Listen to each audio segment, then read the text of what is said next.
When the World Shook by H. Rider Haggard. Arbuthnot describes himself. I suppose that I, Humphrey Arbuthnot, should begin this history in which destiny has caused me to play so prominent a part, with some short account of myself and of my circumstances. I was born 40 years ago in this very Devonshire village in which I write, but not in the same house.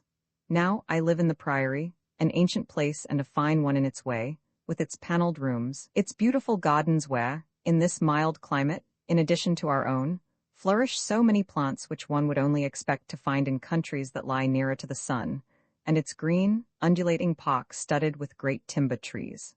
The view, too, is perfect, behind and around the rich Devonshire landscape with its hills and valleys and its scarped faces of red sandstone, and at a distance in front, the sea. There are little towns quite near too, that live for the most part on visitors, but these are so hidden away by the contours of the ground that from the Priory one cannot see them. Such is Fulcombe where I live, though for obvious reasons I do not give it its real name. Many years ago my father, the Rev. Humphrey Arbuthnot, whose only child I am, after whom also I am named Humphrey, was the vicar of this place with which our family is said to have some rather vague hereditary connection. If so, it was severed in the Carolian times because my ancestors fought on the side of Parliament. My father was a recluse and a widower, for my mother, a Scotswoman, died at or shortly after my birth. Being very high church for those days, he was not popular with the family that owned the Priory before me. Indeed, its head, a somewhat vulgar person of the name of Enfield who had made money in trade, almost persecuted him, as he was in a position to do, being the local magnate and the owner of the rectorial tithes. I mention this fact because owing to it, as a boy, I made up my mind that one day I would buy that place and sit in his seat, a wild enough idea at the time. Yet it became ingrained in me, as do such aspirations of our youth, and when the opportunity arose in after years, I carried it out. Poor old Enfield. He fell on evil fortunes, for in trying to bolster up a favorite son who was a gambler, a spendthrift, and an ungrateful scamp, in the end he was practically ruined, and when the bad times came, was forced to sell the Fulcombe estate. I think of him kindly now, for after all he was good to me, and gave me many a day's shooting and leave to fish for trout in the river. By the poor people, however, of all the district round, for the parish itself is very small, my father was much beloved, although he did practice confession, wear vestments and set lighted candles on the altar, and was even said to have openly expressed the wish, to which however he never attained, that he could see a censer swinging in the chancel. Indeed the church which, as monks built it, is very large and fine, was always full on Sundays, though many of the worshippers came from far away, some of them doubtless out of curiosity, because of its papistical repute, also because, in a learned fashion, my father's preaching was very good indeed. For my part, I feel that I owe much to these high church views. They opened certain doors to me, and taught me something of the mysteries which lie at the back of all religions, and therefore have their home in the inspired soul of man, whence religions are born. Only the pity is that in 99 cases out of 100 he never discovers, never even guesses at that entombed aspiration, never sinks a shaft down onto this secret but most precious vein of awe. I have said that my father was learned, but this is a mild description, for never did I know anyone quite so learned. He was one of those men who is so good all round that he became preeminent in nothing. A classic of the first water, a very respectable mathematician, an expert in theology, a student of sundry foreign languages and literature in his lighter moments, an inquirer into sociology, a theoretical musician, though his playing of the organ excruciated most people, because it was too correct, a really first-class authority upon flint instruments, and the best grower of garden vegetables in the county, also of apples. Such were some of his attainments. That was what made his sermons so popular, since at times one or the other of these subjects would break out into them, his theory being that God spoke to us through all of these things. But if I began to drift into an analysis of my father's abilities, I should never stop. It would take a book to describe them. And yet mark this, with them, all his name is as dead to the world today as though he had never been. Light reflected from 100 facets dissipates itself in space and is lost. That concentrated in one tremendous ray pierces to the stars.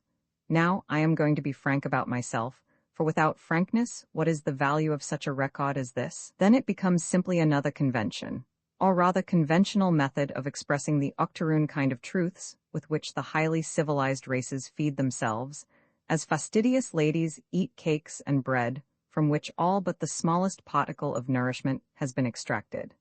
The fact is, therefore, that I inherited most of my father's abilities, except his love for flint instruments, which always barred me to distraction, because although they are by association really the most human of things, somehow to me they never convey any idea of humanity.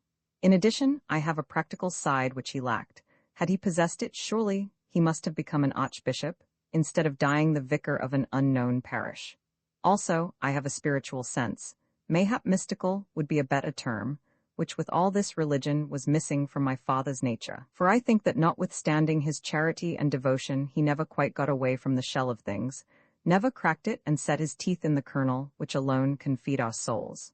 His keen intellect, to take an example, recognized every one of the difficulties of our faith and flashed hither and thither in the darkness, seeking explanation, seeking light, trying to reconcile, to explain. He was not great enough to put all this aside and go straight to the informing soul beneath that strives to express itself everywhere, even through those husks which are called the world, the flesh and the devil, and as yet does not always quite succeed.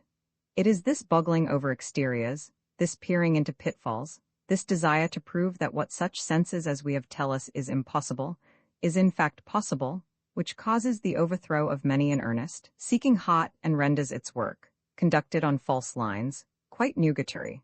These will trust to themselves and their own intelligence, and not be content to spring from the cliffs of human experience into the everlasting arms of that infinite which are stretched out to receive them, and to give them rest and the keys of knowledge. When will man learn what was taught to him of old, that faith is the only plank wherewith he can float upon this sea, and that his miserable works avail him nothing. Also that it is a plank made of many sorts of wood, perhaps to suit our different weights. So to be honest, in a sense I believe myself to be my father's superior, and I know that he agreed with me. Perhaps this is owing to the blood of my Scotch mother which mixed well with his own, perhaps because the essential spirit given to me, though cast in his mold, was in fact quite different, or of another alloy. Do we, I wonder, really understand that there are millions and billions of these alloys, so many indeed that nature, or whatever is behind nature, never uses the same twice over? That is why no two human beings are or ever will be quite identical. Their flesh, the body of their humiliation, is identical in all. Any chemist will prove it to you, but that which animates the flesh is distinct and different, because it comes from the home of that infinite variety which is necessary to the ultimate evolution of the good and bad that we symbolize as heaven and hell.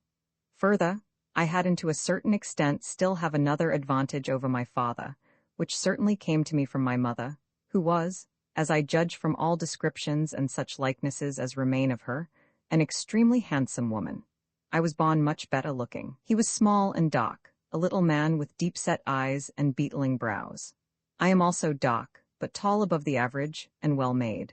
I do not know that I need say more about my personal appearance, to me not a very attractive subject, but the fact remains that they called me Handsome Humphrey at the university, and I was the captain of my college boat and won many prizes at athletic spots when I had time to train for them. Until I went up to Oxford, my father educated me, partly because he knew that he could do it better than anyone else, and partly to save school expenses. The experiment was very successful, as my love of all outdoor spots and of any small hazardous adventure that came to my hand, also of associating with fisherfolk whom the dangers of the deep make men among men, saved me from becoming a milksop. For the rest, I learned more from my father, whom I always desired to please because I loved him, than I should have done at the best and most costly of schools. This was shown when at last I went to college with a scholarship, for there I did very well indeed, as search would still reveal. Here I had better set out some of my shortcomings, which in their sum have made a failure of me. Yes, a failure in the highest sense, though I trust what Stevenson calls a faithful failure. These have their root in fastidiousness and that lack of perseverance, which really means a lack of faith, again using the word in its higher and wider sense.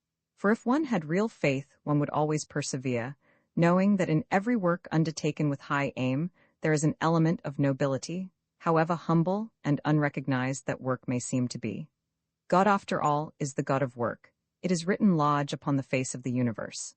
I will not expand upon the thought, it would lead me too far afield, but those who have understanding will know what I mean. As regards what I interpret as fastidiousness, this is not very easy to express. Perhaps a definition will help. I am like a man with an overdeveloped sense of smell, who when walking through a foreign city, however clean and well kept, can always catch the evil savours that are inseparable from such cities. His keen perception of them interferes with all other perceptions and spoils his walks. The result is that in after years, whenever he thinks of that beautiful city, he remembers, not its historic buildings or its wide boulevards, or whatever it has to boast, but rather its ancient, fish-like smell. At least he remembers that first owing to this defect in his temperament. So it is with everything.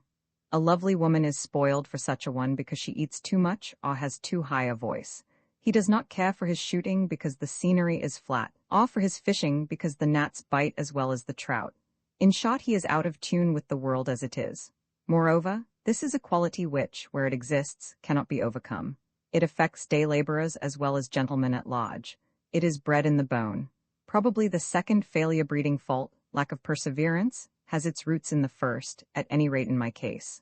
At least on leaving college with some reputation, I was called to the bar where, owing to certain solicitor and other connections, I had a good opening.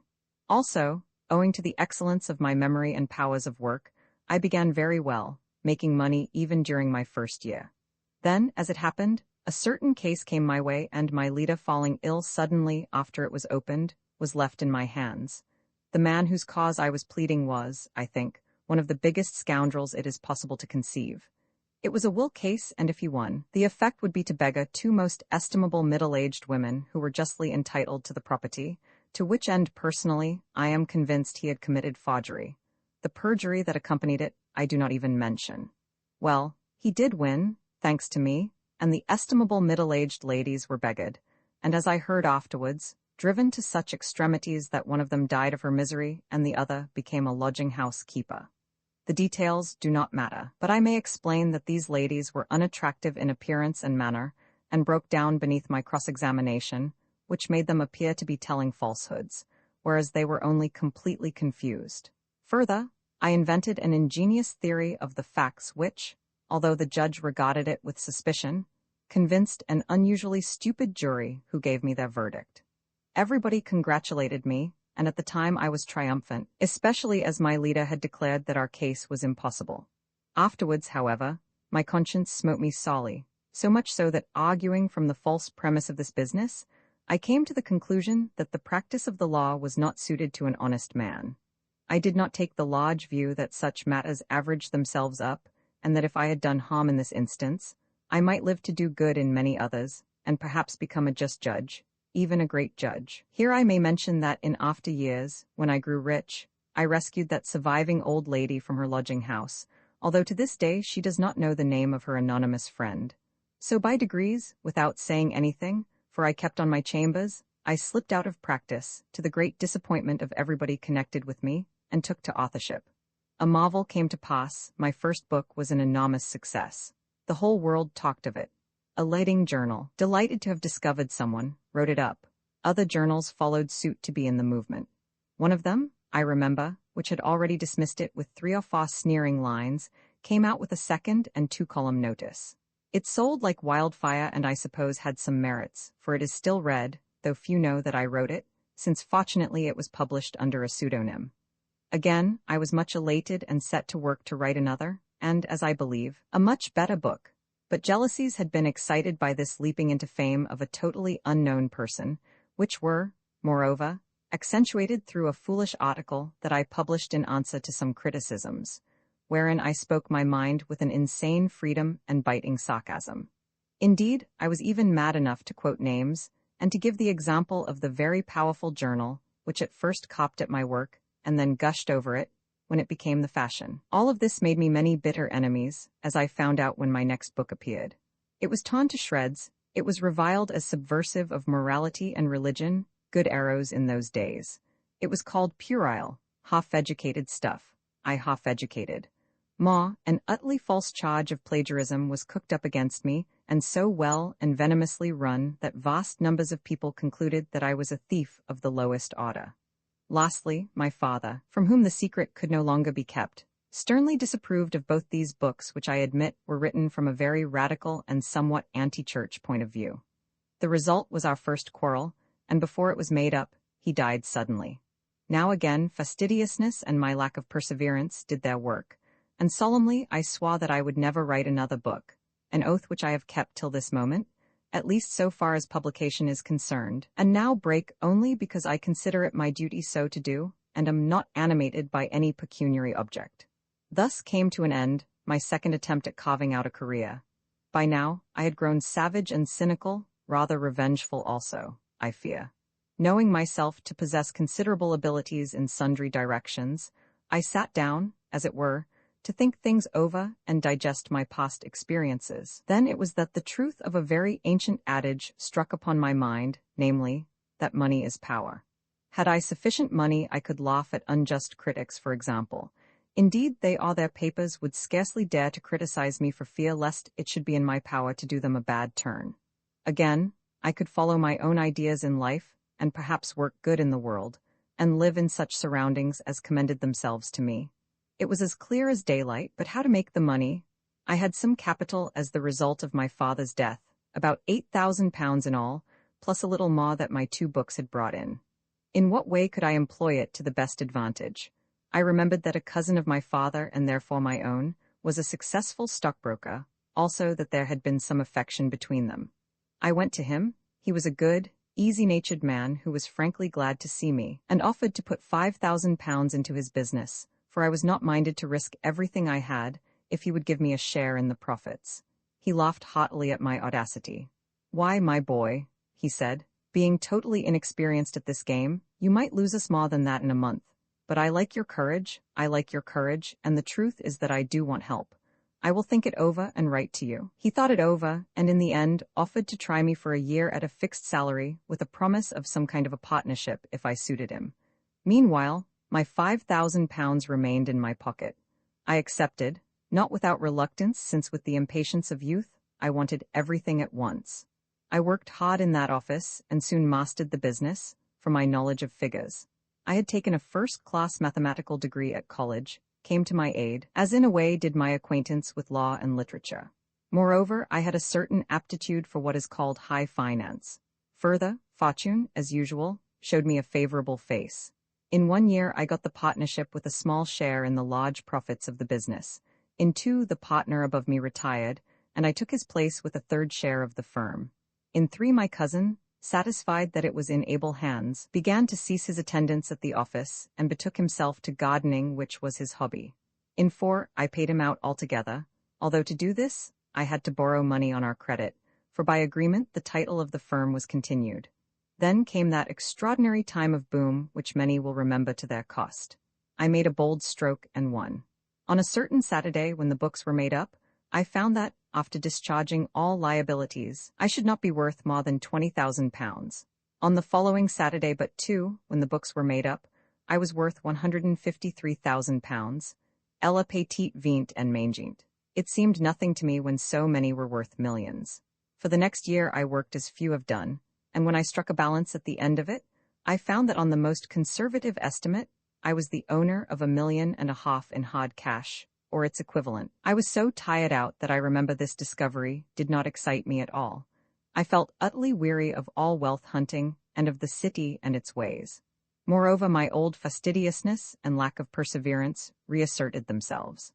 I reflected, rather late in the day perhaps, on the ruin that this speculation was bringing to thousands, of which some lamentable instances had recently come to my notice, and once more considered whether it were a suitable career for an upright man. I had wealth, why should I not take it and enjoy life? Also, and here my business acumen came in, I was sure that these times could not last.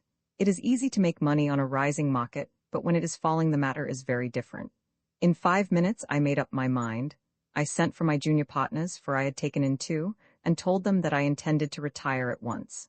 They were dismayed both at my loss, for really I was the firm, and because, as they pointed out, if I withdrew all my capital, there would not be sufficient left to enable them to carry on. One of them, a blunt and honest man, said to my face that it would be dishonorable of me to do so. I was inclined to answer him sharply, then remembered that his words were true. "Very well," I said, I will leave you 600,000 pounds on which you shall pay me 5% interest, but no share of the profits. On these terms we dissolved the partnership, and in a year they had lost the 600,000 pounds, for the slump came with a vengeance. It saved them, however, and today they are earning a reasonable income. But I have never asked them for that 600,000 pounds. The dwellers in the tomb by now, it was drawing towards sunset, so we made such preparations as we could for the night. One of these was to collect dry driftwood, of which an abundance lay upon the shaw, to serve us for firing, though unfortunately we had nothing that we could cook for our meal. While we were thus engaged, we saw a canoe approaching the table rock, and perceived that in it were the chief Marama and a priest. After hovering about for a while, they paddled the canoe near enough to allow of conversation, which, taking no notice of their presence, we left it to them to begin. "Oh, friend from the sea," called Marama, addressing myself, "we come to pray you and the great healer to return to us to be our guests as before. The people are covered with darkness because of the loss of your wisdom, and the sick cry aloud for the healer. Indeed, 2 of those whom he has cut with knives are dying." "And what of the bellower?" I asked, indicating Boston. "We should like to see him back also, friend from the sea, that we may sacrifice and eat him, who destroyed our God with fire and caused the healer to kill his priest." "That is most unjust," exclaimed Boston. "I deeply regret the blood that was shed on the occasion, unnecessarily as I think." "Then go and atone for it with your own," said Bickley, "and everybody will be pleased." Waving to them to be silent, I said, "Are you mad, Marama, that you should ask us to return to sojourn among people who tried to kill us, merely because the bellower caused fire to burn an image of wood and its head to fly from its shoulders, just to show you that it had no power to hold itself together, although you call it a god? Not so, we wash our hands of you. We leave you to go your own way while we go ours, till perchance in a day to come, after many misfortunes have overtaken you, you creep about our feet and with prayers and offerings beg us to return." I paused to observe the effect of my words. It was excellent, for both Marama and the priest wrung their hands and groaned. Then I went on, "Meanwhile we have something to tell you. We have entered the cave where you said no man might set a foot, and have seen him who sits within, the true God." Here Boston tried to interrupt, but was suppressed by Bickley. They looked at each other in a frightened way and groaned more loudly than before. "He sends you a message, which, as he told us of your approach, we came to the shaw to deliver to you." "How can you say that?" began Boston, but was again violently suppressed by Bickley. "It is that he, the real Oro, rejoices that the false Oro, whose face is copied from his face, has been destroyed. It is that he commands you day by day to bring food in plenty and lay it upon the rock of offerings, not forgetting a supply of fresh fish from the sea, and with it all those things that are stored in the house wherein we, the strangers from the sea, deigned to dwell a while until we left you because in your wickedness you wished to murder us." "And if we refuse, what then?" asked the priest, speaking for the first time. "Then Oro will send death and destruction upon you. Then your food shall fail and you shall perish of sickness and want, and the Oramatuas, the spirits of the great dead, shall haunt you in your sleep, and Oro shall eat up your souls." At these horrible threats both of them uttered a kind of wail, after which Marama asked, "And if we consent, what then, friend from the sea?" "Then, perchance," I answered, "in some day to come we may return to you, that I may give you of my wisdom, and the great healer may cure your sick, and the bellower may lead you through his gate, and in his kindness make you to see with his eyes." This last clause of my ultimatum did not seem to appeal to the priest, who argued a while with Marama, though what he said we could not hear. In the end he appeared to give way. At any rate, Marama called out that all should be done as we wished, and that meanwhile they prayed us to intercede with Oro in the cave, and to keep back the ghosts from haunting them, and to protect them from misfortune. I replied that we would do our best, but could guarantee nothing since their offense was very great. Then, to show that the conversation was at an end, we walked away with dignity, pushing Boston in front of us, lest he should spoil the effect by some of his ill-timed and often overtrue remarks. "That's capital," said Bickley, when we were out of hearing. "The enemy has capitulated. We can stop here as long as we like, provisioned from the mainland, and if for any reason we wish to leave, be sure of our line of retreat." "I don't know what you call capital," exclaimed Boston. "It seems to me that all the lies which Arbuthnot has just told are sufficient to bring a judgment upon us. Indeed, I think that I will go back with Marama and explain the truth." "I never before knew anybody who was so anxious to be cooked and eaten," remarked Bickley. "Moreover, you are too late, for the canoe is 100 yards away by now, and you shan't have ours." Remember the Pauline maxims, old fellow, which you are so fond of quoting, and be all things to all men, and another that is more modern, that when you are at Rome, you must do as the Romans do. Also a third, that necessity has no law, and for the matter of that, a fourth, that all is fair in love and war. I am sure, Bickley, that Paul never meant his words to bear the debased sense which you attribute to them, began Boston, but at this point I hustled him off to light a fire, a process at which I pointed out he had shown himself an expert. We slept that night under the overhanging rock just to one side of the cave, not in the mouth, because of the draught which drew in and out of the great place. In that soft and balmy clime, this was no hardship, although we lacked blankets. And yet, tired though I was, I could not rest as I should have done. Boston snod away contentedly, quite unaffected by his escape, which to him was merely an incident in the day's work. And so, too, slumbered Bickley, except that he did not snore. But the amazement and the mystery of all that we had discovered and of all that might be left for us to discover held me back from sleep. What did it mean? What could it mean? My nerves were taut as hop strings and seemed to vibrate to the touch of invisible fingers, although I could not interpret the music that they made. Once or twice also I thought I heard actual music with my physical ears, and that of a strange quality. Soft and low and dreamful, it appeared to well from the recesses of the vast cave, a wailing song in an unknown tongue from the lips of women, or of a woman, multiplied mysteriously by echoes. This, however, must have been pure fancy, since there was no singer there. Presently I dozed off, to be awakened by the sudden sound of a great fish leaping in the lake. I sat up and stared, fearing lest it might be the splash of a paddle, for I could not put from my mind the possibility of attack. All I saw, however, was the low line of the distant shore, and above it the bright and setting stars that heralded the coming of the sun. Then I woke the others, and we washed and ate, since once the sun rose time would be precious. At length it appeared, splendid in a cloudless sky, and, as I had hoped, directly opposite to the mouth of the cave. Taking our candles and some stout pieces of driftwood which, with our knives, we had shaped on the previous evening to serve us as lavers and rough shovels, we entered the cave. Bickley and I were filled with excitement and hope of what we knew not, but Boston showed little enthusiasm for our quest. His heart was with his half-converted savages beyond the lake, and of them, quite rightly I have no doubt, he thought more than he did of all the archaeological treasures in the whole earth.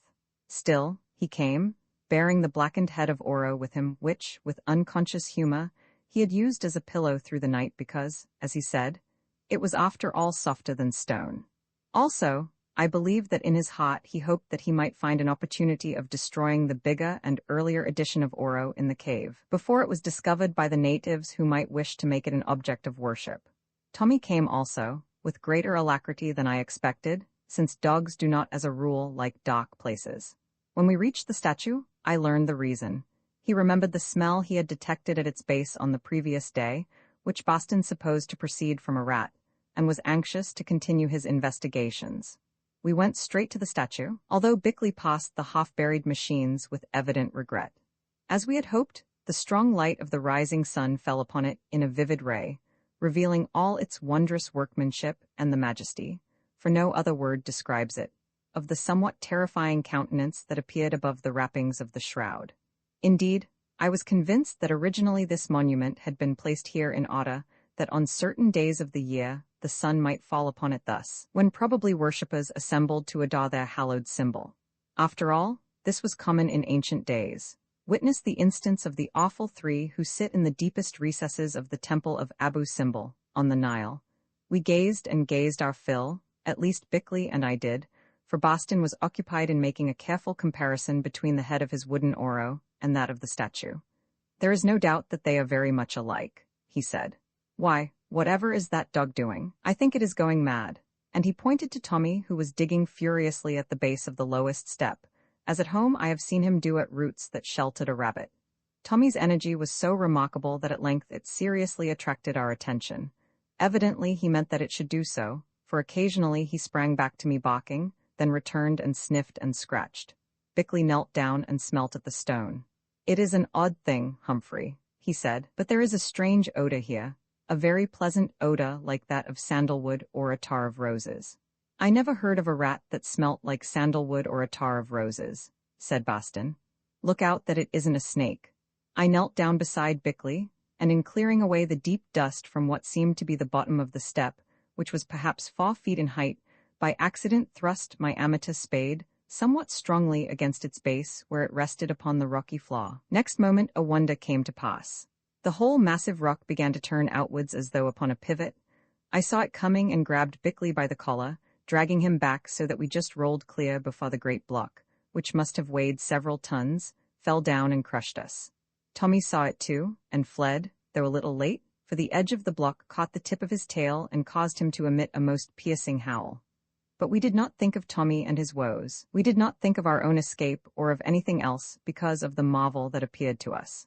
Seated there upon the ground, after our backward tumble, we could see into the space which lay behind the fallen step, for there the light of the sun penetrated. The first idea it gave me was that of the jeweled shrine of some medieval saint which, by good fortune, had escaped the plunderers. There are still such existing in the world.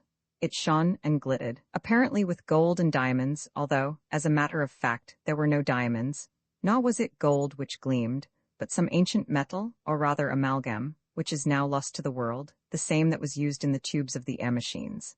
I think that it contained gold, but I do not know. At any rate, it was equally lasting and even more beautiful, though lighter in color. For the rest, this adorned recess, which resembled that of a large funeral vault, occupying the whole space beneath the base of the statue that was supported on its arch, was empty save for 2 flashing objects that lay side by side, but with nearly the whole width of the vault between them. I pointed at them to Bickley with my finger, for really I could not speak. "Coffins, by Jove," he whispered. "Glass or crystal coffins and people in them. Come on." A few seconds later we were crawling into that vault while Baston, still nursing the head of Oro, as though it were a baby, stood confused outside muttering something about desecrating hallowed graves. Just as we reached the interior, owing to the heightening of the sun, the light passed away, leaving us in a kind of twilight. Bickley produced carriage candles from his pocket and fumbled for matches. While he was doing so I noticed 2 things. Firstly, that the place really did smell like a send shop, and secondly, that the coffins seemed to glow with a kind of phosphorescent light of their own, not very strong, but sufficient to reveal their outlines in the gloom. Then the candles burnt up and we saw. Within the coffin that stood on our left hand as we entered, for this crystal was as transparent as plate glass, lay a most wonderful old man, clad in a gleaming, embroidered robe. His long hair, which was parted in the middle, as we could see beneath the edge of the pearl-sewn and broidered cap he wore. Also his beard were snowy white. The man was tall, at least 6 feet 4 inches in height, and rather spare. His hands were long and thin, very delicately made, as were his sandaled feet. But it was his face that fixed our gaze, for it was marvelous, like the face of a god, and, as we noticed at once, with some resemblance to that of the statue above. Thus the brow was broad and massive, the nose straight and long, the mouth stern and clear-cut, while the cheekbones were rather high, and the eyebrows arched. Such are the characteristics of many handsome old men of good blood, and as the mummies of Seti and others show us, such they have been for thousands of years. Only this man differed from all others, because of the fearful dignity stamped upon his features. Looking at him, I began to think at once of the prophet Elijah, as he must have appeared rising to heaven, enhanced by the more earthly glory of Solomon. For although the appearance of these patriarchs is unknown, of them one conceives ideas. Only it seemed probable that Elijah may have looked more benign. Here there was no benignity, only terrible force and infinite wisdom. Contemplating him, I shivered a little, and felt thankful that he was dead. For to tell the truth, I was afraid of that awesome countenance which, I should add, was of the whiteness of paper, although the cheeks still showed tinges of color. So perfect was the preservation of the corpse. I was still gazing at it when Bickley said in a voice of amazement, "I say, look here, in the other coffin." I turned, looked, and nearly collapsed on the floor of the vault, since beauty can sometimes strike us like a blow. Oh, there before me lay all loveliness, such loveliness that there burst from my lips an involuntary cry, alas, that she should be dead. A young woman, I supposed, at least she looked young, perhaps 5 or 6 and 20 years of age, or so I judged. There she lay, her tall and delicate shape half hidden in masses of rich-hued hair in color of a ruddy blackness.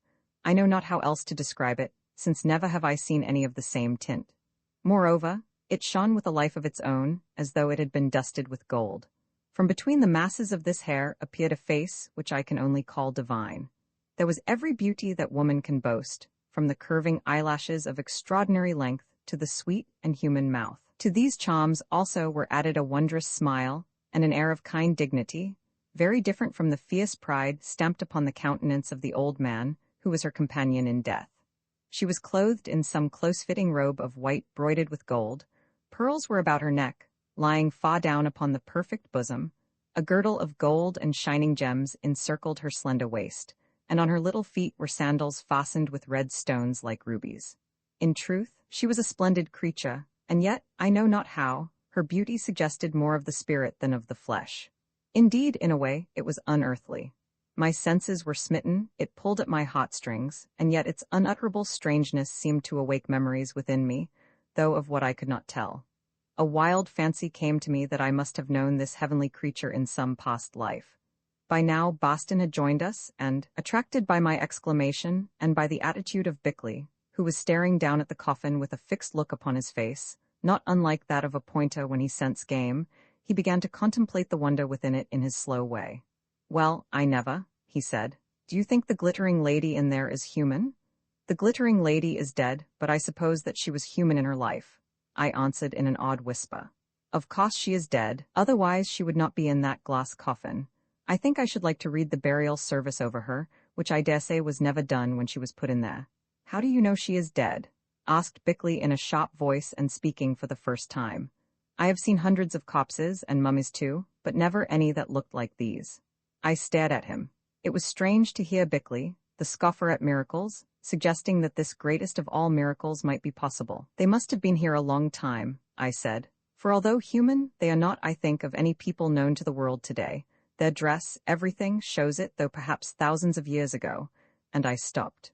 "Quite so," answered Bickley. "I agree. That is why I suggest that they may have belonged to a race who knew what we do not, namely, how to suspend animation for great periods of time." I said no more, nor did Boston, who was now engaged in studying the old man, and for once, wonderstruck and overcome. Bickley, however, took one of the candles and began to make a close examination of the coffins. So did Tommy, who sniffed along the join of that of the glittering lady until his nose reached a certain spot, where it remained, while his black tail began to wag in a delighted fashion. Bickley pushed him away and investigated. "As I thought," he said, "air holes, see?" I looked, and there, bored through the crystal of the coffin in a line with the face of its occupant, were a number of little holes that either by accident or design outlined the shape of a human mouth. "They are not airtight," murmured Bickley. "And if air can enter, how can dead flesh remain like that for ages?" Then he continued his search upon the other side. "The lid of this coffin works on hinges," he said. "Here they are, fashioned of the crystal itself. A living person within could have pulled it down before the senses departed." "No," I answered, "for look, here is a crystal bolt at the end and it is shut from without." This puzzled him, then as though struck by an idea, he began to examine the other coffin. "I've got it," he exclaimed presently. "The old god in here, somehow we all thought of this old man as not quite normal, shut down the glittering lady's coffin and bolted it. His own is not bolted, although the bolt exists in the same place. He just got in and pulled down the lid. Oh, what nonsense I am talking, for how can such things be? Let us get out and think."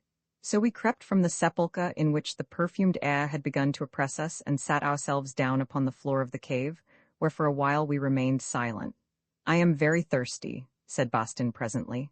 "Those smells seem to have dried me up. I am going to get some tea, I mean water, as unfortunately there is no tea." And he set off towards the mouth of the cave. We followed him. I don't quite know why, except that we wished to breathe freely outside.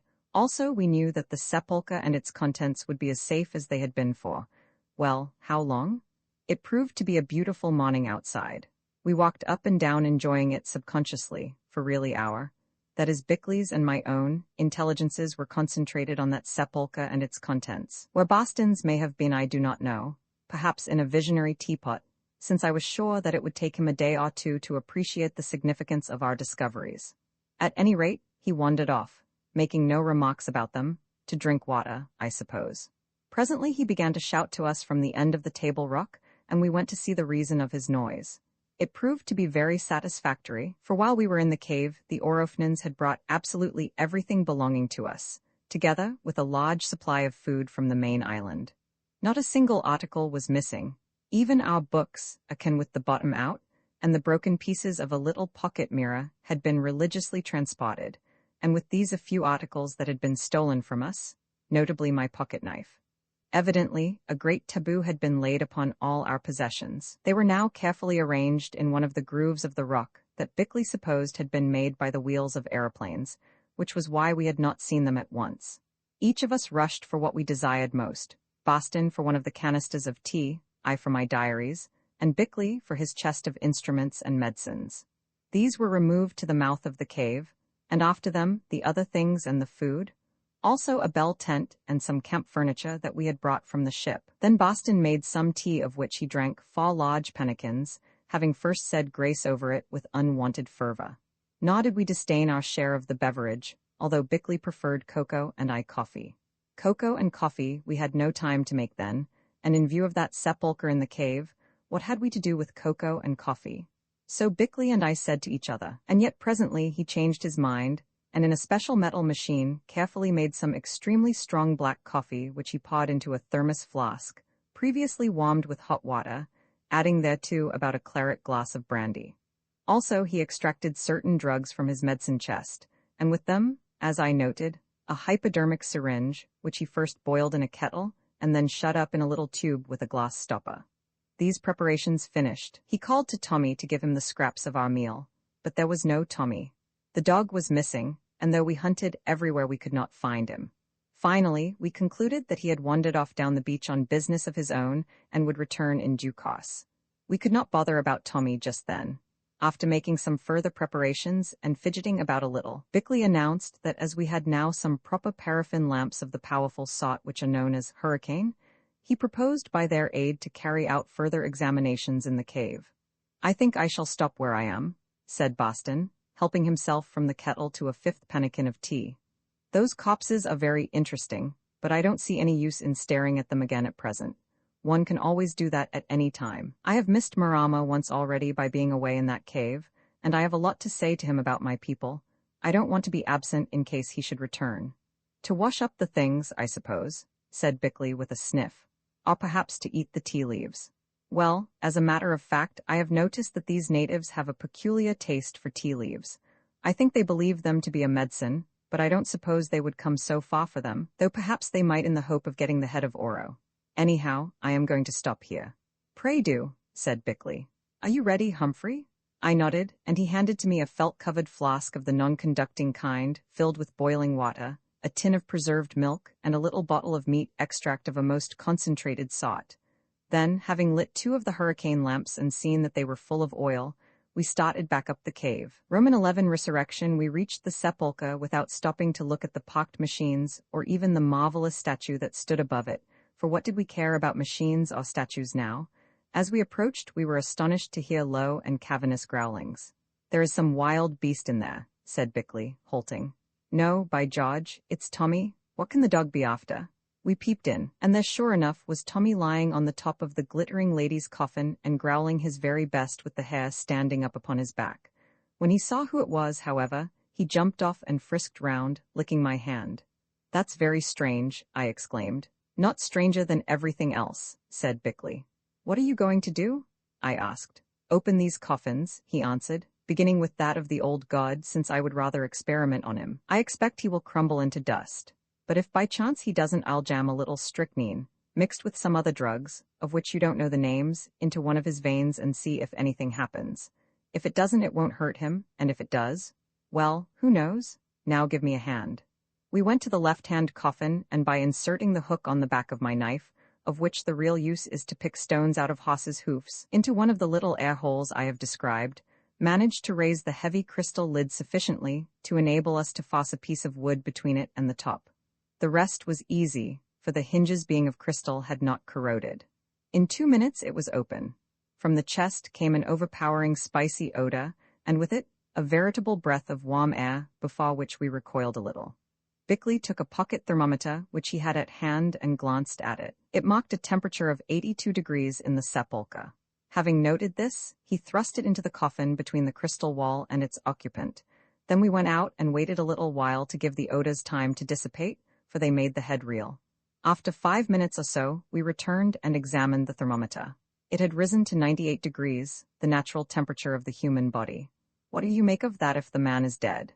he whispered. I shook my head, and as we had agreed, set to helping him to lift the body from the coffin.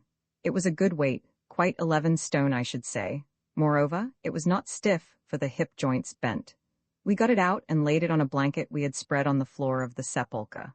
Whilst I was thus engaged, I saw something that nearly caused me to loose my hold from astonishment. Beneath the head, the center of the back and the feet were crystal boxes about 8 inches square, or rather crystal blocks, for in them I could see no opening, and these boxes emitted a faint phosphorescent light. I touched one of them and found that it was quite warm. "Great heavens!" I exclaimed, "here's magic." "There's no such thing," answered Bickley in his usual formula. Then an explanation seemed to strike him, and he added, "Not magic but radium or something of the sort. That's how the temperature was kept up. In sufficient quantity it is practically indestructible, you see." My word, this old gentleman knew a thing or two. Again we waited a little while to see if the body begun to crumble on exposure to the air, I taking the opportunity to make a rough sketch of it in my pocketbook in anticipation of that event. But it did not. It remained quite sound. "Here goes," said Bickley. "If he should be alive, he will catch cold in his lungs after lying for ages in that baby incubator, as I suppose he has done. So it is now or never." Then bidding me hold the man's right arm, he took the sterilized syringe which he had prepared, and thrusting the needle into a vein he selected just above the wrist, injected the contents. "It would have been better over the heart," he whispered, "but I thought I would try the arm first. I don't like risking chills by uncovering him." I made no answer, and again we waited and watched. "Great heavens, he's stirring?" I gasped presently. Stirring he was, for his fingers began to move. Bickley bent down and placed his ear to the heart. I forgot to say that he had tested this before with a stethoscope, but had been unable to detect any movement. "I believe it is beginning to beat," he said in an odd voice. Then he applied the stethoscope and added, It is." Next he took a filament of cotton wool and laid it on the man's lips. Presently it moved. He was breathing, though very faintly. Bickley took more cotton wool, and having pawed something from his medicine chest onto it, placed it over the mouth beneath the man's nostrils. I believe it was sal volatile. Nothing further happened for a little while, and to relieve the strain on my mind, I stared absently into the empty coffin. Here I saw what had escaped our notice, 2 small plates of white metal, and cut upon them what I took to be star maps. Beyond these, and the glowing boxes which I have mentioned, there was nothing else in the coffin. I had no time to examine them, for at that moment the old man opened his mouth and began to breathe, evidently with some discomfort and effort, as his empty lungs filled themselves with air. Then his eyelids lifted, revealing a wonderful pair of dark, glowing eyes beneath. Next he tried to sit up but would have fallen, had not Bickley supported him with his arm. I do not think he saw Bickley. Indeed, he shut his eyes again as though the light hurt them, and went into a kind of faint. Then it was that Tommy, who all this while had been watching the proceedings with grave interest, came forward, wagging his tail, and licked the man's face. At the touch of the dog's red tongue, he opened his eyes for the second time. Now he saw, not us but Tommy, for after contemplating him for a few seconds, something like a smile appeared upon his fierce but noble face. "Ma," he lifted his hand and laid it on the dog's head, as though to pat it kindly. Half a minute or so later, his awakening senses appreciated our presence. The incipient smile vanished and was replaced by a somewhat terrible frown. Meanwhile, Bickley had poured out some of the hot coffee laced with brandy into the cup that was screwed on the top of the thermos flask. Advancing to the man whom I supported, he put it to his lips. He tasted and made a wry face, but presently he began to sip, and ultimately swallowed it all. The effect of the stimulant was wonderful, for in a few minutes he came to life completely, and was even able to sit up without support. For quite a long while he gazed at us gravely, taking us in and everything connected with us. For instance, Bickley's medicine case, which lay open showing the little vulcanite tubes, a few instruments and other outfit, engaged his particular attention, and I saw at once that he understood what it was. Thus his arm still smarted where the needle had been driven in, and on the blanket lay the syringe. He looked at his arm, then looked at the syringe, and nodded. The paraffin hurricane lamps also seemed to interest and win his approval. We 2 men, as I thought, attracted him least of all. He just summed us up and our garments, more especially the garments, with a few shrewd glances, and then seemed to turn his thoughts to Tommy, who had seated himself quite contentedly at his side, evidently accepting him as a new addition to our party. I confess that this behavior on Tommy's part reassured me not a little. I am a great believer in the instincts of animals, especially of dogs, and I felt certain that if this man had not been in all essentials human like ourselves, Tommy would not have tolerated him. In the same way, the sleeper's clear liking for Tommy, at whom he looked much oftener and with greater kindness than he did at us, suggested that there was goodness in him somewhere, since although a dog in its wonderful tolerance may love a bad person in whom it smells out hidden virtue, no really bad person ever loved a dog, or, I may add, a child or a flower. As a matter of fact, the old god, as we had christened him while he was in his coffin, during all our association with him, cared infinitely more for Tommy than he did for any of us, a circumstance that ultimately was not without its influence upon our fortunes. But for this there was a reason, as we learned afterwards. Also, he was not really so amiable as I hoped. When we had looked at each other for a long while, the sleeper began to arrange his beard, of which the length seemed to surprise him, especially as Tommy was seated on one end of it. Finding this out, and apparently not wishing to disturb Tommy, he gave up the occupation, and after one or two attempts, for his tongue and lips still seemed to be stiff, addressed us in some sonorous and musical language, unlike any that we had ever heard. We shook our heads. Then, by an afterthought, I said, "Good day," to him in the language of the Orofnans. He puzzled over the word as though it were more or less familiar to him, and when I repeated it, gave it back to me with a difference indeed, but in a way which convinced us that he quite understood what I meant. The conversation went no further at the moment, because just then some memory seemed to strike him. He was sitting with his back against the coffin of the glittering lady, whom therefore he had not seen. Now he began to turn round, and being too weak to do so, motioned me to help him. I obeyed, while Bickley, guessing his purpose, held up one of the hurricane lamps that he might see better. With a kind of fierce eagerness, he surveyed her who lay within the coffin, and after he had done so, uttered a sigh as of intense relief. Next he pointed to the metal cup out of which he had drunk. Bickley filled it again from the thermos flask, which I observed excited his keen interest, for having touched the flask with his hand and found that it was cool, he appeared to marvel that the fluid coming from it should be hot and steaming. Presently he smiled as though he had got the clue to the mystery, and swallowed his second drink of coffee and spirit. This done, he motioned to us to lift the lid of the lady's coffin, pointing out a certain catch in the bolts which at first we could not master, for it will be remembered that on this coffin these were shot.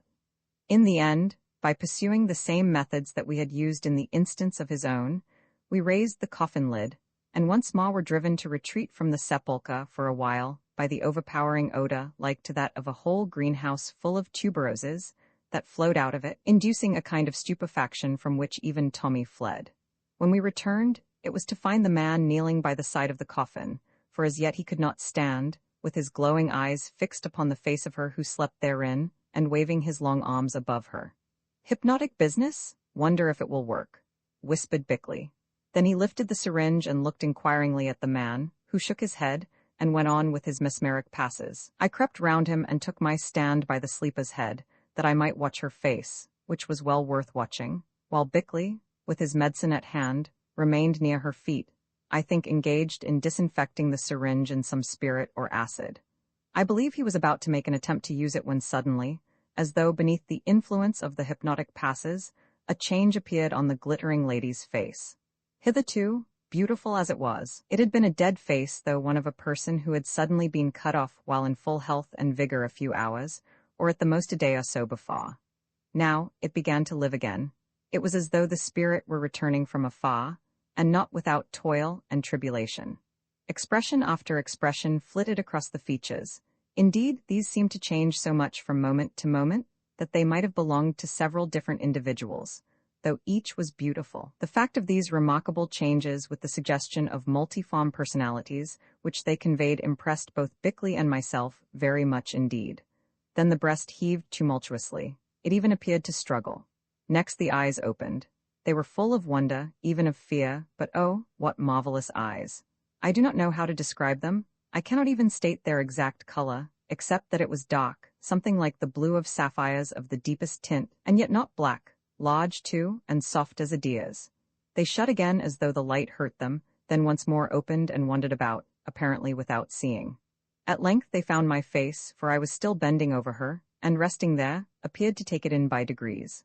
Ma, it seemed to touch and stir some human spring in the still sleeping heart. At least the fear passed from her features and was replaced by a faint smile, such as a patient sometimes gives to one known and well-loved, as the effects of chloroform pass away. For a while she looked at me with an earnest, searching gaze, then suddenly, for the first time moving her arms, lifted them and threw them round my neck. The old man stared, bending his imperial brows into a little frown, but did nothing. Bickley stared also through his glasses and sniffed as though in disapproval, while I remained quite still, fighting with a wild impulse to kiss her on the lips as one would an awakening and beloved child. I doubt if I could have done so, however, for really I was immovable. My heart seemed to stop and all my muscles to be paralyzed. I do not know for how long this endured, but I do know how it ended. Presently in the intense silence I heard Boston's heavy voice and looking round, saw his big head projecting into the sepulchre. "Well, I never," he said. "You seem to have woke them up with a vengeance. If you begin like that with the lady, there will be complications before you have done, Arbuthnot." Talk of being brought back to earth with a rush. I could have killed Boston, and Bickley, turning on him like a tiger, told him to be off, find wood and light a large fire in front of the statue. I think he was about to argue when the ancient gave him a glance of his fierce eyes, which alarmed him, and he departed, bewildered, to return presently with the wood. But the sound of his voice had broken the spell. The lady let her arms fall with a start, and shut her eyes again, seeming to faint. Bickley sprang forward with his sal volatile, and applied it to her nostrils, the ancient not interfering, for he seemed to recognize that he had to deal with a man of skill, and one who meant well by them. In the end we brought her round again, and, to omit details, Bickley gave her, not coffee and brandy, but a mixture he compounded of hot water, preserved milk and meat essence. The effect of it on her was wonderful, since a few minutes after swallowing it, she sat up in the coffin. Then we lifted her from that narrow bed in which she had slept for, how long? And perceived that beneath her also were crystal boxes of the radiant, heat-giving substance. We sat her on the floor of the sepulchre, wrapping her also in a blanket. Now it was that Tommy, after frisking round her as though in welcome of an old friend, calmly established himself beside her and laid his black head upon her knee. She noted it and smiled for the first time, a marvelously sweet and gentle smile. "Ma," she placed her slender hand upon the dog and stroked him feebly. Bickley tried to make her drink some more of his mixture, but she refused, motioning him to give it to Tommy. This, however, he would not do because there was but one cup. Presently both of the sleepers began to shiver, which caused Bickley anxiety. Abusing Boston beneath his breath for being so long with the fire, he drew the blankets closer about them. Then an idea came to him, and he examined the glowing boxes in the coffin. They were loose, being merely set in prepared cavities in the crystal. Wrapping our handkerchiefs about his hand, he took them out and placed them around the wakened patients, a proceeding of which the ancient nodded approval. Just then, too, Boston returned with his first load of firewood, and soon we had a merry blaze going just outside the sepulchre. I saw that they observed the lighting of this fire by means of a match with much interest. Now they grew warm again, as indeed we did also. Too warm. Then in my turn I had an idea. I knew that by now the sun would be beating hotly against the rock of the mount, and suggested to Bickley that, if possible, the best thing we could do would be to get them into its life-giving rays. He agreed, if we could make them understand and they were able to walk. So I tried. First I directed the ancient's attention to the mouth of the cave, which at this distance showed as a white circle of light. He looked at it, and then at me with grave inquiry. I made motions to suggest that he should proceed there, repeating the word sun in the Orofnan tongue. He understood at once, though whether he read my mind rather than what I said I am not sure. Apparently the glittering lady understood also, and seemed to be most anxious to go. Only she looked rather pitifully at her feet and shook her head. This decided me. I do not know if I have mentioned anywhere that I am a tall man and very muscular. She was tall also, but as I judged not so very heavy after her long fast. At any rate, I felt quite certain that I could carry her for that distance. Stooping down, I lifted her up, signing to her to put her arms round my neck, which she did. Then calling to Bickley and Boston to bring along the ancient between them, with some difficulty I struggled out of the sepulchre and started down the cave. She was more heavy than I thought, and yet I could have wished the journey longer. To begin with, she seemed quite trustful and happy in my arms, where she lay with her head against my shoulder, smiling a little as a child might do, especially when I had to stop and throw her long hair round my neck like a muffler, to prevent it from trailing in the dust. A bundle of lavender, or a truss of new-mown hay, could not have been more sweet to carry, and there was something electric about the touch of her, which went through and through me. Very soon it was over, and we were out of the cave into the full glory of the tropical sun. At first, that her eyes might become accustomed to its light and her awakened body to its heat, I set her down where shadow fell from the overhanging rock, in a canvas deck chair that had been brought by Marama with the other things, throwing the rug about her to protect her from such wind as there was. She nestled gratefully into the soft seat and shut her eyes, for the motion had tired her. I noted, however, that she drew in the sweet air with long breaths. Then I turned to observe the arrival of the ancient, who was being borne between Bickley and Boston in what children know as a dandy chair, which is formed by two people crossing their hands in a peculiar fashion. It says much for the tremendous dignity of his presence that even thus, with one arm round the neck of Bickley and the other round that of Boston, and his long white beard falling almost to the ground, he still looked most imposing. Unfortunately, however, just as they were emerging from the cave, Boston, always the most awkward of creatures, managed to leave hold with one hand, so that his passenger nearly came to the ground. Never shall I forget the look that he gave him. Indeed, I think that from this moment he hated Boston. Bickley he respected as a man of intelligence and learning, although in comparison with his own, the latter was infantile and crude. Me he tolerated and even liked, but Boston he detested. The only one of our party for whom he felt anything approaching real affection was the spaniel Tommy. We set him down, fortunately uninjured, on some rugs and also in the shadow. Then, after a little while, we moved both of them into the sun. It was quite curious to see them expand there. As Bickley said, what happened to them might well be compared to the development of a butterfly which has just broken from the living grave of its chrysalis and crept into the full, hot radiance of the light. Its crinkled wings unfold, their brilliant tints develop. In an hour or two it is perfect, glorious, prepared for life and flight, a new creature. So it was with this pair, from moment to moment, they gathered strength and vigor. Nearby to them, as it happened, stood a large basket of the luscious native fruits brought that morning by the Orofnans, and at these the lady looked with longing. With Bickley's permission, I offered them to her and to the ancient, first peeling them with my fingers. They ate of them greedily, a full meal, and would have gone on had not the stern Bickley, fearing untoward consequences, removed the basket. Again the results were wonderful. For half an hour afterwards they seemed to be quite strong. With my assistance the glittering lady, as I still call her, for at that time I did not know her name, rose from the chair, and, leaning on me, tottered a few steps forward. Then she stood looking at the sky and all the lovely panorama of nature beneath, and stretching out her arms as though in worship. Oh, how beautiful she seemed with the sunlight shining on her heavenly face. Now for the first time I heard her voice. It was soft and deep, yet in it was a curious bell-like tone that seemed to vibrate like the sound of chimes heard from far away. Never have I listened to such another voice. She pointed to the sun whereof the light turned her radiant hair and garments to a kind of golden glory, and called it by some name that I could not understand. I shook my head, whereon she gave it a different name taken, I suppose, from another language. Again I shook my head and she tried a third time. To my delight, this word was practically the same that the Orofnans used for sun. Yes, I said, speaking very slowly, so it is called by the people of this land.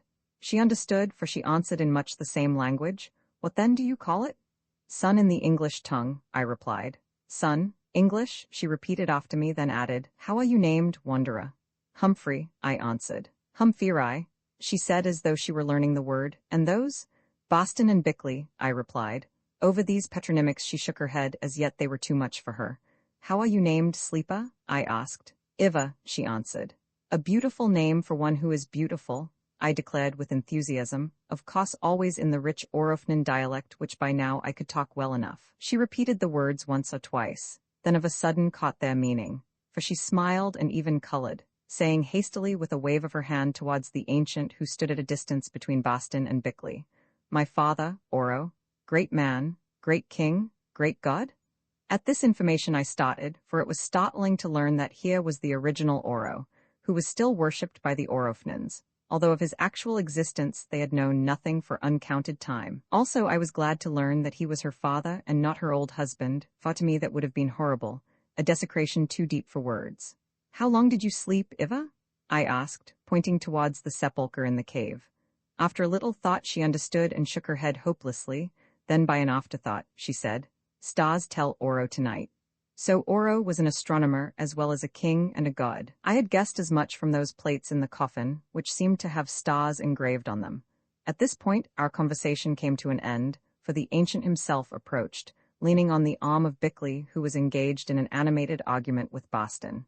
"For heaven's sake," said Bickley, "keep your theology to yourself at present. If you upset the old fellow, and put him in a temper, he may die." "If a man tells me that he is a god, it is my duty to tell him that he is a liar," replied Boston obstinately.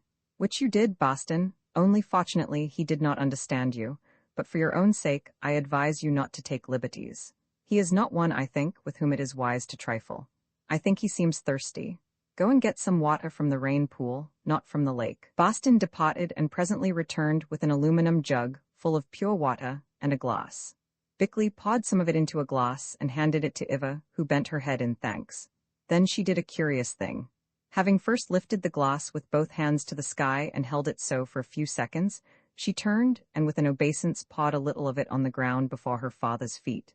A libation, thought I to myself, and evidently Boston agreed with me, for I heard him mutter, "I believe she is making a heathen offering." Doubtless we were right, for Oro accepted the homage by a little motion of the head. After this, at a sign from him, she drank the water. Then the glass was refilled and handed to Oro, who also held it towards the sky. He, however, made no libation but drank at once, 2 tumblers of it in rapid succession. By now the direct sunlight was passing from the mouth of the cave, and though it was hot enough, both of them shivered a little. They spoke together in some language of which we could not understand a word, as though they were debating what their course of action should be. The dispute was long and earnest. Had we known what was passing, which I learned afterwards, it would have made us sufficiently anxious, for the point at issue was nothing less than whether we should or should not be forthwith destroyed, an end, it appears, that Oro was quite capable of bringing about if he so pleased. Eva, however, had very clear views of her own on the matter, and, as I gather, even dared to threaten that she would protect us by the use of certain powers at her command, though what these were I do not know. While the event hung doubtful, Tommy, who was growing bored with these long proceedings, picked up a bough still covered with flowers, which, after their pretty fashion, the Orofnans had placed on the top of one of the baskets of food. This small bough he brought and laid at the feet of Oro, no doubt in the hope that he would throw it for him to fetch, a game in which the dog delighted. For some reason, Oro saw an omen in this simple canine performance, or he may have thought that the dog was making an offering to him, for he put his thin hand to his brow and thought a while, then motioned to Boston to pick up the bough and give it to him. Next he spoke to his daughter as though assenting to something, for I saw her sigh in relief. No wonder, for he was conveying his decision to spare our lives and admit us to their fellowship. After this again they talked, but in quite a different tone and manner. Then the glittering lady said to me in her slow and archaic Orofnan, "We go to rest. You must not follow. We come back perhaps tonight, perhaps next night. We are quite safe. You are quite safe under the beard of Oro. Spirit of Oro watch you. You understand?" I said I understood, whereon she answered, "Goodbye, O Humphrey." "Goodbye, O Eva," I replied, bowing. Thereon they turned and, refusing all assistance from us, vanished into the darkness of the cave, leaning upon each other and walking slowly. Roman 12 250,000 years? You seem to have made the best of your time, old fellow, said Bickley in rather a sour voice. I never knew people begin to call each other by their Christian names so soon, added Boston, looking at me with a suspicious eye. I know no other, I said. Perhaps not, but at any rate you have another, though you don't seem to have told it to her. Anyway, I am glad they are gone, for I was getting tired of being ordered by everybody to carry about wood and water for them. Also, I am terribly hungry as I can't eat before it is light. They have taken most of the best fruit to which I was looking forward, but thank goodness they do not seem to care for pork. So am I, said Bickley, who really looked exhausted. Get the food, there's a good fellow, we'll talk afterwards. When we had eaten, somewhat silently, I asked Bickley what he made of the business, also whither he thought the sleepers had gone. I think I can answer the last question, interrupted Boston. I expect it is to a place well known to students of the Bible, which even Bickley mentions sometimes when he is angry. At any rate, they seem to be very fond of heat, for they wouldn't part from it even in their coffins, and you will admit that they are not quite natural, although that glittering lady is so attractive as regards her exterior. Bickley waved these remarks aside and addressed himself to me. I don't know what to think of it, he said. But as the experience is not natural and everything in the universe, so far as we know it, has a natural explanation, I am inclined to the belief that we are suffering from hallucinations, which in their way are also quite natural. It does not seem possible that two people can really have been asleep for an unknown length of time, enclosed in vessels of glass or crystal, kept warm by radium or some such substance, and then emerge from them comparatively strong and well. It is contrary to natural law. How about microbes? I asked. They are said to last practically forever, and they are living things.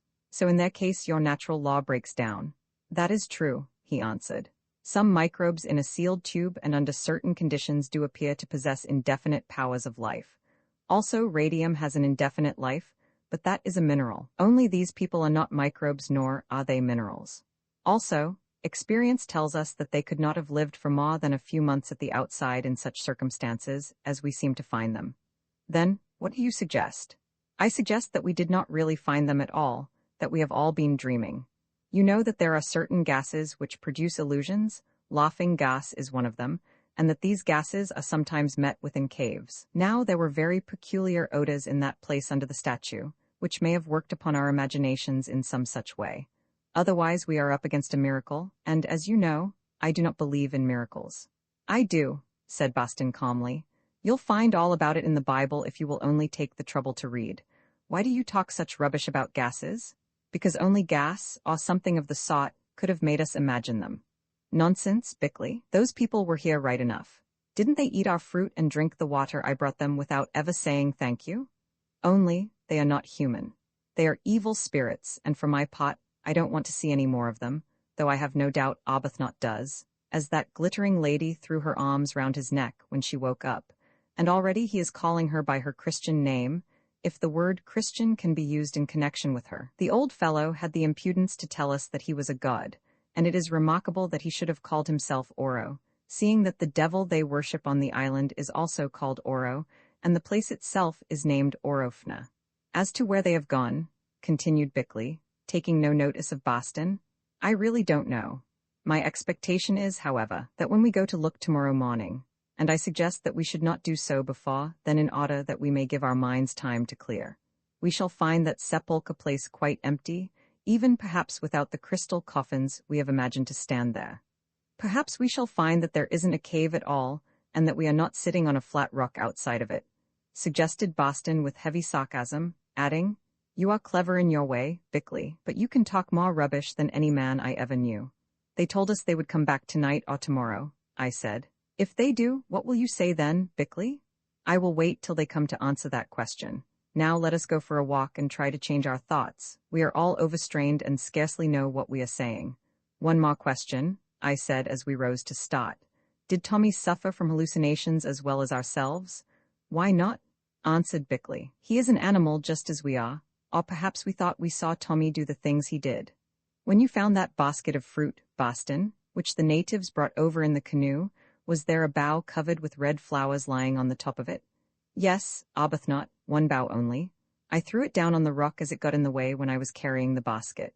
Which flowering bough we all thought we saw the sleeper Oro carry away after Tommy had brought it to him. Yes, he made me pick it up and give it to him, said Boston. Well, if we did not see this it should still be lying on the rock, as there has been no wind and there are no animals here to carry it away. You will admit that, Bickley? He nodded. Then if it is gone you will admit also that the presumption is that we saw what we thought we did see? I do not know how that conclusion can be avoided, at any rate so far as the incident of the bough is concerned, replied Bickley with caution. Then, without more words, we started to look. At the spot where the bough should have been, there was no bough, but on the rock lay several of the red flowers, bitten off, I suppose, by Tommy while he was carrying it. Nor was this all. I think I have mentioned that the glittering lady wore sandals which were fastened with red studs that looked like rubies or carbuncles. On the rock lay one of these studs. I picked it up and we examined it.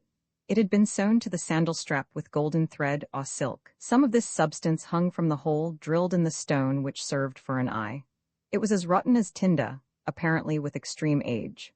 Moreover, the hard gem itself was pitted as though the passage of time had taken effect upon it, though this may have been caused by other agencies, such as the action of the radium rays.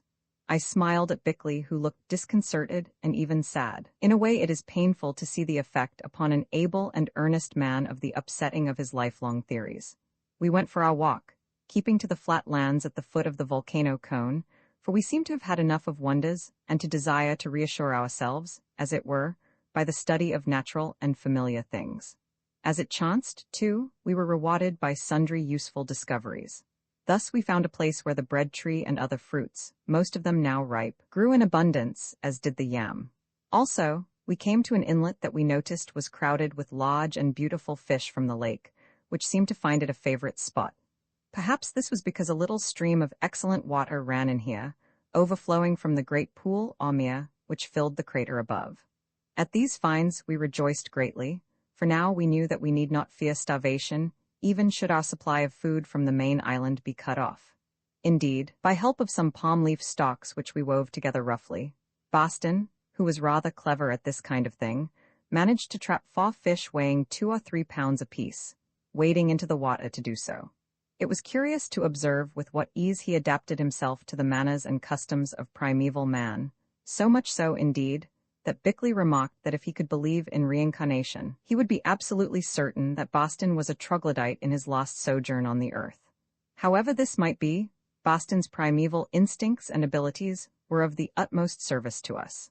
Before we had been many days on that island, he had built us a kind of native hut or house roofed with palm leaves in which, until provided with a betta, as happened afterwards, we ate and he and Bickley slept, leaving the tent to me. Moreover, he wove a net of palm fiber with which he caught abundance of fish, and made fishing lines of the same material. Fortunately, we had some hooks, which he baited with freshwater mussels and the insides of fish. By means of these, he secured some veritable monsters of the carp species that proved most excellent eating. His greatest triumph, however, was a decoy which he constructed of boughs, wherein he trapped a number of waterfowl, so that soon we kept a very good table of a sort, especially after he had learned how to cook our food upon the native plan by means of hot stones. This suited us admirably, as it enabled Bickley and myself to devote all our time to archaeological and other studies which did not greatly interest Boston. By the time that we got back to camp, it was drawing towards evening, so we cooked our food and ate, and then, thoroughly exhausted, made ourselves as comfortable as we could and went to sleep. Even our marvelous experiences could not keep Bickley and myself from sleeping, and on Boston such things had no effect. He accepted them, and that was all, much more readily than we did, indeed. Triple-armed as he was in the mail of a childlike faith, he snapped his fingers at evil spirits which he supposed the sleepers to be, and at everything else that other men might dread. Now, as I have mentioned, after our talk with Marama, although we did not think it wise to adventure ourselves among them again at present, we had lost all fear of the Orofnans. In this attitude, so far as Marama himself and the majority of his people were concerned, we were quite justified, for they were our warm friends. But in the case of the sorcerers, the priests, and all their rascally and superstitious brotherhood, we were by no means justified. They had not forgiven Boston his sacrilege, or for his undermining of their authority, by the preaching of new doctrines which, if adopted, would destroy them as a hierarchy. Nor had they forgiven Bickley for shooting one of their number, or any of us for our escape from the vengeance of their god. So it came about that they made a plot to seize us all, and hail us off to be sacrificed to a substituted image of Oro, which by now they had set up. They knew exactly where we slept upon the rock. Indeed, our fire showed it to them, and so far they were not afraid to venture, since here they had been accustomed for generations to lay their offerings to the god of the mountain. Secretly on the previous night, without the knowledge of Marama, they had carried 2 more canoes to the borders of the lake. Now on this night, just as the moon was setting about 3 in the morning, they made their attack, 21 men in all, for the 3 canoes were large, relying on the following darkness to get us away, and convey us to the place of sacrifice to be offered up at dawn, and before Marama could interfere. The first we knew of the matter, for most foolishly we had neglected to keep a watch, was the unpleasant sensation of brawny savages kneeling on us and trussing us up with palm fiber ropes. Also, they thrust handfuls of dry grass into our mouths to prevent us from calling out, although as air came through the interstices of the grass, we did not suffocate. The thing was so well done that we never struck a blow in self-defense, and although we had our pistols at hand, much less could we fire a shot. Of course, we struggled as well as we were able, but it was quite useless. In 3 minutes, we were as helpless as calves in a net, and like calves, were being conveyed to the butcher. Boston managed to get the gag out of his mouth for a few seconds, and I heard him say in his slow, heavy voice, "This, Bickley, is what comes of trafficking with evil spirits in museum cases." There his speech stopped, for the grass wad was jammed down his throat again, but distinctly I heard the inarticulate Bickley snot as he conceived the repartee he was unable to utter. As for myself, I reflected that the business served us right for not keeping a watch, and abandoned the issue to fate. Still, to confess the truth, I was infinitely more sorry to die than I should have been 48 hours earlier. This is a dull and in most ways a dreadful world, one, if we could only summon the courage, that some of us would be glad to leave in search of new adventures. But here a great and unprecedented adventure had begun to befall me, and before its mystery was solved, before even I could formulate a theory concerning it, my body must be destroyed, and my intelligence that was caged therein, sent far afield, or, if Bickley were right, eclipsed. It seemed so sad just when the impossible, like an unguessed wandering moon, had risen over the gray flats of the ascertained and made them shine with hope and wonder. They carried us off to the canoes, not too gently. Indeed, I heard the bony frame of Boston bump into the bottom of one of them, and reflected, not without venom, that it served him right as he was the fount and origin of our woes. Two stinking magicians, wearing on their heads undress editions of their caught cages, since these were too cumbersome for active work of the sort, and painted all over with various pigments, were just about to swing me off to him into the same, or another canoe, when something happened. I did not know what it was, but as a result, my captors left hold of me so that I fell to the rock, lying upon my back. Then, within my line of vision, which, it must be remembered, was limited because I could not lift my head, appeared the upper part of the tall person of the ancient who said that he was named Oro.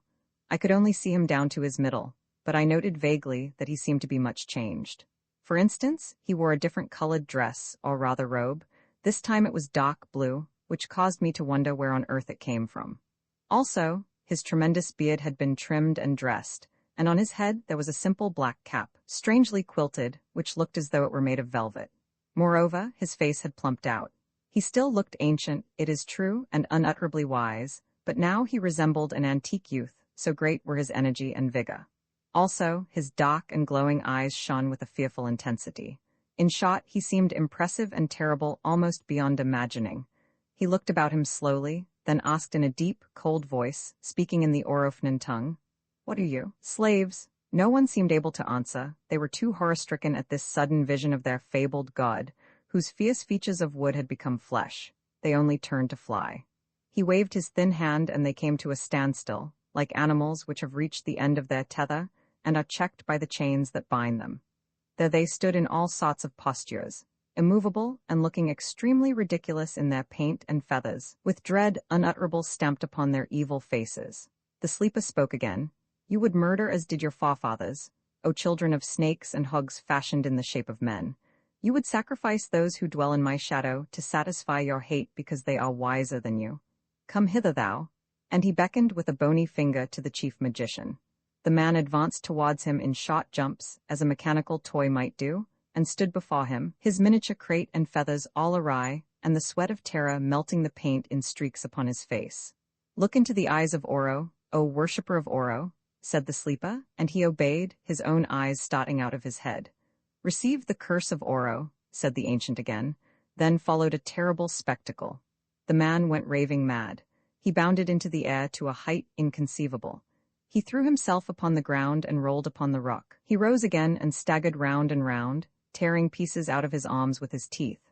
He yelled hideously like one possessed. He groveled, beating his forehead against the rock. Then he sat up, slowly choked, and died. His companions seemed to catch the infection of death as terrified savages often do. They too performed dreadful antics, all except 3 of them who stood paralyzed. They rushed about battering each other with their fists and wooden weapons, looking like devils from hell in their hideous painted attire. They grappled and fought furiously. They separated and plunged into the lake, where with a lost grimace they sank like stones. It seemed to last a long while, but I think that as a matter of fact within 5 minutes it was over. They were all dead. Only the 3 paralyzed ones remained standing and rolling their eyes. The sleeper beckoned to them with his thin finger, and they walked forward in step like soldiers. "Lift that man from the boat," he said, pointing to Boston. "Cut his bonds and those of the others." They obeyed with a wonderful alacrity. In a minute we stood at liberty and were pulling the grass gags from our mouths. The ancient pointed to the head magician who lay dead upon the rock, his hideous, contorted countenance staring open-eyed at heaven. "Take that sorcerer and show him to the other sorcerers yonder," he said, "and tell them where your fellows are if they would find them. Know by these signs that the Oro, god of the mountain, who has slept a while, is awake, and ill will it go with them who question his power or dare to try to harm those who dwell in his house. Bring food day by day and await commands. Begone." The dreadful-looking body was bundled into one of the canoes, that out of which Boston had emerged. A rower sprang into each of them and presently was paddling as he had never done before. As the setting moon vanished, they vanished with it, and once more there was a great silence. "I am going to find my boots," said Boston. "This rock is hard and I hurt my feet kicking at those poor fellows who appear to have come to a bad end. How? I do not exactly understand. Personally, I think that more allowances should have been made for them, as I hope will be the case elsewhere, since after all they only acted according to their lights." "Curse their lights?" ejaculated Bickley, feeling his throat which was bruised. "I'm glad they are out." Boston limped away in search of his boots, but Bickley and I stood where we were contemplating the awakened sleeper. All recollection of the recent tumultuous scene seemed to have passed from his mind, for he was engaged in a study of the heavens. They were wonderfully brilliant now that the moon was down, brilliant as they only can be in the tropics when the sky is clear. Something caused me to look round, and there, coming towards us, was she who said her name was Iva. Evidently all her weakness had departed also, for now she needed no support, but walked with a peculiar gliding motion that reminded me of a swan floating forward on the water. Well had we named her the Glittering Lady, for in the starlight literally she seemed to glitter. I suppose the effect came from her golden raiment, which, however, I noticed, as in her father's case, was not the same that she had worn in the coffin, also from her hair that seemed to give out a light of its own. At least she shimmered as she came, her tall shape swaying at every step like a willow in the wind. She drew near, and I saw that her face, too, had filled out and now was that of one in perfect health and vigor, while her eyes shone softly and seemed wondrous large. In her hands she carried those 2 plates of metal which I had seen lying in the coffin of the sleeper Oro. These she gave to him, then fell back out of his hearing, if it were ever possible to do this, a point on which I am not sure, and began to talk to me. I noted at once that in the few hours during which she was absent, her knowledge of the Orofnan tongue seemed to have improved greatly, as though she had drunk deeply from some hidden fount of memory. Now she spoke it with readiness, as Oro had done when he addressed the sorcerers, although many of the words she used were not known to me, and the general form of her language appeared archaic, as for instance that of Spencer as compared with modern English. When she saw I did not comprehend her, however, she would stop and cast her sentences in a different shape, till at length I caught her meaning. Now I give the substance of what she said. "You are safe," she began, glancing first at the palm ropes that lay upon the rock and then at my wrists, one of which was cut. "Yes, Lady Iva, thanks to your father. You should say thanks to me. My father was thinking of other things, but I was thinking of you strangers, and from where I was I saw those wicked ones coming to kill you." "Oh, from the top of the mountain, I suppose." She shook her head and smiled, but vouchsafed no further explanation, unless her following words can be so called. These were, "I can see otherwise than with my eyes, if I choose." A statement that caused Bickley, who was listening, to mutter, "Impossible. What the deuce can she mean? Telepathy, perhaps." "I saw," she continued, "and told the Lord, my father. He came forth. Did he kill them?" I did not look to learn. "Yes, they lie in the lake, all except 3 whom he sent away as messengers." "I thought so. Death is terrible, O Humphrey, but it is a sod which those who rule must use to smite the wicked and the savage." Not wishing to pursue this subject, I asked her what her father was doing with the metal plates. "He reads the stars," she answered, "to learn how long we have been asleep. Before we went to sleep he made 2 pictures of them as they were then, and as they should be at the time he had set for our awakening." "We set that time," interrupted Bickley. "Not so, O Bickley," she answered, smiling again. "In the divine Oro's head was the time set. You were the hand that executed his decree." When Bickley heard this, I really thought he would have burst. However, he controlled himself nobly, being anxious to hear the end of this mysterious fib. "How long was the time that the Lord Oro set apart for sleep?" I asked. She paused as though puzzled to find words to express her meaning, then held up her hands and said, 10, nodding at her fingers. By second thoughts she took Bickley's hands, not mine, and counted his 10 fingers. 10 years, said Bickley. Well, of course it is impossible, but perhaps, and he paused. 10 tens, she went on with a deepening smile. 100. Oh, said Bickley. 10 hundreds, 1,000. I say, said Bickley. 10 times 10,000, 100,000. Bickley became silent. Twice 100,000 and half 100,000, 250,000 years. That was the space of time which the Lord Oro, my father, set for our sleep. Whether it has been fulfilled he will know presently when he has read the book of the stars and made comparison of it with what he wrote before we laid us down to rest. And she pointed to the metal plates which the ancient was studying. Bickley walked away, making sounds as though he were going to be ill, and looking so absurd in his indignation that I nearly laughed. The Lady Iver actually did laugh, and very musical was that laugh. He does not believe, she said. He is so clever he knows everything. But 250,000 years ago we should have thought him quite stupid.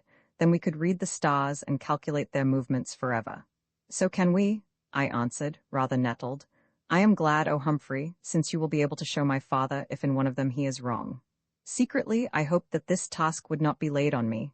Indeed, I thought it well to change the subject for the edification of Bickley, who had recovered and was drawn back by his eager curiosity.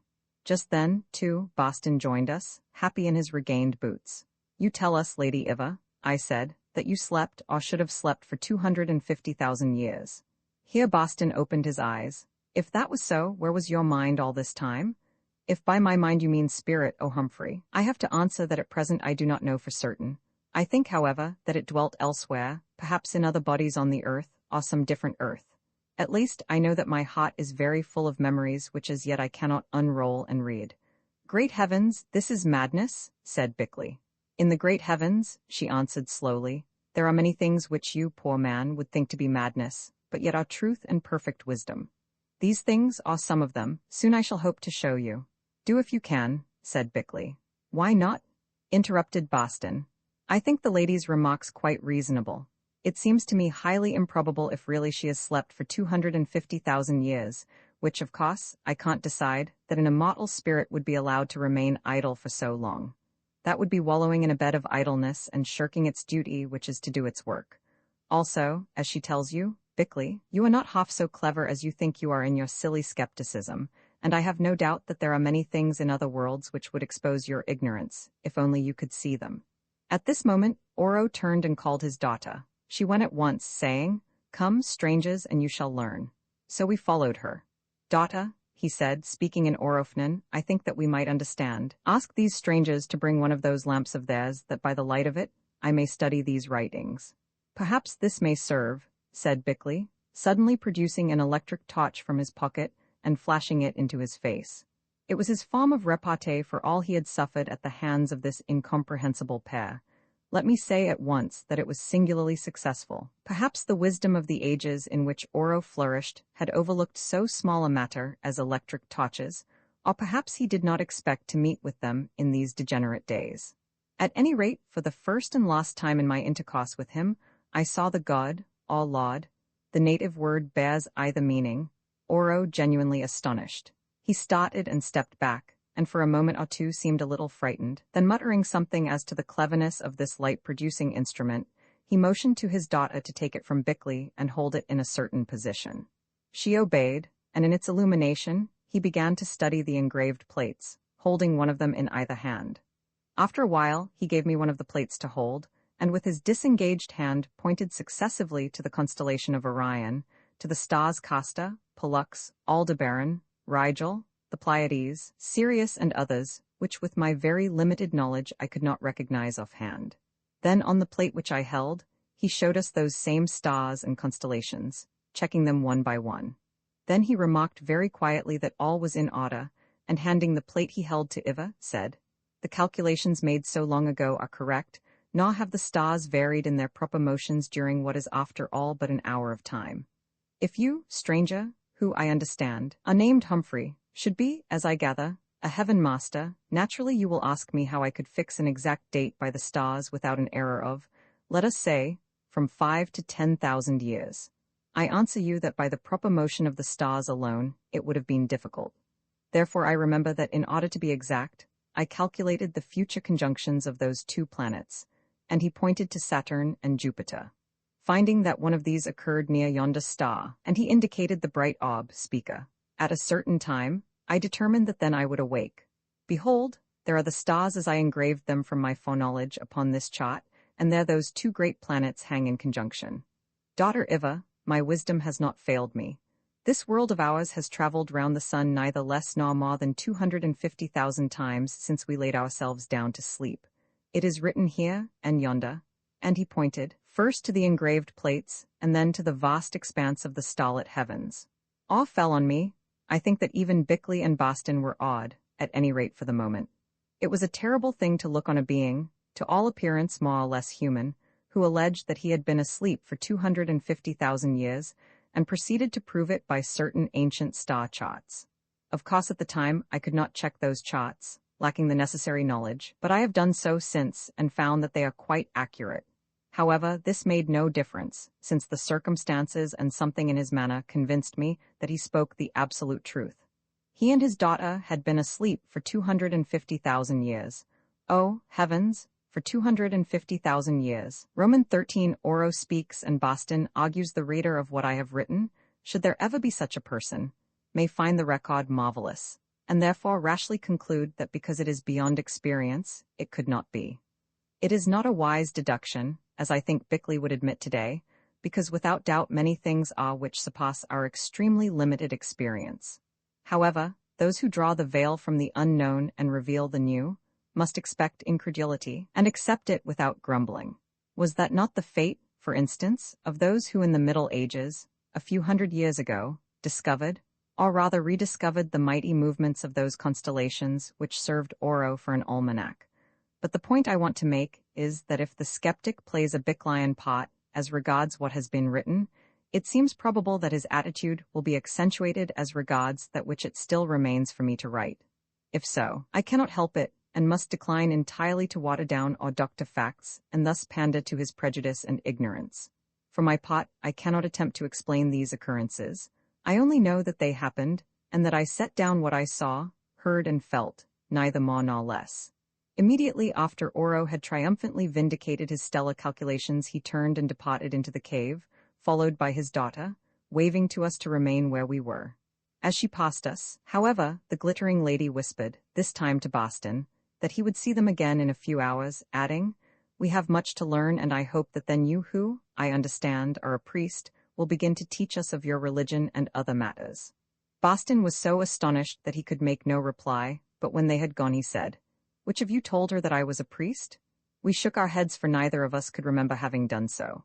"Well, I did not," continued Boston, "since at present I have found no opportunity of saying a word in season. So I suppose she must have gathered it from my attire, though as a matter of fact I haven't been wearing a collar, and those men who wanted to cook me pulled off my white tie, and I didn't think it worth while dirtying a clean one."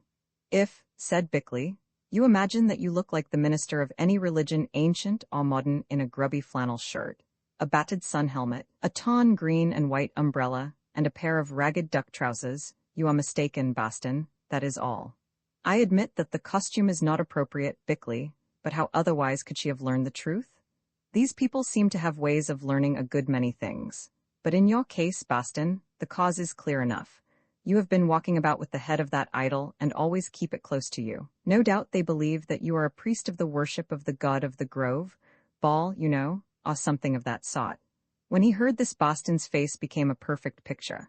Never before did I see it so full of horror, struggling with indignation. "I must undeceive them without a moment's delay," he said, and was starting for the cave when we caught his arms and held him. "Better wait till they come back, old fellow," I said, laughing. "If you disobey that Lord Oro, you may meet with another experience in the sacrifice line." "Perhaps you are right, Arbuthnot. I will occupy the interval in preparing a suitable address." "Much better occupy it in preparing breakfast," said Bickley. "I have always noticed that you are at your best extempore." In the end, he did prepare breakfast, though in a distrait fashion. Indeed, I found him beginning to make tea in the frying pan. Boston felt that his opportunity had arrived, and was making ready to rise to the occasion. Also, we felt, all three of us, that we were extremely shabby-looking objects, and though none of us said so, each did his best to improve his personal appearance. First of all, Bickley cut Boston's and my hair, after which I did him the same service. Then Bickley, who was nominally clean-shaven, set to work to remove a beard of about a week's growth, and I, who wore one of the pointed variety, trimmed up mine as best I could with the help of a hand-glass. Boston, too, performed on his, which was of the square and rather ragged type, wisely rejecting Bickley's advice to shave it off altogether, offered, I felt convinced, because he felt that the result on Boston would be too hideous for words. After this, we cut our nails, cleaned our teeth, and bathed. I even caught Bickley applying hair tonic from his dressing case in secret, behind a projecting rock, and borrowed some myself. He gave it me on condition that I did not mention its existence to Boston, who, he remarked, would certainly use the lot and make himself smell horrible. Next we found clean ducks among our store of spare clothes, for the Orofnans had brought these with our other possessions, and put them on, even adding silk cummerbunds and neckties. My tie I fastened with a pin that I had obtained in Egypt. It was a tiny gold statuette of very fine and early workmanship, of the god Osiris, wearing the crown of the upper land with the uraeus crest, and holding in his hands, which projected from the mummy wrappings, the emblems of the crook, the scourge, and the crux ansata, a sign of life.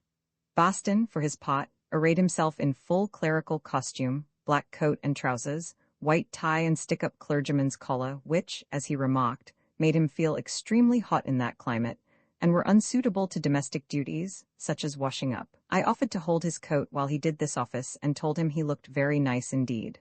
"Beautiful?" remarked Bickley, "but why don't you put on your surplice and biretta?"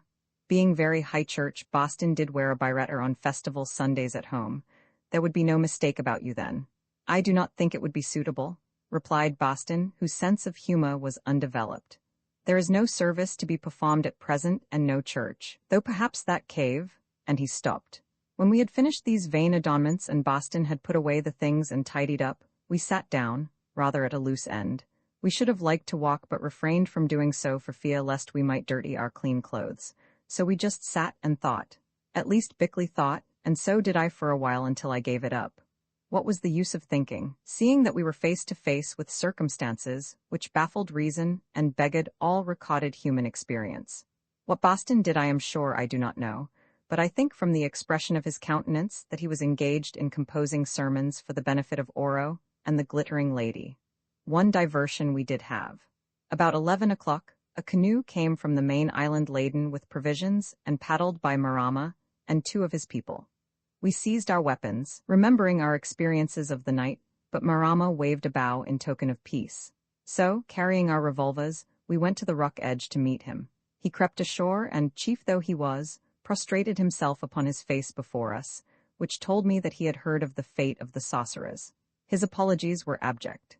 He explained that he had no part in the outrage of the attack, and besought us to intercede on behalf of him and his people with the awakened god of the mountain, whom he looked for with a terrified air. We consoled him as well as we could, and told him that he had best be gone before the god of the mountain appeared, and perhaps treated him as he had done the sorcerers. In his name, however, we commanded Marama to bring materials and build us a proper house upon the rock, also to be sure to keep up a regular and ample supply of provisions. If he did these things, and anything else we might from time to time command, we said that perhaps his life and those of his people would be spared. This, however, after the evil behavior of some of them, of course we could not guarantee. Marama departed so thoroughly frightened that he even forgot to make any inquiries as to who this god of the mountain might be, or where he came from, or whither he was going.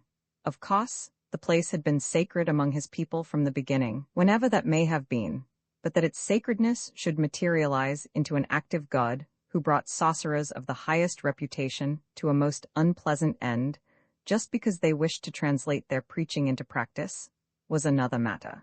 It was not to be explained even by the fact of which he himself had informed me, that during the dreadful storm of some months before, the cave mouth, which previously was not visible on the volcano, had suddenly been lifted up above the level of the Rock of Offerings, although, of course, all religious and instructed persons would have expected something peculiar to happen after this event. Such I knew were his thoughts, but, as I have said, he was too frightened and too hurried to express them in questions that I should have found it extremely difficult to answer. As it was he departed quite uncertain as to whether one of us was not the real god of the mountain, who had power to bring hideous death upon his molesters. After all, what had he to go on to the contrary, except the word of 3 priests who were so terrified that they could give no coherent account of what had happened? Of these events, it was true, there was evidence in the twisted carcass of their lamented high sorcerer, and for the matter of that, of certain copses which he had seen, that lay in shallow water at the bottom of the lake. Beyond all was vague, and in his heart, I am sure that Marama believed that Boston was the real god of the mountain. Naturally, he would desire to work vengeance on those who tried to sacrifice and eat him. Moreover, had he not destroyed the image of the god of the grove and borne away its head whence he had sucked magic and power? Thus argued Marama, disbelieving the tale of the frightened sorcerers, for he admitted as much to me in after days. Marama departed in a great hurry, fearing lest the god of the mountain, or Boston, whose new and splendid garb he regarded with much suspicion, might develop some evil energy against him.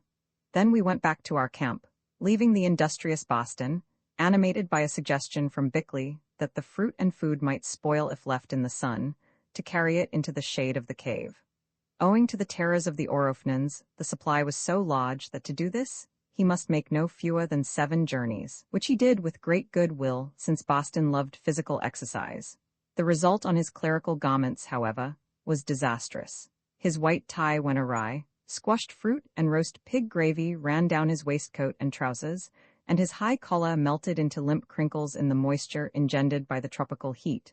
Only his long coat escaped, since that Bickley kindly carried for him. It was just as he arrived with the 7th load in this extremely disheveled condition that Oro and his daughter emerged from the cave.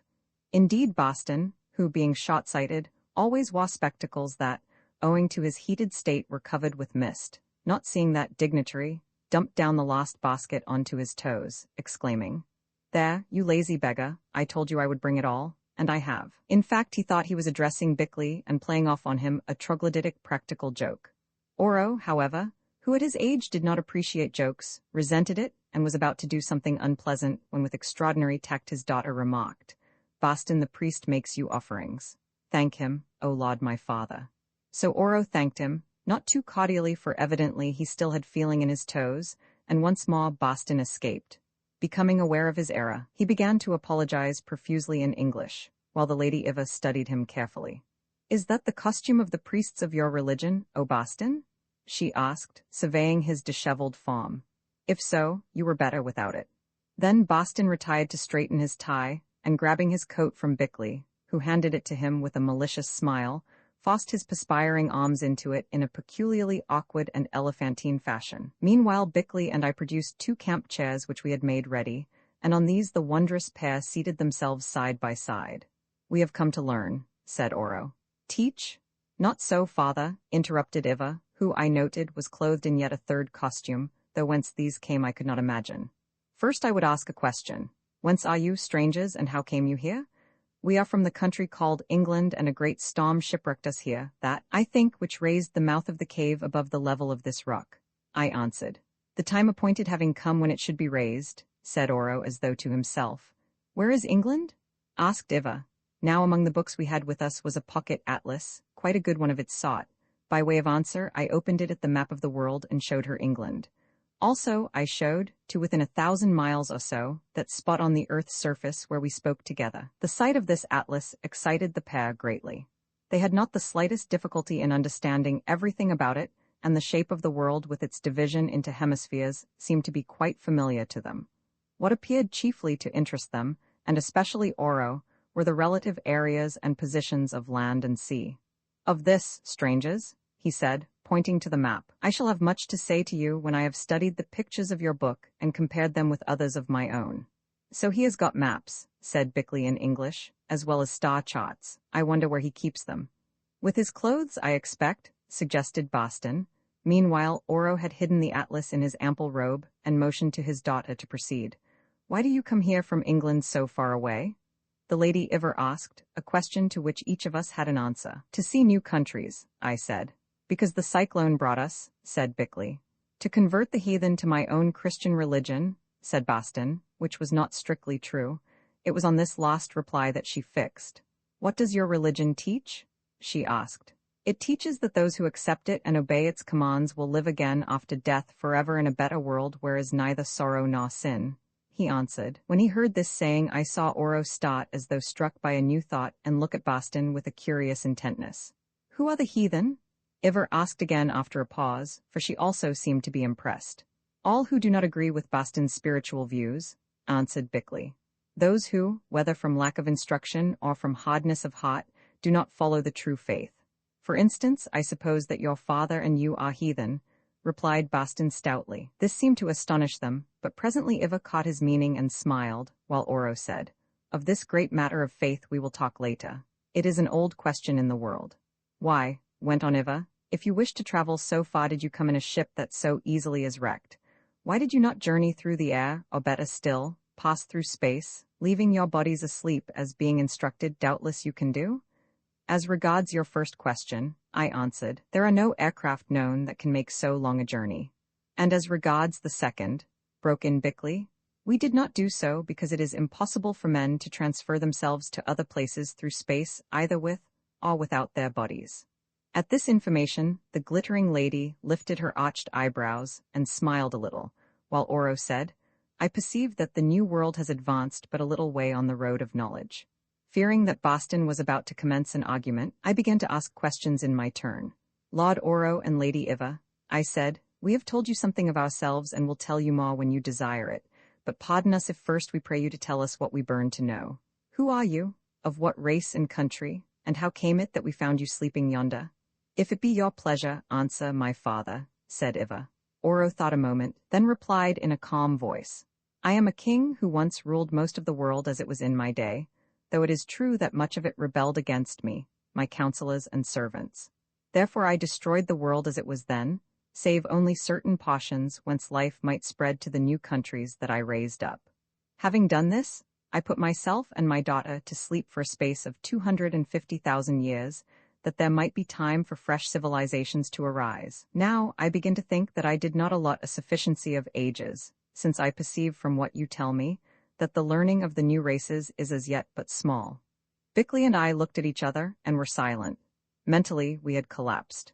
Who could begin to discuss statements built upon such a foundation of gigantic and paralyzing falsehoods? Well, Boston could for one.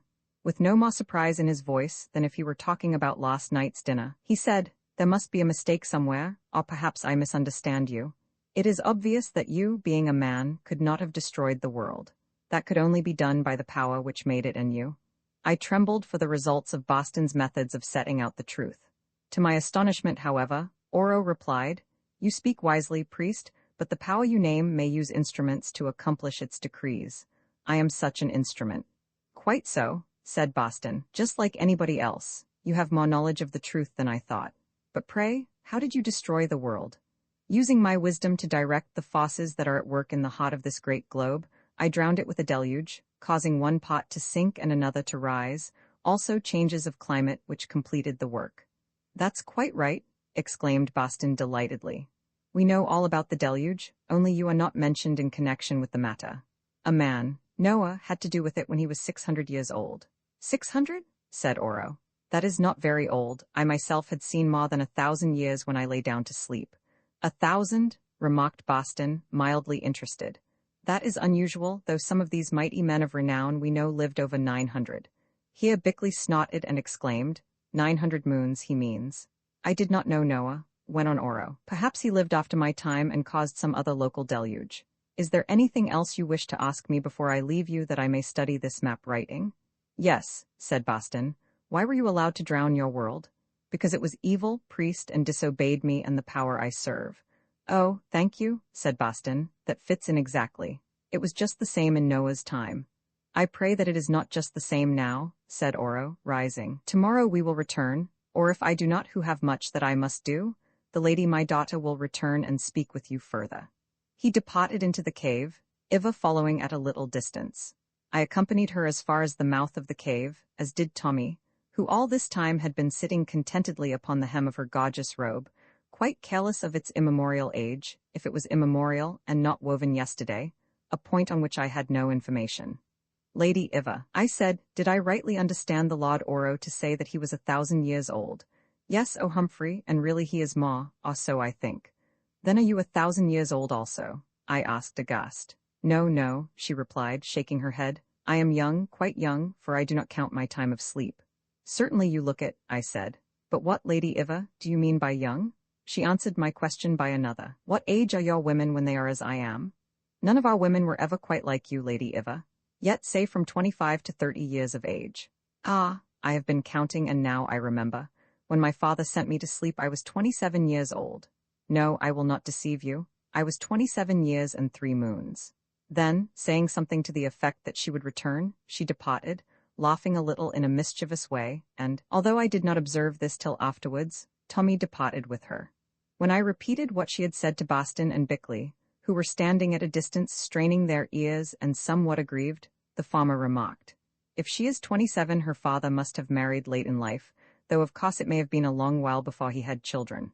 Then Bickley, who had been suppressing himself all this while, went off like a bomb. Do you tell us, Boston, he asked, that you believe one word of all this ghastly rubbish? I mean as to that antique charlatan being 1,000 years old and having caused the flood and the rest. If you ask me, Bickley, I see no particular reason to doubt it at present. A person who can go to sleep in a glass coffin kept warm by a pocketful of radium together, with very accurate maps of the constellations at the time he wakes up, can, I imagine, do most things. Even cause the deluge, jeered Bickley. I don't know about the deluge, but perhaps he may have been permitted to cause a deluge. Why not?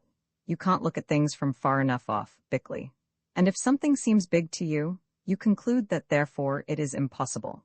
The same power which gives you skill to succeed in an operation that hitherto was held impracticable, as I know you have done once or twice, may have given that old fellow power to cause a deluge. You should measure the universe and its possibilities by worlds and not by acres, Bickley. And believe, I suppose, that a man can live 1,000 years, whereas we know well that he cannot live more than about 100. You don't know anything of the sort, Bickley. All you know is that over the brief period of history with which we are acquainted, say 10,000 years at most, men have only lived to about 100. But the very rocks which you are so fond of talking about tell us that even this planet is millions upon millions of years of age. Who knows then, but that at some time in its history, men did not live for 1,000 years, and that lost civilizations did not exist of which this Oro and his daughter may be 2 survivors? There is no proof of anything of the sort, said Bickley. I don't know about proof, as you understand it, though I have read in Plato of a continent called Atlantis that was submerged, according to the story of old Egyptian priests. But personally, I have every proof, for it is all written down in the Bible at which you turn up your nose, and I am very glad that I have been lucky enough to come across this unexpected confirmation of the story.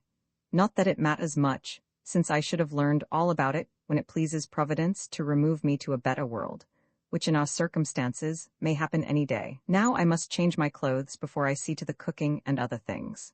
I am bound to admit, said Bickley, looking off to him, that old Boston is not so stupid as he seems. From his point of view, the arguments he advances are quite logical. Moreover, I think he is right when he says that we look at things through the wrong end of the telescope. After all, the universe is very big, and who knows what may happen there? Who knows even what may have happened on this little Earth during the eons of its existence, whenever its balance chanced to shift, as the ice ages show us it has often done. Still, I believe that old Oro to be a prince of liars. That remains to be proved, I answered cautiously. All I know is that he is a wonderfully learned person of most remarkable appearance, and that his daughter is the loveliest creature I ever saw. There I agree, said Bickley decidedly, and as brilliant as she is lovely. If she belongs to a past civilization, it is a pity that it ever became extinct. Now let's go and have a nap. Boston will call us when supper is ready. Roman 14 The underworld that night we slept well, and without fear, being quite certain that after their previous experience, the Orofnans would make no further attempts upon us. Indeed, our only anxiety was for Tommy, whom we could not find when the time came to give him his supper. Boston, however, seemed to remember having seen him following the glittering lady into the cave. This, of course, was possible, as certainly he had taken an enormous fancy to her, and sat himself down as close to her as he could on every occasion. He even seemed to like the ancient Oro, and was not afraid to jump up and plant his dirty paws upon that terrific person's gorgeous robe. Moreover, Oro liked him, For several times I observed him pat the dog upon the head, as I think I have said, the only human touch that I had perceived about him. So we gave up searching and calling in the hope that he was safe with our supernatural friends. The next morning quite early the Lady Iver appeared alone. No, not alone, for with her came our lost Tommy, looking extremely spry and well at ease. The faithless little wretch just greeted us in a casual fashion, and then went and sat by Iva. In fact, when the awkward Boston managed to stumble over the end of her dress, Tommy growled at him and showed his teeth. Moreover, the dog was changed. He was blessed with a shiny black coat, but now this coat sparkled in the sunlight, like the Lady Iva's hair. The glittering lady is all very well, but I'm not sure that I care for a glittering dog. It doesn't look quite natural, said Boston, contemplating him.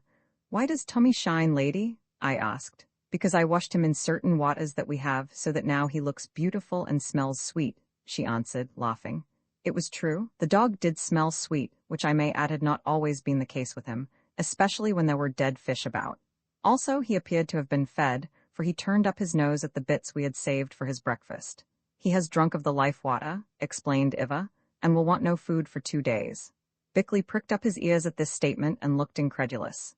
You do not believe, O Bickley, she said, studying him gravely. Indeed, you believe nothing. You think my father and I tell you many lies. Boston there, he believes all. Humphrey, he is not sure. He thinks to himself, I will wait and find out whether or no these funny people cheat me. Bickley colored and made some remark about things which were contrary to experience, also that Tommy in a general way was rather a greedy little dog. You, too, like to eat, Bickley. This was true. He had an excellent appetite, but when you have drunk the life water you will care much less. I am glad to hear it, interrupted Boston, for Bickley wants a lot of cooking done, and I find it tedious. You eat also, lady, said Bickley. Yes, I eat sometimes because I like it, but I can go weeks and not eat when I have the life water. Just now, after so long a sleep, I am hungry. Please give me some of that fruit. No, not the flesh I hate. We handed it to her. She took 2 plantains, peeled and ate them with extraordinary grace. Indeed, she reminded me, I do not know why, of some lovely butterfly drawing its food from a flower. While she ate, she observed us closely. Nothing seemed to escape the quick glances of those beautiful eyes. Presently she said, What, O Humphrey, is that with which you fasten your neckdress? And she pointed to the little gold statue of Osiris that I used as a pin. I told her that it was a statuette of a god named Osiris and very, very ancient, probably quite 5,000 years old, a statement at which she smiled a little, also that it came from Egypt. Ah, she answered, is it so? I asked because we have figures that are very like to that one, and they also hold in their hands a staff surmounted by a loop. They are figures of Sleep's brother Death. So is this, I said. Among the Egyptians, Osiris was the god of death. She nodded and replied that doubtless the symbol had come down to them. One day you shall take me to see this land which you call so very old, or I will take you, which would be quicker, she added. We all bowed and said we should be delighted. Even Boston appeared anxious to revisit Egypt in such company, though when he was there it seemed to bore him. But what she meant about taking us I could not guess. Nor had we time to ask her, for she went on, watching our faces as she spoke. The Lord Oro sends you a message, strangers. He asks whether it is your wish to see where we dwell. He adds that you are not to come if you do not desire, or if you fear danger. We all answered that there was nothing we should like better, but Boston added that he had already seen the tomb. Do you think, Boston, that we live in a tomb because we slept there for a while, awaiting the advent of you wanderers at the appointed hour? I don't see where else it could be, unless it is further down that cave, said Boston. The top of the mountain would not be convenient as a residence. It has not been convenient for many an age, for reasons that I will show you. Think now, before you come. You have not to fear from us, and I believe that no harm will happen to you. But you will see many strange things that will anger Bickley because he cannot understand them, and perhaps will weary Boston because his heart turns from what is wondrous and ancient. Only Humphrey will rejoice in them because the doors of his soul are open, and he longs. What do you long for, Humphrey? That which I have lost in fear I shall never find again, I answered boldly. I know that you have lost many things. Last night, for instance, you lost Tommy, and when he slept with me he told me much about you and others. This is ridiculous, broke in Boston. Can a dog talk? Everything can talk if you understand its language, Boston. But keep a good heart, Humphrey, for the bold seeker finds in the end. Oh, foolish man, do you not understand that all is yours if you have but the soul to conceive and the will to grasp? All below, between, above, Even I know that, I who have so much to learn. So she spoke and became suddenly magnificent. Her face, which had been but that of a super-lovely woman, took on grandeur. Her bosom swelled, her presence radiated some subtle power, much as her hair radiated light. In a moment it was gone, and she was smiling and jesting. "Will you come, strangers, where Tommy was not afraid to go, down to the underworld? Or will you stay here in the sun? Perhaps you will do better to stay here in the sun, for the underworld has terrors for weak hearts that were born but yesterday, and feeble feet may stumble in the dark."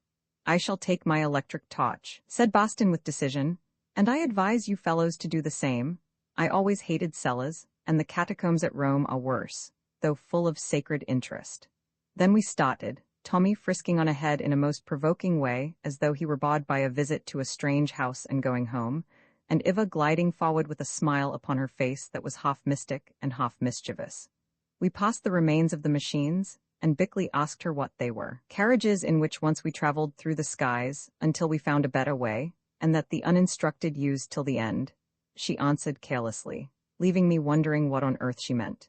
We came to the statue and the sepulchre beneath without trouble, for the glint of her hair, and I may add of Tommy's back, were quite sufficient to guide us through the gloom. The crystal coffins were still there, for Boston flashed his torch and we saw them, but the boxes of radium had gone. "Let that light die," she said to Boston. "Humphrey, give me your right hand and give your left to Bickley. Let Boston cling to him and fear nothing." We passed to the end of the tomb and stood against what appeared to be a rock wall, all close together, as she directed. "Fear nothing," she said again, but next second I was never more full of fear in my life, for we were whirling downwards at a speed that would have made an American elevator attendant turn pale. "Don't choke me," I heard Bickley say to Boston, and the latter's murmured reply of, "I never could bear these moving staircases and tubalifts, they always make me feel sick." I admit that for my part I also felt rather sick and clung tightly to the hand of the glittering lady. She, however, placed her other hand upon my shoulder, saying in a low voice, "Did I not tell you to have no fear?" Then I felt comforted, for somehow I knew that it was not her desire to harm and much less to destroy me. Also, Tommy was seated quite at his ease with his head resting against my leg, and his absence of alarm was reassuring. The only stoic of the party was Bickley. I have no doubt that he was quite as frightened as we were, but rather than show it he would have died. "I presume this machinery is pneumatic," he began when suddenly, and without shock, we arrived at the end of our journey. How far we had fallen I am sure I do not know, but I should judge from the awful speed at which we traveled that it must have been several thousand feet, probably 4 or 5. "Everything seems steady now," remarked Boston, "so I suppose this luggage lift has stopped. The odd thing is that I can't see anything of it. There ought to be a shaft, but we seem to be standing on a level floor." "The odd thing is," said Bickley, "that we can see it all. Where the devil does the light come from thousands of feet underground?" "I don't know," answered Boston, "unless there is natural gas here, as I am told there is at a town called Medicine Hat in Canada." "Natural gas be blowed," said Bickley. "It is more like moonlight magnified 10 times. So it was. The whole place was filled with a soft radiance equal to that of the sun at noon, but gentler and without heat. "Where does it come from?" I whispered to Iva. "Oh," she replied, as I thought evasively. "It is the light of the underworld which we know how to use. The earth is full of light, which is not wonderful, is it, seeing that its hot is fire? Now look about you." I looked and leant on her harder than ever, since amazement made me weak. We were in some vast place whereof the roof seemed almost as far off as the sky at night. At least all that I could make out was a dim and distant arch which might have been one of cloud.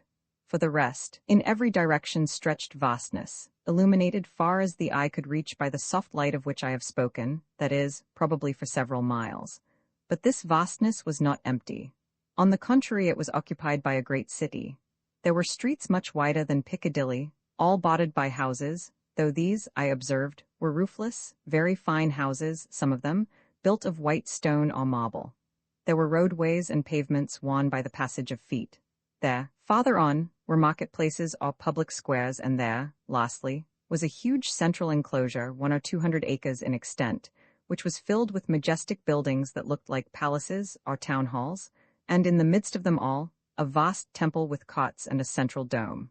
For here, notwithstanding the lack of necessity, its builders seemed to have adhered to the overworld tradition and had roofed their fane. And now came the terror. All of this enormous city was dead. Had it stood upon the moon, it could not have been more dead. none paced its streets, none looked from its window places.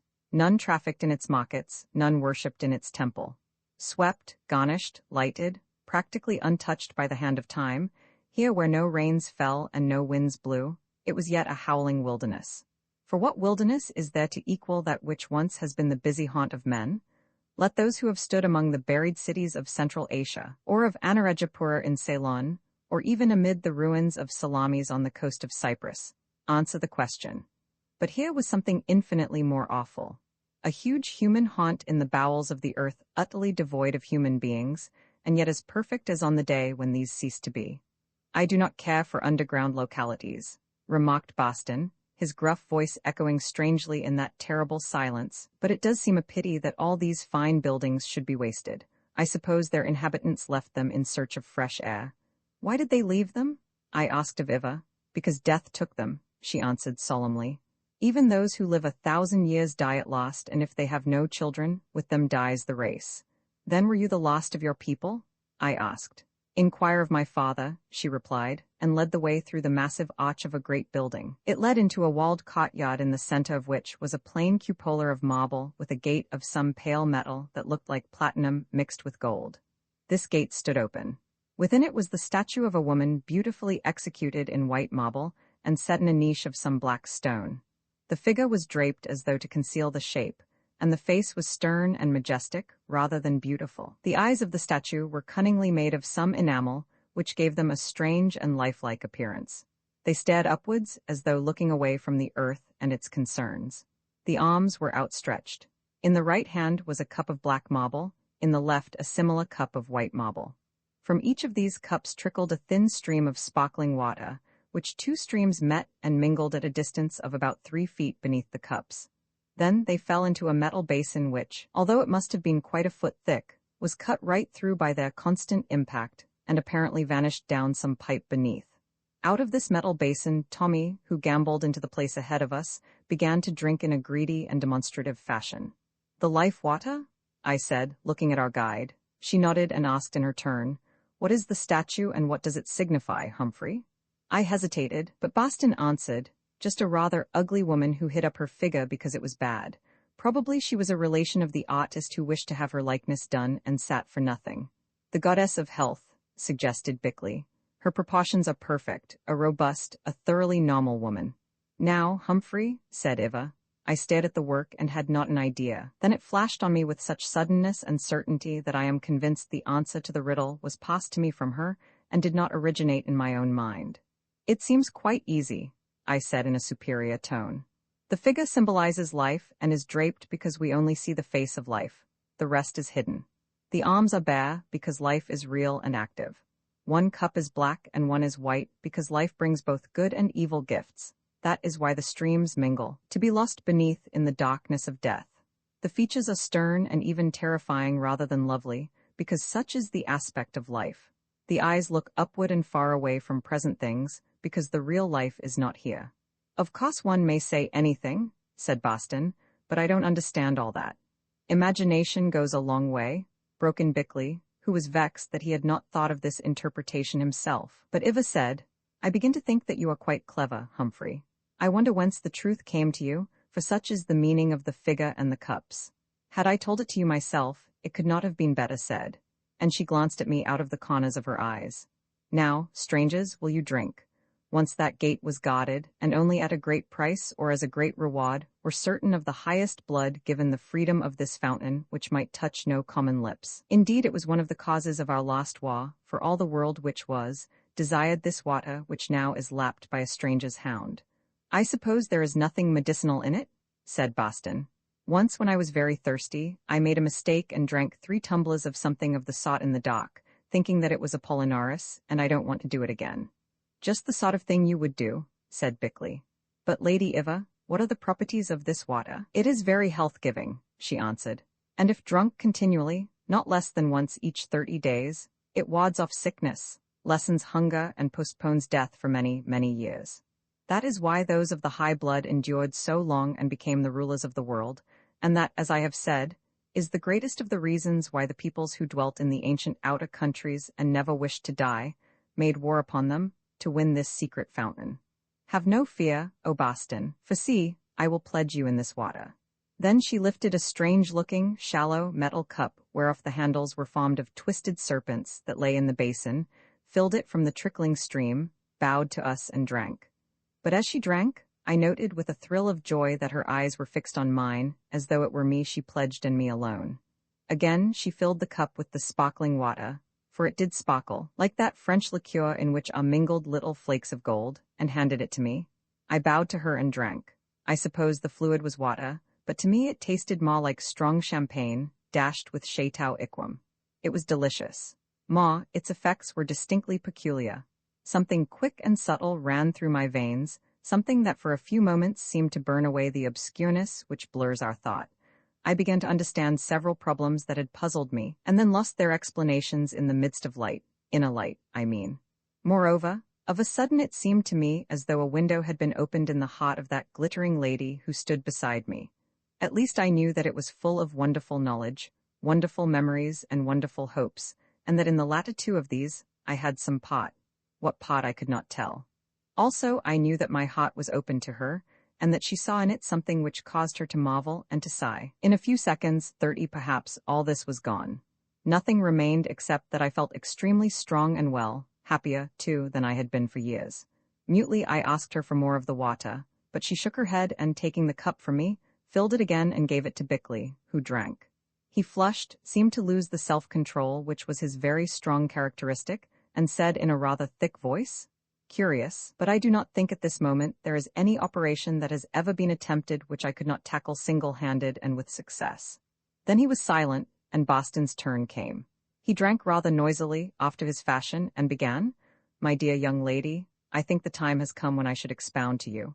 Here he broke off and commenced singing very badly, for his voice was somewhat raucous, from Greenland's icy mountains, from India's coral strand, where Afric's sunny fountains roll down their golden sand. Ceasing from melody, he added, "I determined that I would drink nothing intoxicating while I was on this island, that I might be a shining light in a dark place, and now I fear that quite unwittingly I have broken what I look upon as a promise." Then he, too, grew silent. "Come," said Eva, "my father, the Lord Oro, awaits you." We crossed the cot of the water of life and mounted steps that led to a wide and impressive portico, Tommy frisking ahead of us in a most excited way for a dog of his experience. Evidently, the water had produced its effect upon him as well as upon his masters. This portico was in a solemn style of architecture which I cannot describe, because it differed from any other that I know. It was not Egyptian and not Greek, although its solidity reminded me of the former, and the beauty and grace of some of the columns of the latter. The profuseness and rather grotesque character of the carvings suggested the ruins of Mexico and Yucatan, and the enormous size of the blocks of stone, those of Peru and Baalbek. In short, all the known forms of ancient architecture might have found their inspiration here, and the general effect was tremendous. "The palace of the king," said Eva, whereof we approached the great hall. We entered through mighty metal doors, one of which stood ajar, into a vestibule which from certain indications I gathered had once been a guard, or perhaps an assembly room. It was about 40 feet deep by 100 wide. Thence she led us through a smaller door into the hall itself. It was a vast place without columns, for there was no roof to support.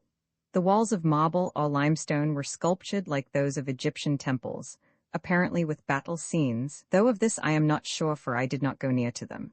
Except for a broad avenue along the middle, up which we walked, the area was filled with marble benches that would, I presume, have accommodated several thousand people. But they were empty, and oh, the loneliness of it all. Far away at the head of the hall was a dais enclosed, and, as it were, roofed in by a towering structure that mingled grace and majesty to a wonderful degree. It was modelled on the pattern of a huge shell. The base of the shell was the platform, behind were the ribs, and above, the overhanging lip of the shell. On this platform was a throne of silvery metal. It was supported on the arched coils of snakes, whereof the tails formed the back and the heads the arms of the throne. On this throne, arrayed in gorgeous robes, sat the Lord Oro, his white beard flowing over them, and a jeweled cap upon his head. In front of him was a low table on which lay graven sheets of metal, and among them a large ball of crystal. There he sat, solemn and silent in the midst of this awful solitude, looking in very truth like a god, as we conceive such a being to appear. Small as he was in that huge expanse of buildings, he seemed yet to dominate it, in a sense to fill the emptiness which was accentuated by his presence. I know that the sight of him filled me with true fear which it had never done in the light of day, not even when he arose from his crystal coffin. Now for the first time I felt as though I were really in the presence of a being supernatural. Doubtless, the surroundings heightened this impression. What were these mighty edifices in the bowels of the world? Whence came this wondrous, all-pervading, and translucent light, whereof we could see no origin? Whither had vanished those who had reared and inhabited them? How did it happen that of them all, this man, if he were a man, and this lovely woman at my side, who, if I might trust my senses and instincts, was certainly a woman, alone survived of their departed multitudes? The thing was crushing. I looked at Bickley for encouragement, but got none, for he only shook his head. Even Boston, now that the first effects of the life-water had departed, seemed overwhelmed, and muttered something about the halls of Hades. Only the little dog Tommy remained quite cheerful. He trotted down the hall, jumped onto the dais, and sat himself comfortably at the feet of its occupant. "I greet you," Oro said in his slow, resonant voice. "Daughter, lead these strangers to me, I would speak with them." Roman 15 Oro in his house, we climbed onto the dais by some marble steps, and sat ourselves down in far curious chairs of metal that were more or less copied from that which served Oro as a throne. At least the arms ended in graven heads of snakes. These chairs were so comfortable that I concluded the seats were fixed on springs. Also, we noticed that they were beautifully polished. "I wonder how they keep everything so clean," said Boston, as we mounted the dais. "In this big place it must take a lot of housemaids, though I don't see any, but perhaps there is no dust here." I shrugged my shoulders while we seated ourselves, the Lady Iva and I on Oro's right, Bickley and Boston on his left, as he indicated by pointing with his finger. "What say you of this city?" Oro asked after a while of me. "We do not know what to say," I replied. "It amazes us. In our world there is nothing like to it. Perchance there will be in the future when the nations grow more skilled in the arts of war," said Oro darkly. "Be pleased, Lord Oro," I went on, "if it is your will, to tell us why the people who built this place chose to live in the bowels of the earth instead of upon its surface." "They did not choose, it was forced upon them," was the answer. "This is a city of refuge that they occupied in time of war, not because they hated the sun. In time of peace and before the barbarians dared to attack them, they dwelt in the city Pani, which signifies above. You may have noted some of its remaining ruins on the mount and throughout the island. The rest of them are now beneath the sea. But when trouble came and the foe rained fire on them from the air, they retreated to this town, Nio, which signifies beneath. And then they died. The water of life may prolong life, but it cannot make women bear children. That they will only do beneath the blue of heaven, not deep in the belly of the world where nature never designed that they should dwell. How would the voices of children sound in such halls as these? Tell me, you, Bickley, who are a physician. I cannot imagine children in such a place, and if born here they would die," said Bickley. Oro nodded. "They did die, and if they went above to Pani they were murdered. So soon the habit of birth was lost, and the sons of wisdom perished one by one. Yes, they who ruled the world, and by tens of thousands of years of toil had gathered into their bosoms all the secrets of the world, perished, till only a few, and among them I and this daughter of mine, were left. And then, Humphrey, having power so to do, I did what long I had threatened, and unchained the forces that work at the world's heart, and destroyed them who were my enemies and evil, so that they perished by millions, and with them all their works. Afterwards we slept, leaving the others, our subjects who had not the secret of this sleep, to die, as doubtless they did in the cause of nature, or by the hand of the foe. The rest you know. Can such a thing happen again?" asked Bickley in a voice that did not hide his disbelief. "Why do you question me, Bickley? You who believe nothing of what I tell you and therefore make wrath. Still I will say this, that what I caused to happen I can cause once more. Only once, I think, as perchance you shall learn before all is done. Now, since you do not believe, I will tell you no more of our mysteries, no, not whence this light comes, nor what are the properties of the water of life, both of which you long to know, nor how to preserve the vital spark of being in the grave of dreamless sleep, like a live jewel in a casket of dead stone, nor aught else. As to these matters, daughter, I bid you also to be silent, since Bickley mocks at us. Yes, with all this around him, he who saw us rise from the coffins still mocks at us in his heart.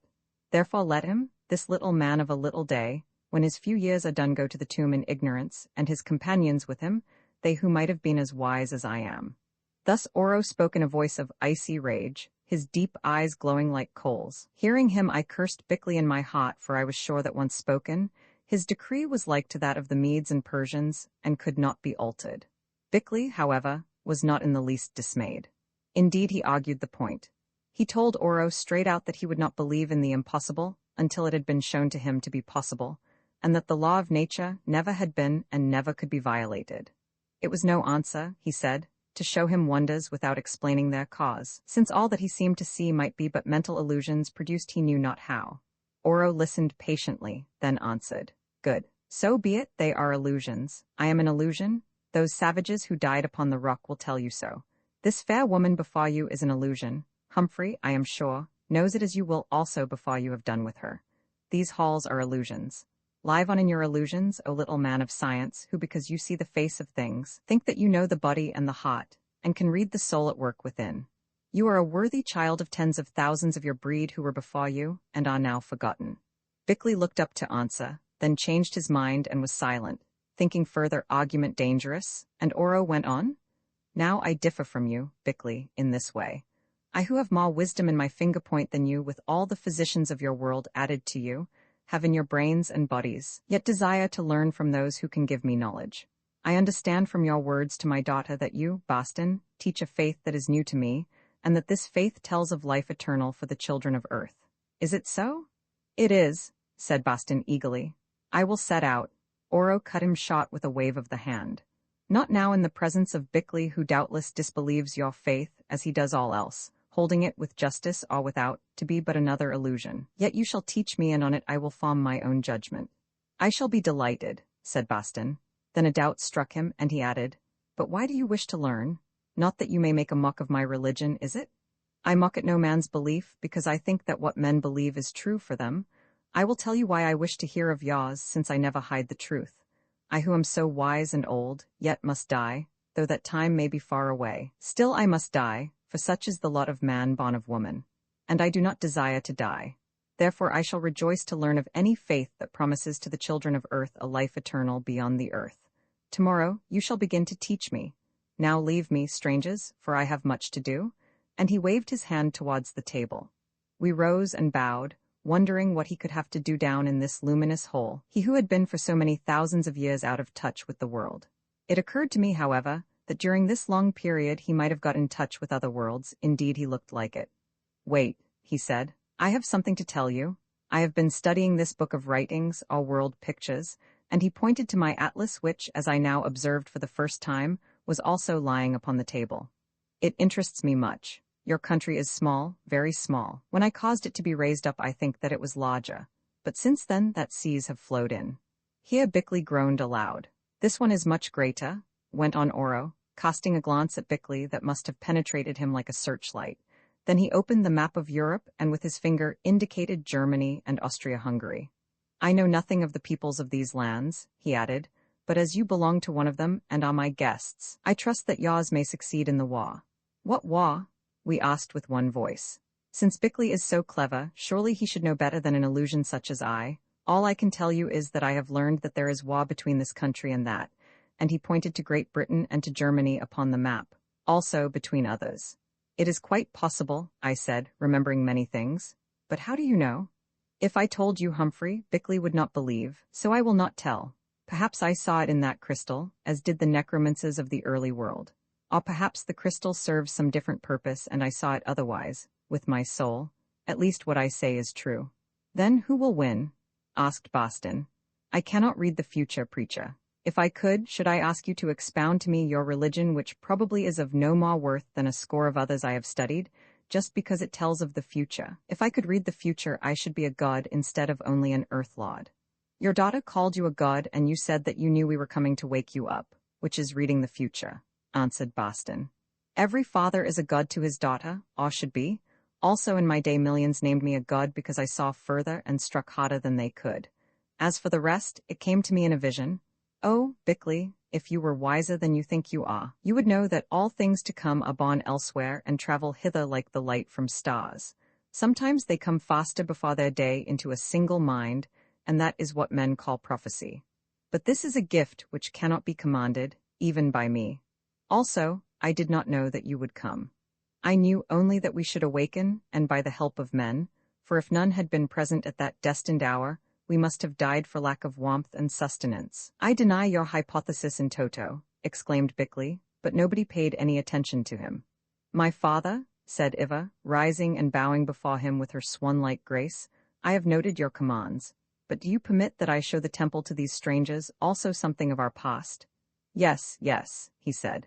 "It will save much talk in a savage tongue that is difficult to me, but bring them here no more without my command, save Boston only. When the sun is 4 hours high in the upper world, let him come tomorrow to teach me, and afterwards if so I desire.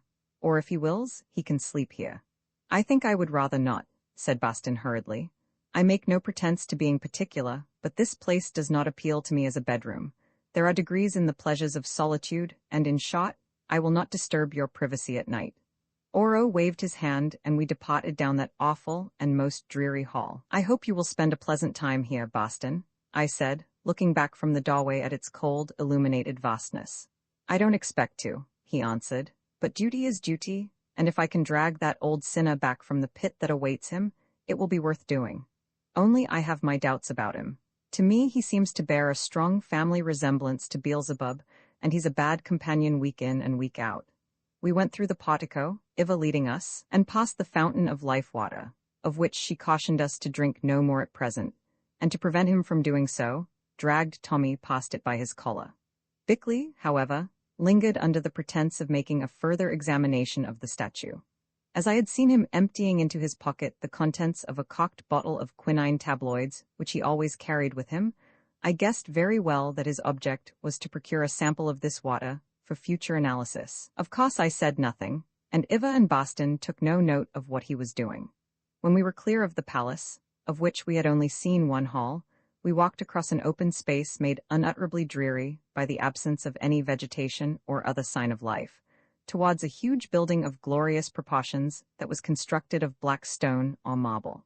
It is impossible for me to give any idea of the frightful solemnity of this doomed edifice, for as I think I have said, it alone had a roof, standing there in the midst of that brilliant, unvarying and most unnatural illumination which came from nowhere and yet was everywhere.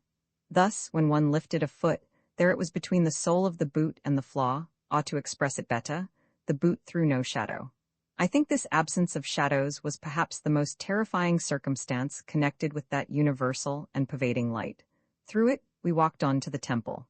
We passed 3 courts, pillared all of them, and came to the building which was larger than St. Paul's in London.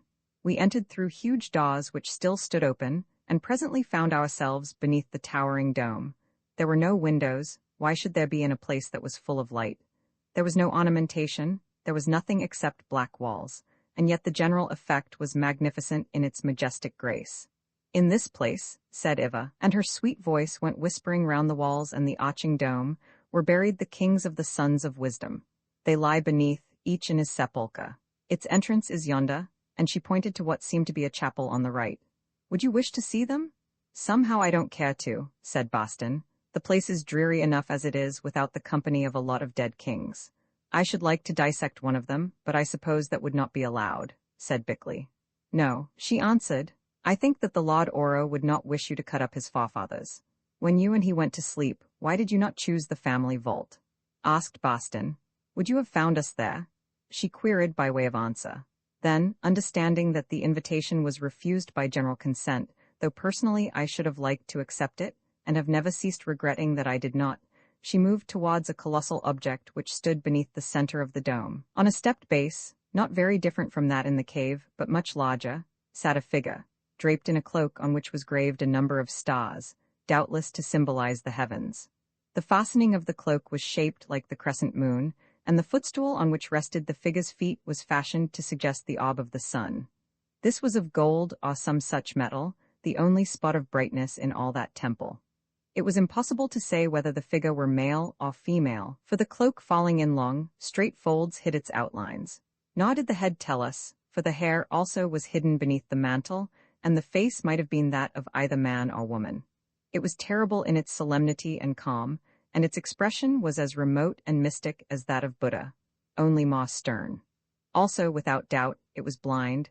It was impossible to mistake the sightlessness of those staring orbs. Across the knees lay a naked sod, and beneath the cloak the arms were hidden.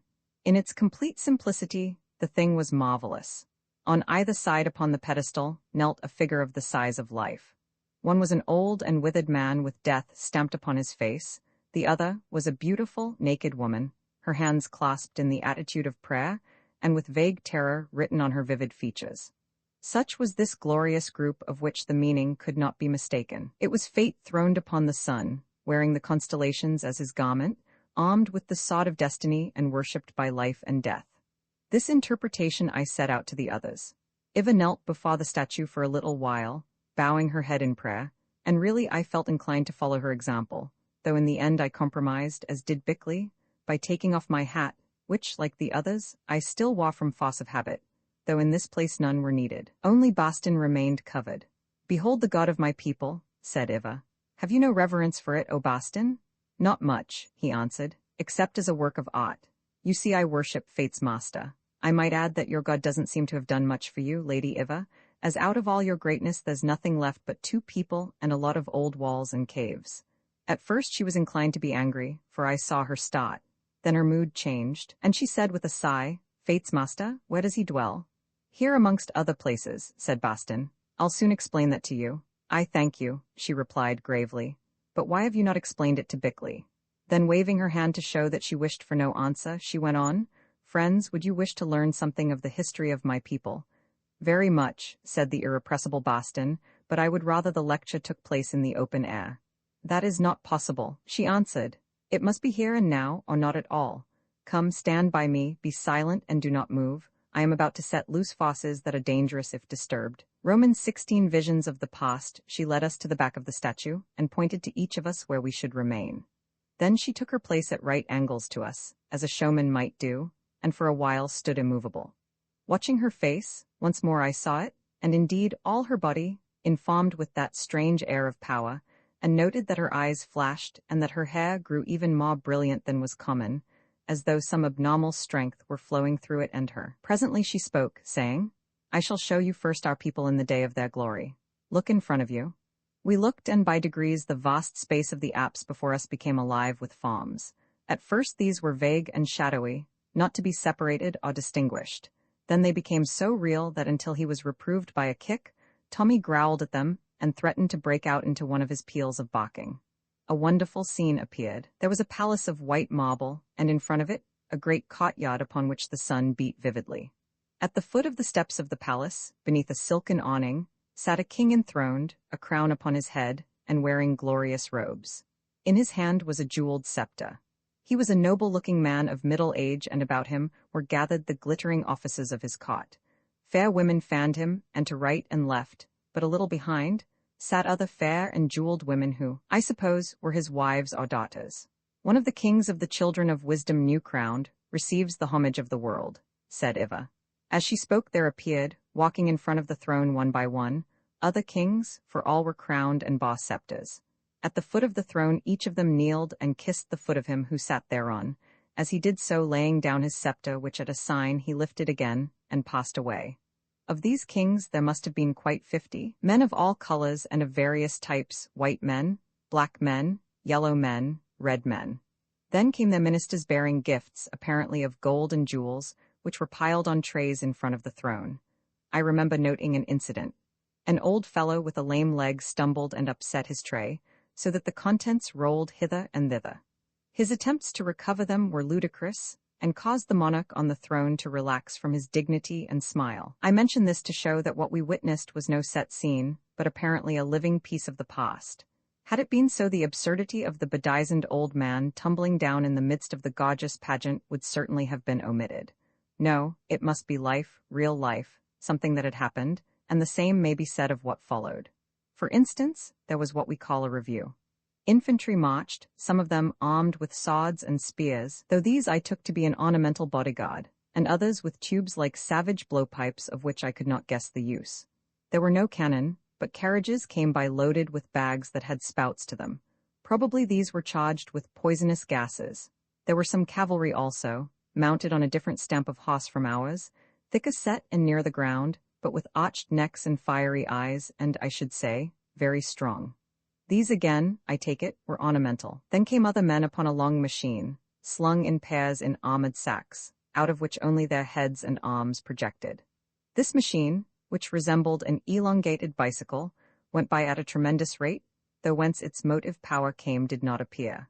It carried 20 pairs of men, each of whom held in his hand some small but doubtless deadly weapon that in appearance resembled an orange. Other similar machines which followed carried from 40 to 100 pairs of men. The marvel of the piece, however, were the aircraft. These came by in great numbers.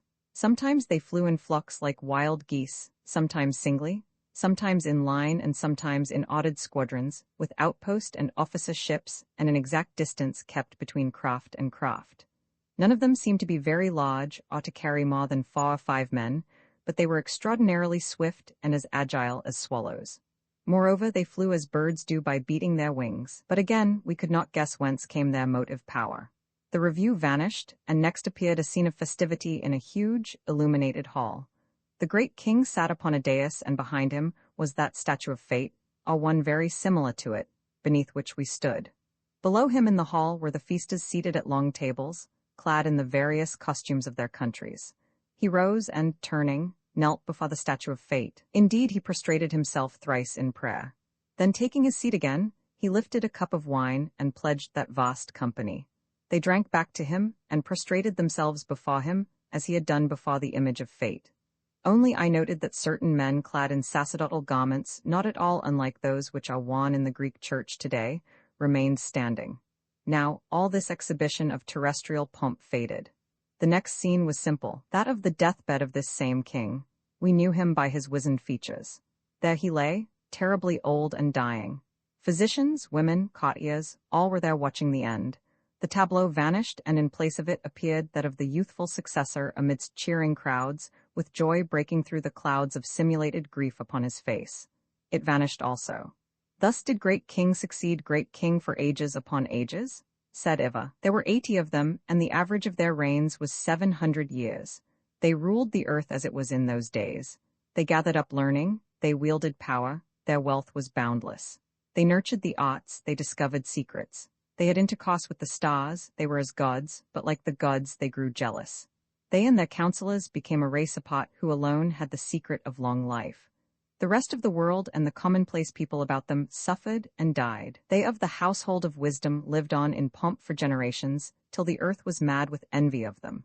Fewer and fewer grew the divine race of the sons of wisdom, since children are not given to the aged, and to those of an ancient, outworn blood.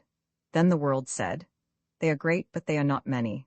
Let us make an end of them by numbers, and take their place and power and drink of their life water, that they will not give to us. If myriads of us perish by their arts, what does it matter, since we are countless?"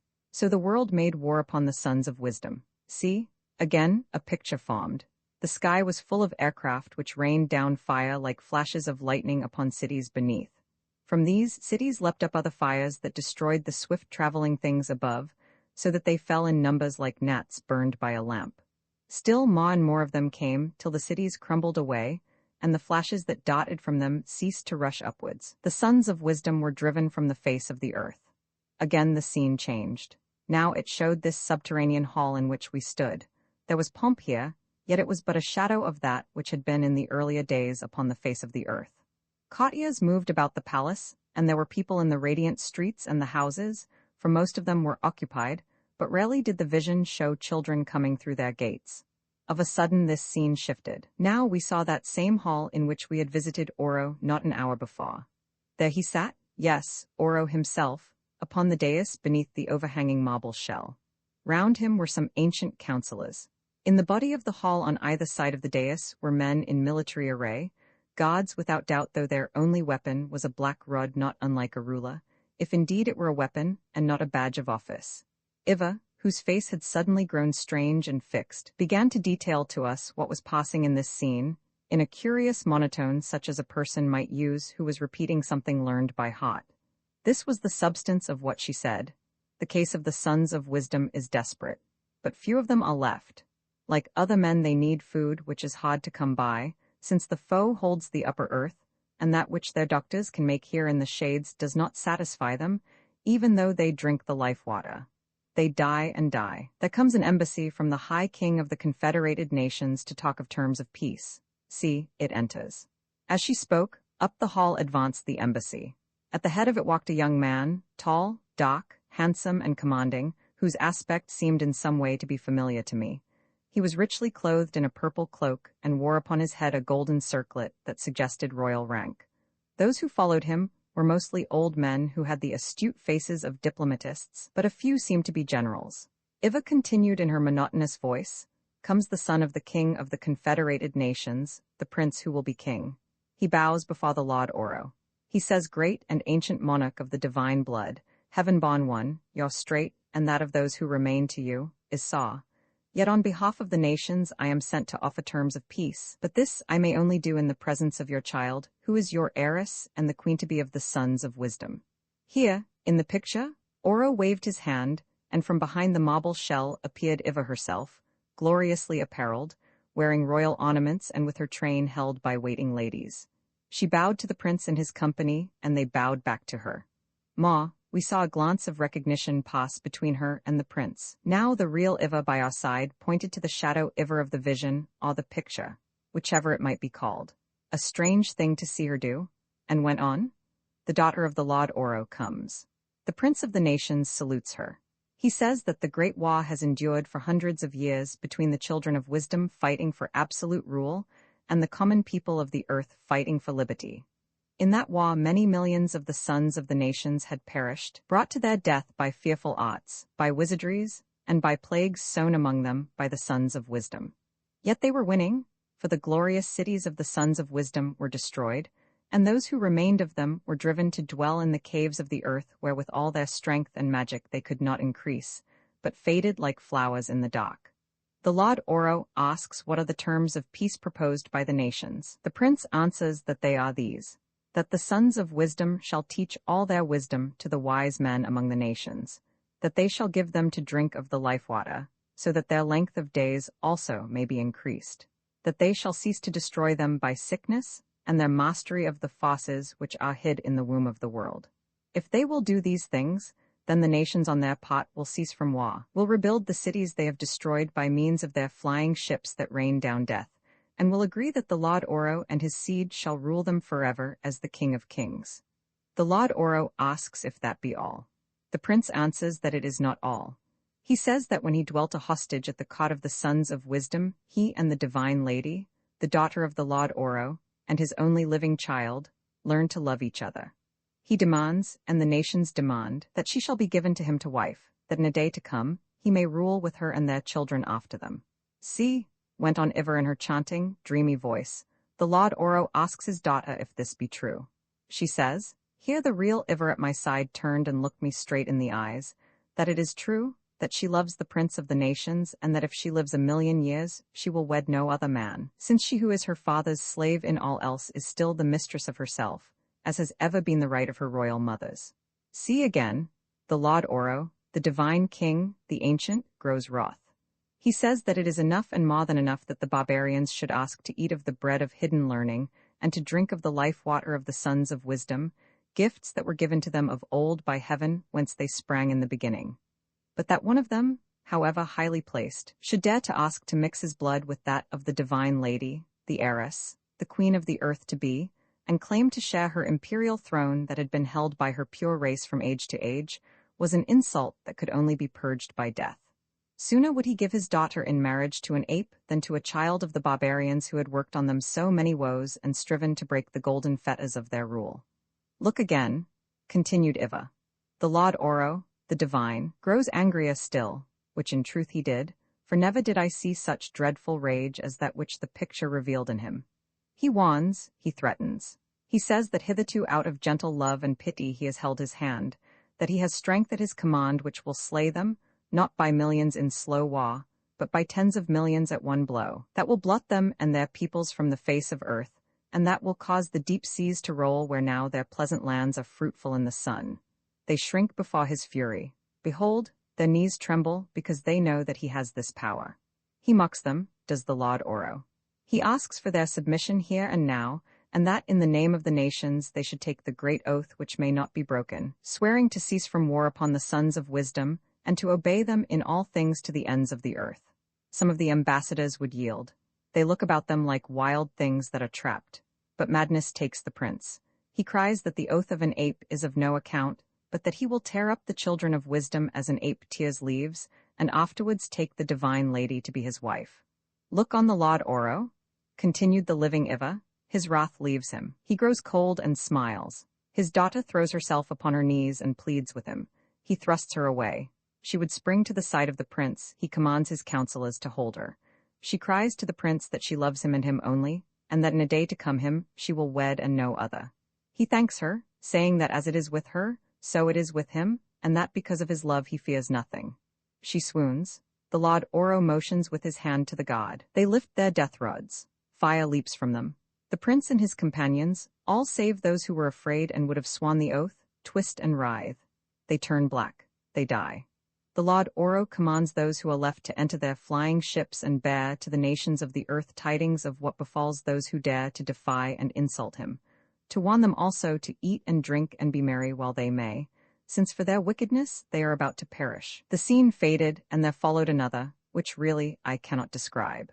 It represented some vast underground place, and what appeared to be a huge mountain of iron clothed in light, literally a thing like an Alp, rocking and spinning down a declivity, which farther on separated into two branches because of a huge razor-edge precipice that rose between.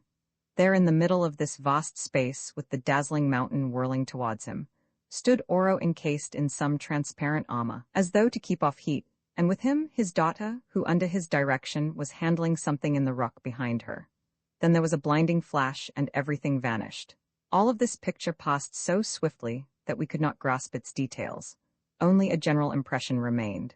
The Lord Oro, using the strength that is in the world whereof he alone has the secret, changes the world's balance, causing that which was land to become sea, and that which was sea to become land, said Iver in her chanting, unnatural voice. Another scene of stupendous and changing awfulness. Countries were sinking, cities crashing down, volcanoes were spouting fire. The end of the earth seemed to be at hand. We could see human beings running to and fro in thousands like ants. Then in huge waves hundreds and hundreds of feet high, the ocean flowed in and all was troubled, yeasty sea. Oro carries out his threat to destroy the nations who had rebelled against him. Said Iva, much of the world sinks beneath the waves, but in place of it, other lands arise above the waves, to be inhabited by the seed of those who remain living in those portions of the earth that the deluge spared.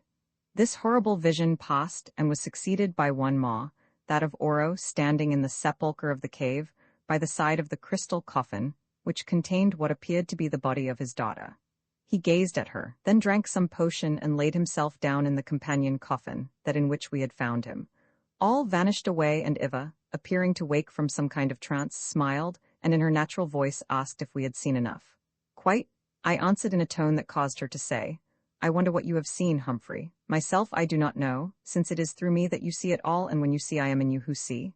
Indeed, I replied. Well, I will tell you about it later. Thank you so much, exclaimed Boston, recovering suddenly from his amazement. I have heard a great deal of these moving picture shows which are becoming so popular, but have always avoided attending them because their influence on the young is supposed to be doubtful, and a priest must set a good example to his congregation. Now, I see that they can have a distinct educational value, even if it is presented in the form of romance. How is it done? Asked Bickley, almost fiercely. I do not altogether know, she answered. This I do know, however, that everything which has happened on this world can be seen from moment to moment at some point in the depths of space, for thither the sun's light takes it. There, too, it can be caught and thence in an instant returned to earth again, to be reflected in the mirror of the present by those who know how that mirror should be held. Ask me no more. One so wise as you, O Bickley, can solve such problems for himself. If you don't mind, Lady Iva, said Boston, I think I should like to get out of this place, interesting as it is. I have food to cook up above and lots of things to attend to, especially as I understand I am to come back here tomorrow. Would you mind showing me the way to that lift or moving staircase?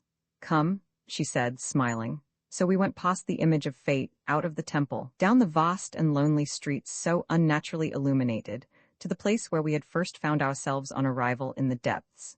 There we stood. A moment later, and we were whirling up as we had whirled down. I suppose that Iva came with us, though I never saw her do so, and the odd thing was that when we arrived in the sepulchre, she seemed already to be standing there waiting to direct us. Really, remarked Boston, this is exactly like Maskelyne and Cook. Did you ever see their performance, Bickley? If so, it must have given you lots to explain for quite a long while. Jugglery never appealed to me, whether in London or in Orofna, replied Bickley in a sour voice as he extracted from his pocket an end of candle to which he set light. What is jugglery? Asked Boston, and they departed arguing, leaving me alone with Iver in the sepulchre. What have I seen? I asked her. I do not know, Humphrey. Everyone sees different things, but perhaps something of the truth. I hope not, Iva, for amongst other things I seem to see you swear yourself to a man forever. Yes, and this I did. What of it? Only that it might be hard for another man. Yes, for another man it might be hard. You were once married, were you not, Humphrey, to a wife who died? Yes, I was married. And did you not swear to that wife that you would never look in love upon another woman? I did, I answered in a shamed voice. But how do you know? I never told you so. Oh, I know you and therefore guessed. Well, what of it, Iva? Nothing, except that you must find your wife before you love again, and before I love again I must find him whom I wish to be my husband. How can that happen, I asked, when both are dead? How did all that you have seen today in Nio happen? She replied, laughing softly. Perhaps you are very blind, Humphrey, or perhaps we both are blind. If so, mayhap light will come to us. Meanwhile, do not be sad. Tomorrow I will meet you and you shall teach me your English tongue, Humphrey, and other things. Then let it be in the sunlight, Iva. I do not love those darksome halls of Nio that glow like something dead. It is fitting, for are they not dead? She answered with a little laugh. So be it. Boston shall teach my father down below, since sun and shade are the same to him who only thinks of his religion, and you shall teach me up above. I am not so certain about Boston and of what he thinks, I said doubtfully. Also, will the Lord Oro permit you to come? Yes, for in such matters I rule myself.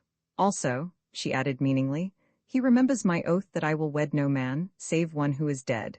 Now farewell a while and bid Boston be here when the sun is 3 hours high, not before or after. Then I left her. Romans 17, Iver explains, when I reached the rock, I was pleased to find Marama, and about 20 of his people engaged in erecting the house that we had ordered them to build for our accommodation.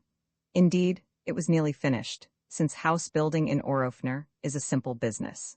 The framework of poles let into palm trunks, since they could not be driven into the rock, had been put together on the further shore and towed over bodily by canoes. The overhanging rock formed one side of the house. The ends were of palm leaves tied to the poles, and the roof was of the same material.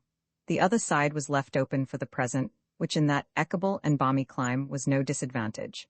The whole edifice was about 30 feet long by 15 deep and divided into 2 portions, one for sleeping and one for living, by a palm leaf partition. Really, it was quite a comfortable abode, cool and rainproof, especially after Boston had built his hut in which to cook. Marama and his people were very humble in their demeanor and implored us to visit them on the main island. I answered that perhaps we would later on, as we wished to procure certain things from the wreck. Also, he requested Boston to continue his ministrations as the latter greatly desired to do. But to this proposal, I would not allow him to give any direct answer at the moment. Indeed, I dared not do so until I was sure of Oro's approval. Towards evening, they departed in their canoes, leaving behind them the usual ample store of provisions. We cooked our meal as usual, only to discover that what Iva had said about the life water was quite true, since we had but little appetite for solid food, though this returned upon the following day. The same thing happened upon every occasion after drinking of that water, which certainly was a most invigorating fluid. Never for years had any of us felt so well as it caused us to do. So we lit our pipes and talked about our experiences, though of these, indeed, we scarcely knew what to say. Boston accepted them as something out of the common, of course, but as facts which admitted of no discussion.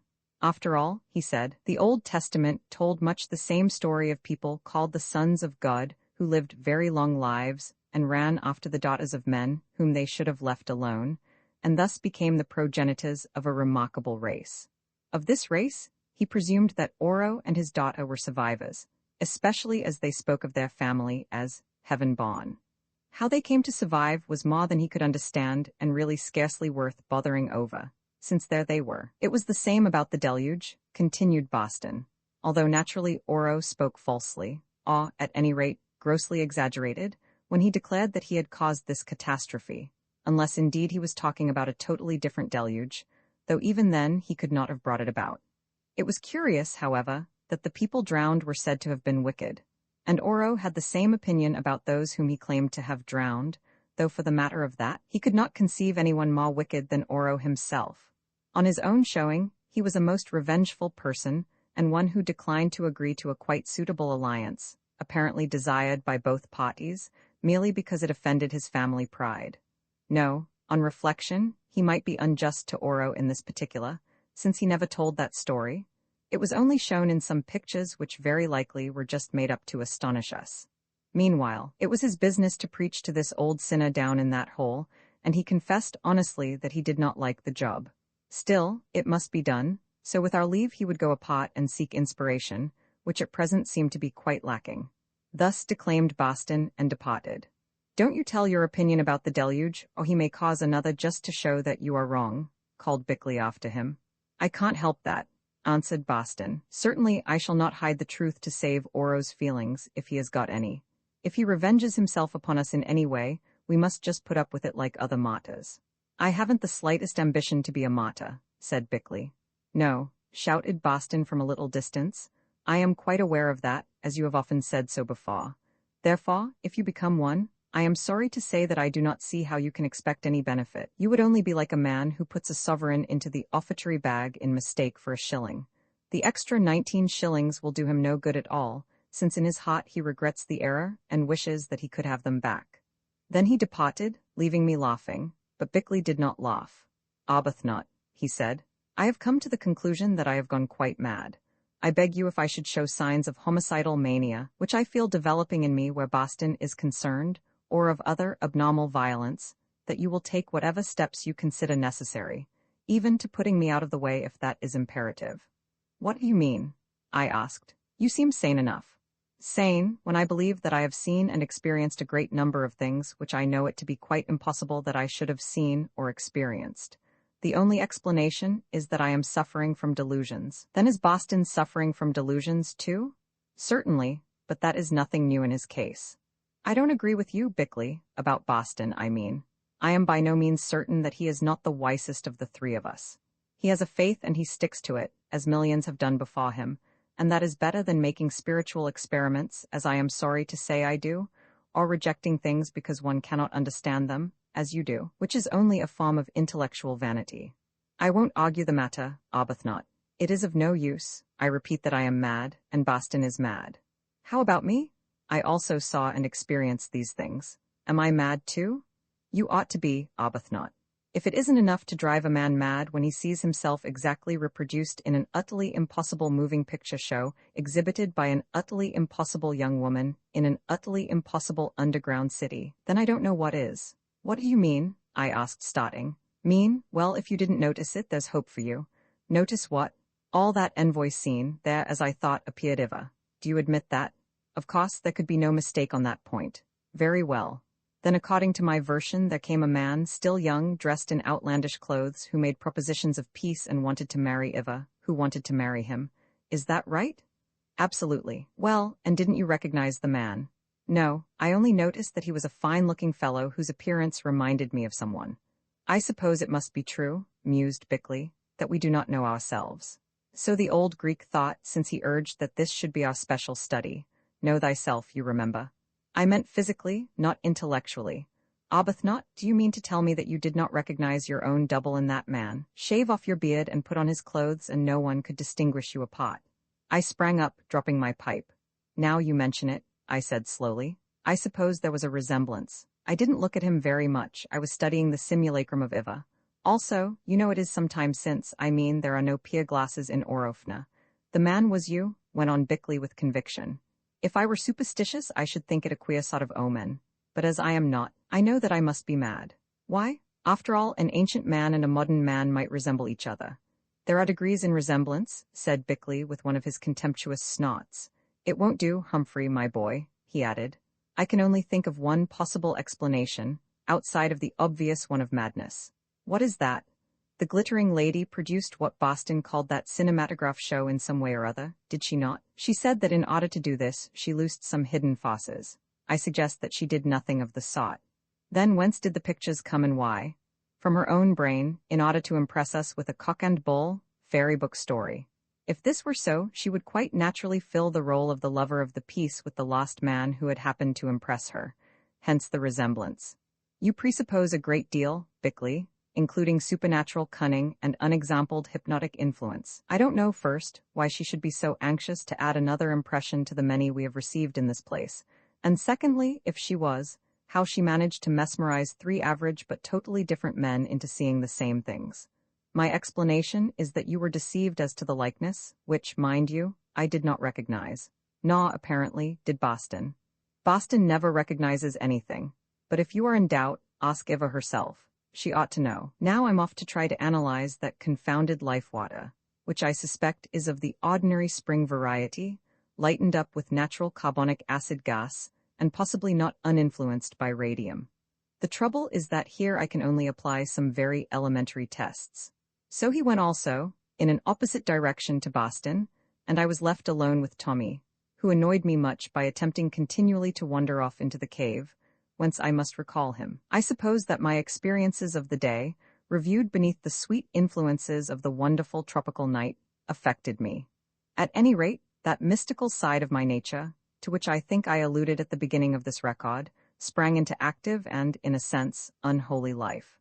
The normal vanished, the abnormal took possession, and that is unholy to most of us creatures of habit and tradition, at any rate, if we are British. I lost my footing on the world. My spirit began to wander in strange places, of course, always supposing that we have a spirit, which Bickley would deny. I gave up reason, I surrendered myself to unreason. It is a not unpleasant process, occasionally. Supposing now that all we see and accept is but the merest fragment of the truth, or perhaps only a refraction thereof. Supposing that we do live again and again, and that our animating principle, whatever it might be, does inhabit various bodies, which, naturally enough, it would shape to its own taste and likeness. Would that taste and likeness vary so very much over, let us say, 1,000,000 years or so, which, after all, is but an hour, or a minute in the eons of eternity? On this hypothesis, which is so wild that one begins to suspect that it may be true, was it impossible that I and that murdered man of the far past were in fact identical?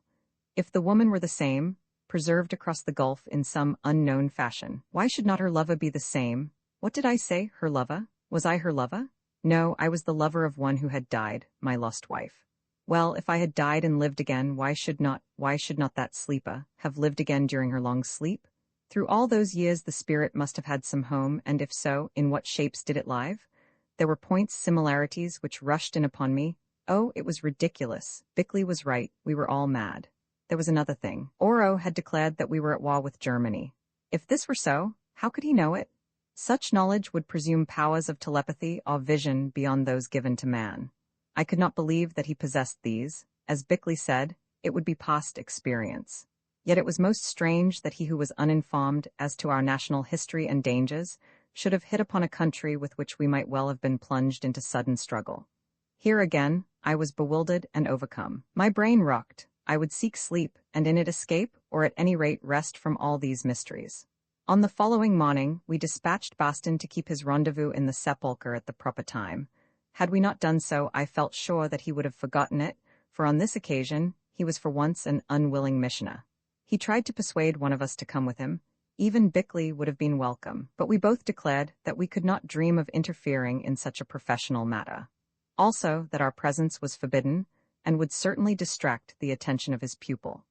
"What you mean," said the gloomy Boston, "is that you intend to enjoy yourselves up here in the female companionship of the glittering lady, whilst I sit thousands of feet underground attempting to lighten the darkness of a violent old sinner, whom I suspect of being in league with Satan, with whom you should be proud to break a lance," said Bickley.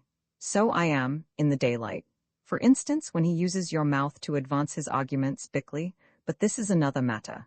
However, if I do not appear again, you will know that I died in a good cause, and I hope, try to recover my remains and give them decent burial. Also, you might inform the bishop of how I came to my end, that is, if you ever get an opportunity, which is more than doubtful. Hurry up, Boston, hurry up," said the unfeeling Bickley, "or you will be late for your appointment and put your would-be neophyte into a bad temper." Then Boston went, carrying under his arm a large Bible printed in the language of the South Sea Islands.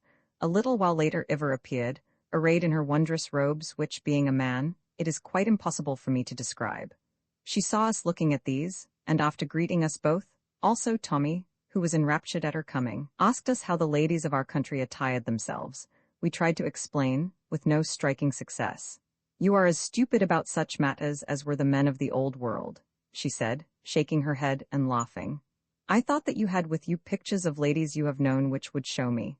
Now, in fact, I had in a pocketbook a photograph of my wife in evening dress, also a miniature of her head and bust painted on ivory, a beautiful piece of work done by a master hand, which I always wore. These, after a moment's hesitation, I produced and showed to her, Bickley having gone away for a little while to see about something connected with his attempted analysis of the life water. She examined them with great eagerness, and as she did so, I noted that her face grew tender and troubled. "This was your wife," she said, as one who states what she knows to be a fact. I nodded, and she went on. "She was sweet and beautiful as a flower, but not so tall as I am, I think." "No," I answered, "she lacked height, given that she would have been a lovely woman." "I am glad you think that women should be tall," she said, glancing at her shadow. "The eyes were such as mine, were they not, in color, I mean?"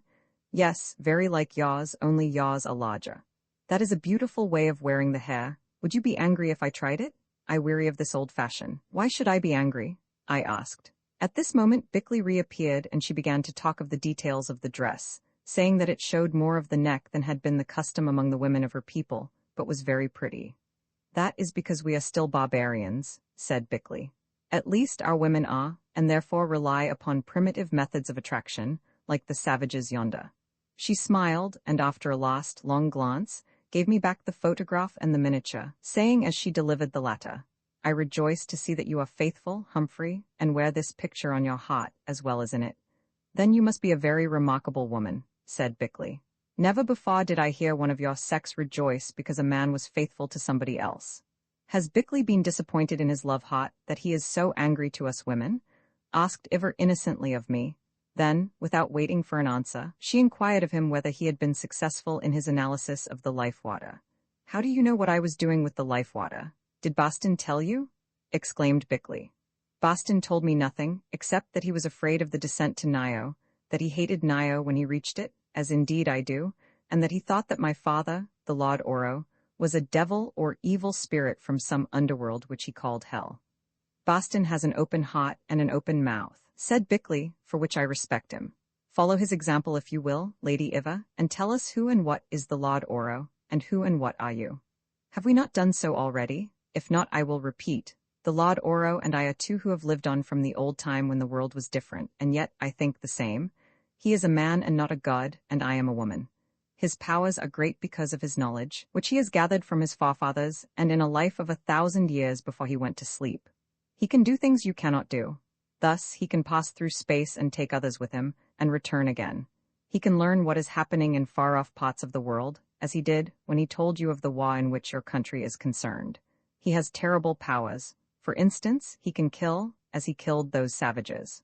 Also, he knows the secrets of the earth, and, if it pleases him, can change its turning so that earthquakes happen and sea becomes land and land sea, and the places that were hot grow cold, and those that were cold grow hot. All of which things have happened many times in the history of the globe," said Bickley, "without the help of the Lord Oro. Others had knowledge before my father, and others doubtless will have knowledge after him. Even I, Iva, have some knowledge, and knowledge is strength." "Yes," I interposed, "but such powers as you attribute to your father are not given to man." "You mean to man as you know him, man like Bickley, who thinks that he has learned everything that was ever learned. But it is not so. Hundreds of thousands of years ago men knew more than it seems they do today, 10 times more, as they lived 10 times longer, or so you tell me." "Men?" I said. "Yes, men, not gods or spirits as the uninstructed nations suppose them to be. My father is a man subject to the hopes and terrors of man. He desires power, which is ambition, and when the world refused his rule, he destroyed that part of it which rebelled, which is revenge. Moreover, above all things he dreads death, which is fear. That is why he suspended life in himself and me for 250,000 years, as his knowledge gave him strength to do, because death was near, and he thought that sleep was better than death." "Why should he dread to die?" asked Bickley, seeing that sleep and death are the same? Because his knowledge tells him that sleep and death are not the same, as you, in your foolishness, believe, for their Boston is wiser than you. Because for all his wisdom he remains ignorant of what happens to man when the light of life is blown out by the breath of fate. That is why he fears to die, and why he talks with Boston the preacher, who says he has the secret of the future. And do you fear to die? I asked. No, Humphrey, she answered gently, because I think that there is no death, and having done no wrong, I dread no evil. I had dreams while I was asleep, O Humphrey, and it seemed to me that. Here she ceased and glanced at where she knew the miniature was hanging upon my breast. Now, she continued after a little pause, tell me of your world, of its history, of its languages, of what happens there, for I long to know. So then and there, assisted by Bickley, I began the education of the Lady Iva. I do not suppose that there was ever a more apt pupil in the whole earth. To begin with, she was better acquainted with every subject on which I touched than I was myself. All she lacked was information as to its modern aspect. Her knowledge ended 250,000 years ago, at which date, however, it would seem that civilization had already touched a higher watermark than it has ever since attained. Thus, this vanished people understood astronomy, natural magnetism, the force of gravity, steam, also electricity, to some subtle use of which, I gathered, the lighting of their underground city was to be attributed. They had mastered architecture and the arts, as their buildings and statues showed. They could fly through the air better than we have learned to do within the last few years. More, they, or some of them, had learned the use of the fourth dimension, that is, their most instructed individuals could move through opposing things as well as over them, up into them and across them. This power these possessed in a twofold form. I mean, that they could either disintegrate their bodies at one spot and cause them to integrate again at another, or they could project what the old Egyptians called the ka, or double, and modern theosophists name the astral shape, to any distance. Moreover, this double, or astral shape, while itself invisible, still, so to speak, had the use of its senses. It could see, it could hear, and it could remember, and on returning to the body, it could avail itself of the experience thus acquired. Thus, at least, said Iva, while Bickley contemplated her with a cold and unbelieving eye. She even went further and alleged that in certain instances, individuals of her extinct race had been able to pass through the ether and to visit other worlds in the depths of space. Have you ever done that? Asked Bickley. Once or twice I dreamed that I did, she replied quietly. We can all dream, he answered. As it was my lot to make acquaintance with this strange and uncanny power at a later date, I will say no more of it now. Telepathy, she declared, was also a developed gift among the sons of wisdom. Indeed, they seem to have used it as we use wireless messages. Only, in their case, the sending and receiving stations were skilled and susceptible human beings who went on duty for so many hours at a time. Thus intelligence was transmitted with accuracy and dispatch. Those who had this faculty were, she said, also very apt at reading the minds of others, and therefore not easy to deceive. Is that how you know that I had been trying to analyze your life water? Asked Bickley. Yes, she answered with her unvarying smile. At the moment I spoke thereof you were wondering whether my father would be angry if he knew that you had taken the water in a little flask. She studied him for a moment, then added, Now you are wondering, first, whether I did not see you take the water from the fountain and guess the purpose, and secondly, whether perhaps Boston did not tell me what you were doing with it when we met in the sepulchre. Look here, said the exasperated Bickley. I admit that telepathy and thought-reading are possible to a certain limited extent, but supposing that you possess those powers, as I think in English, and you do not know English, how can you interpret what is passing in my mind? Perhaps you have been teaching me English all this while without knowing it, Bickley. In any case, it matters little, seeing that what I read is the thought, not the language with which it is clothed. The thought comes from your mind to mine, that is, if I wish it, which is not often, and I interpret it in my own or other tongues.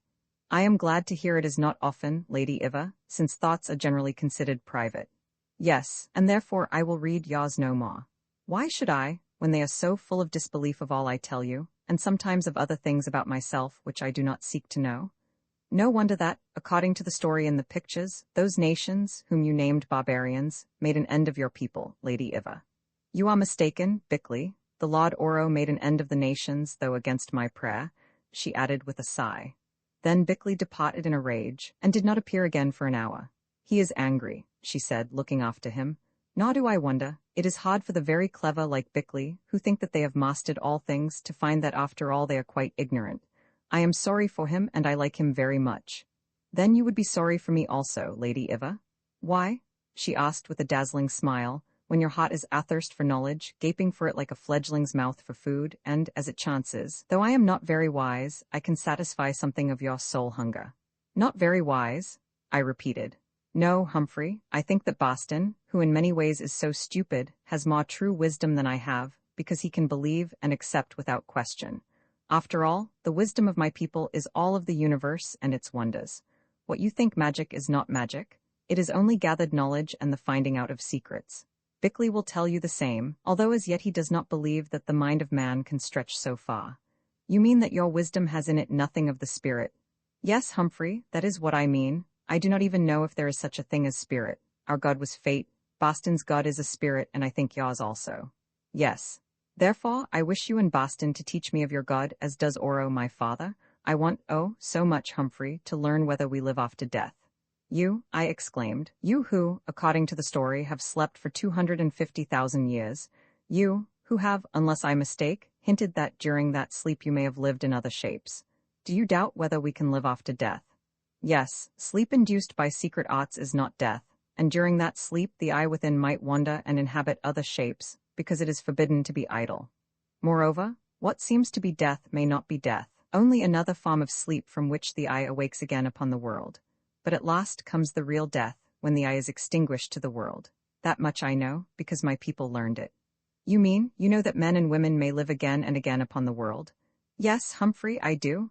For in the world there is only a certain store of life which in many forms travels on, till the lot of each eye is fulfilled. Then comes the real death, and after that? What, oh, what? You must ask Boston, I said humbly.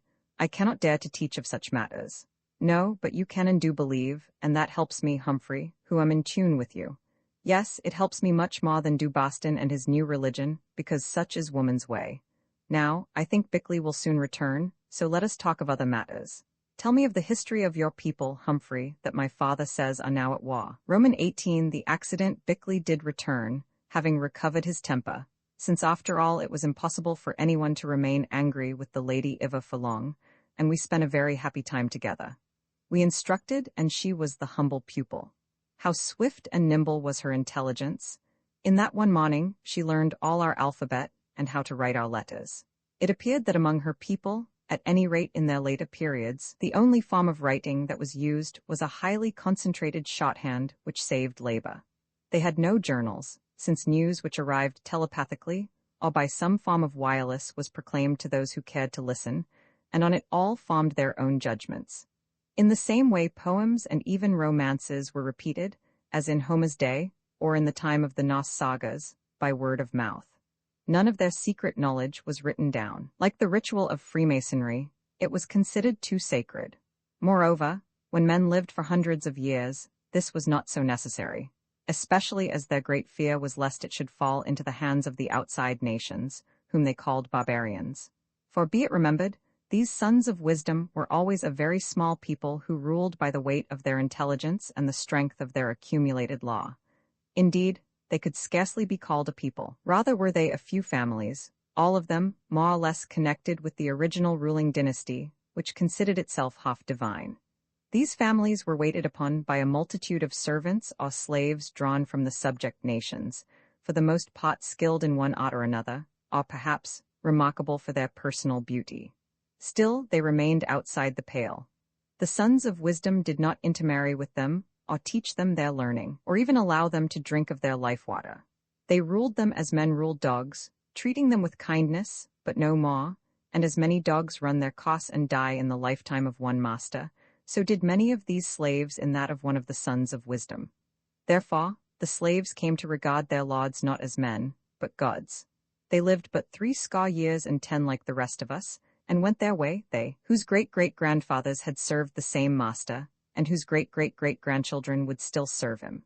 What should we think of a lord who we knew was already adult in the time of William the Conqueror, and who remained still vigorous and all-powerful in that of George V?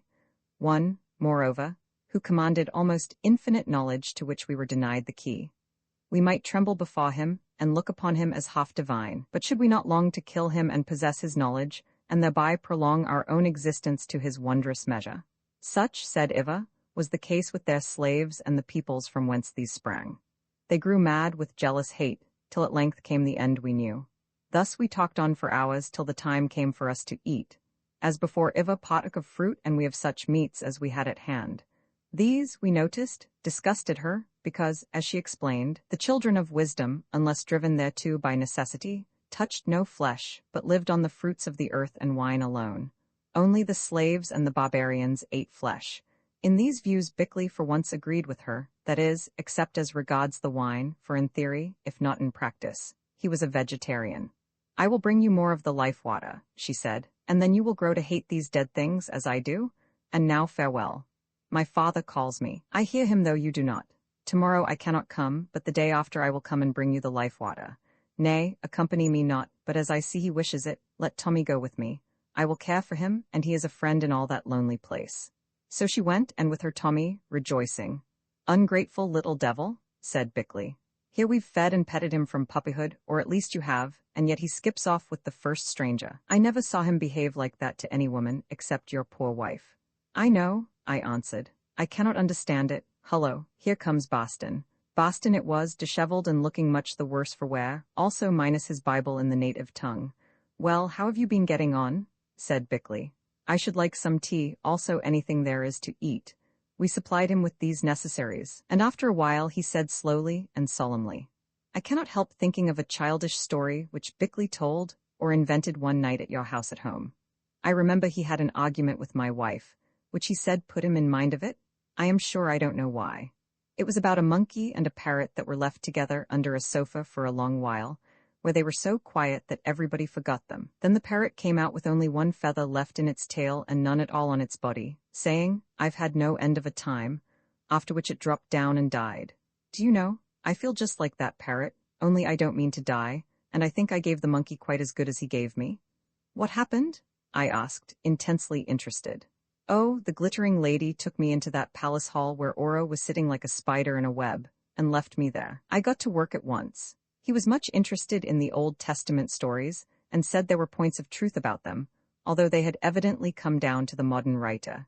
He called him a modern writer, in a legendary form. I thought his remarks impertinent, and with difficulty refrained from saying so. Leaving the story of the deluge and all that, I spoke of other matters, telling him of eternal life and heaven and hell, of which the poor benighted man had never heard. I pointed out especially that unless he repented, his life, by all accounts, had been so wicked, that he was certainly destined to the latter place. What did he say to that? I asked. Do you know, I think it frightened him, if one could imagine Oro being frightened. At any rate, he remarked that the truth or falsity of what I said was an urgent matter for him, as he could not expect to live more than a few 100 years longer, though perhaps he might prolong the period by another spell of sleep. Then he asked me why I thought him so wicked. I replied because he himself said that he had drowned millions of people, which showed an evil heart and intention even if it were not a fact. He thought a long while and asked what could be done in the circumstances. I replied that repentance and reparation were the only causes open to him. Reparation? I exclaimed. Yes, reparation was what I said, though I think I made a mistake there, as you will see. As nearly as I can remember, he answered that he was beginning to repent, as from all he had learned from us, he gathered that the races which had arisen as a consequence of his action were worse than those which he had destroyed. As regards reparation, what he had done once he could do again. He would think the matter over seriously, and see if it were possible and advisable to raise those parts of the world which had been sunk, and sink those which had been raised. If so, he thought that would make very handsome amends to the departed nations and set him quite right with any superior power, if such a thing existed. What are you laughing at, Bickley? I don't think it a laughing matter, since such remarks do not seem to me to indicate any real change in Oro's heart, which is what I was trying to effect. Bickley, who was convulsed with merriment, wiped his eyes and said, You dear old donkey, don't you see what you have done? Or rather would have done if there were a word of truth in all this ridiculous story about a deluge? You would be in the way of making your precious pupil, who certainly is the most masterly old liar in the world, repeat his offense and send Europe to the bottom of the sea. That did occur to me, But it doesn't much matter, as I am quite certain that such a thing would never be allowed. Of course there was a real deluge once, but Oro had no more to do with it than I had. Don't you agree, Arbuthnot? I think so, I answered cautiously, but really in this place I am beginning to lose count of what is or is not possible. Also, of course, there may have been many deluges. Indeed, the history of the world shows that this was so. It is written in its geological strata. What was the end of it? The end was that he took the South Sea Bible, and after I had explained a little about our letters, seemed to be able to read it at once. I suppose he was acquainted with the art of printing in his youth. At any rate, he said that he would study it, I don't know how, unless he can read, and that in 2 days' time he would let me know what he thought about the matter of my religion. Then he told me to go. I said that I did not know the way and was afraid of losing myself. Thereupon he waved his hand, and I really can't say what happened. Did you levitate up here? Asked Bickley, like the late lamented Mr. Home at the spiritualistic seances. No, I did not exactly levitate, but something or someone seemed to get a hold of me, and I was just rushed along in a most tumultuous fashion. The next thing I knew was that I was standing at the door of that sepulchre, though I have no recollection of going up in the lift, or whatever it is. I believe those beastly caves are full of ghosts or devils, and the worst of it is that they have kept my solatope, which I put on this morning forgetting that it would be useless there. The Lady Iva's fourth dimension in action, I suggested, only it wouldn't work on solatopes. I don't know what you are talking about, said Boston, but if my hat had to be left, why not my boots and other garments? Please stop your nonsense and pass the tea. Thank goodness I haven't got to go down there tomorrow, as he seems to have had enough of me for the present, so I vote we all pay a visit to the ship. It will be a very pleasant change. I couldn't stand 2 days running with that old fiend, and his ghosts or devils in the cave. Next morning, accordingly, fearing no harm from the Orofnans, we took the canoe and rowed to the main island. Marama had evidently seen us coming, for he and a number of his people met us with every demonstration of delight, and escorted us to the ship. Here we found things just as we had left them, for there had been no attempt at theft or other mischief. While we were in the cabin, a fit of moral weakness seemed to overcome Bickley, the first, and I may add the last from which I ever saw him suffer. Do you know, he said, addressing us, I think that we should do well to try to get out of this place. Eliminating a great deal of the marvelous with which we seem to have come in touch here, it is still obvious that we find ourselves in very peculiar and unhealthy surroundings. I mean mentally unhealthy. Indeed, I think that if we stay here much longer, we shall probably go off our heads. Now that boat on the deck remains sound and seaworthy, why should not we provision her and take our chance? We know more or less which way to steer. Boston and I looked at each other. It was he who spoke first. Wouldn't it be rather a risky job in an open boat? He asked. However, that doesn't matter much because I don't take any account of risks, knowing that I am of more value than a sparrow and that the hairs of my head are all numbered. They might be numbered under water as well as above it, muttered Bickley, and I feel sure that on your own showing, you would be as valuable dead as alive. What I seem to feel, went on Boston, is that I have work to my hand here. Also, the locum tenens at Fulcum no doubt runs the parish as well as I could. Indeed, I consider him a better man for the place than I am. That old Oro is a tough proposition, but I do not despair of him yet. And besides him, there is the glittering lady, a most open-minded person, whom I have not yet had any real opportunity of approaching in a spiritual sense. Then there are all these natives who cannot learn without a teacher. So on the whole, I think I would rather stay where I am until Providence points out some other path. I am of the same opinion, if for somewhat different reasons, I said. I do not suppose that it has often been the fortune of men to come in touch with such things as we have found upon this island. They may be illusions, but at least they are very interesting illusions. One might live 10 lifetimes and find nothing else of the sort, therefore I should like to see the end of the dream. Bickley reflected a little, then said, On the whole I agree with you. Only my brain totters and I am terribly afraid of madness. I cannot believe what I seem to hear and see, and that way madness lies. It is better to die than to go mad. You'll do that anyway when your time comes, Bickley. I mean decease, of course, interrupted Boston. And who knows, perhaps all this is an opportunity given by Providence to open your eyes, which, I must say, are singularly blind. You think you know everything there is to learn, but the fact is that like the rest of us, you know nothing at all, and good man though you are, obstinately refuse to admit the truth and to seek support elsewhere. For my part, I believe that you are afraid of falling in love with that glittering lady, and of being convinced by her that you are wrong in your most unsatisfactory conclusions. I am outvoted anyway, said Bickley. And for the rest, Boston, look after yourself and leave me alone. I will add that on the whole I think you are both right, and that it is wisest for us to stop where we are, for after all we can only die once. I am not so sure, Bickley. There is a thing called the second death, which is what is troubling that old scoundrel, Oro. Now I will go and look for those books. So the idea of flight was abandoned, although I admit that even to myself it had attractions, for I felt that I was being wrapped in a net of mysteries from which I saw no escape. Yes, and of more than mysteries. I who had sworn that I would never look upon another woman, was learning to love this sweet and wondrous Iva, and of that what could be the end?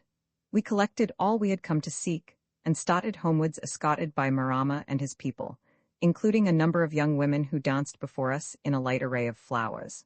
Passing our old house, we came to the grove where the idol Oro had stood and Boston was so nearly sacrificed. There was another idol there now which he wished to examine, but in the end did not, as the natives so obviously objected. Indeed, Marama told me that notwithstanding the mysterious death of the sorcerers on the Rock of Offerings, there was still a strong party in the island who would be glad to do us a mischief if any further affront were offered to their hereditary god. He questioned us also tentatively about the apparition, for such he conceived it to be, which had appeared upon the rock and killed the sorcerers, and I answered him as I thought wisest, telling him that a terrible power was afoot in the land, which he would do well to obey.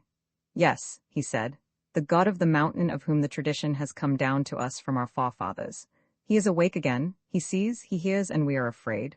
Plead with him for us, O friend from the sea. As he spoke, we were passing through a little patch of thick bush. Suddenly from out of this bush, I saw a lad appear. He wore a mask upon his face, but from his shape could not have been more than 13 or 14 years of age. In his hand was a wooden club. He ran forward, stopped, and with a yell of hate hurled it, I think at Boston, but it hit me. At any rate I felt a shock and remembered no more. Dreams, endless dreams? What were they all about? I do not know. It seemed to me that through them continually, I saw the stately figure of old Oro contemplating me gravely, as though he were making up his mind about something in which I must play a part. Then there was another figure, that of the gracious but imperial Iva, who from time to time, as I thought, leant over me and whispered in my ear words of rest and comfort. Nor was this all, since her shape had a way of changing suddenly into that of my lost wife, who would speak with her voice. Or perhaps my wife would speak with Iva's voice. To my disordered sense, it was as though they were one personality, having two shapes, either of which could be assumed at will. It was most strange and yet to me most blessed, since in the living I seemed to have found the dead, and in the dead the living. I took journeys, or rather some unknown part of me seemed to do so. One of these I remember, for its majestic character stamped itself upon my mind in such a fashion that all the waters of delirium could not wash it out, nor all its winds blow away that memory. I was traveling through space with Iver 1,000 times faster than light can flash. We passed sun after sun. They drew near, they grew into enormous, flaming glories round which circled world upon world. They became small, dwindled to points of light, and disappeared. We found footing upon some far land, and passed a marvelous white city wherein were buildings with domes of crystal and alabaster, in the latter of which were set windows made of great jewels. Sapphires or rubies they seemed to me. We went on up a lovely valley. To the left were hills, down which tumbled waterfalls. To the right was a river broad and deep that seemed to overflow its banks as does the Nile. Behind were high mountains on the slopes of which grew forests of glorious trees, some of them aflame with bloom, while far away up their crests stood colossal golden statues set wide apart. They looked like guardian angels watching that city and that vale. The land was lit with a light such as that of the moon, only intensified and of many colors. Indeed, looking up, I saw that above us floated 3 moons, each of them bigger than our own at the full, and gathered that here it was night. We came to a house set amid scented gardens and having in front of it terraces of flowers. It seemed not unlike my own house at home, but I took little note of it because of a woman who sat upon the veranda, if I may call it so. She was clad in garments of white silk fastened about her middle with a jeweled girdle. On her neck also was a collar of jewels. I forget the color. Indeed, this seemed to change continually as the light from the different moons struck when she moved, but I think its prevailing tinge was blue. In her arms, this woman nursed a beauteous, sleeping child, singing happily as she rocked it to and fro. Iva went towards the woman who looked up at her step and uttered a little cry. Then for the first time I saw the woman's face. It was that of my dead wife? As I followed in my dream, a little cloud of mist seemed to cover both my wife and Iva, and when I reached the place Iva was gone. Only my wife remained, she and the child. There she stood, solemn and sweet. While I drew near, she laid down the child upon the cushioned seat from which she had risen. She stretched out her arms and flung them about me. She embraced me and I embraced her in a rapture of reunion. Then turning she lifted up the child, it was a girl, for me to kiss. "See your daughter," she said, "and behold all that I am making ready for you where we shall dwell in a day to come." I grew confused. "Iva," I said. "Where is Iva who brought me here? Did she go into the house?" "Yes," she answered happily. "Iva went into the house. Look again." I looked and it was Iva's face that was pressed against my own and Iva's eyes that gazed into mine. Only she was garbed as my wife had been, and on her bosom hung the changeful necklace. "You may not stay," she whispered, and lo, it was my wife that spoke, not Iva. "Tell me what it means," I implored. "I cannot," she answered. "There are mysteries that you may not know as yet. Love Iva if you will, and I shall not be jealous, for in loving Iva you love me. You cannot understand? Then know this, that the spirit has many shapes and yet is the same spirit, sometimes. Now I who am far, yet near, bid you farewell a while." Then all passed in a flash and the dream ended. Such was the only one of those visions which I can recall. I seemed to wake up as from a long and tumultuous sleep. The first thing I saw was the palm roof of our house upon the rock. I knew it was our house, for just above me was a palm leaf of which I had myself tied the stalk to the framework with a bit of colored ribbon that I had chanced to find in my pocket. It came originally from the program card of a dance that I had attended at Honolulu, and I had kept it because I thought it might be useful. Finally, I used it to secure that loose leaf. I stared at the ribbon which brought back a flood of memories, and as I was thus engaged I heard voices talking and listened, Bickley's voice and the Lady Iva's. "Yes," Bickley was saying, "he will do well now, but he went near, very near." "I knew he would not die," she answered, "because my father said so." "There are two sorts of deaths," replied Bickley, "that of the body and that of the mind. I was afraid that even if he lived, his reason would go, but from certain indications I do not think that will happen now. He will get quite well again, though," and he stopped. "I am very glad to hear you say so," chimed in Boston. For weeks I thought that I should have to read the burial service over poor Arbuthnot. Indeed, I was much puzzled as to the best place to bury him. Finally, I found a very suitable spot round the corner there, where it isn't rock, in which one can't dig and the soil is not liable to be flooded. In fact, I went so far as to clear away the bush and to mark out the grave with its foot to the east. In this climate one can't delay, you know. Weak as I was, I smiled. This practical proceeding was so exactly like Boston. "Well, you wasted your labor," exclaimed Bickley. "Yes, I am glad to say I did. But I don't think it was your operations and the rest that cured him, Bickley, although you take all the credit. I believe it was the life water that the Lady Iva made him drink and the stuff that Oro sent which we gave him when you weren't looking." "Then I hope that in the future you will not interfere with my cases," said the indignant Bickley, and either the voices passed away, or I went to sleep. When I woke up again, it was to find the Lady Iva seated at my side watching me. "Forgive me, Humphrey, because I hear others gone out walking," she said slowly in English. "Who taught you my language?" I asked, astonished. "Boston and Bickley, while you ill, they teach me much, man just same now as he was 100,000 years ago," she added enigmatically. "All think one woman beautiful when no other woman there." "Indeed," I replied, wondering to what proceedings on the part of Boston and Bickley she alluded.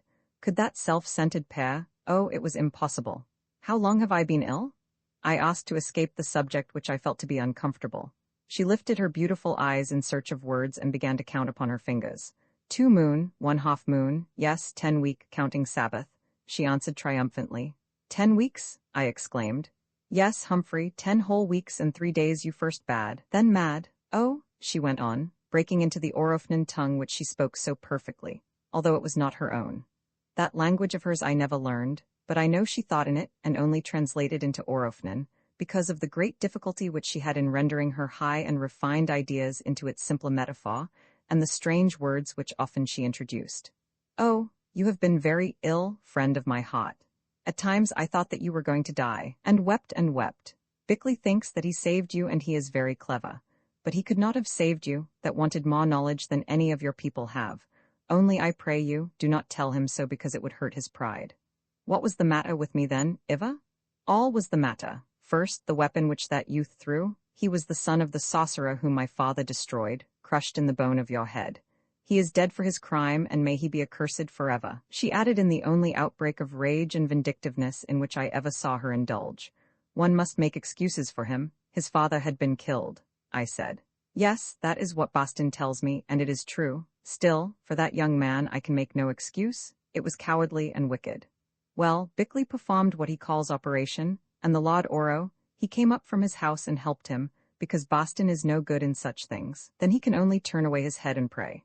I, too, helped, holding hot water and linen and jar of the stuff that made you feel like nothing, although the sight made me feel more sick than anything since I saw one I loved killed, oh, long, long ago. Was the operation successful? I asked, for I did not dare to begin to thank her. Yes, that clever man, Bickley, lifted the bone which had been crushed in. Only then something broke in your head and you began to bleed here, and she touched what I believe is called the temporal artery. The vein had been crushed by the blow and gave way. Bickley worked, and just in time he tied it up before you died. Oh, then I felt as though I loved Bickley, though afterwards Boston said that I ought to have loved him, since it was not Bickley who stopped the bleeding, but his prayer. Perhaps it was both, I suggested. Perhaps, Humphrey, at least you were saved. Then came another trouble. You took fever. Bickley said that it was because a certain gnat had bitten you when you went down to the ship, and my father, the Lord Oro, told me that this was right. At the least you grew very weak and lost your mind, and it seemed as though you must die. Then, Humphrey, I went to the Lord Oro and kneeled before him and prayed for your life, for I knew that he could cure you if he would, though Bickley's skill was at an end. Daughter, he said to me, not once but again and again, you have set up your will against mine in the past. Why then should I trouble myself to grant this desire of yours in the present, and save a man who is nothing to me? I rose to my feet and answered, I do not know, my father, yet I am certain that for your own sake it will be well to do so. I am sure that of everything even you must give an account at last, great though you be, and who knows, perhaps one life which you have saved may turn the balance in your favor. Surely the priest Boston has been talking to you, he said. He has, I answered, and not he alone. Many voices have been talking to me. What did you mean by that? I asked. It matters nothing what I meant, Humphrey. Be still and listen to my story. My father thought a while and answered, I am jealous of this stranger. What is he but a short-lived half-barbarian such as we knew in the old days? And yet already you think more of him than you do of me, your father, the divine Oro who has lived 1,000 years. At first I helped that physician to save him, but now I think I wish him dead. If you let this man die, my father, I answered, then we part. Remember that I also have of the wisdom of our people, and can use it if I will. Then save him yourself, he said. Perhaps I shall, my father, I answered, but if so it will not be here. I say that if so we part, and you shall be left to rule in your majesty alone. Now this frightened the Lord Oro, for he has the weakness that he hates to be alone. If I do what you will, do you swear never to leave me, Eva? He asked. Know that if you will not swear, the man dies. I swear, I answered, for your sake, Humphrey, though I did not love the oath. Then he gave me a certain medicine to mix with the life water, and when you were almost gone that medicine cured you, though Bickley does not know it, as nothing else could have done. Now I have told you the truth for your own ear only, Humphrey. Eva, I asked, why did you do all this for me? Humphrey, I do not know, she answered, but I think because I must now sleep a while. Roman 19, the proposals of Boston and Bickley so far as my body was concerned, I grew well with great rapidity, though it was long before I got back my strength. Thus I could not walk far or endure any sustained exertion. With my mind it was otherwise. I cannot explain what had happened to it. Indeed, I do not know, but in a sense it seemed to have become detached, and to have assumed a kind of personality of its own. At times it felt as though it were no longer an inhabitant of the body, but rather its more or less independent partner. I was perfectly clear-headed, and of insanity I experienced no symptoms. Yet my mind, I use that term from lack of a better, was not entirely under my control. For one thing, at night it appeared to wander far away, though whither it went and what it saw there I could never remember. I record this because possibly it explains certain mysterious events, if they were events and not dreams, which shortly I must set out. I spoke to Bickley about the matter. He put it by lightly, saying that it was only a result of my long and most severe illness, and that I should steady down in time, especially if we could escape from that island and its unnatural atmosphere. Yet as he spoke, he glanced at me shrewdly with his quick eyes, and when he turned to go away, I heard him mutter something to himself about unholy influences, and that confounded old Oro." The words were spoken to himself, and quite beneath his breath, and of course not meant to reach me. But one of the curious concomitants of my state was that all my senses, and especially my hearing, had become most abnormally acute. A whisper far away was now to me like a loud remark made in a room. Bickley's reflection, for I can scarcely call it more, set me thinking. Iva had said that Oro sent me medicine which was administered to me without Bickley's knowledge, and as she believed, saved my life, or certainly my reason. What was in it? I wondered. Then there was that life water which Iva brought and insisted upon my drinking every day.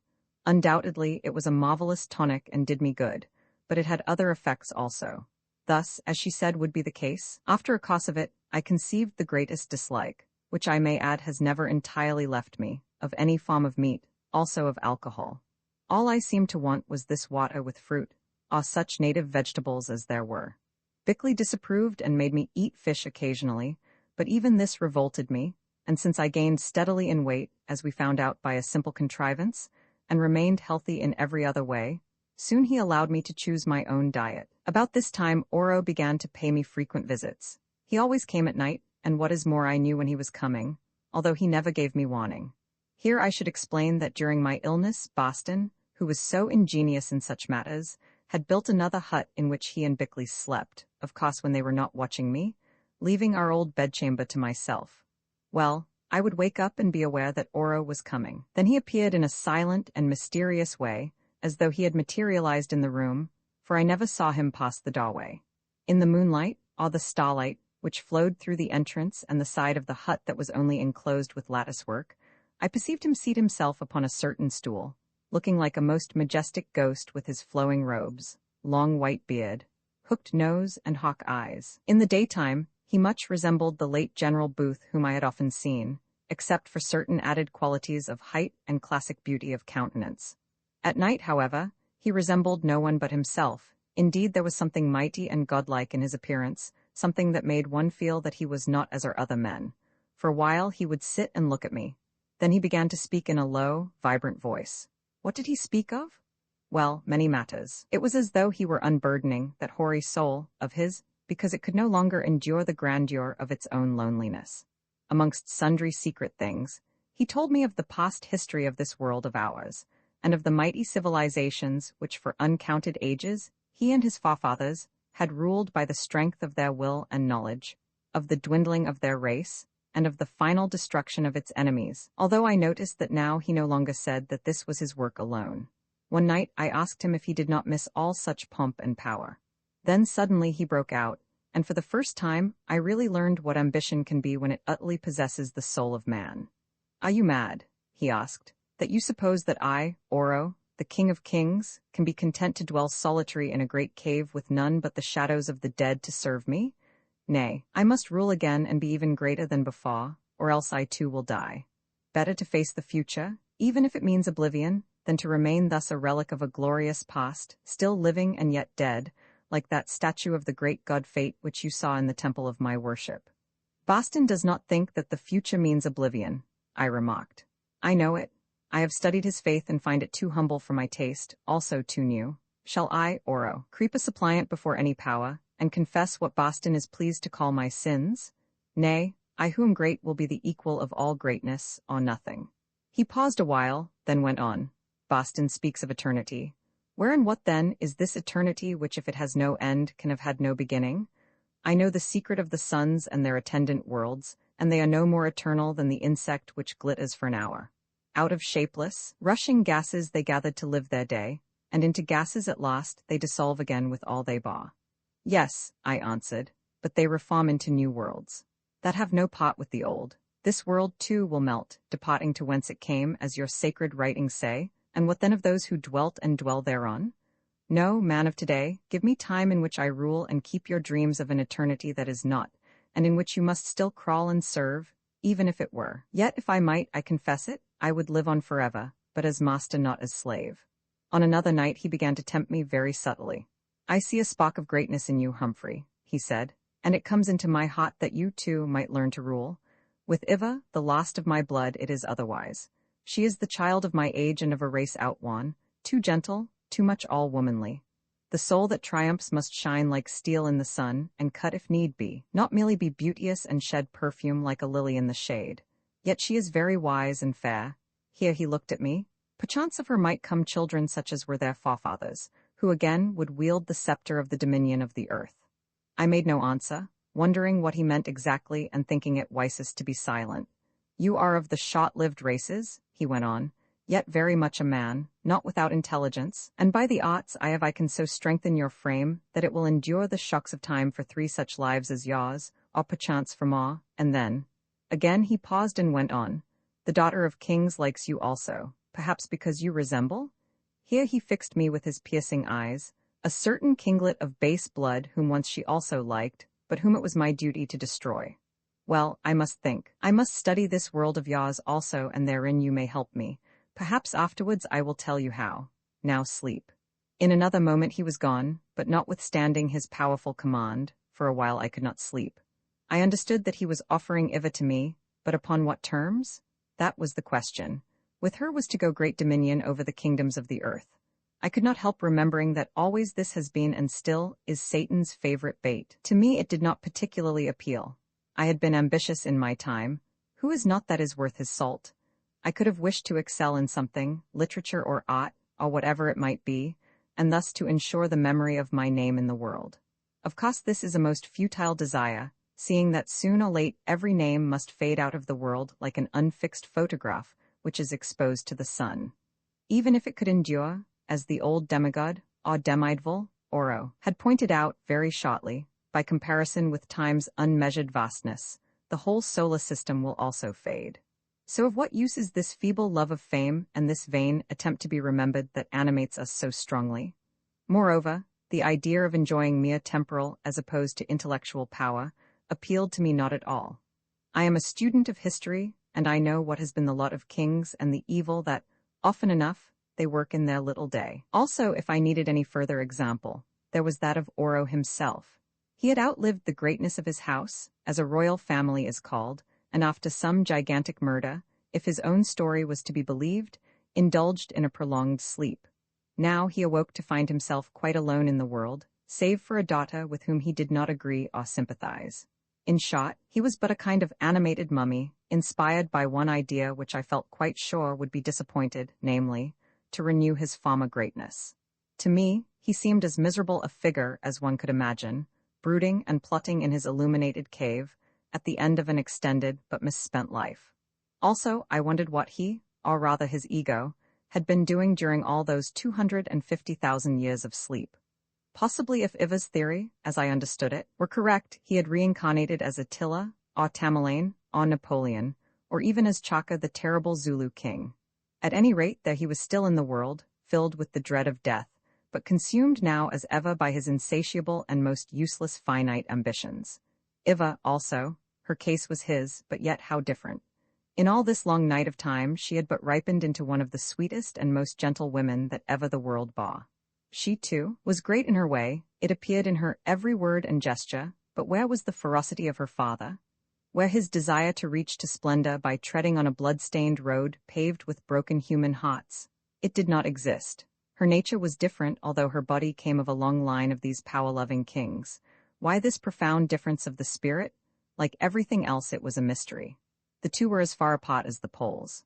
Everyone must have hated Oro, from the beginning, however much he feared him, but everyone who came in touch with her must have loved Iva.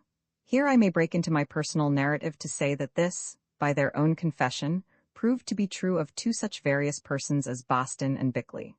The truth, which I am sure it would be wrong to hide from you, Arbuthnot, said the farmer to me one day, is that during your long illness I fell in love, I suppose that is the right word, with the glittering lady. After thinking the matter over also, I conceived that it would be proper to tell her so if only to clear the air and prevent future misunderstandings.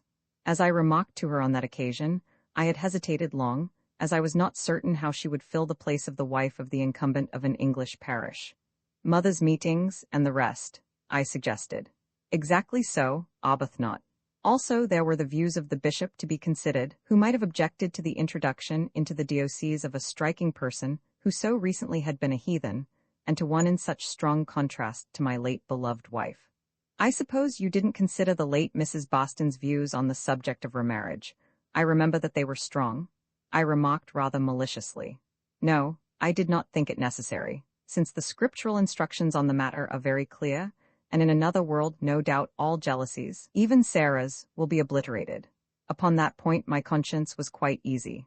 So when I found that, unlike her parent, the Lady Iva was much inclined to accept the principles of the faith in which it is my privilege to instruct her, I thought it proper to say to her that if ultimately she made up her mind to do so, of course this was a sine qua non, I should be much honored, and as a man, not as a priest, it would make me most happy if she would take me as a husband. Of course I explained to her that I considered, under the circumstances, I could quite lawfully perform the marriage ceremony myself with you and Bickley as witnesses, even should Oro refuse to give her away.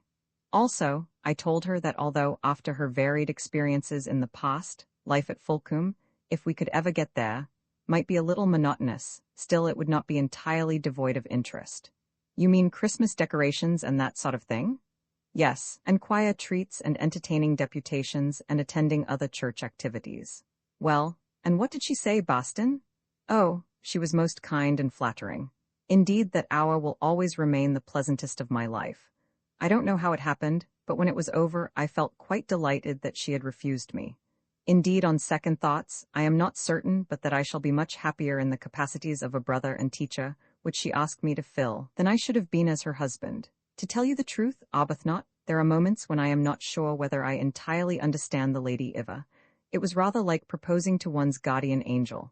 Yes, I said, that's about it, old fellow. Guardian angel is not a bad name for her. Afterwards I received the confidence of Bickley. Look here, Arbuthnot, he said. I want to own up to something. I think I ought to because of certain things I have observed, in order to prevent possible future misunderstandings. What's that? I asked innocently. Only this. As you know, I have always been a confirmed bachelor on principle. Women introduce too many complications into life, and although it involves some sacrifice on the whole, I have thought it best to do without them and leave the carrying on of the world to others. Well, what of it? Your views are not singular, Bickley. Only this. While you were ill, the sweetness of that Lady Iva and her wonderful qualities as a nurse overcame me. I went to pieces all of a sudden. I saw in her a realization of every ideal I had ever entertained of perfect womanhood. So to speak, my resolves of a lifetime melted like wax in the sun. Notwithstanding her queer history and the marvels with which she is mixed up, I wished to marry her. No doubt her physical loveliness was at the bottom of it, but, however that may be, there it was. She is beautiful, I commented, though I dare say older than she looks. That is a point on which I made no inquiries, and I should advise you when your turn comes, as no doubt it will, to follow my example. You know, Arbuthnot, he mused, however lovely a woman may be, it would put one off if suddenly she announced that she was, let us say, 150 years old. Yes, I admitted, for nobody wants to marry the contemporary of his great-grandmother. However, she gave her age as 27 years and 3 moons. And doubtless for once did not tell the truth, but as she does not look more than 25, I think that we may all agree to let it stand at that, namely, 27, plus an indefinite period of sleep. At any rate, she is a sweet and most gracious woman, apparently in the bloom of youth, and to cut it short, I fell in love with her. Like Boston, I said. Boston? Exclaimed Bickley indignantly. You don't mean to say that clerical oaf presumed, well, after all, I suppose that he is a man, so one mustn't be hard on him. But who could have thought that he would run so cunning, even when he knew my sentiments towards the lady? I hope she told him her mind. The point is, what did she tell you, Bickley? Me? Oh, she was perfectly charming. It really was a pleasure to be refused by her. She puts one so thoroughly at one's ease. Here, remembering Boston and his story, I turned away my face to hide a smile. She said, what did she say exactly? Such a lot that it is difficult to remember. Oh, that she was not thinking of marriage. Also, that she had not yet recovered from some recent love affair which left her heart sore, since the time of her sleep did not count. Also, that her father would never consent, and that the mere idea of such a thing would excite his animosity against all of us. Is that all?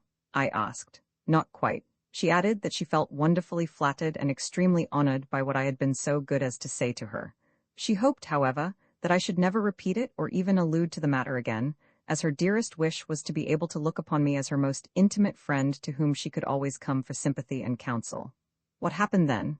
Nothing, of course, except that I promised everything that she wished and mean to stick to it too. Naturally, I was very sore and upset, but I am getting over it, having always practiced self-control. I am sorry for you, old fellow. Are you? He asked suspiciously. Then perhaps you have tried your luck too? No, Bickley. His face fell a little at this denial, and he answered. Well, it would have been scarcely decent if you had, seeing how lately you were married. But then, so was that artful Boston. Perhaps you will get over it, recent marriage, I mean, as he has. He hesitated a while, then went on. Of course you will, old fellow, I know it, and what is more, I seem to know that when your turn comes you will get a different answer. If so, it will keep her in the family as it were, and good luck to you. Only what? I asked anxiously. To be honest, Arbuthnot, I don't think that there will be real good luck for any one of us over this woman. Not in the ordinary sense, I mean. The whole business is too strange and superhuman. Is she quite a woman? And could she really marry a man as others do? It is curious that you should talk like that, I said uneasily. I thought that you had made up your mind that the whole business was either illusion or trickery. I mean, the odd side of it. If it is illusion, Arbuthnot, then a man cannot marry an illusion. And if it is trickery, then he will certainly be tricked. But supposing that I am wrong, what then? You mean, supposing things are as they seem to be? Yes. In that event, Arbuthnot, I am sure that something will occur to prevent your being united to a woman who lived thousands of years ago. I am sorry to say it, but fate will intervene. Remember, it is the god of her people that I suppose she worships, and, I may add, to which the whole world bows. At his words a kind of chill fell upon me. I think he saw or divined it, for after a few remarks upon some indifferent matter, he turned and went away. Shortly after this Iva came to sit with me. She studied me for a while, and I studied her. I had reason to do so, for I observed that of late her dress had become much more modern, and on the present occasion this struck me forcibly. I do not know exactly in what the change, or changes, consisted, because I am not skilled in such matters and can only judge of a woman's garments by their general effect. At any rate, the gorgeous, sweeping robes were gone, and though her attire still looked foreign and somewhat oriental, with a touch of barbaric splendor about it, it was simpler than it had been and showed more of her figure, which was delicate, yet gracious. You have changed your robes, lady, I said. Yes, Humphrey, Boston gave me pictures of those your women wear. On further investigation I found that this referred to an old copy of the Queen newspaper, which somehow or other had been brought with the books from the ship. I have tried to copy them a little, she added doubtfully. How do you do it? Where do you get the material? I asked. Oh, she answered with an airy wave of her hand, I make it, it is there. I don't understand, I said, but she only smiled radiantly, offering no further explanation. Then, before I could pursue the subject, she asked me suddenly, What has Bickley been saying to you about me? I fenced, answering, I don't know. Boston and Bickley talk of little else. You seem to have been a great deal with them while I was ill. Yes, a great deal. They are the nearest to you who were so sick, is it not so? I don't know, I answered again. In my illness it seemed to me that you were the nearest. About Boston's words I can guess, she went on. But I ask again, what has Bickley been saying to you about me? Of the first part, let it be, tell me the rest. I intended to evade her question, but she fixed those violet, compelling eyes upon me, and I was obliged to answer. I believe you know as well as I do, I said, but if you will have it, it was that you are not as other human women are, and that he who would treat you as such must suffer, that was the gist of it. Some might be content to suffer for such as I, she answered with quiet sweetness. Even Boston and Bickley may be content to suffer in their own little ways. You know that is not what I meant, I interrupted angrily, for I felt that she was throwing reflections on me. No, you meant that you agreed with Bickley that I am not quite a woman, as you know women. I was silent, for her words were true. Then she blazed out into one of her flashes of splendor, like something that takes fire on an instant, like the faint and distant star which flames into sudden glory before the watcher's telescope. It is true that I am not as your women are, your poor, pale women, the shadows of an hour with night behind them and before. Because I am humble and patient, do you therefore suppose that I am not great?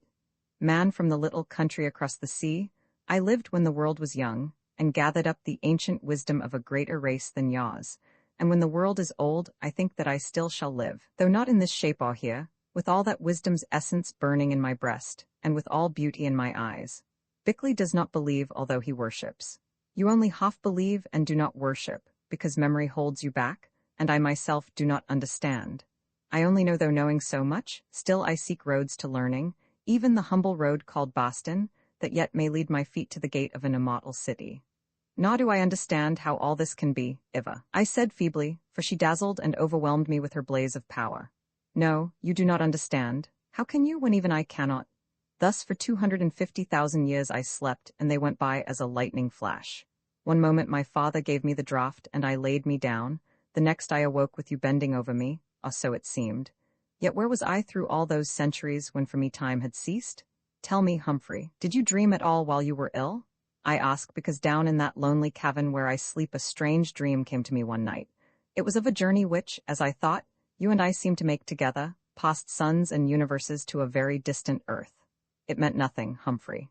If you and I chanced to have dreamed the same thing, it was only because my dream traveled to you. It is most common, or used to be. Humphrey, Bickley is quite right. I am not altogether as your women are, and I can bring no happiness to any man, or at the least, to one who cannot wait. Therefore, perhaps you would do well to think less of me, as I have counselled Boston and Bickley. Then again she gazed at me with her wonderful, great eyes, and shaking her glittering head a little, smiled and went.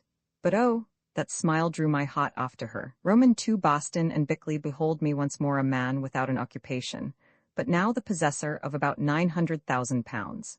It was a very considerable fortune, if not a large one in England. Nothing like the millions of which I had dreamed, but still enough.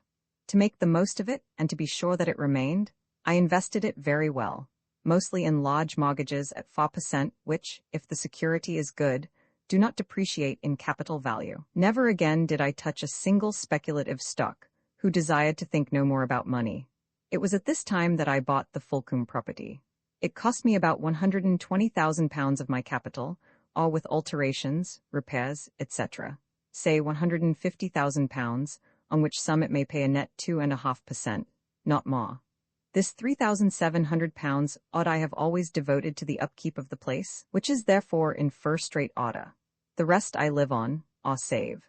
These arrangements, with the beautifying and furnishing of the house and the restoration of the church in memory of my father, occupied and amused me for a year or so, but when they were finished time began to hang heavy on my hands.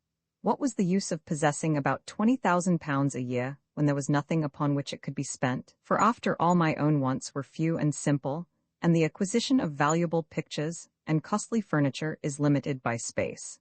Oh, in my small way, I was like the weary king ecclesiast. For I too made me great works and had possessions of great and small cattle.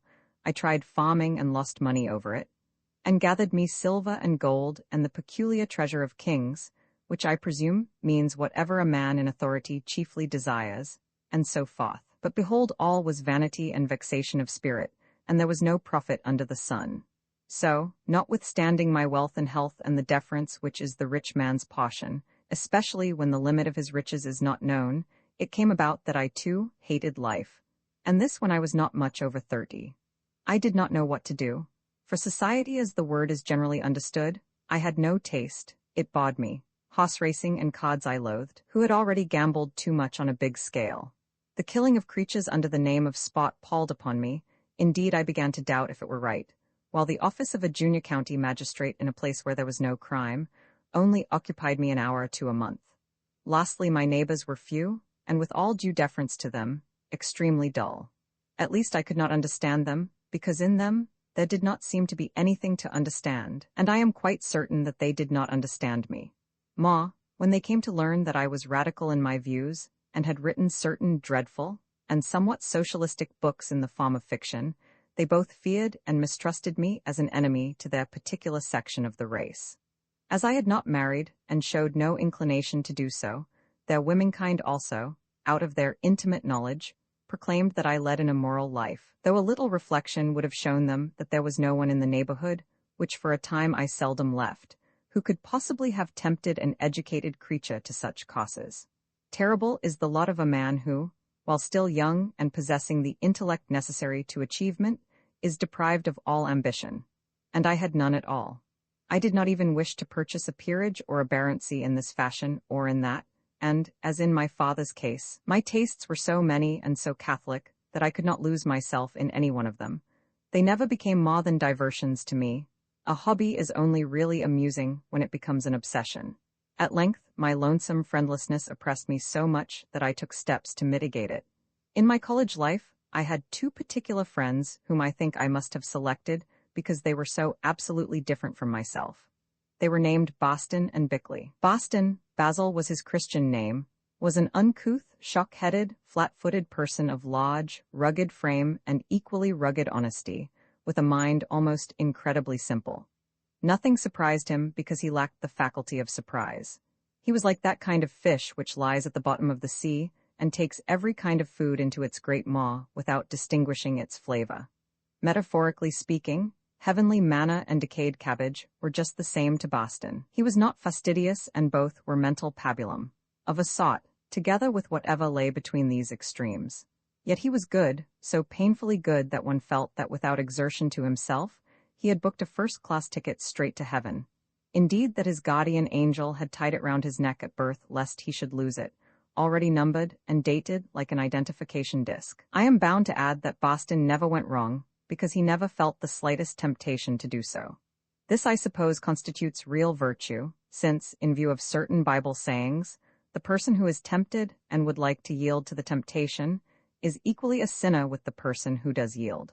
To be truly good, one should be too good to be tempted, or too weak to make the effort worth the tempter's while, in short, not deserving of his powder and shot. I need hardly add that Boston went into the church. Indeed, he could not have gone anywhere else. It absorbed him naturally, as doubtless heaven will do in due course.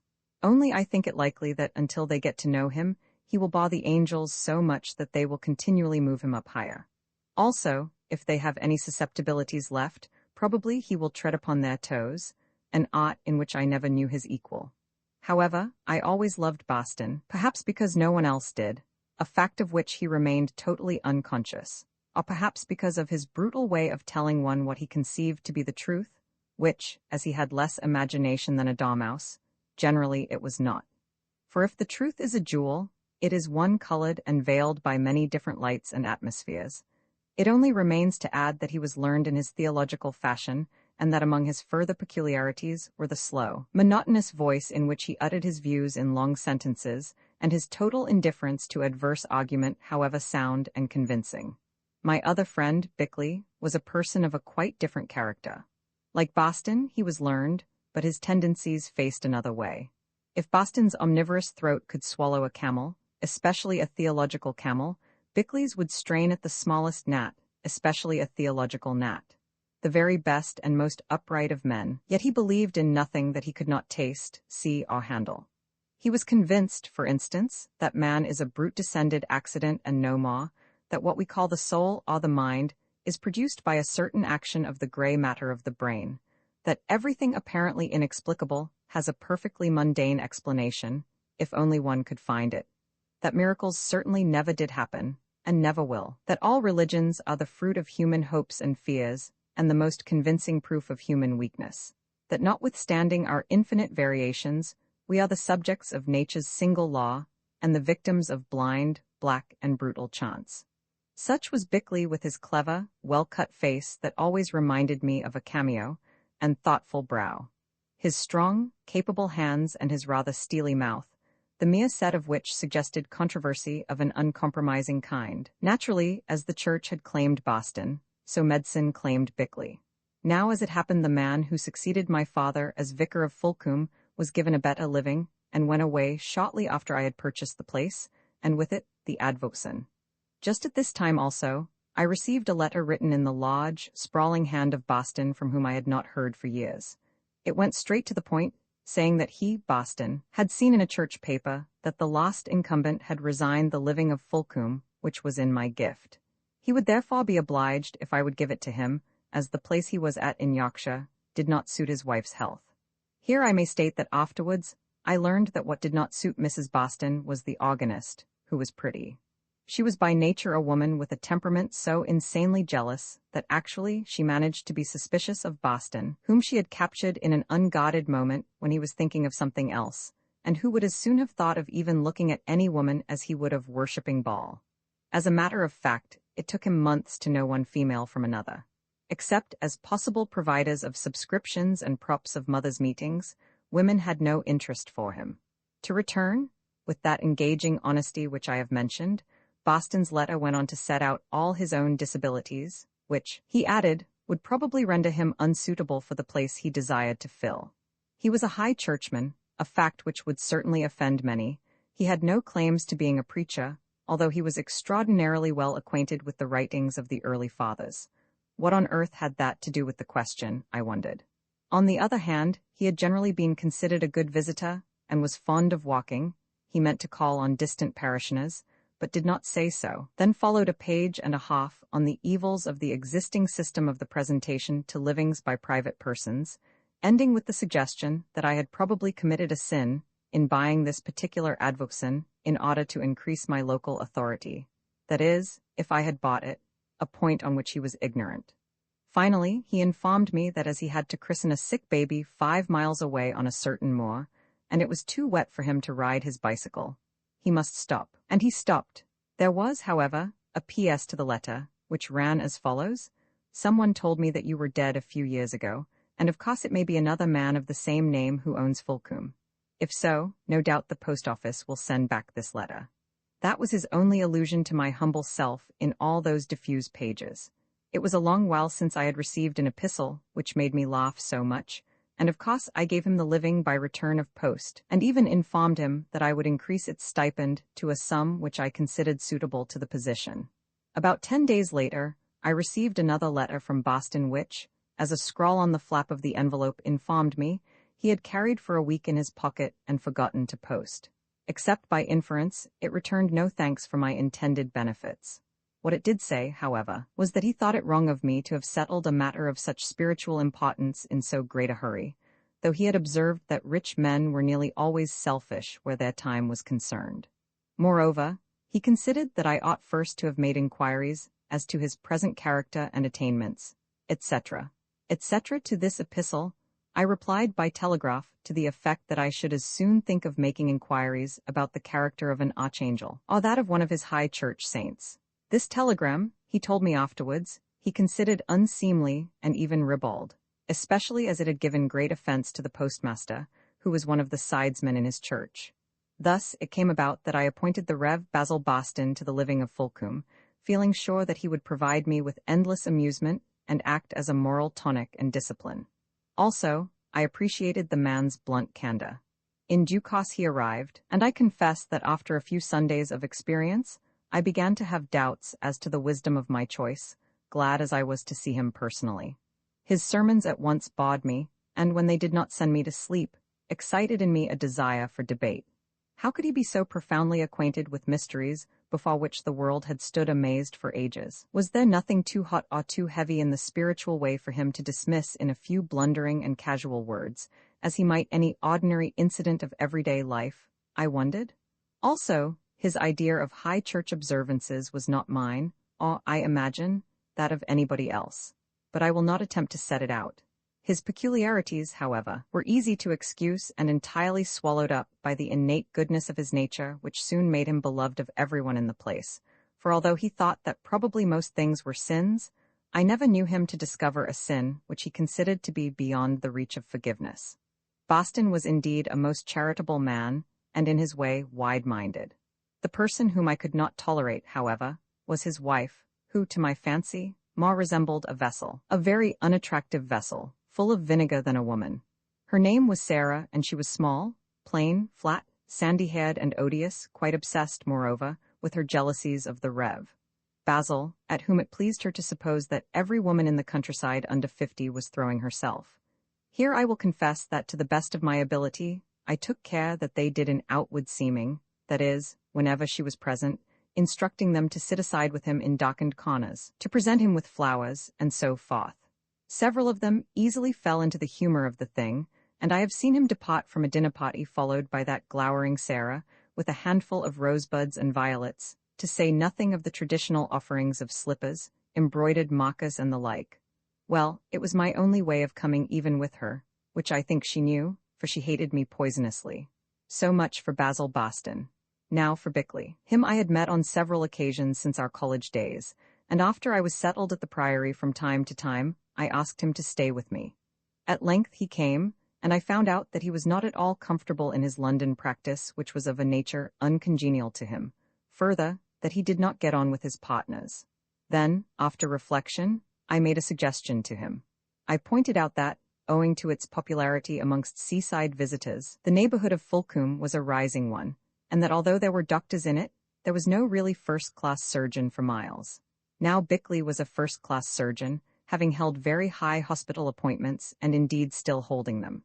Why, I asked, should he not come and set up here on his own?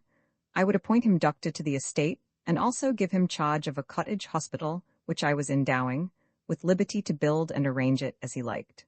Further, as I considered that it would be of great advantage to me to have a man of real ability within reach, I would guarantee for 3 years whatever income he was earning in London.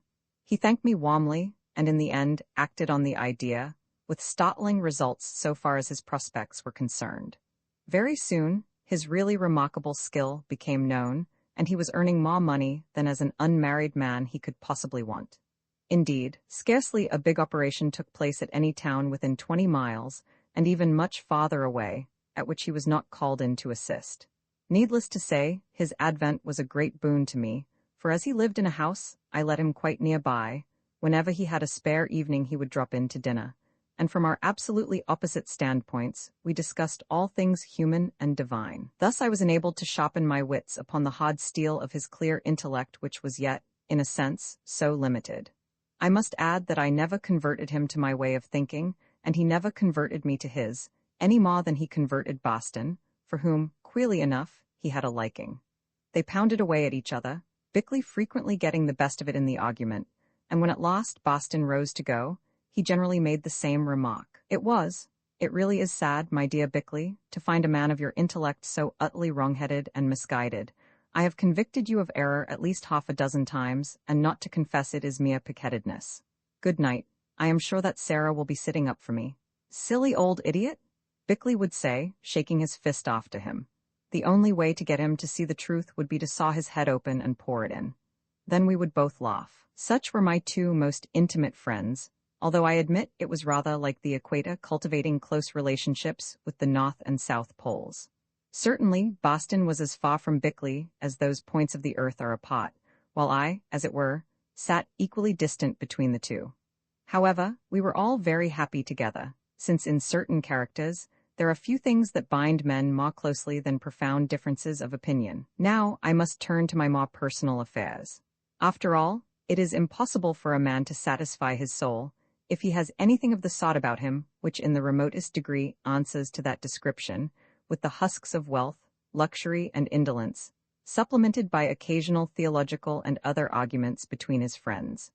Becoming profoundly convinced of this truth, I searched round for something to do, and, like Noah's dove on the waste of waters, found nothing. Then I asked Bickley and Boston for their opinions as to my best future course. Bickley proved a barren draw. He rubbed his nose and feebly suggested that I might go in for research work, which, of course, only represented his own ambitions. I asked him indignantly how I could do such a thing without any scientific qualifications whatever. He admitted the difficulty, but replied that I might endow others who had the qualifications. In short, become a milch cow for sucking scientists, I replied, and broke off the conversation. Boston's idea was, first, that I should teach in a Sunday school. Secondly, that if this career did not satisfy all my aspirations, I might be ordained and become a missionary. On my rejection of this brilliant advice, he remarked that the only other thing he could think of was that I should get married and have a large family, which might possibly advantage the nation and ultimately enrich the kingdom of heaven, though of such things no one could be quite sure.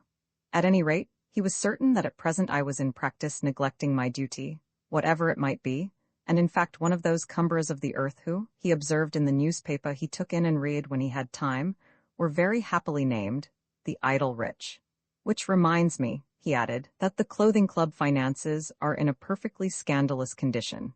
In fact, it is £25 in debt, an amount that as the squire of the parish I consider it incumbent on you to make good, not as a charity, but as an obligation.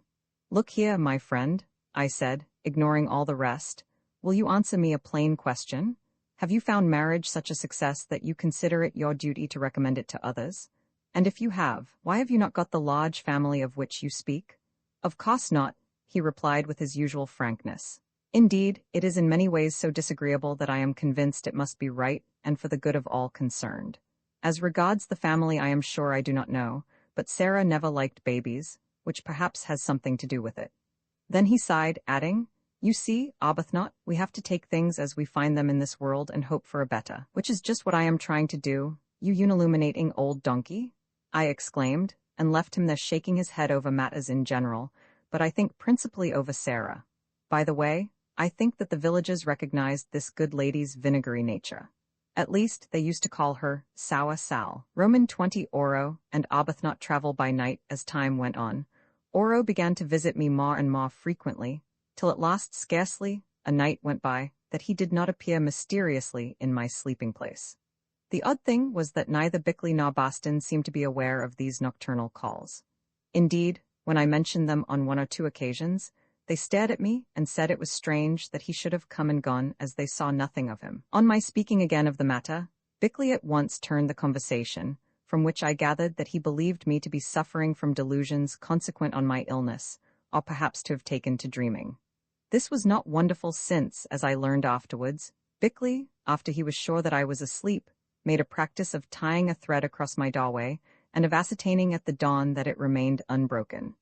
But Oro was not to be caught in that way, I suppose, as it was impossible for him to pass through the latticework of the open side of the house, that he undid the thread and fastened it again when he left. At least, that was Boston's explanation, or rather, one of them. Another was that he crawled beneath it, but this I could not believe. I am quite certain that during all his prolonged existence Oro never crawled. At any rate, he came, or seemed to come, and pumped me, I can use no other word, most energetically as to existing conditions in the world, especially those of the civilized countries, their methods of government, their social state, the physical characteristics of the various races, their religions, the exact degrees of civilization that they had developed, their attainments in art, science, and literature, their martial capacities, their laws, and I know not what besides. I told him all I could, but did not in the least seem to satisfy his perennial thirst for information. "I should prefer to judge for myself," he said at last. "Why are you so anxious to learn about all these nations, Oro?" I asked, exhausted. "Because the knowledge I gather may affect my plans for the future," he replied darkly. "I am told, Oro, that your people acquired the power of transporting themselves from place to place. It is true that the lords of the Sons of Wisdom had such power, and that I have it still, O Humphrey. Then why do you not go to look with your own eyes?" I suggested. "Because I should need a guide, one who could explain much in a short time," he said, contemplating me with his burning glance until I began to feel uncomfortable. To change the subject, I asked him whether he had any further information about the war, which he had told me was raging in Europe. He answered, "Not much, only that it was going on with varying success, and would continue to do so until the nations involved therein were exhausted." Or so he believed. The war did not seem greatly to interest Oro. It was, he remarked, but a small affair compared to those which he had known in the old days. Then he departed, and I went to sleep. Next night he appeared again, and after talking a little on different subjects, remarked quietly that he had been thinking over what I had said as to his visiting the modern world, and intended to act upon the suggestion. "When?" I asked. "Now," he said. "I am going to visit this England of yours and the town you call London, and you will accompany me." "It is not possible," I exclaimed. "We have no ship."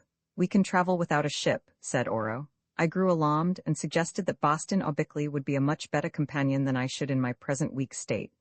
An empty-headed man, or one who always doubts and argues, would be useless. He replied sharply, "You shall come and you only." I expostulated. I tried to get up and fly, which indeed I did do in another sense. But Oro fixed his eyes upon me and slowly waved his thin hand to and fro above my head. My senses reeled. Then came a great darkness. They returned again. Now I was standing in an icy, reeking fog, which I knew could belong to one place only, London, in December, and at my side was Oro. "Is this the climate of your wonderful city?" he asked, or seemed to ask, in an aggrieved tone. I replied that it was, for about 3 months in the year, and began to look about me. Soon I found my bearings. In front of me were great piles of buildings, looking dim and mysterious in the fog, in which I recognized the Houses of Parliament and Westminster Abbey, for both could be seen from where we stood in front of the Westminster Bridge station. I explained their identity to Oro. "Good," he said, "let us enter your place of talk. But I am not a member, and we have no passes for the strangers' gallery," I expostulated. "We shall not need any," he replied contemptuously. "Lead on." Thus adjured, I crossed the road, Oro following me. Looking round, to my horror, I saw him right in the path of a motorbus which seemed to go over him. There's an end to Oro, thought I to myself. Well, at any rate, I have got home. Next instant he was at my side, quite undisturbed by the incident of the bus. We came to a policeman at the door, and I hesitated, expecting to be challenged. But the policeman seemed absolutely indifferent to our presence, even when Oro marched past him in his flowing robes. So I followed with a like success. Then I understood that we must be invisible. We passed to the lobby, where members were hurrying to and fro, and constituents and pressmen were gathered, and so on into the house. Oro walked up its floor and took his stand by the table in front of the speaker. I followed him, none saying us no. As it chanced, there was what is called a scene in progress. I think it was over Irish matters. The details are of no account. Members shouted, ministers prevaricated and grew angry. The speaker intervened. On the whole, it was rather a degrading spectacle. I stood, or seemed to stand, and watched it all. Oro, in his sweeping robes, which looked so incongruous in that place, stepped, or seemed to step, up to the principal personages of the government and opposition, whom I indicated to him, and inspected them one by one, as a naturalist might examine strange insects. Then, returning to me, he said, "Come away, I have seen and heard enough. Who would have thought that this nation of yours was struggling for its life in war?" We passed out of the house and somehow came to Trafalgar Square. A meeting was in progress there, convened, apparently, to advocate the rights of labor, also those of women, also to protest against things in general, especially the threat of conscription in the service of the country. Here the noise was tremendous, and, the fog having lifted somewhat, we could see everything. Speakers bawled from the base of Nelson's column. Their supporters cheered, their adversaries rushed at them, and in one or two instances succeeded in pulling them down. A woman climbed up and began to scream out something which could only be heard by a few reporters gathered round her. I thought her an unpleasant-looking person, and evidently her remarks were not palatable to the majority of her auditors. There was a rush, and she was dragged from the base of one of Lanzia's lions on which she stood. Her skirt was half rent off her, and her bodice split down the back. Finally, she was conveyed away, kicking, biting, and scratching, by a number of police. It was a disgusting sight, and tumult ensued. "Let us go," said Oro. "Your officers of order are good, the rest is not good." Later we found ourselves opposite to the doors of a famous restaurant where a magnificent and gigantic commissionaire helped ladies from motorcars, receiving in return money from the men who attended on them. We entered. It was the hour of dinner. The place sparkled with gems, and the naked backs of the women gleamed in the electric light. Course followed upon course, champagne flowed, a fine band played, everything was costly, everything was, in a sense, repellent. "These are the wealthy citizens of a nation engaged in fighting for its life," remarked Oro to me, stroking his long beard. "It is interesting, very interesting. Let us go." We went out and on, passing a public house crowded with women who had left their babies in charge of children in the icy street. It was a day of intercession for the success of England in the war. This was placarded everywhere. We entered, or, rather, Oro did, I following him, one of the churches in the Strand where an evening service was in progress. The preacher in the pulpit, a very able man, was holding forth upon the necessity for national repentance and self-denial, also of prayer. In the body of the church exactly 32 people, most of them elderly women, were listening to him with an air of placid acceptance. "The priest talks well, but his hearers are not many," said Oro. "Let us go." We came to the flaunting doors of a great music hall and passed through them, though to others this would have been impossible, for the place was filled from floor to roof. In its promenades men were drinking and smoking, while gaudy women, painted and low-robed, leered at them.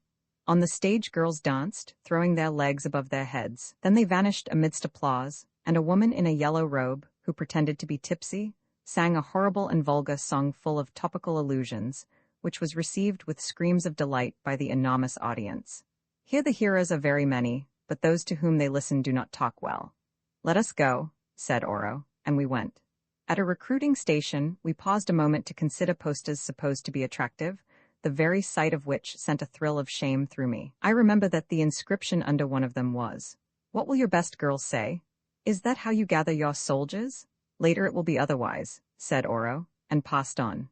We reached Blackfriars and entered a hall at the doors of which stood women in poke bonnets, very sweet-faced, earnest-looking women.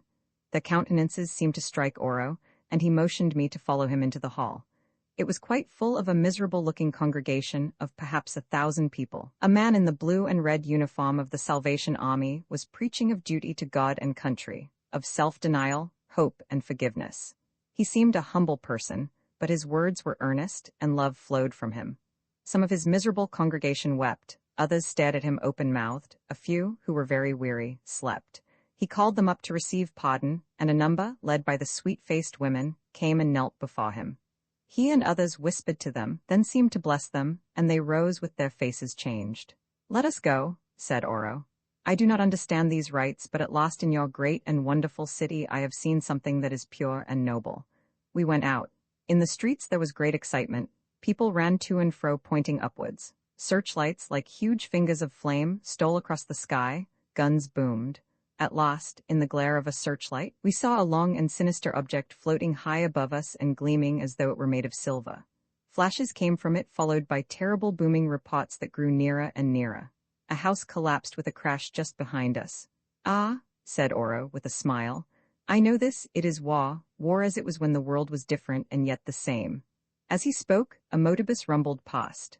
Another flash and explosion. A man, walking with his arms round the waist of a girl just ahead of us, seemed to be tossed up and to melt.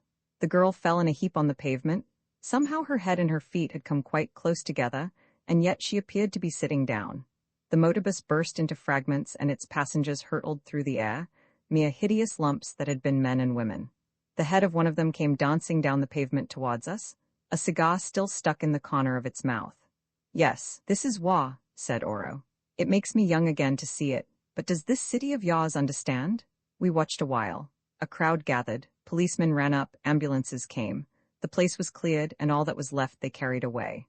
A few minutes later another man passed by with his arm round the waist of another girl. Another motorbus rumbled up, and, avoiding the hole in the roadway, traveled on, its conductor keeping a keen lookout for fares. The street was cleared by the police. The airship continued its course, spawning bombs in the distance, and vanished. The incident was closed. "Let us go home," said Oro. "I have seen enough of your great and wonderful city. I would rest in the quiet of Nio and think." The next thing that I remember was the voice of Boston, saying, "If you don't mind, Arbuthnot, I wish that you would get up. The glittering lady," he still called her that, "is coming here to have a talk with me which I should prefer to be private. Excuse me for disturbing you, but you have overslept yourself. Indeed, I think it must be 9 o'clock, so far as I can judge by the sun, for my watch is very erratic now, ever since Bickley tried to clean it." "I am sorry, my dear fellow," I said sleepily, "but do you know I thought I was in London. In fact, I could swear that I have been there." Then, interrupted Bickley, who had followed Boston into the hut, giving me that doubtful glance with which I was now familiar, "I wish to goodness that you had brought back an evening paper with you." A night or two later, I was again suddenly awakened to feel that Oro was approaching. He appeared like a ghost in the bright moonlight, greeted me, and said, "Tonight, Humphrey, we must make another journey. I would visit the seat of the war." "I do not wish to go," I said feebly. "What you wish does not matter," he replied. "I wish that you should go, and therefore you must." "Listen, Oro," I exclaimed. "I do not like this business. It seems dangerous to me." "There is no danger if you are obedient, Humphrey." "I think there is. I do not understand what happens. Do you make use of what the Lady Iva called the fourth dimension, so that our bodies pass over the seas and through mountains, like the vibrations of our wireless, of which I was speaking to you?" "No, Humphrey. That method is good and easy, but I do not use it because if I did we should be visible in the places which we visit, since they're all the atoms that make a man would collect together again and be a man." "What then do you do?" I asked, exasperated. "Man, Humphrey, is not one, he is many. Thus, amongst other things, he has a double, which can see and hear, as he can in the flesh, if it is separated from the flesh." "The old Egyptians believed that," I said. "Did they?" "Doubtless they inherited the knowledge from us, the sons of wisdom. The cup of our learning was so full that, keep it secret as we would, from time to time some of it overflowed among the vulgar, and doubtless thus the light of our knowledge still burns feebly in the world." I reflected to myself that whatever might be their other characteristics, the sons of wisdom had lost that of modesty, but I only asked how he used his double, supposing that it existed. "Very easily," he answered. "In sleep it can be drawn from the body and sent upon its mission by one that is its master. Then, while you were asleep for all those thousands of years, your double must have made many journeys." "Perhaps," he replied quietly, "and my spirit also, which is another part of me that may have dwelt in the bodies of other men. But unhappily, if so I forget, and that is why I have so much to learn, and must even make use of such poor instruments as you, Humphrey. Then if I sleep and you distill my double out of me, I suppose that you sleep too. In that case, who distills your double out of you, Lord Oro? He grew angry and answered, Ask no more questions, blind and ignorant as you are. It is your part not to examine, but to obey. Sleep now. And again he waved his hand over me. In an instant, as it seemed, we were standing in a grey old town that I judged from its appearance must be either in northern France or Belgium. It was much shattered by bombardment. The church, for instance, was a ruin. Also many of the houses had been burnt. Now, however, no firing was going on, for the town had been taken. The streets were full of armed men wearing the German uniform and helmet. We passed down them and were able to see into the houses. In some of these were German soldiers engaged in looting, and in other things so horrible that even the unmoved Oro turned away his head. We came to the marketplace. It was crowded with German troops, also with a great number of the inhabitants of the town, most of them elderly men and women with children, who had fallen into their power. The Germans, under the command of officers, were dragging the men from the arms of their wives and children to one side, and with rifle butts beating back the screaming women. Among the men, I noticed 2 or 3 priests who were doing their best to soothe their companions, and even giving them absolution in hurried whispers. At length the separation was effected, whereon at a hoarse word of command, a company of soldiers began to fire at the men, and continued doing so until all had fallen. Then petty officers went among the slaughtered, and with pistols blew out the brains of any who still moved. These butchers, you say, are Germans? Asked Oro of me. Yes, I answered, sick with horror, for though I was in the mind and not in the body, I could feel as the mind does. Had I been in the body also, I should have fainted. Then we need not waste time in visiting their country. It is enough, let us go on. We passed out into the open land and came to a village. It was in the occupation of German cavalry. 2 of them held a little girl of 9 or 10, one by her body, the other by her right hand. An officer stood between them with a drawn sword fronting the terrified child. He was a horrible, cross-faced man who looked to me as though he had been drinking. I'll teach the young devil to show us the wrong road and let those French swine escape, he shouted, and struck with the sword. The girl's right hand fell to the ground. War is practiced by the Germans? Remarked Oro. Then he stepped, or seemed to step up to the man and whispered, or seemed to whisper, in his ear. I do not know what tongue or what spirit speech he used, or what he said, but the bloated-faced brute turned pale. Yes, he drew sick with fear. I think there are spirits in this place, he said with a German oath. I could have sworn that something told me that I was going to die. Mount? The Uhlans mounted and began to ride away. Watch, said Oro. As he spoke, out of a dark cloud appeared an aeroplane. Its pilot saw the band of Germans beneath and dropped a bomb. The aim was good, for the missile exploded in the midst of them, causing a great cloud of dust from which arose the screams of men and horses. Come and see, said Oro. We were there. Out of the cloud of dust appeared one man galloping furiously. He was a young fellow who, as I noted, had turned his head away and hidden his eyes with his hand when the horror was done yonder. All the others were dead except the officer who had worked the deed. He was still living, but both his hands and one of his feet had been blown away. Presently he died, screaming to God for mercy. We passed on and came to a barn with wide doors that swung a little in the wind, causing the rusted hinges to scream like a creature in pain. On each of these doors hung a dead man crucified. The hat of one of them lay upon the ground, and I knew from the shape of it that he was a colonial soldier. Did you not tell me, said Oro after surveying them, that these Germans are of your Christian faith? Yes, and the name of God is always on their rulers' lips. Ah, he said, I am glad that I worship fate. Boston the priest need trouble me no more. There is something behind fate, I said, quoting Boston himself. Perhaps so indeed I have always held, but after much study I cannot understand the manner of its working. Fate is enough for me. We went on and came to a flat country that was lined with ditches, all of them full of men, Germans on one side, English and French upon the other. A terrible bombardment shook the earth, the shells raining upon the ditches. Presently that from the English guns ceased, and out of the trenches in front of them thousands of men were vomited, who ran forward through a hail of fire in which scores and hundreds fell, across an open piece of ground that was pitted with shell craters. They came to barbed wire defenses, or what remained of them, cut the wire with nippers and pulled up the posts. Then through the gaps they surged in, shouting and hurling hand grenades. They reached the German trenches, they leapt into them, and from those holes arose a hellish din. Pistols were fired, and everywhere bayonets flashed. Behind them rushed a horde of little, dark-skinned men, Indians who carried great knives in their hands. Those leapt over the first trench and running on with wild yells, dived into the second, those who were left of them, and they began hacking with their knives at the defenders and the soldiers who worked the spitting Maxim guns. In 20 minutes it was over, those lines of trenches were taken, and once more from either side the guns began to boom. War again, said Oro. Clean, honest war, such as the God I call fate decrees for man. I have seen enough. Now I would visit those whom you call Turks. I understand they have another worship, and perhaps they are nobler than these Christians. We came to a hilly country which I recognized as Armenia, for once I traveled there, and stopped on a seashore. Here were the Turks in thousands. They were engaged in driving before them mobs of men, women and children in countless numbers. On and on they drove them till they reached the shore. There they massacred them with bayonets, with bullets, or by drowning. I remember a dreadful scene of a poor woman standing up to her waist in the water. 3 children were clinging to her, but I cannot go on, really I cannot go on. In the end a Turk waded out and bayoneted her while she strove to protect the lost living child with her poor body whence it sprang. These, I understand, said Oro, pointing to the Turkish soldiers, worship a prophet who they say is the voice of God.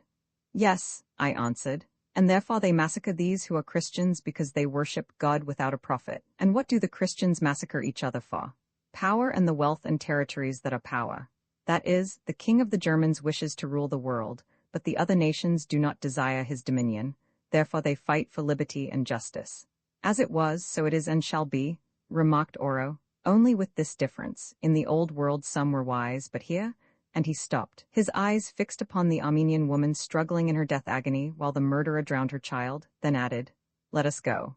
Our road ran across the sea. On it we saw a ship so large that it attracted Oro's attention, and for once he expressed astonishment. "In my day," he said, "we had no vessels of this greatness in the world. I wish to look upon it." We landed on the deck of the ship, or rather the floating palace, and examined her. She carried many passengers, some English, some American, and I pointed out to Oro the differences between the two peoples. These were not, he remarked, very wide except that the American women wore more jewels.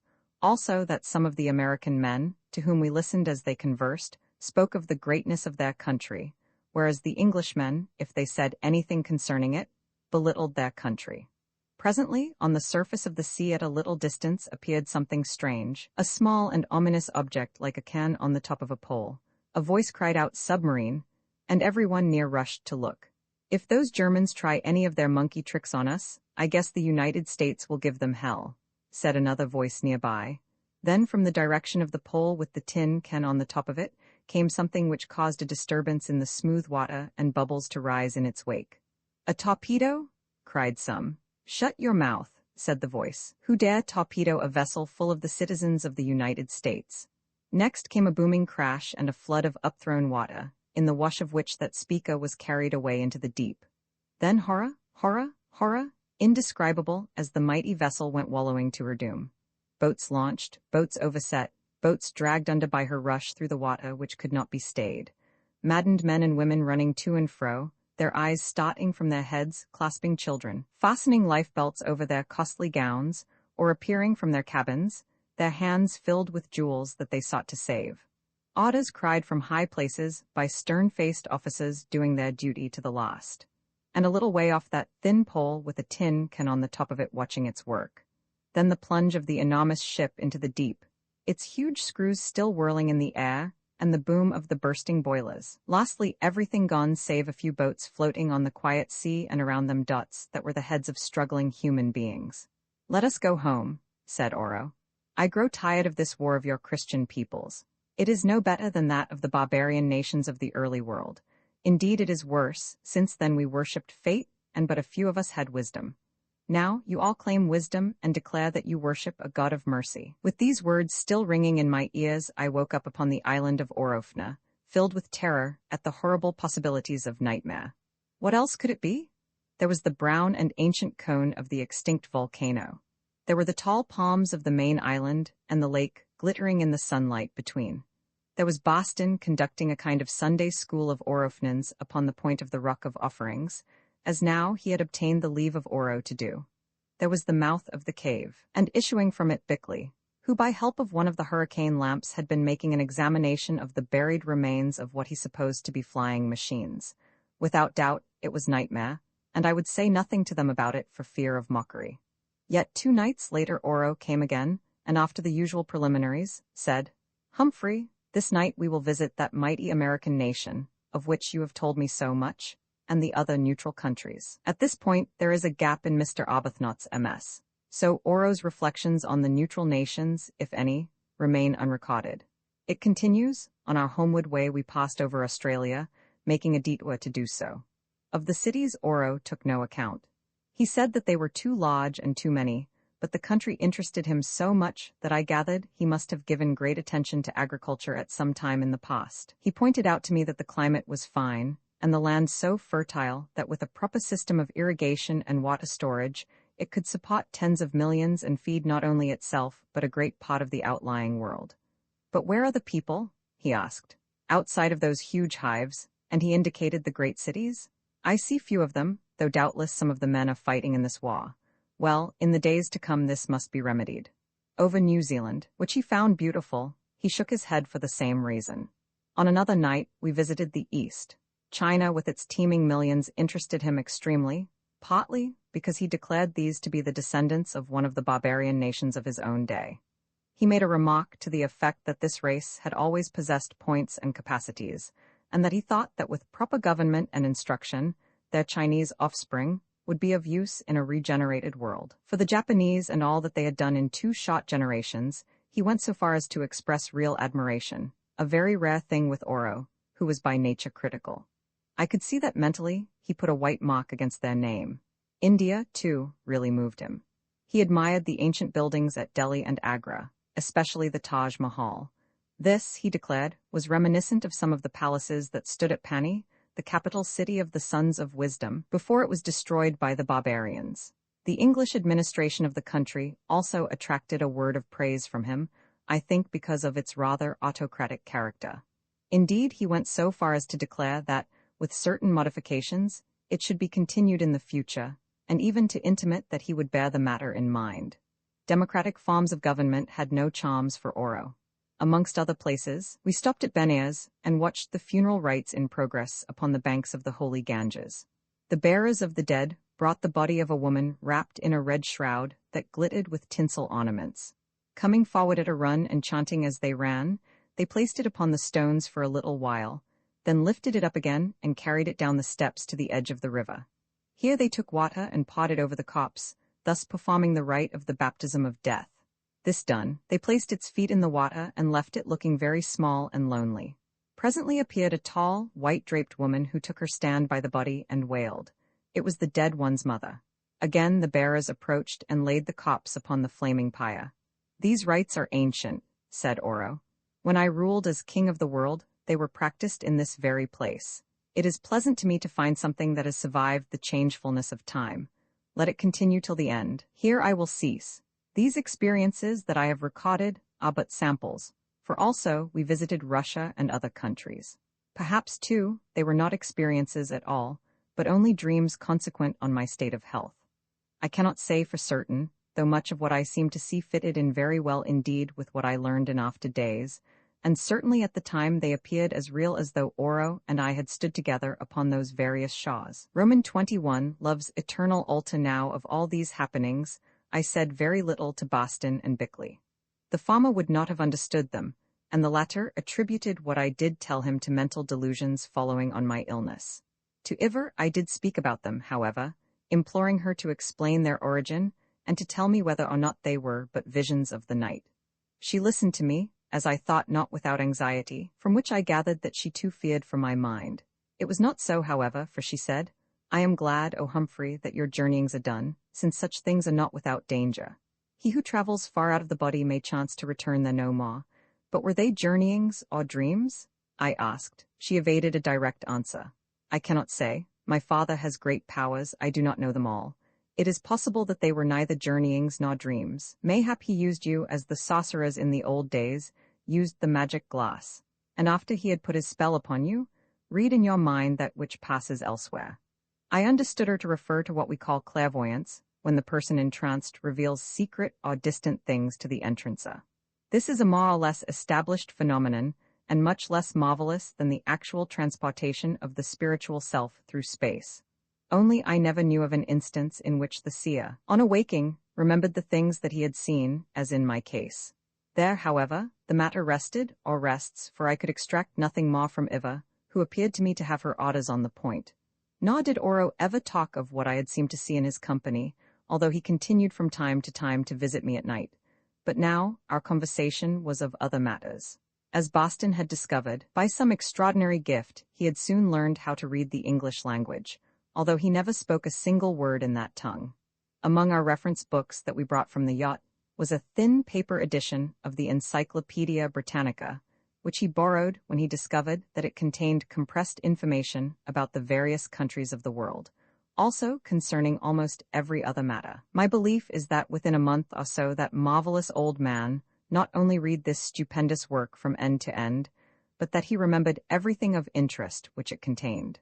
At least, he would appear and show the fullest acquaintance with certain subjects or places, seeking further light from me concerning them, which very often I was quite unable to give him. An accident, as it chanced, whereof I need not set out the details, caused me to discover that his remarkable knowledge was limited.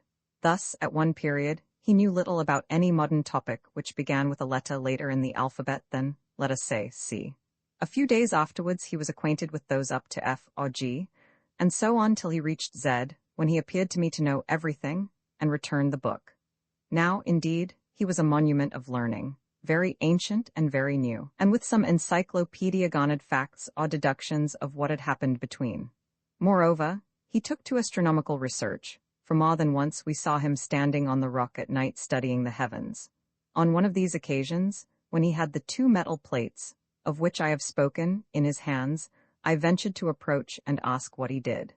He replied that he was checking his calculations that he found to be quite correct, an exact period of 250,000 years having gone by since he laid himself down to sleep.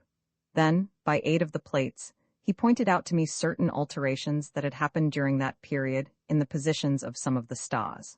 For instance, he showed me one which, by help of my glasses, I recognized as Sirius, and remarked that 250,000 years ago it was further away and much smaller. Now it was precisely in the place and of the size which he had predicted, and he pointed to it on his prophetic map.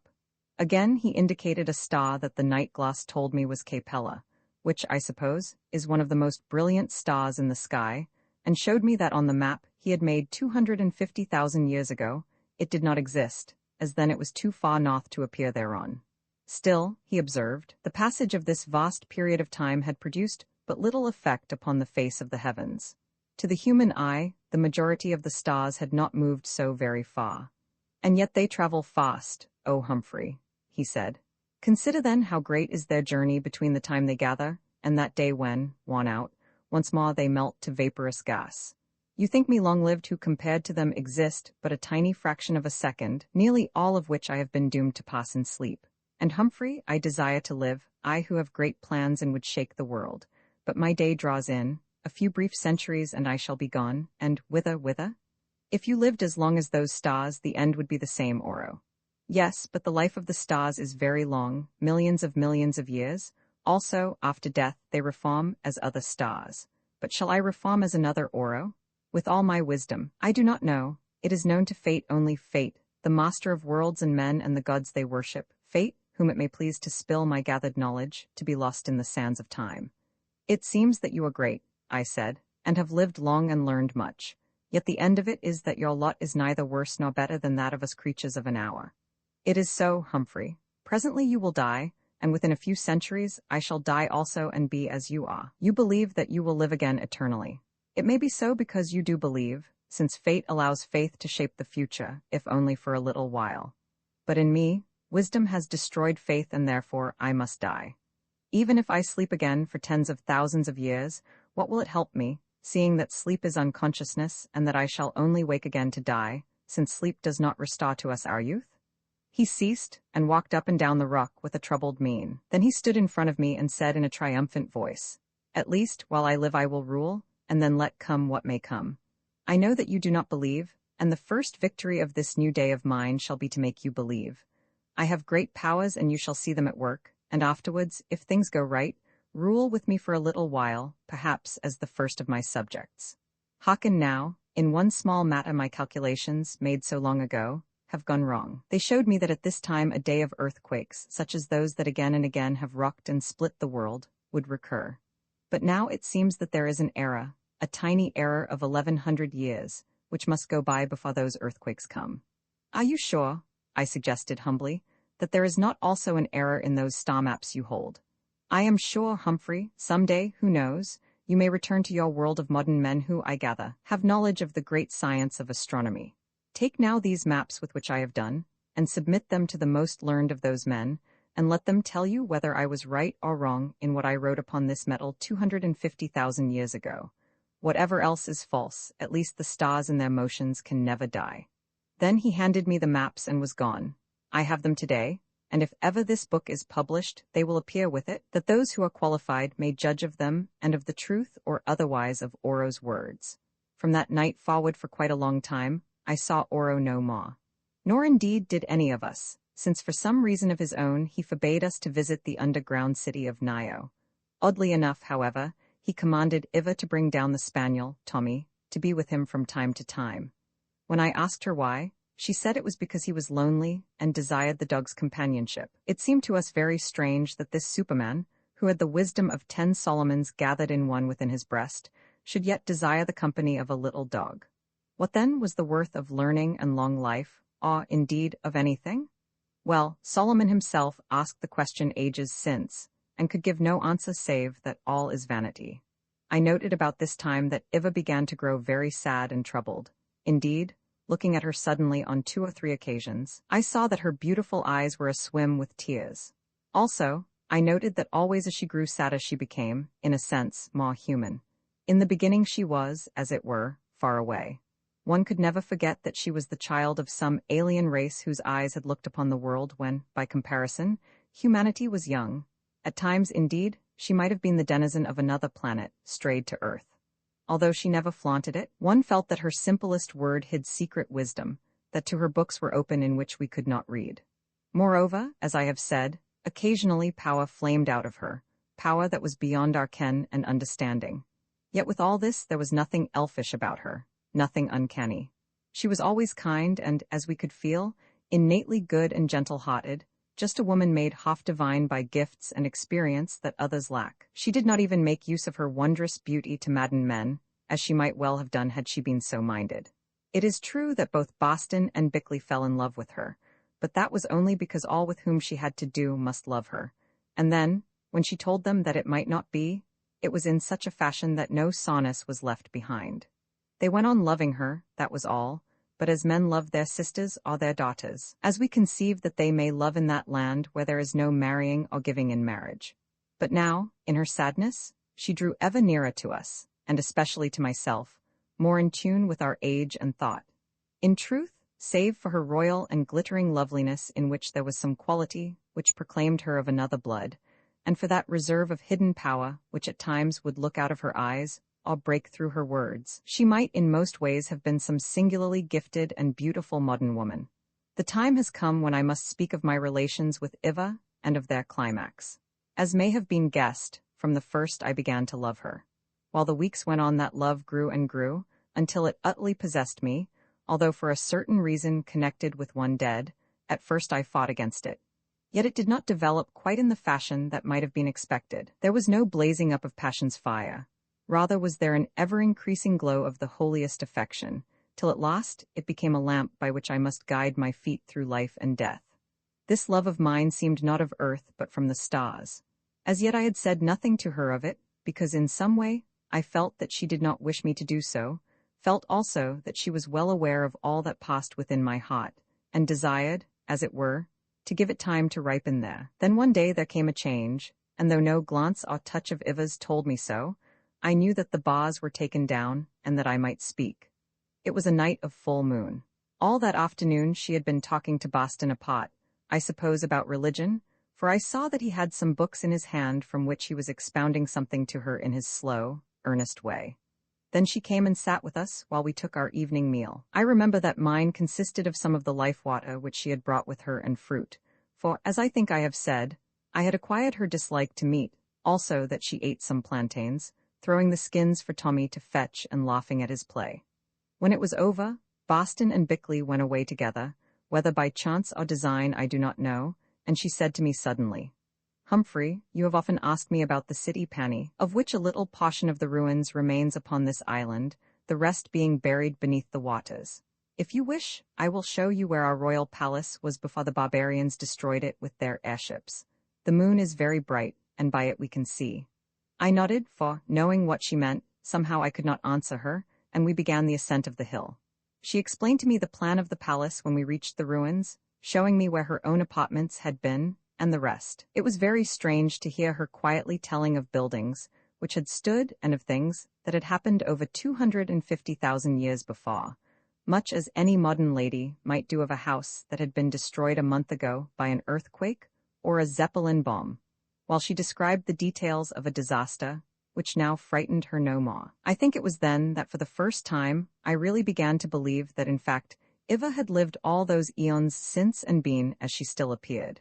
We passed from the palace to the ruins of the temple, through what, as she said, had been a pleasure garden, pointing out where a certain avenue of rare palms had grown, down which once it was her habit to walk in the cool of the day. Or rather, there were two terraced temples, one dedicated to fate like that in the underground city of Nio, and the other to love. Of the temple to fate she told me her father had been the high priest, and of the temple to love she was the high priestess. Then it was that I understood why she had brought me here. She led the way to a marble block covered with worn-out carvings and almost buried in the debris. This, she said, was the altar of offerings. I asked her what offerings, and she replied with a smile, "Only wine, to signify the spirit of life, and flowers to symbolize its fragrance," and she laid her finger on a cup-like depression, still apparent in the marble, into which the wine was poured. Indeed, I gathered that there was nothing Cos or bacchanalian about this worship of a prototype of Aphrodite. On the contrary, that it was more or less spiritual and ethereal. We sat down on the altar stone. I wondered a little that she should have done so, but she read my thought and answered, "Sometimes we change our faiths, Humphrey, or perhaps they grow. Also, have I not told you that sacrifices were offered on this altar?" And she sighed and smiled. I do not know which was the sweeter, the smile or the sigh. We looked at the water glimmering in the crater beneath us on the edge of which we sat. We looked at heaven above in which the great moon sailed royally. Then we looked into each other's eyes. "I love you," I said. "I know it," she answered gently. "You have loved me from the first, have you not? Even when I lay asleep in the coffin you began to love me, but until you dreamed a certain dream you would not admit it. Iva, what was the meaning of that dream?" "I cannot say, Humphrey, but I tell you this. As you will learn in time, one spirit may be clothed in different garments of the flesh."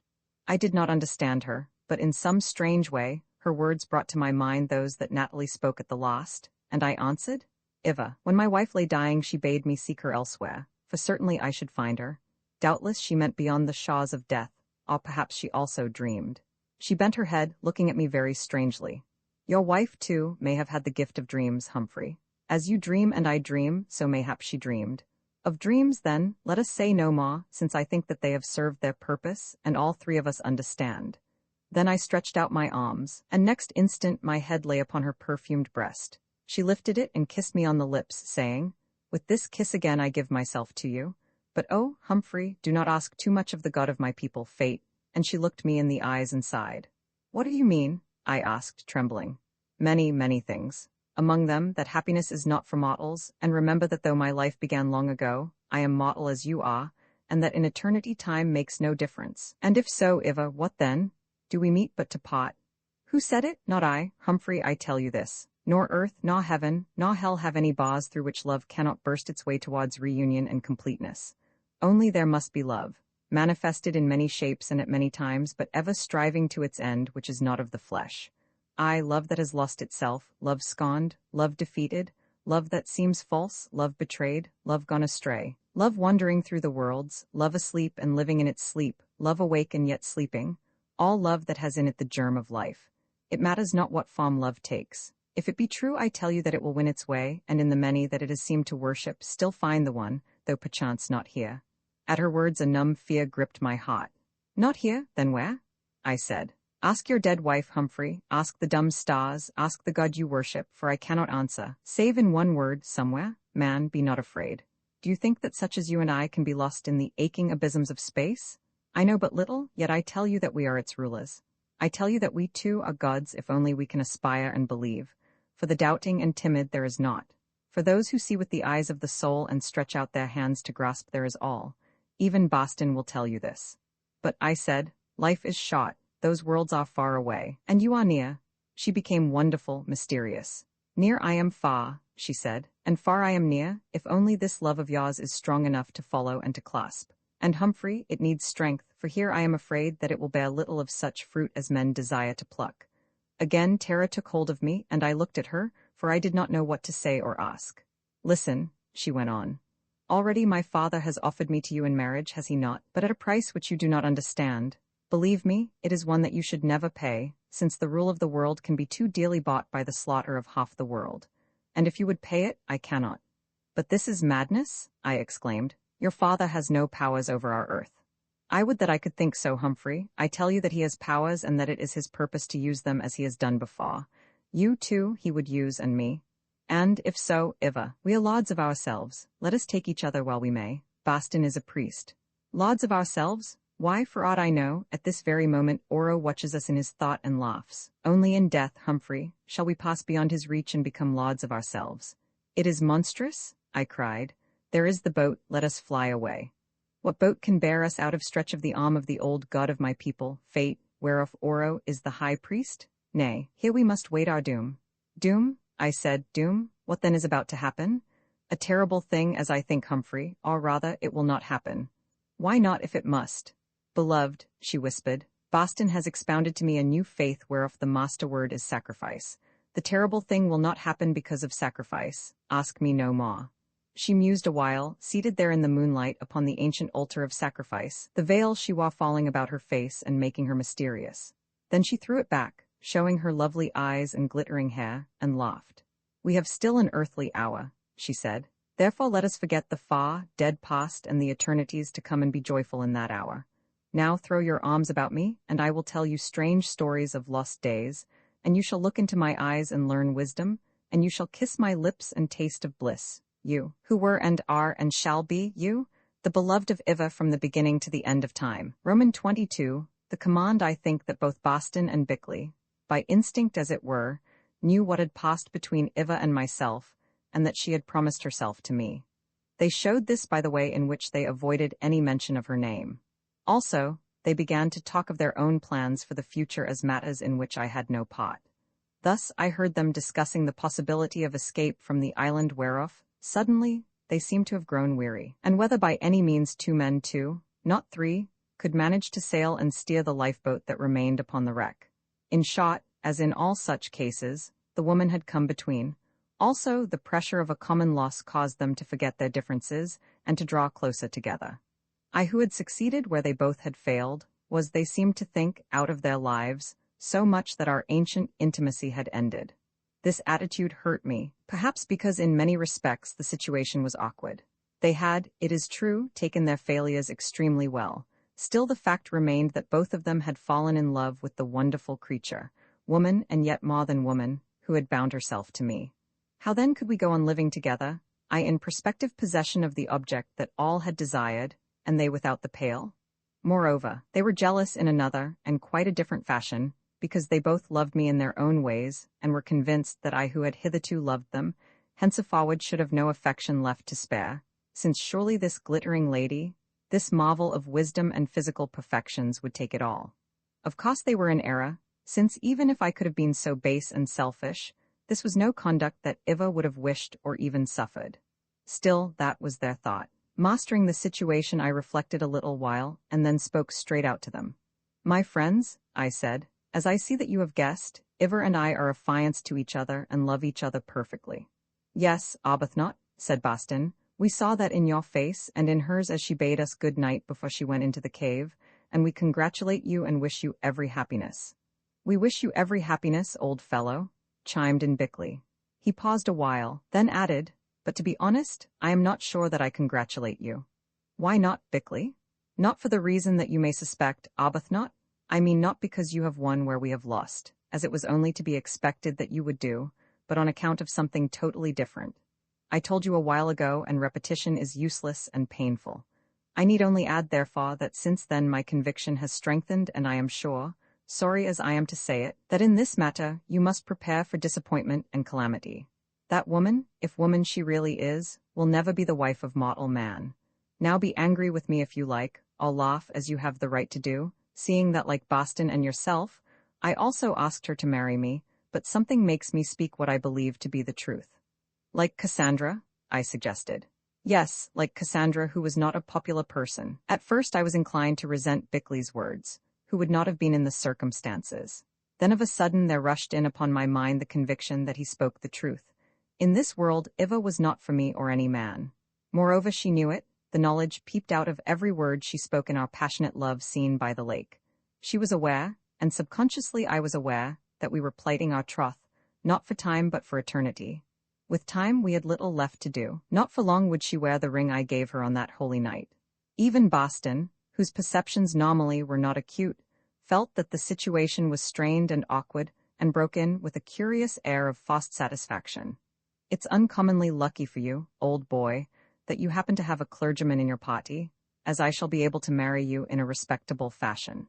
Of course I can't say that the glittering lady is as yet absolutely converted to our faith, but I am certain that she has absorbed enough of its principles to justify me in uniting her in Christian wedlock.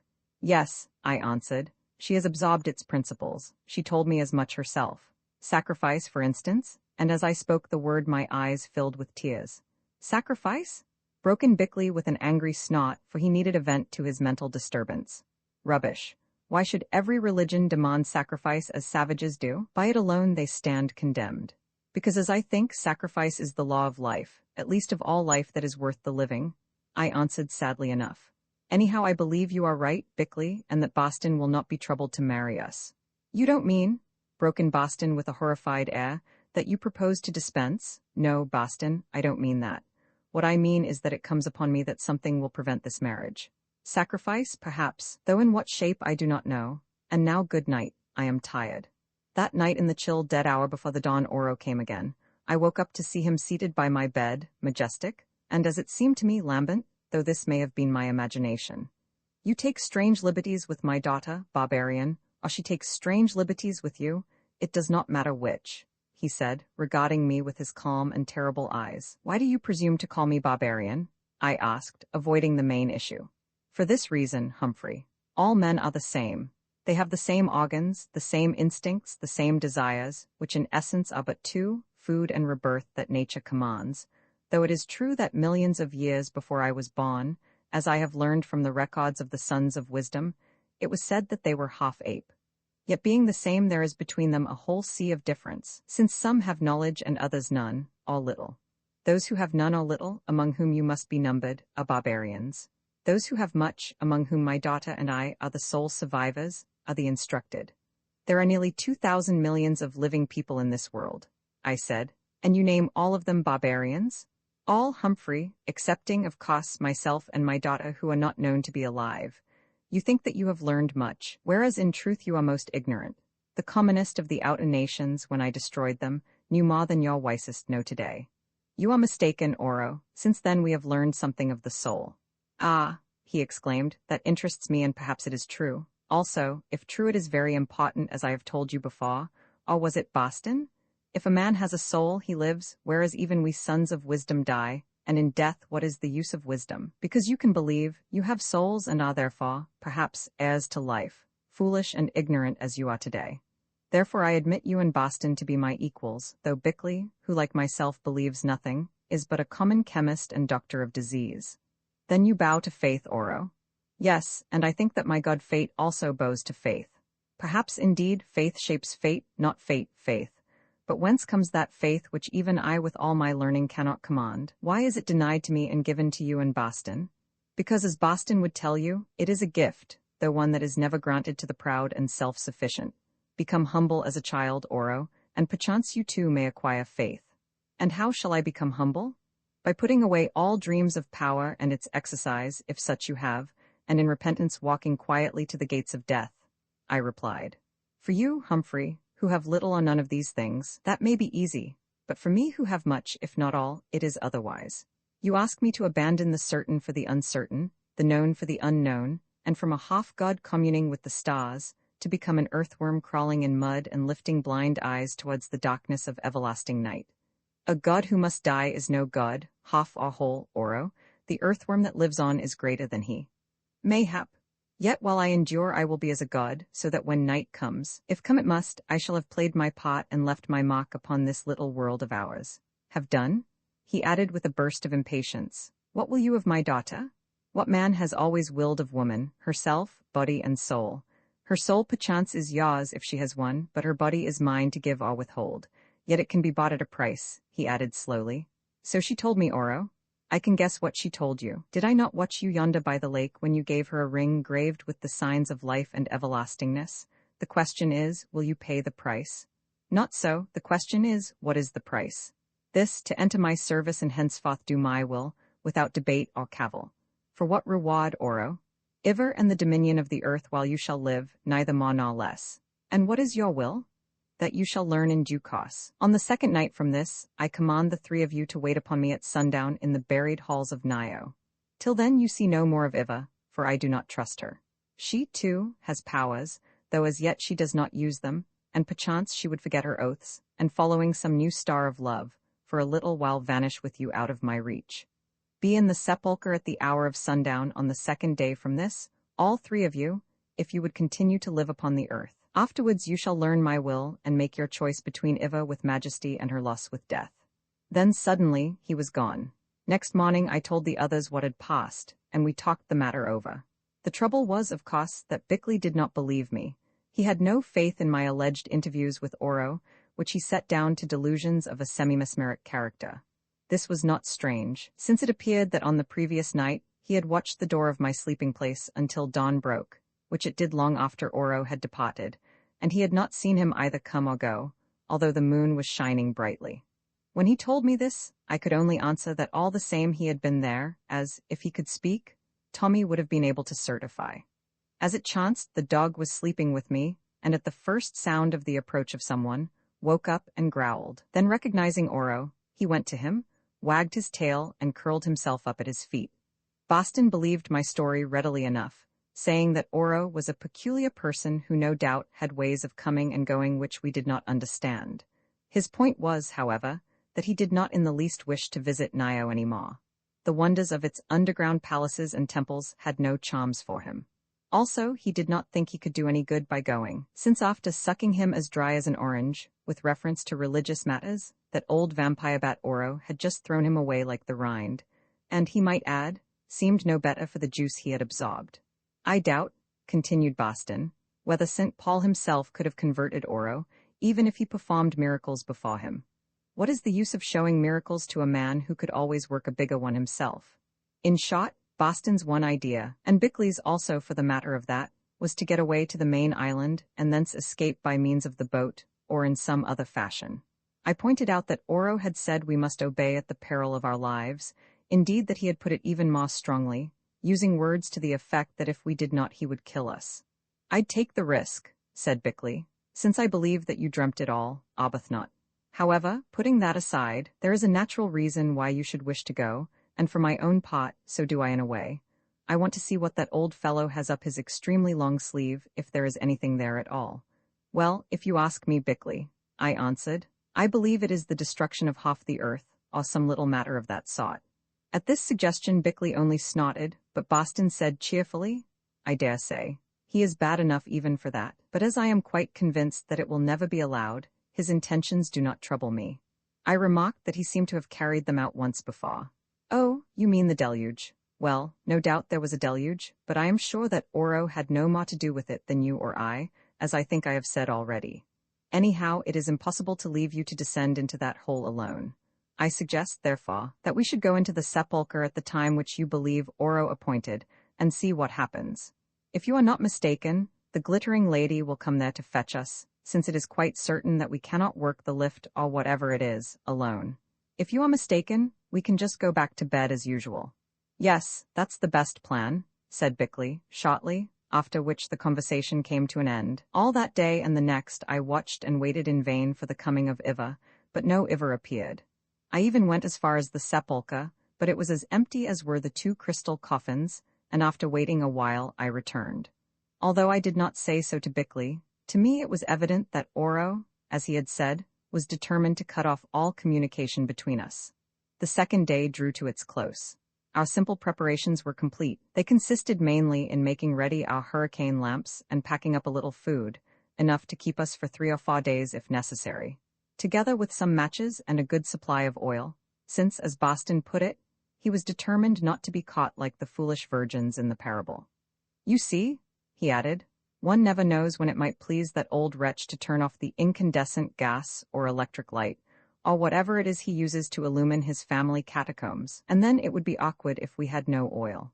For the matter of that he might steal our lamps," suggested Bickley, "in which case we should be where Moses was when the light went out." "I have considered that possibility," answered Boston, "and therefore, although it is a dangerous weapon to carry loaded, I am determined to take my revolver. If necessary, I shall consider myself quite justified in shooting him to save our lives and those of thousands of others." At this, we both laughed. Somehow the idea of Boston trying to shoot Oro struck us as intensely ludicrous. Yet that very thing was to happen. It was a peculiarly beautiful sunset over the southern seas. To the west, the great flaming orb sank into the ocean. To the east appeared the silver circle of the full moon. To my excited fancy, they were like scales hanging from the hand of a materialized spirit of calm. Over the volcano and the lake, over the island with its palm trees, over the seas beyond, this calm brooded. Save for a few traveling birds, the sky was empty. No cloud disturbed its peace. The world seemed steeped in innocence and quiet. All these things struck me, as I think they did the others, because by the action of some simultaneous thought, it came to our minds that very probably we were looking on them for the last time. It is all very well to talk of the unknown, and the infinite whereof we are assured we are the heirs, but that does not make it any easier for us to part with the known and the finite. The contemplation of the wonders of eternity does not conceal the advantages of actual and existent time. In short, there is no one of us, from a sainted archbishop down to a sinful suicide, who does not regret the necessity of farewell to the pleasant light and the kindly race of men wherewith we are acquainted. For after all, who can be quite certain of the beyond?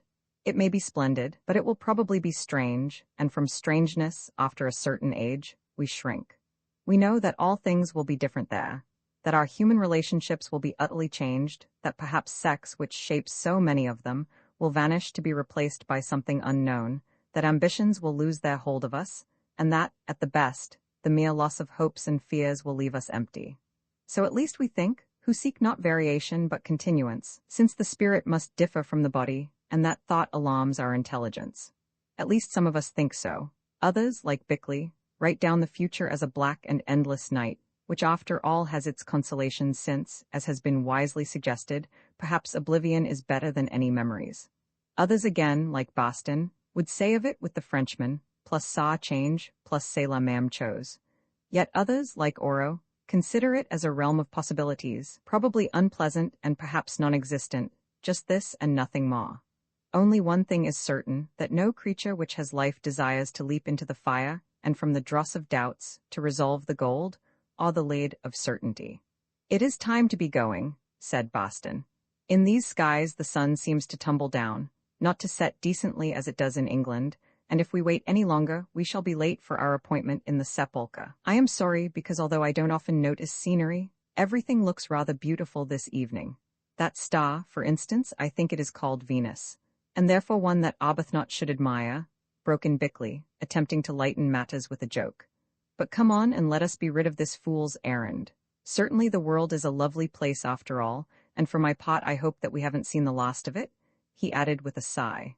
"So do I," said Boston, "though of course faith teaches us that there are much better ones beyond.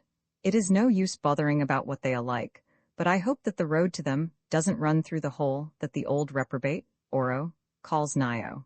A few minutes later we started, each of us carrying his share of the impedimenta. I think that Tommy was the only really cheerful member of the party, for he skipped about and balked, running backwards and forwards into the mouth of the cave, as though to hurry our movements. "Really," said Boston, It is quite unholy to see an animal going on in that way when it knows that it is about to descend into the bowels of the earth. I suppose it must like them. Oh, no, commented Bickley. It only likes what is in them, like Arbuthnot. Since that little beast came in contact with the Lady Iva, it has never been happy out of her company. I think that is so, said Boston. At any rate, I have noticed that it has been moping for the last 2 days, as it always does when she is not present. It even seems to like Oro, who gives me the creeps, perhaps because he is her father. Dogs must be very charitable animals. By now we were in the cave marching past the wrecks of the half-buried flying machines, which Bickley, as he remarked regretfully, had never found time thoroughly to examine. Indeed, to do so would have needed more digging than we could do without proper instruments, since the machines were big and deeply entombed in dust. We came to the sepulchre and entered. Well, said Bickley, seating himself on the edge of one of the coffins and holding up his lamp to look about him, this place seems fairly empty. No one is keeping the assignation, Arbuthnot, although the sun is well down. As he spoke the words, Iva stood before us. Whence she came we did not see, for all our backs were turned at the moment of her arrival. But there she was, calm, beautiful, radiating light. Roman 23 in the Temple of Fate. Iva glanced at me, and in her eyes I read tenderness and solicitude, also something of inquiry. It seemed to me as though she were wondering what I should do under circumstances that might, or would, arise, and in some secret fashion of which I was but half conscious, drawing an answer from my soul. Then she turned, and smiling in her dazzling way, said, So, Bickley, as usual, you did not believe?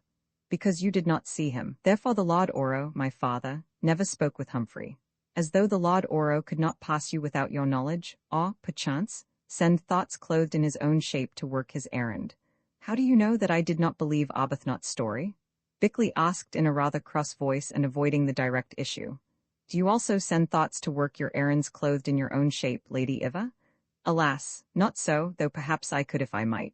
It is very simple, Bickley. Standing here, I heard you say that although the sun was well down there was no one to meet you as Humphrey had expected, and from those words and your voice I guessed the rest. Your knowledge of the English language is improving fast, Lady Iva. Also, when I spoke, you were not here. At least I was very near, Bickley, and these walls are thinner than you think, she answered, contemplating what seemed to be solid rock with eyes that were full of innocence. Oh, friend, she went on suddenly, I wonder what there is which will cause you to believe that you do not know all, that there exist many things beyond the reach of your learning and imagination? Well, in a day or two, perhaps, even you will admit as much and confess it to me, elsewhere, and she sighed. I am ready to confess now that much happens which I do not understand at present, because I have not the key to the trick, he replied. Iva shook her head at him and smiled again. Then she motioned to all of us to stand close to her, and stooping, lifted Tommy in her arms. Next moment that marvel happened which I have described already, and we were whirling downwards through space, to find ourselves in a very little time standing safe in the caves of Nio, breathless with the swiftness of our descent. How and on what we descended neither, I nor the others ever learned. It was and must remain one of the unexplained mysteries of our great experience. Whither now, Iva? I asked, staring about me at the radiant vastness. The Lord Oro would speak with you, Humphrey. Follow. And I pray you all do not make him wrath, for his mood is not gentle. So once more we proceeded down the empty streets of that underground abode which, except that it was better illuminated, reminded me of the Greek conception of Hades. We came to the sacred fountain Ova, which stood the guardian statue of life. Pouring from the cups she held the waters of good and ill that mingled into one health-giving wine. Drink, all of you, she said, for I think before the sun sets again upon the earth we shall need strength, every one of us.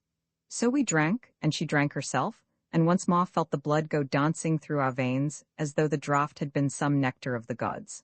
Then, having extinguished the lanterns which we still carried, for here they were needless, and we wished to save our oil, we followed her through the great doors into the vast hall of audience and advanced up it between the endless, empty seats. At its head, on the dais beneath the arching shell, sat Oro on his throne. As before, he wore the jeweled cap and the gorgeous, flowing robes, while the table in front of him was still strewn with sheets of metal on which he wrote with a pen, or stylus, that glittered like a diamond, or his own fierce eyes. Then he lifted his head and beckoned to us to ascend the dais. You are here, it is well, he said, which was all his greeting. Only when Tommy ran up to him he bent down and patted the dog's head with his long, thin hand, and as he did so, his face softened. It was evident to me that Tommy was more welcome to him than were the rest of us. There was a long silence while, one by one, he searched us with his piercing glance. It rested on me, the last of the three of us, and from me travelled to Iva. "I wonder why I have sent for you?" he said at length with a mirthless laugh. "I think it must be that I may convince Bickley, the skeptic, that there are powers which he does not understand, but that I have the strength to move. Also, perhaps, that your lives may be spared for my own purposes in that which is about to happen. Hakan, my labors are finished, my calculations are complete," and he pointed to the sheets of metal before him that were covered with cabalistic signs. "Tomorrow I am about to do what once before I did, and to plunge half the world in the deeps of ocean and lift again from the depths that which has been buried for 250,000 years." "Which half?" asked Bickley. "That is my secret, physician, and the answer to it lies written here in signs you cannot read. Certain countries will vanish, others will be spared. I say that it is my secret." "Then, Oro, if you could do what you threaten, you would drown hundreds of millions of people." If I could do," he exclaimed, glaring at Bickley. "Well, tomorrow you shall see what I can do. Oh, why do I grow angry with this fool? For the rest, yes, they must drown. What does it matter? Their end will be swift, some few minutes of terror, that is all, and in one short century every one of them would have been dead." An expression of horror gathered on Boston's face. "Do you really mean to murder hundreds of millions of people?" he asked, in a thick, slow voice. "I have said that I intend to send them to that heaven or that hell of which you are so fond of talking, preacher, somewhat more quickly than otherwise they would have found their way thither.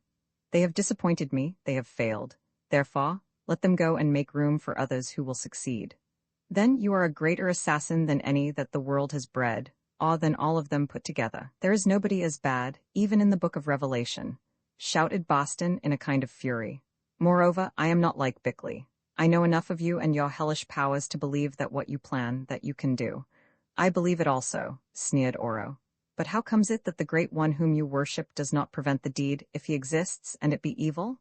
"He will prevent it?" raved Boston. "Even now he commands me to prevent it, and I obey?" Then, drawing the revolver from his pocket, he pointed it at Oro's breast, adding, "Swear not to commit this crime, or I will kill you."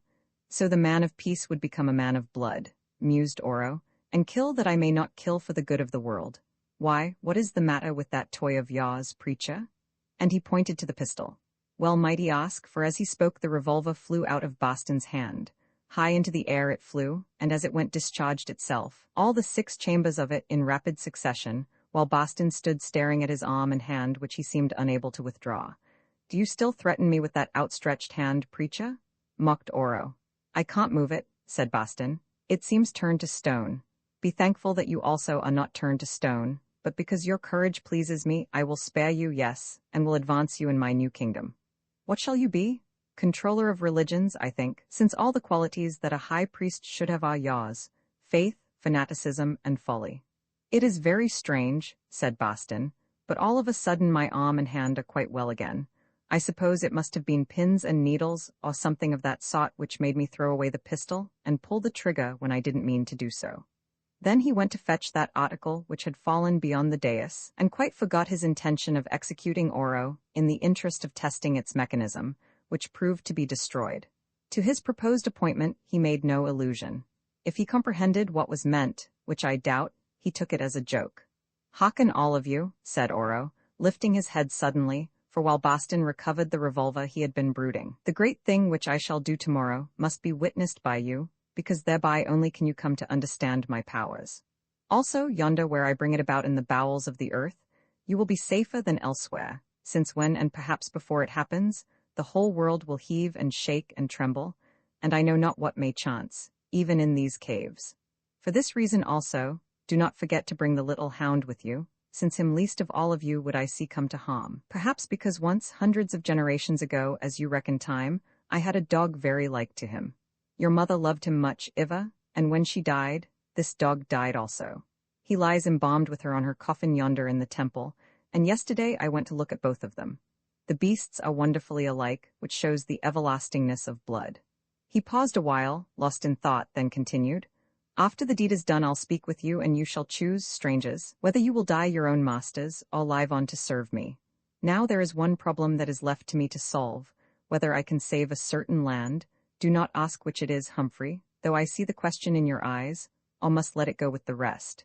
I only answer you that I will do my best because you love it. So farewell for a while, and, preacher, be advised by me and do not aim too high again. It doesn't matter where I aim, answered Boston sturdily, or whether I hit or miss, since there is something much bigger than me waiting to deal with you. The countries that you think you are going to destroy will sleep quite as well tomorrow as they do tonight, Oro. Much better, I think, preacher, since by then they will have left sorrow and pain and wickedness and war far behind them. Where are we to go? I asked.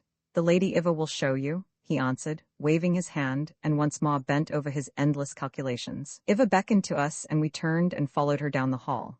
She led us to a street near the gateway of the temple, and thence into one of the houses. There was a portico to it, leading to a cot out of which opened rooms somewhat in the Pompeian fashion. We did not enter the rooms, for at the end of the cot were a metal table, and 3 couches also of metal, on which were spread rich-looking rugs. Whence these came, I do not know and never asked, but I remember that they were very beautiful and soft as velvet. Here you may sleep, she said, if sleep you can, and eat of the food that you have brought with you. Tomorrow early I will call you when it is time for us to start upon our journey into the bowels of the earth.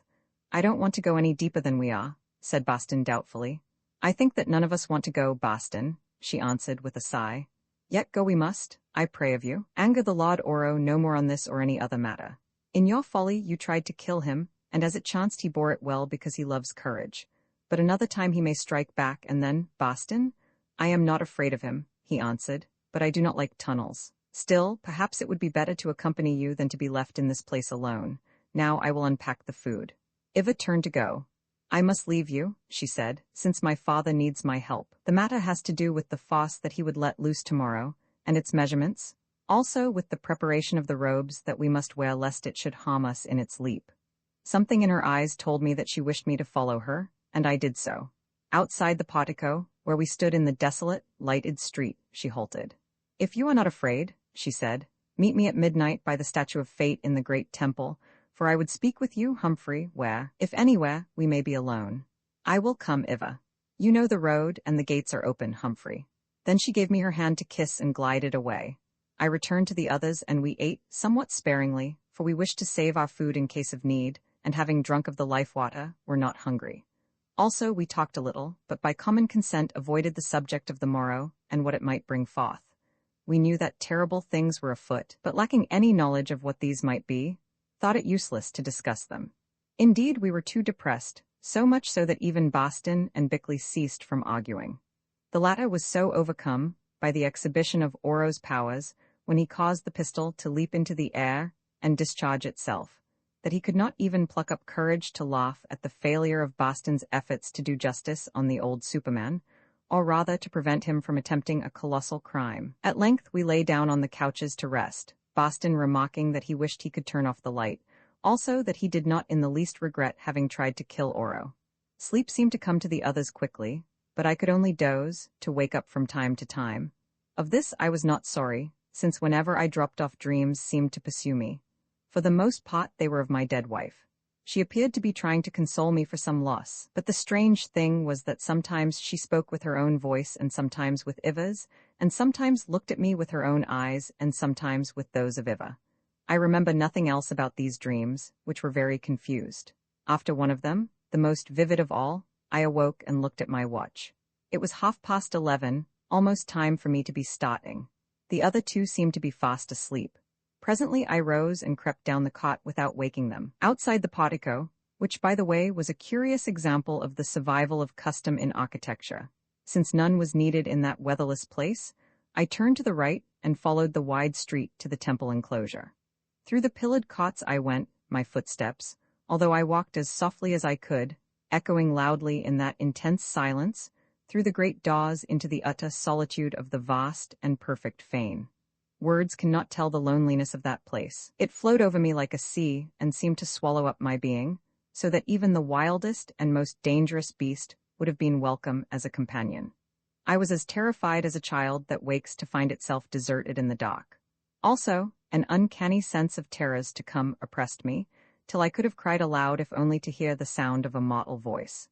Yonder was the grim statue of Fate, the oracle of the kings of the sons of wisdom, which was believed to bow its stony head in answer to their prayers. I ran to it, eager for its terrible shelter, for on either side of it were figures of human beings. Even their cold marble was company of a sort, though alas, over all frowned fate.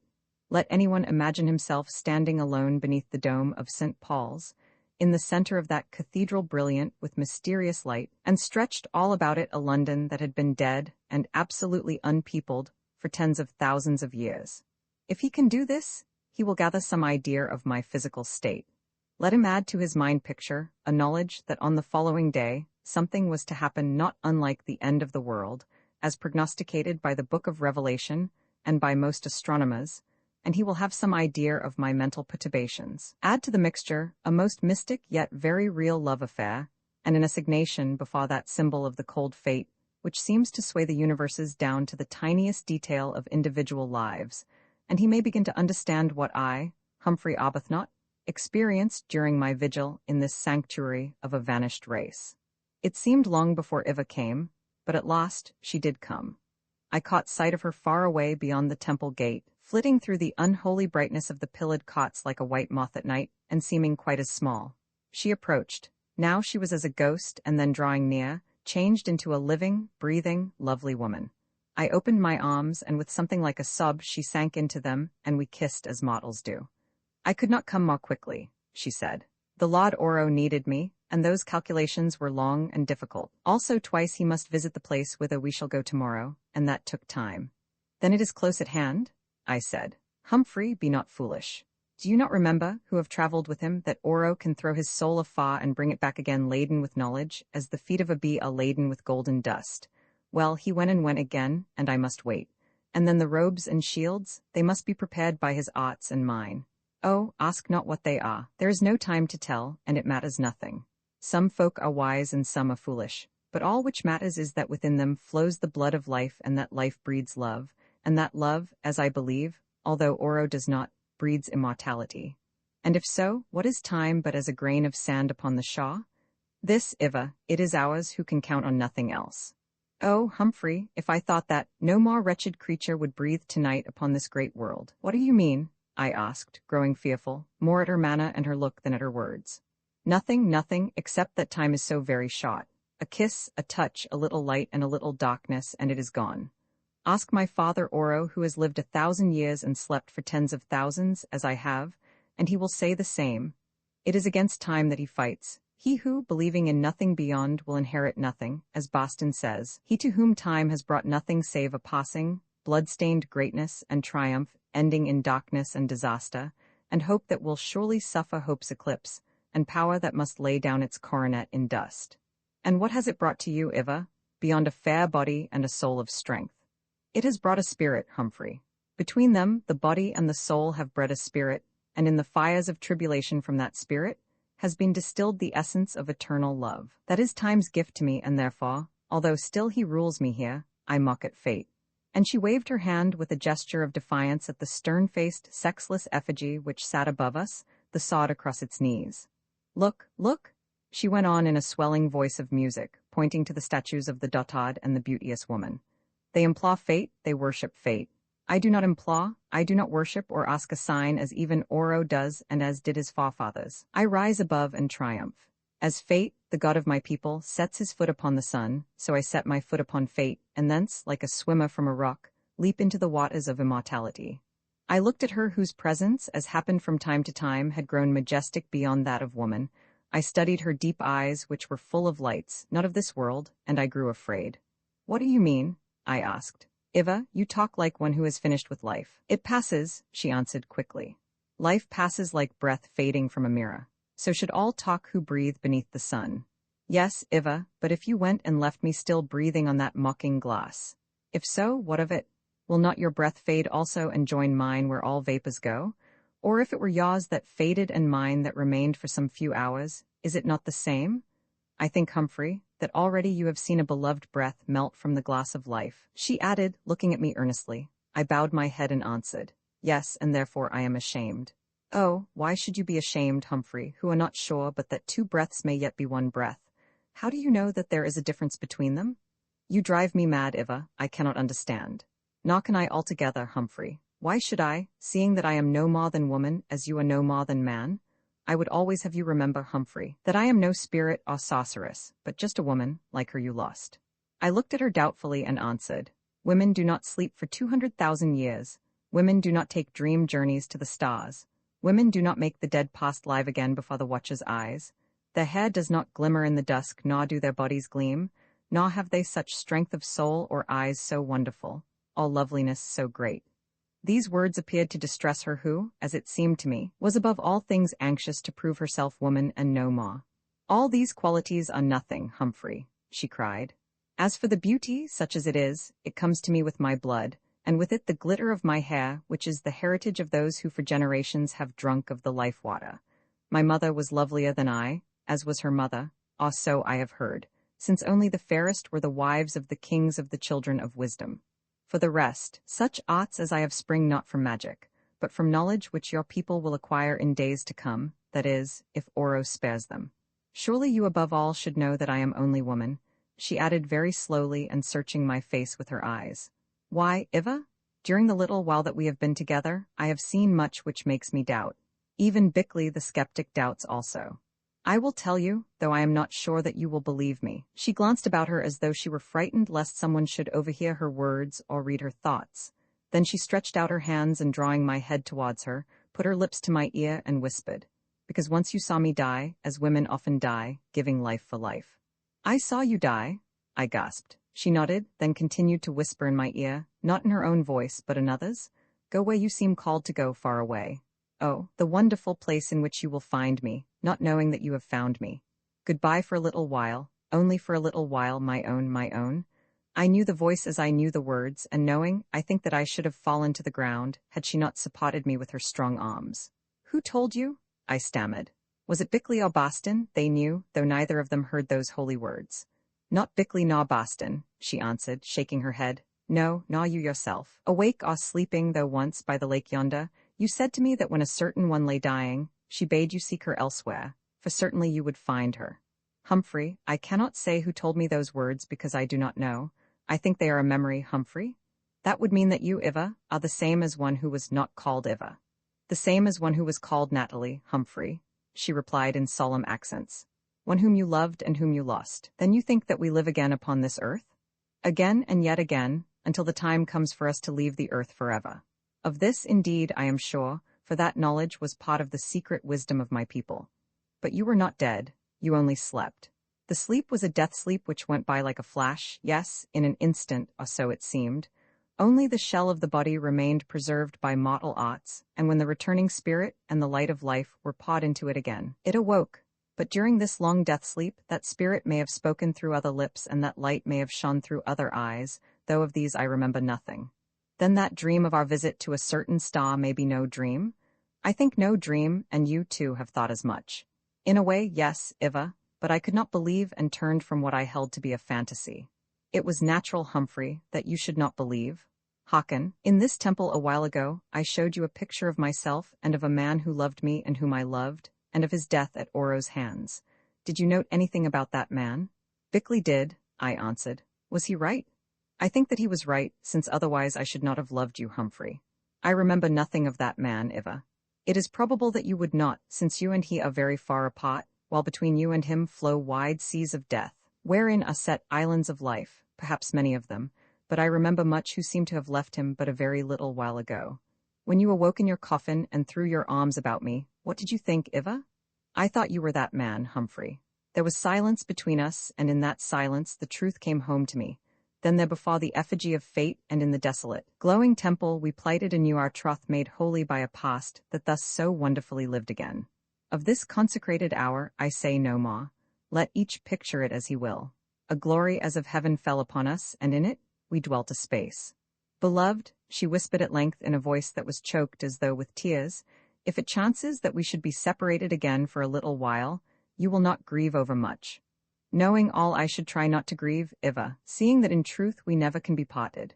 But do you mean that I shall die? Being mortal, either of us might seem to die, Humphrey. And she bent her head as though to hide her face. You know we go into dangers this day. Does Oro really purpose to destroy much of the world, and has he in truth the power, Iva? He does so purpose, and most certainly he has the power, unless some other power should stay his hand. What other power, Iva? Oh, perhaps that which you worship, that which is called love. The love of man may avert the massacre of men, I hope so with all my heart. Hist, Oro comes, I know that he comes, though not in search of us who are very far from his thought tonight. Follow me, swiftly. She sped across the temple to where a chapel opened out of it, which was full of the statues of dead kings, for here was the entrance to their burial vault. We reached it and hid behind the base of one of these statues. By standing to our full height, without being seen, we still could see between the feet of the statue that stood upon a pedestal.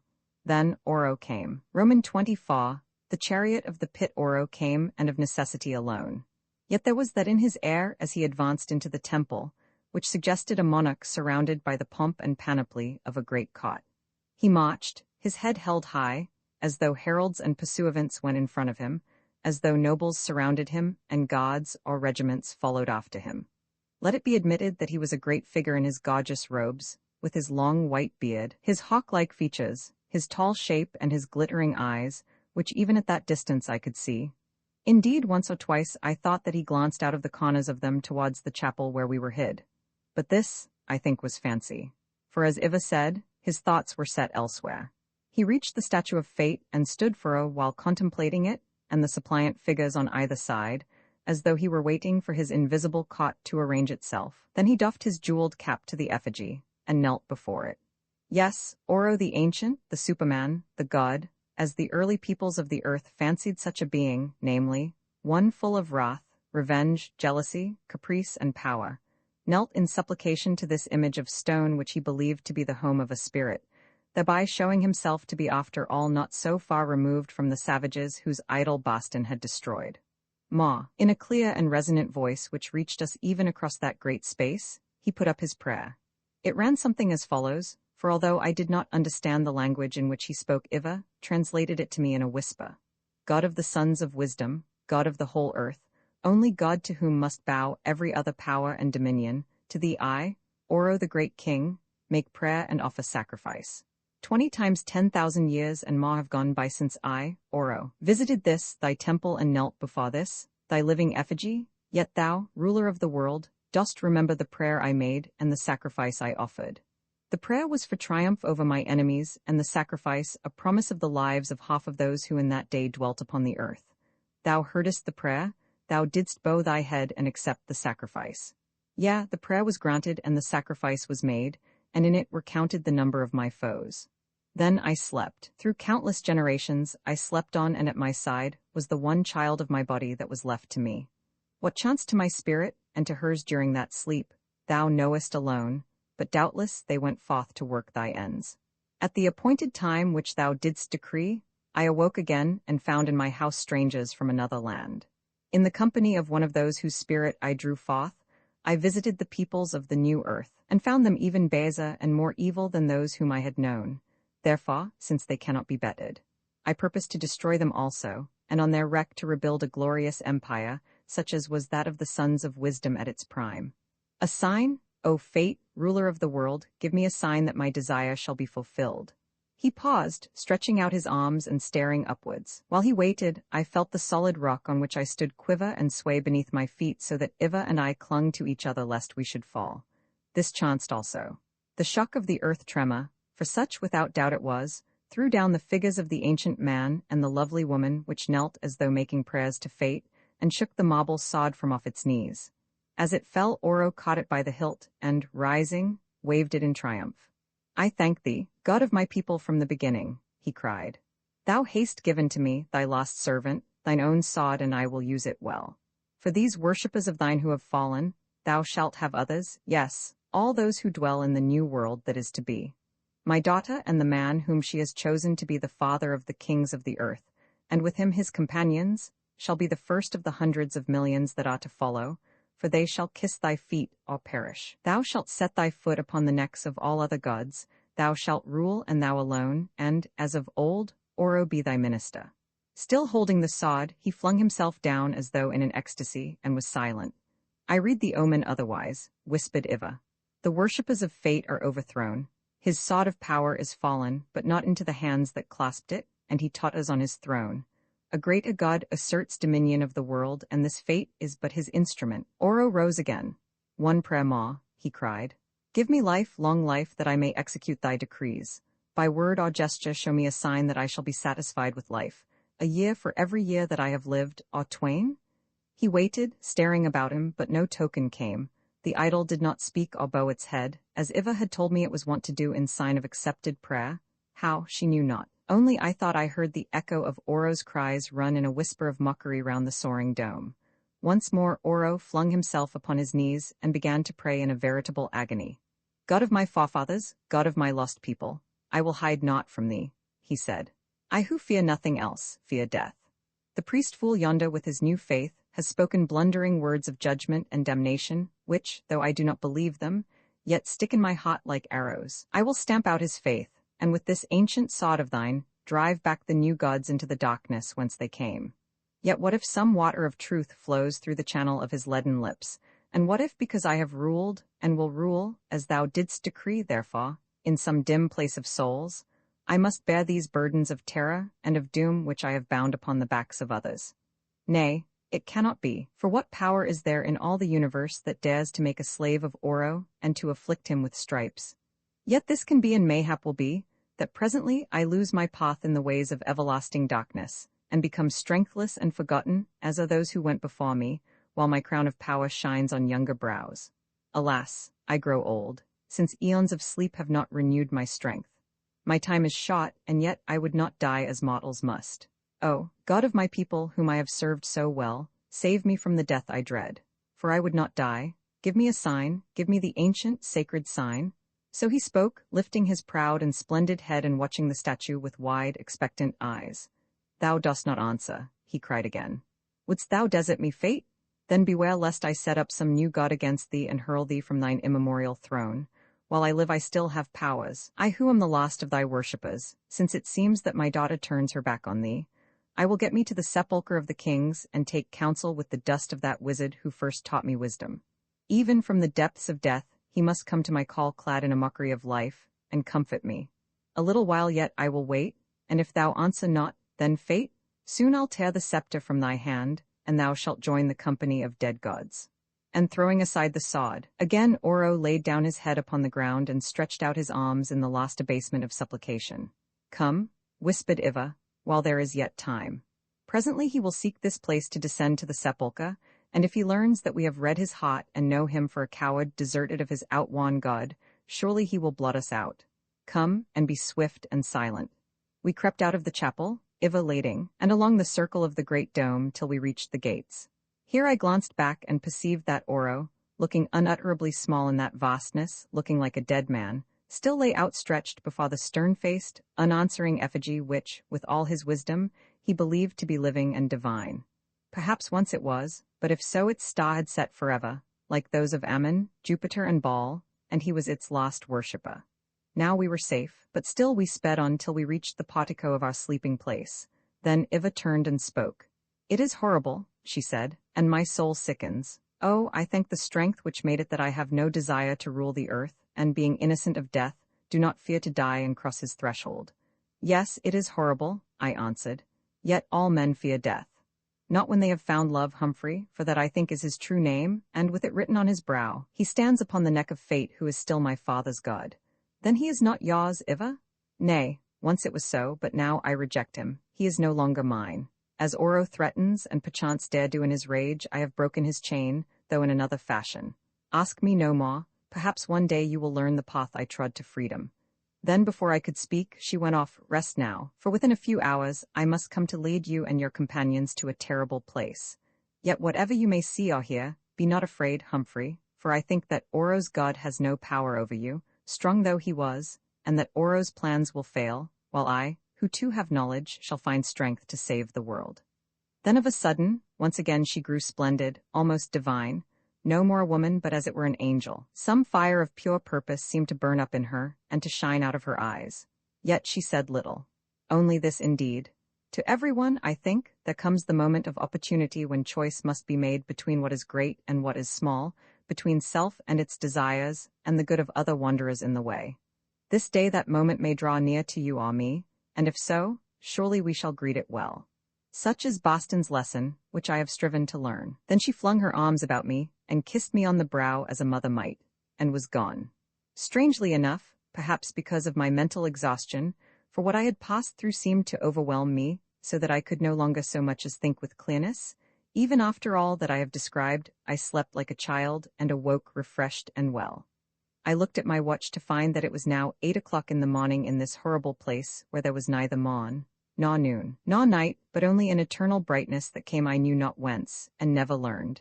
I found that I was alone, since Bickley and Boston had gone to fill our bottles with the life water. Presently they returned, and we ate a little. With that water to drink one did not need much food. It was a somewhat silent meal, for our circumstances were a check on talk. Moreover, I thought that the others looked at me rather oddly. Perhaps they guessed something of my midnight visit to the temple, but if so they thought it wisest to say nothing. Nor did I enlighten them. Shortly after we had finished, Eva appeared. She was wonderfully quiet and gentle in her manner, calm also, and greeted all of us with much sweetness. Of our experiences during the night she said no word to me, even when we were alone. One difference I noticed about her, however, that she was clothed in garments such as I had never seen her wear before. They were close-fitting, save for a flowing cape, and made of some gray material, not unlike a coarse homespun or even asbestos cloth. Still, they became her very well, and when I remarked upon them, all she answered was that part of our road would be rough. Even her feet were shod with high buskins of this gray stuff. Presently she touched Boston on the shoulder and said that she would speak with him apart.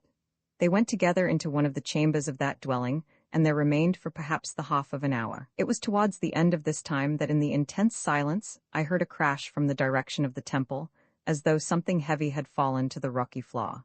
Bickley also heard this sound.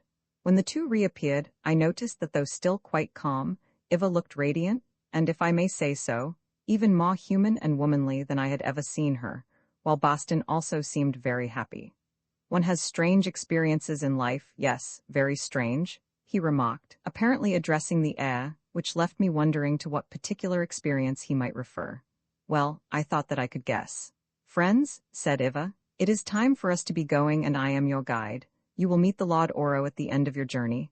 I pray you to bring those lamps of yours with you, since all the road is not lightened like this place.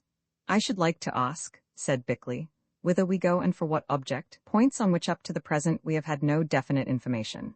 We go, friend Bickley, deep into the bowels of the world, far deeper, I think, than any mortal men have gone hitherto, that is, of your race. Then we shall perish of heat, said Bickley, for with every 1,000 feet the temperature rises many degrees. Not so, you will pass through a zone of heat, but so swiftly that if you hold your breath you will not suffer overmuch. Then you will come to a place where a great draught blows which will keep you cool, and thence travel on to the end. Yes, but to what end, Lady Eva? That you will see for yourselves, and with it other wondrous things. Here some new idea seemed to strike her, and after a little hesitation she added, Yet why should you go? Oro has commanded it, it is true, but I think that at the last he will forget. It must be decided swiftly. There is yet time. I can place you in safety in the sepulchre of sleep where you found us. Thence cross to the main island and sail away quickly in your boat out into the great sea, where I believe you will find succor. Know that after disobeying him, you must meet Oro no more lest it should be the worse for you. If that be your will, let us start. What say you? She looked at me. I say, Eva, that I am willing to go if you come with us, not otherwise. I say, said Bickley, that I want to see all this supernatural rubbish thoroughly exploded, and that therefore I should prefer to go on with the business. And I say, said Boston, that my most earnest desire is to be clear of the whole thing, which wearies and perplexes me more than I can tell. Only I am not going to run away, unless you think it desirable to do so too, Lady Eva. I want you to understand that I am not in the least afraid of the Lord Oro, and do not for one moment believe that he will be allowed to bring about disaster to the world, as I understand is his wicked object. Therefore, on the whole, I am indifferent and quite prepared to accept any decision at which the rest of you may arrive. Be it understood, said Eva with a little smile when Boston had finished his sermonette, that I must join my father in the bowels of the earth for a reason which will be made plain afterwards. Therefore, if you go we part, as I think to meet no more, still my advice is that you should go. One to this our only answer was to attend to the lighting of our lamps and the disposal of our small impedimenta, such as our tins of oil and water bottles. Eva noted this and laughed outright. Courage did not die with the sons of wisdom, she said. Then we set out, Eva walking ahead of us and Tommy frisking at her side. Our road led us through the temple. As we passed the great gates I started, for there, in the center of that glorious building, I perceived a change. The statue of Fate was no more.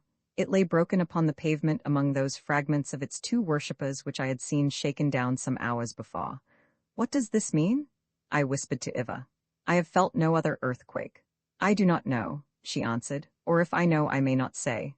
Yet learn that no god can live on without a single worshipper, and in a fashion that idol was alive, though this you will not believe. How very remarkable, said Bastin, contemplating the ruin. If I were superstitious, which I am not, I should say that this occurrence was an omen indicating the final fall of a false god. At any rate it is dead now, and I wonder what caused it. I felt an earth tremor last night, said Bickley, though it is odd that it should only have affected this particular statue. 1,000 pities, for it was a wonderful work of art. Then I remembered and reminded Bickley of the crash which we had heard while Iva and Bastin were absent on some secret business in the chamber. Walking the length of the great church, if so it could be called, we came to an apse at the head of it where, had it been Christian, the altar would have stood. In this apse was a little open door through which we passed.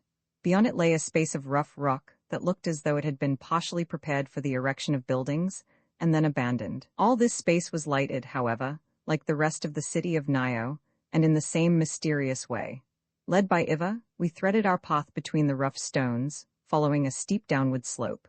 Thus we walked for perhaps half a mile, till at length we came to the mouth of a huge pit that must, I imagine, have lain quite 1,000 feet below the level of the temple. I looked over the edge of this pit and shrank back terrified. It seemed to be bottomless. Moreover, a great wind rushed up it with a roaring sound like to that of an angry sea. Or rather there were two winds, perhaps draughts would be a better term, if I may apply it to an air movement of so fierce and terrible a nature. One of these rushed up the pit, and one rushed down, or it may have been that the up-rush alternated with the down-rush. Really it is impossible to say. What is this place? I asked, clinging to the others and shrinking back in alarm from its sheer edge and bottomless depth, for that this was enormous we could see by the shaft of light, which flowed downwards farther than the eye could follow. It is a vent up and down which air passes from and to the central hollows of the earth, Iver answered. Doubtless in the beginning through it travelled that mighty force which blew out these caves in the heated rocks as the craftsman blows out glass. I understand, said Bastin. Just like one blows out a bubble on a pipe, only on a larger scale. Well, it is very interesting, but I have seen enough of it. Also I am afraid of being blown away. I fear that you must see more, answered Iva with a smile, since we are about to descend this pit. Do you mean that we are to go down that hole, and if so, how? I don't see any lift or moving staircase or anything of that sort. Easily and safely enough, Bastin, see. As she spoke a great flat rock of the size of a small room appeared, borne upwards, as I suppose, by the terrific draught which roared past us on its upward course. When it reached the lip of the shaft, it hung a little while, then moved across and began to descend with such incredible swiftness that in a few seconds it had vanished from view. Oh, said Bastin, with his eyes almost starting out of his head, that's the lift, is it? Well, I tell you at once I don't like the look of the thing. It gives me the creeps. Suppose it tilted. It does not tilt, answered Iva, still smiling. I tell you, Bastin, that there is naught to fear. Only yesterday I rode this rock and returned unharmed. That is all very well, Lady Iva, but you may know how to balance it, also when to get on and off.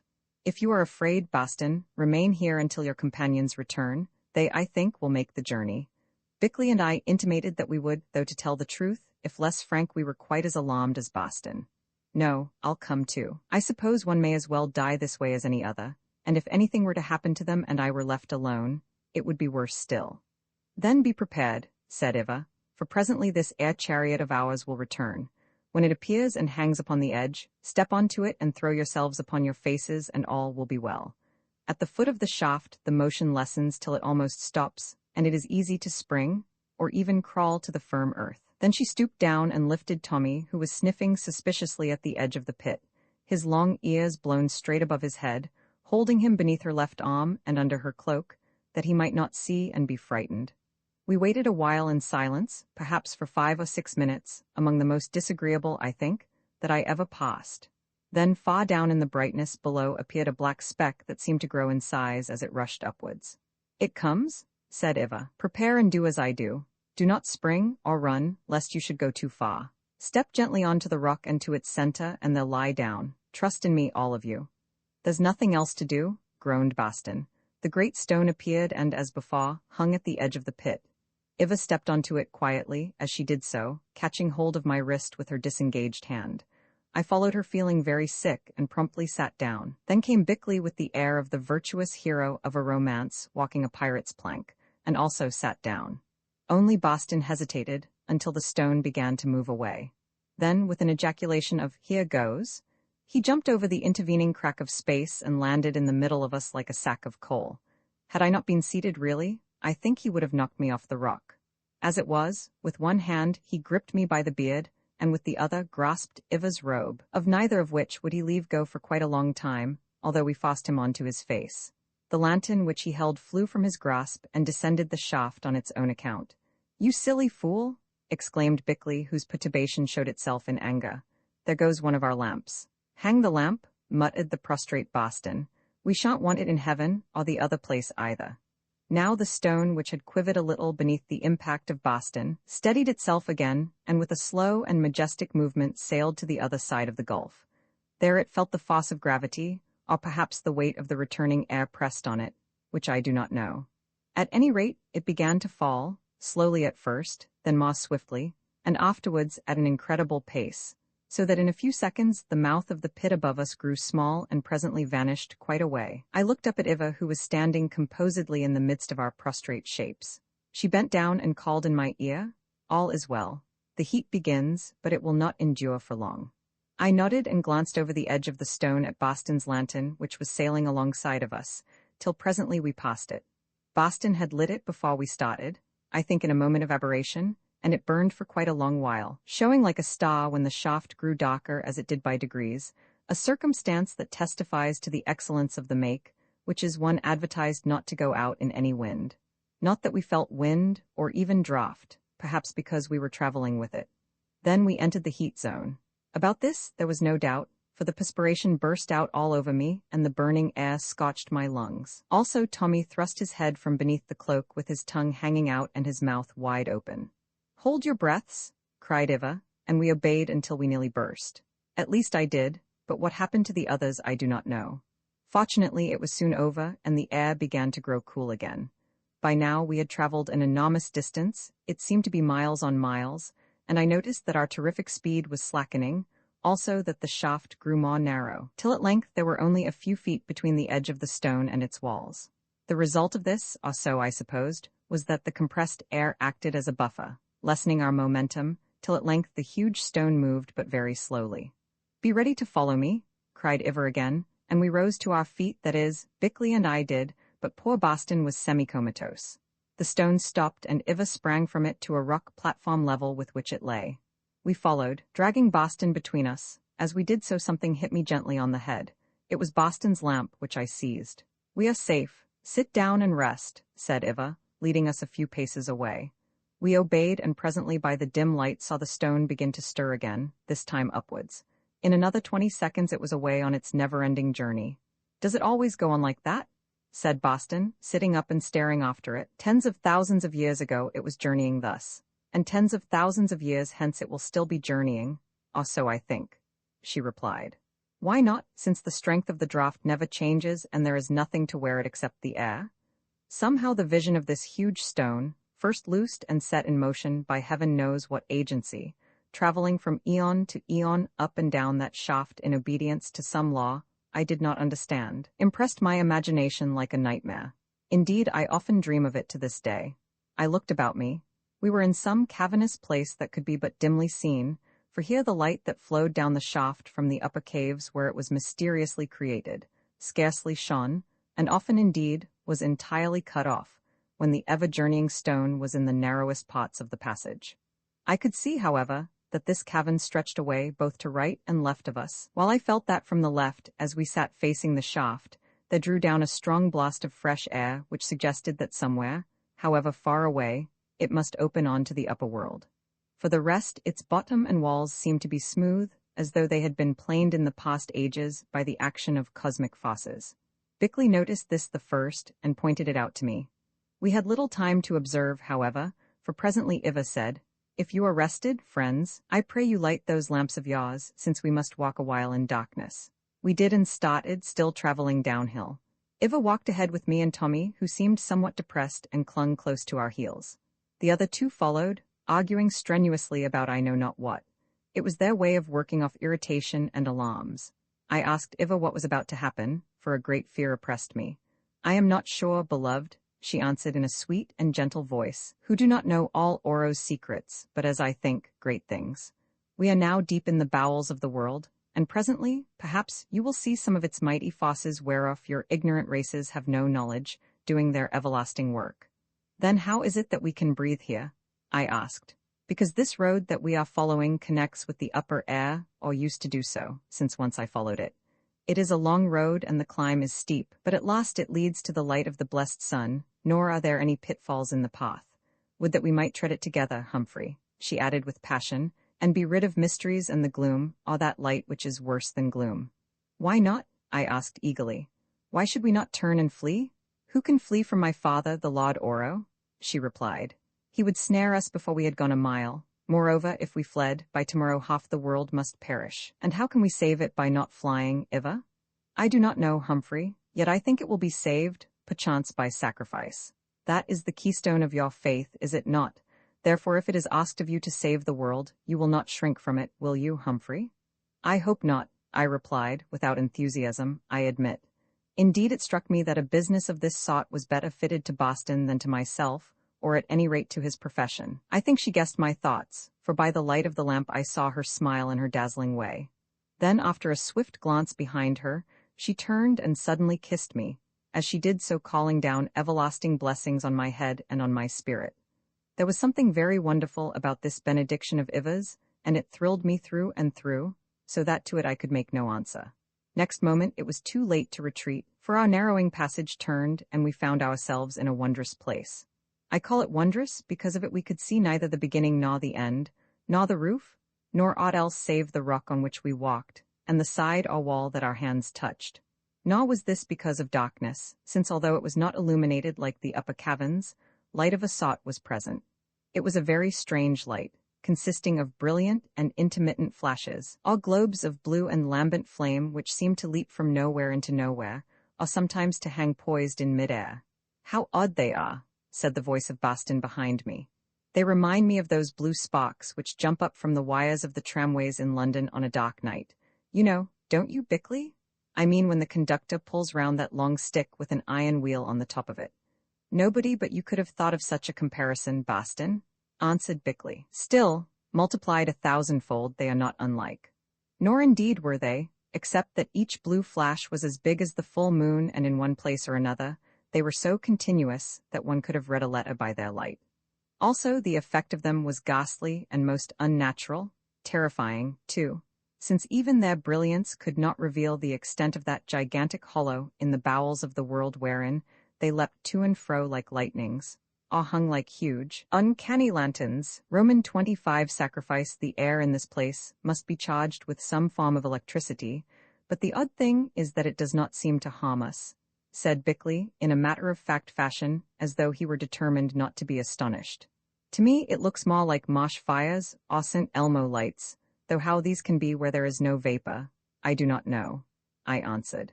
As I spoke, a particularly large ball of flame fell from above. It resembled a shooting star or a meteor more than anything else that I had ever seen, and made me wonder whether we were not perhaps standing beneath some unseen sky. Next moment I forgot such speculations, for in its blue light, which made him terrible and ghastly, I perceived Oro standing in front of us clad in a long cloak. "Dear me," said Boston, "he looks just like the devil, doesn't he? And now I come to think of it, this isn't at all a bad imitation of hell." "How do you know it is an imitation?" asked Bickley. "Because whatever might be the case with you, Bickley, if it were, the Lady Iva and I should not be here." Even then, I could not help smiling at this repartee, but the argument went no further, for Oro held up his hand and Iva bent the knee in greeting to him. "So you have come, all of you," he said. "I thought that perhaps there were one or two who would not find courage to ride the flying stone. I am glad that it is not so, since otherwise he who had shown himself a coward should have had no share in the rule of that new world which is to be. Therefore I chose yonder road that it might test you.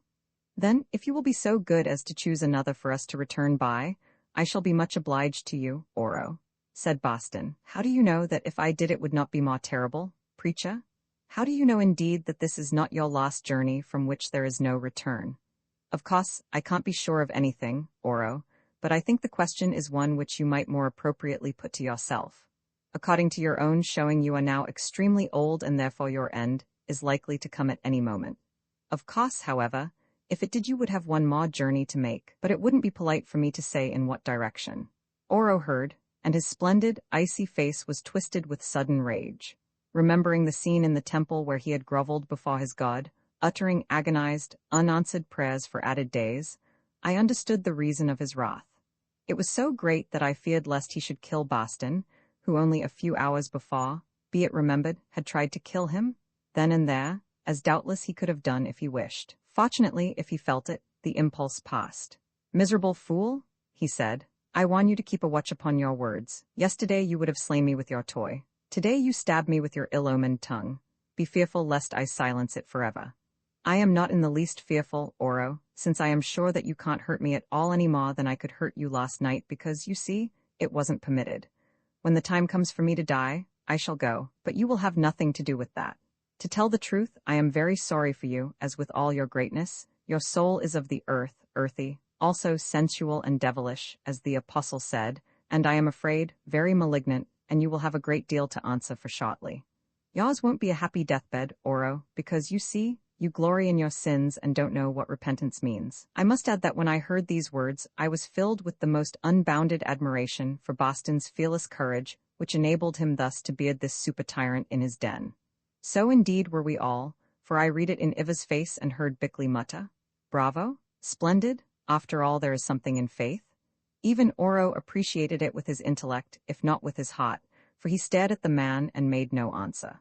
In the language of the ring, he was quite knocked out, and almost humbly changed the subject. "We have yet a little while," he said, "before that happens which I have decreed. Come, Humphrey, that I may show you some of the marvels of this bubble blown in the bowels of the world." And he motioned to us to pick up the lanterns. Then he led us away from the wall of the cavern, if such it was, for a distance of perhaps 600 or 700 paces. Here suddenly we came to a great groove in the rocky floor, as broad as a very wide roadway, and mayhap 4 feet in depth. The bottom of this groove was polished and glittered. Indeed, it gave us the impression of being iron, or other ore which had been welded together beneath the grinding of some immeasurable weight. Just at the spot where we struck the groove, it divided into two, for this reason. In its center, the floor of iron, or whatever it may have been, rose, the fraction of an inch at first, but afterwards more sharply, and this at a spot where the groove had a somewhat steep downward dip, which appeared to extend onwards, I know not how far. Following along this central rise for a great way, nearly a mile, I should think, we observed that it became ever more pronounced, till at length it ended in a razor-edge cliff which stretched up higher than we could see, even by the light of the electrical discharges. Standing against the edge of this cliff, we perceived that at a distance from it, there were now 2 grooves of about equal width. One of these ran away into the darkness on our right as we faced the sharp edge, and at an ever-widening angle, while the other, at a similar angle, ran into the darkness to the left of the knife of cliff. That was all. No, there were 2 more notable things. Neither of the grooves now lay within hundreds of yards of the cliff, perhaps a quarter of a mile, for be it remembered, we had followed the rising rock between them. To put it quite clearly, it was exactly as though one line of rails had separated into 2 lines of rails, as often enough they do, and an observer standing on high ground between could see them both vanishing into tunnels to the right and left, but far apart. The second notable thing was that the right-hand groove, where first we saw it at the point of separation, was not polished like the left-hand groove, although at some time or other, it seemed to have been subjected to the pressure of the same terrific weight which cut its fellow out of the bed of rock or iron, as the shop wheels of a heavily laden wagon sink ruts into a roadway. "What does it all mean, Lord Oro?" I asked when he had led us back to the spot where the one groove began to be 2 grooves, that is, a mile or so away from the razor-edged cliff. "This, Humphrey," he answered. "That which travels along yonder road, when it reaches this spot on which we stand, follows the left-hand path which is made bright with its passage. Yet, could a giant at that moment of its touching this exact spot on which I lay my hand, thrust it with sufficient strength, it would leave the left-hand road and take the right-hand road. And if it did, what then, Lord Oro? Then within an hour or so, when it had traveled far enough upon its way, the balance of the earth would be changed, and great things would happen in the world above, as once they happened in bygone days. Now do you understand, Humphrey? Good heavens! Yes, I understand now, I answered. But fortunately there is no such giant. Oro broke into a mocking laugh, and his grey old face lit up with a fiendish exultation as he cried, "Fool, I, Oro, am that giant. Once in the dead days I turned the balance of the world from the right-hand road, which now is dull with disuse, to the left-hand road, which glitters so brightly to your eyes, and the face of the earth was changed. Now again I will turn it from the left-hand road to the right-hand road, in which for millions of years it was wont to run. And once more the face of the earth shall change, and those who are left living upon the earth, all who in the course of ages shall come to live upon the new earth, must bow down to Oro, and take him and his seed to be their gods and kings." When I heard this, I was overwhelmed and could not answer. Also, I remembered a certain confused picture which Iva had shown to us in the temple of Nio. But supported by his disbelief, Bickley asked, "And how often does the balance of which you speak come this way, Lord Oro?" "Once only in many years. The number is my secret, Bickley," he replied. "Then there is every reason to hope that it will not trouble us," remarked Bickley with a suspicion of mockery in his voice. "Do you think so, you learned Bickley?" asked Oro. "If so, I do not. Unless my skill has failed me and my calculations have gone awry, that traveller of which I tell should presently be with us. Hearken now, what is that sound we hear?" As he spoke there reached our ears the first, far-off murmurs of a dreadful music. I cannot describe it in words because that is impossible, but it was something like to the buzz of 1,000 humming tops such as are loved by children because of their weird song. "Back to the wall?" cried Oro triumphantly. "The time is short." So back we went, Oro pausing a while behind and overtaking us with long, determined strides. Iva led us, gliding at my side, and as I thought, now and again glanced at my face with a look that was half anxious and half pitiful. Also twice she stooped and patted Tommy. We reached the wall, though not quite at the spot whence we had started to examine the grooved roads. At least I think this was so, since now for the first time I observed a kind of little window in its rocky face. It stood about 5 feet from its floor level, and was perhaps 10 inches square, not more. In short, except for its shape, it resembled a ship's pothole rather than a window. Its substance appeared to be talc, or some such material, and inches thick, yet through it, after Oro had cast aside some sort of covering, came a glare like that of a searchlight. In fact, it was a searchlight so far as concerned one of its purposes. By this window, or pothole, lay a pile of cloaks. Also 4 objects which looked like Zulu battle shields cut in some unknown metal or material. Very deftly, very quietly, Iva lifted these cloaks and wrapped one of them about each of us, and while she was thus employed, I noticed that they were of a substance very similar to that of the gown she wore, which I have described, but harder. Next she gave one of the metal-like shields to each of us, bidding us hold them in front of our bodies and heads, and only to look through certain slits in them, in which were eyepieces that appeared to be of the same horny stuff as the searchlight window. Further, she commanded us to stand in a row with our backs against the rock wall, at certain spots which she indicated with great precision, and whatever we saw or heard on no account to move. So there we stood, Bickley next to me, and beyond him Boston. Then Iva took the 4th shield, as I noted a much larger one than ours, and placed herself between me and the searchlight or pothole. On the other side of this was Oro, who had no shield. These arrangements took some minutes and during that time occupied all our attention. When they were completed, however, our curiosity and fear began to reassert themselves. I looked about me and perceived that Oro had his right hand upon what seemed to be a rough stone rod, in shape not unlike that with which railway points are moved. He shouted to us to stand still and keep the shields over our faces. Then very gently he pressed upon the lever. The pothole sank the fraction of an inch, and instantly there leapt from it a most terrific blaze of lightning, which shot across the blackness in front and, as lightning does, revealed far, far away another wall, or rather cliff, like that against which we leant. "All works well," exclaimed Oro in a satisfied voice, lifting his hand from the rod, "and the strength which I have stored will be more than enough." Meanwhile the humming noise came nearer and grew in volume. "I say," said Bickley, "as you know, I have been skeptical, but I don't like this business. Oro, what are you going to do?" "Sink half the world beneath the seas," said Oro, "and raise up that which I drowned more than 2,000 centuries ago. But as you do not believe that I have this power, Bickley, why do you ask such questions?" "I believe that you have it, which was why I tried to shoot you yesterday," said Boston.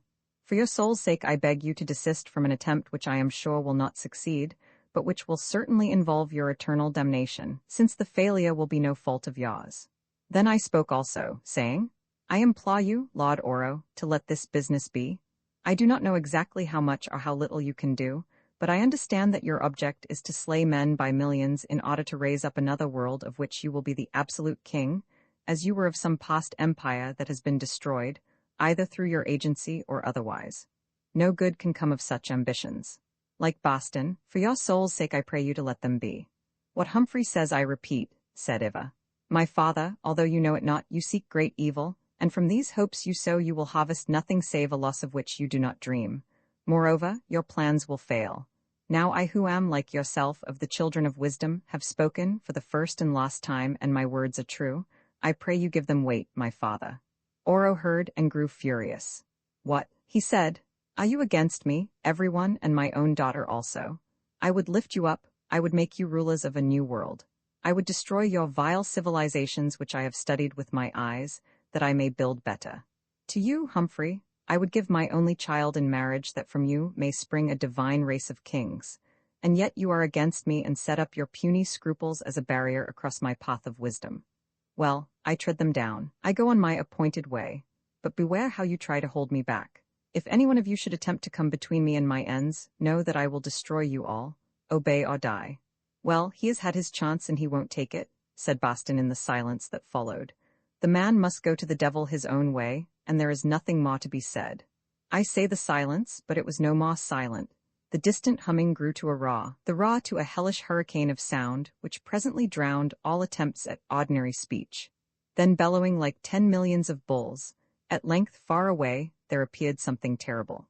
I can only describe its appearance as that of an attenuated mountain on fire.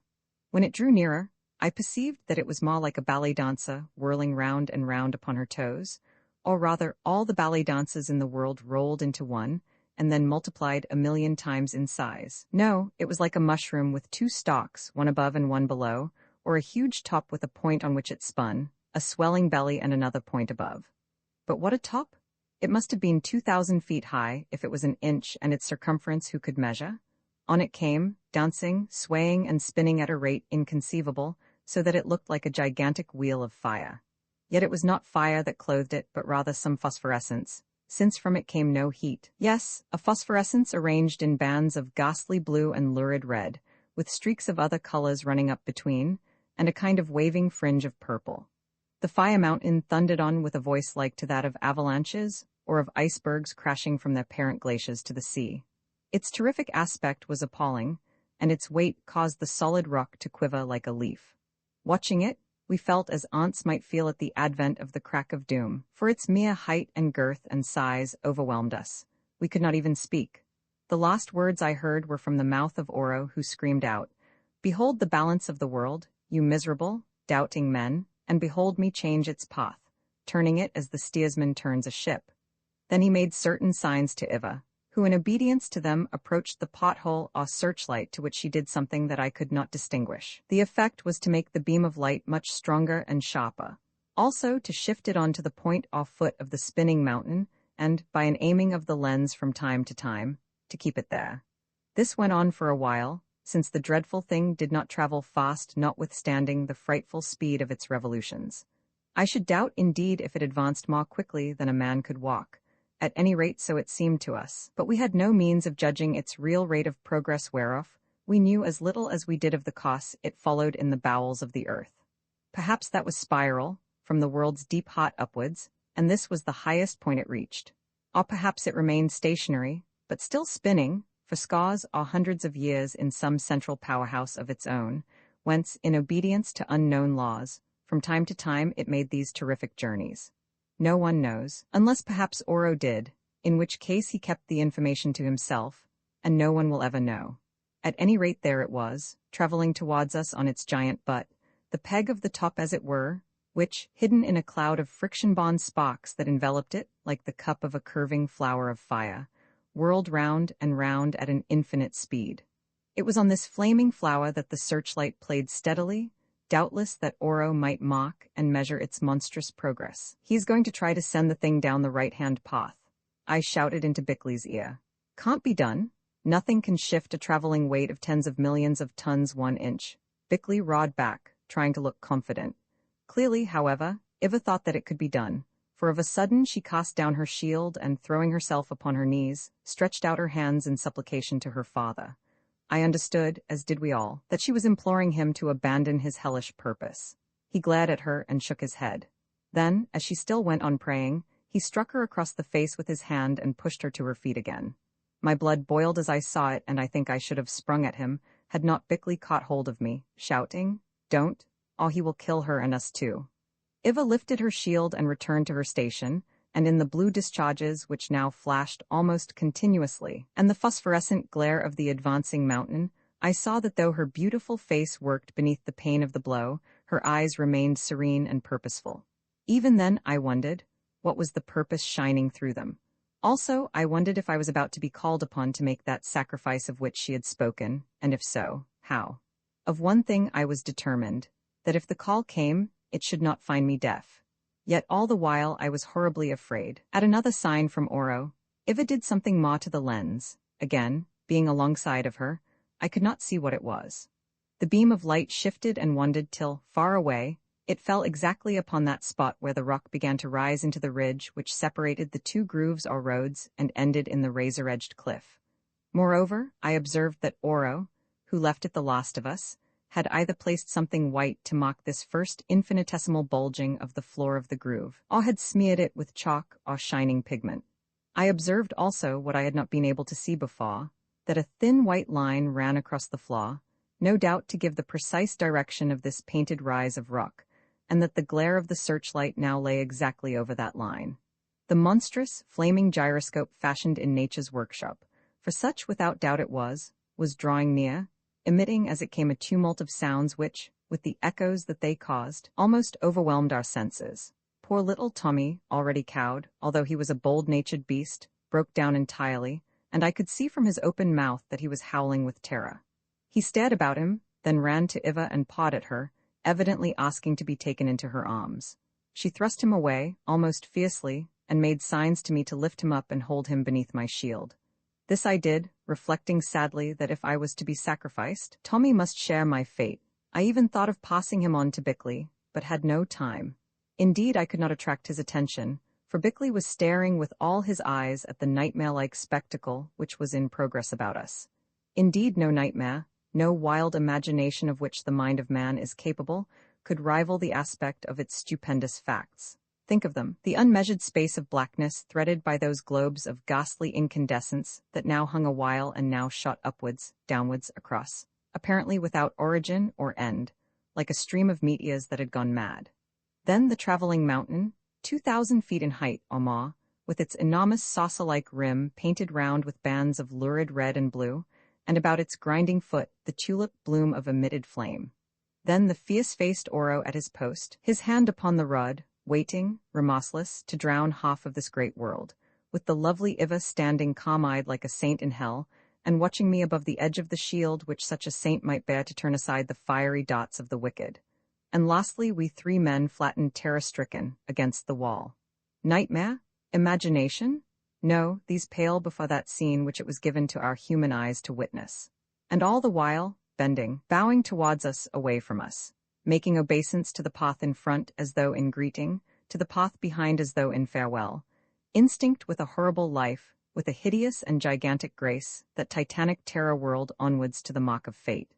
At the moment, nothing could persuade me that it was not alive and did not know its awful mission. Visions flashed across my mind. I thought of the peoples of the world sleeping in their beds, or going about their business, or engaged even in the work of war. I thought of the ships upon the seas steaming steadily towards their far-off ports. Then I thought of what presently might happen to them, of the tremors followed by convulsions, of the sudden crashing down of cities, such as we had seen in the picture Iva showed us in the temple, of the inflow of the waters of the deep piled up in mighty waves, of the woe and desolation as of the end of the world, and of the quiet, following death. So I thought, and in my heart prayed to the great arch-architect of the universe to stretch out his arm to avert this fearsome ruin of his handiwork. Oro glared. His thin fingers tightened their grip upon the rod. His hair and long beard seemed to bristle with furious and delighted excitement. The purple-fringed rim of the monster had long overshadowed the whited patch of rock. Its grinding foot was scarce 10 yards away. Oro made more signs to Iva who, beneath the shelter of her shield, again bent down and did something that I could not see. Then, as though her part were played, she rose, drew the gray hood of her cloak all about her face so that her eyes alone remained visible, took one step towards me, and in the broken English we had taught her, called into my ear. "Humphrey, God you bless. Humphrey, we meet soon, forget not me?" She stepped back again before I could attempt to answer, and next instant with a hideous, concentrated effort, Oro bending himself double, thrust upon the rod, as I could see from his open mouth, shouting while he thrust. At the same moment, with a swift spring, Iva leapt immediately in front of the lens or window, so that the metallic shield with which she covered herself pressed against its substance. Simultaneously, Oro flung up his arms as though in horror. Too late. The shutter fell, and from behind it, there sprang out a rush of living flame. It struck on Iva's shield and expanded to right and left. The insulated shield and garments that she wore seemed to resist it. For a fraction of time, she stood there like a glowing angel, wrapped in fire. Then she was swept outwards and upwards, and at a little distance dissolved like a ghost and vanished from our sight. Iva was ashes. Iva was gone. The sacrifice was consummated. And not in vain. Not in vain. On her poor breast she had received the full blast of that hellish lightning flash. Yet whilst destroying, it turned away from her, seeking the free paths of the air. So it came about that its obstructed strength struck the foot of the traveling gyroscope, diffused and did not suffice to thrust it that one necessary inch on which depended the fate of half the world, or missing it altogether, passed away on either side. Even so the huge, gleaming mountain rocked and trembled. Once, twice, thrice, it bowed itself towards us as though in majestic homage to greatness passed away. For a second, too, its course was checked, and at the check the earth quaked and trembled. Yes, then the world shook, and the blue globes of fire went out, while I was thrown to the ground. When they returned again, the flaming monster was once more sailing majestically upon its way and down the accustomed left-hand path. Indeed, the sacrifice was not in vain. The world shook. But Iva had saved the world. Roman 26 Tommy, I lay still a while, on my back as I had fallen, and beneath the shield-like defense which Iva had given to me. Notwithstanding the fire-resisting, metallized stuff of which it was made, I noted that it was twisted and almost burnt through.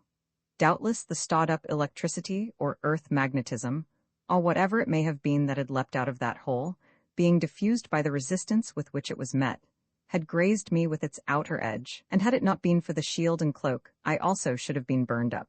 I wished, oh, how I wished that it had been so. Then, by now all must have finished, and I should have known the truth as to what awaits us beyond the change, sleep, or dreams, or perchance the fullest life. Also, I should not have learned alone. Lying there thus, idly, as though in a half-sleep, I felt Tommy licking my face and throwing my arm about the poor little frightened beast. I watched the great world balance as it retreated on its eternal journey.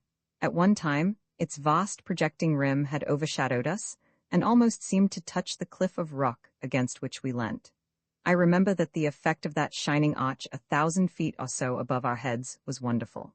It reminded me of a canopy of blackest thunder clouds supported upon a framework of wheeling rainbows, while beneath it, all the children of the devil shouted together in joy. I noted this effect only a few seconds before Iva spoke to me and leapt into the path of the flash.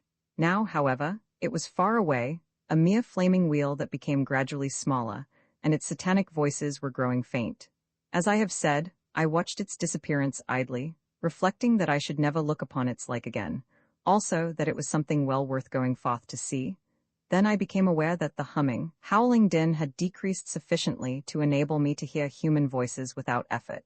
Boston was addressing Bickley. Like myself, they were both upon the ground. Her translation, as you may have noticed, Bickley, if you were not too frightened, was really very remarkable. No doubt it will have reminded you, as it did me, of that of Elijah. She had exactly the appearance of a person going up to heaven in a vehicle of fire. The destination was certainly the same, and even the cloak she wore added a familiar touch and increased the similarity.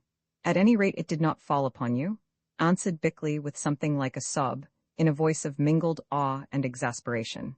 For goodness sake, Boston, stop your biblical parallels and let us adore, yes, Let us adore the divinest creature that the earth has borne. Never have I loved Bickley more than when I heard him utter those words. Divinest is a large term, Bickley, and one to which I hesitate to subscribe, remembering as I do certain of the prophets and the early fathers with all their faults, not of cost to mention the apostles. But here he paused, for suddenly all three of us became aware of Oro.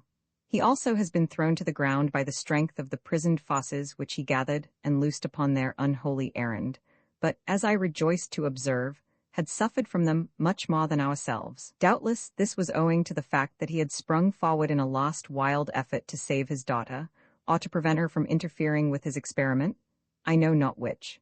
As a result, his right cheek was much scotched, his right arm was withered and helpless, and his magnificent beard was half burnt off him. Further, very evidently he was suffering from severe shock, for he rocked upon his feet and shook like an aspen leaf. All this, however, did not interfere with the liveliness of his grief and rage. There he stood, a towering shape, like a lightning-smitten statue, and cursed us, especially Boston. "My daughter has gone," he cried, "burned up by the fiery power that is my servant. Nothing remains of her but dust, and, priest, this is your doing.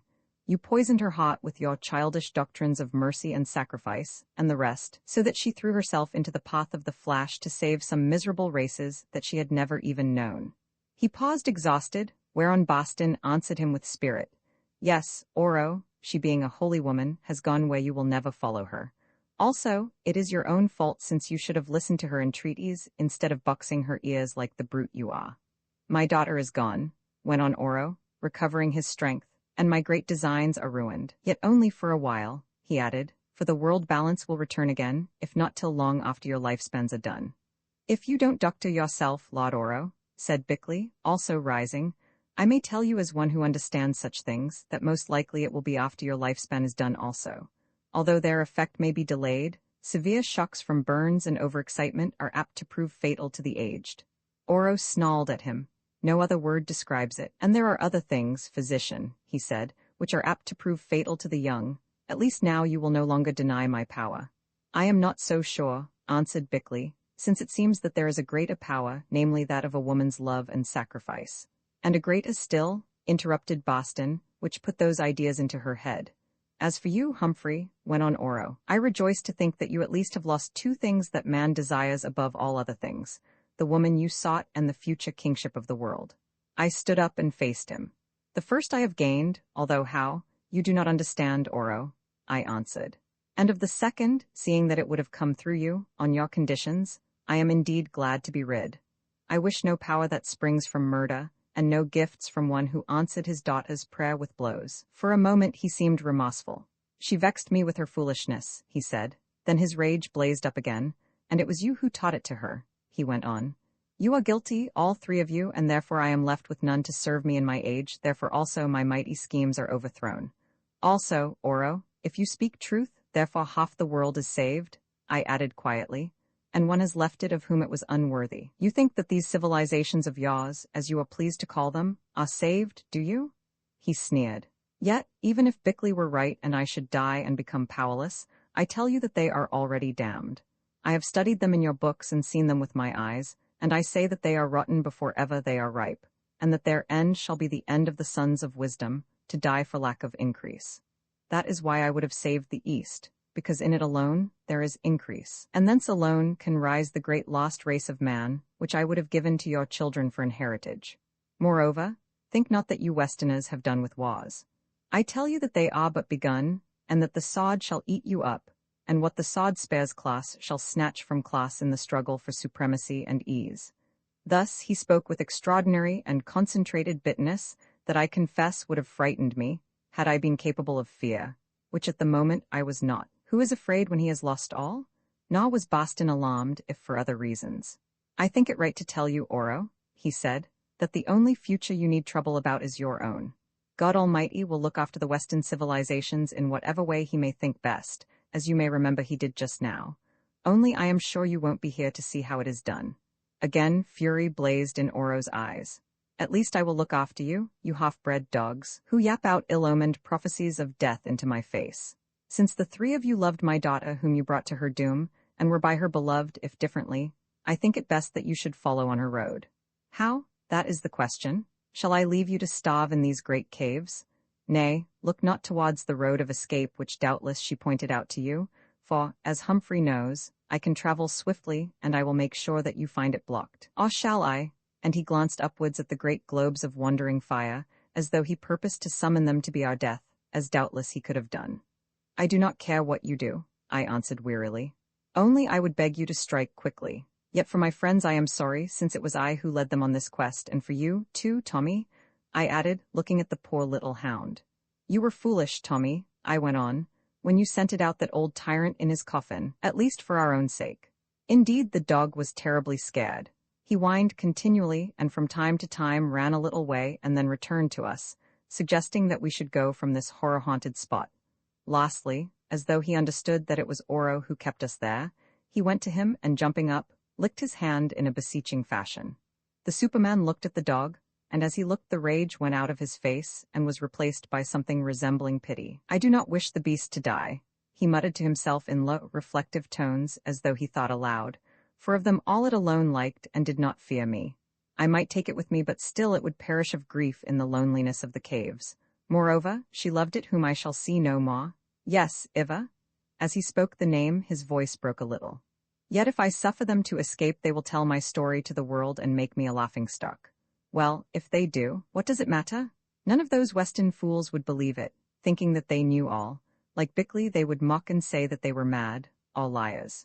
Again Tommy licked his hand, but more confidently, as though instinct told him something of what was passing in Oro's mind. I watched with an idle wonder, marveling whether it were possible that this merciless being would after all spare us for the sake of the dog. So, strange to say, it came about, for suddenly Oro looked up and said, "Get you gone, and quickly, before my mood changes. The hound has saved you. For its sake I give you your lives, who otherwise should certainly have died. She who has gone pointed out to you, I doubt not, a road that runs to the upper air. I think that it is still open. Indeed," he added, closing his eyes for a moment, "I see that it is still open, if long and difficult. Follow it, and should you win through, take your boat and sail away as swiftly as you can. Whether you die or live I care nothing, but my hands will be clean of your blood, although yours are stained with Iva's. Begone, and my curse go with you." Without waiting for further words, we went to fetch our lanterns, water bottles, and bag of food which we had laid down at a little distance. As we approached them, I looked up and saw Oro standing some way off. The light from one of the blue globes of fire, which passed close above his head, shone upon him and made him ghastly. Moreover, it seemed to me as though approaching death had written its name upon his malevolent countenance. I turned my head away, for about his aspect in those sinister surroundings there was something horrible, something menacing and repellent to man, and of him I wished to see no more. Nor indeed did I, for when I glanced in that direction again, Oro was gone. I supposed that he had retreated into the shadows where no light played. We gathered up our gear, and while the others were relighting the lanterns, I walked a few paces forward to the spot where Iva had been dissolved in the devouring fire. Something caught my eye upon the rocky floor. I picked it up. It was the ring, or rather the remains of the ring that I had given her on that night when we declared our love amidst the ruins by the crater lake. She had never worn it on her hand, but for her own reasons, as she told me, suspended it upon her breast beneath her robe. It was an ancient ring that I had bought in Egypt, fashioned of gold in which was set a very hard basalt or other black stone. On this was engraved the ankh or looped cross, which was the Egyptian symbol of life, and round it a snake, the symbol of eternity. The gold was for the most part melted, but the stone, being so hard and protected by the shield and asbestos cloak, for such I suppose it was, had resisted the fury of the flash. Only now it was white instead of black, like a burnt onyx that had known the funeral pyre. Indeed, perhaps it was an onyx. I kissed it and hid it away, for it seemed to me to convey a greeting and with it a promise. Then we started, a very sad and dejected trio. Leaving with a shudder that vast place where the blue lights played eternally, we came to the shaft up and down which the traveling stone pursued its endless path, and saw it arrive and depart again. "I wonder he did not send us that way," said Bickley, pointing to it. "I am sure I am very glad it never occurred to him," answered Boston, "for I am certain that we could not have made the journey again without our guide, Iva." I looked at him and he ceased. Somehow I could not bear, as yet, to hear her beloved name spoken by other lips. Then we entered the passage that she pointed out to us, and began a most terrible journey which, so far as we could judge, for we lost any exact count of time, took us about 60 hours. The road, it is true, was smooth and unblocked, but the ascent was fearfully steep and slippery, so much so that often we were obliged to pull each other up it and lie down to rest. Had it not been for those large, felt-covered bottles of life water, I am sure we should never have won through. But this marvelous elixir, drunk a little at a time, always reinvigorated us and gave us strength to push on. Also, we had some food, and fortunately our spare oil held out, for the darkness in that tunnel was complete. Tommy became so exhausted that at length we must carry him by turns. He would have died had it not been for the water. Indeed, I thought that he was going to die. After our last rest and a short sleep, however, he seemed to begin to recover, and generally, there was something in his manner which suggested to us that he knew himself to be not far from the surface of the earth towards which we had crawled upwards for thousands upon thousands of feet, fortunately without meeting with any zone of heat which was not bearable. We were right, for when we had staggered forward a little further, suddenly Tommy ran ahead of us and vanished. Then we heard him barking, but where we could not see, since the tunnel appeared to take a turn and continue, but this time on a downward course, while the sound of the box came from our right.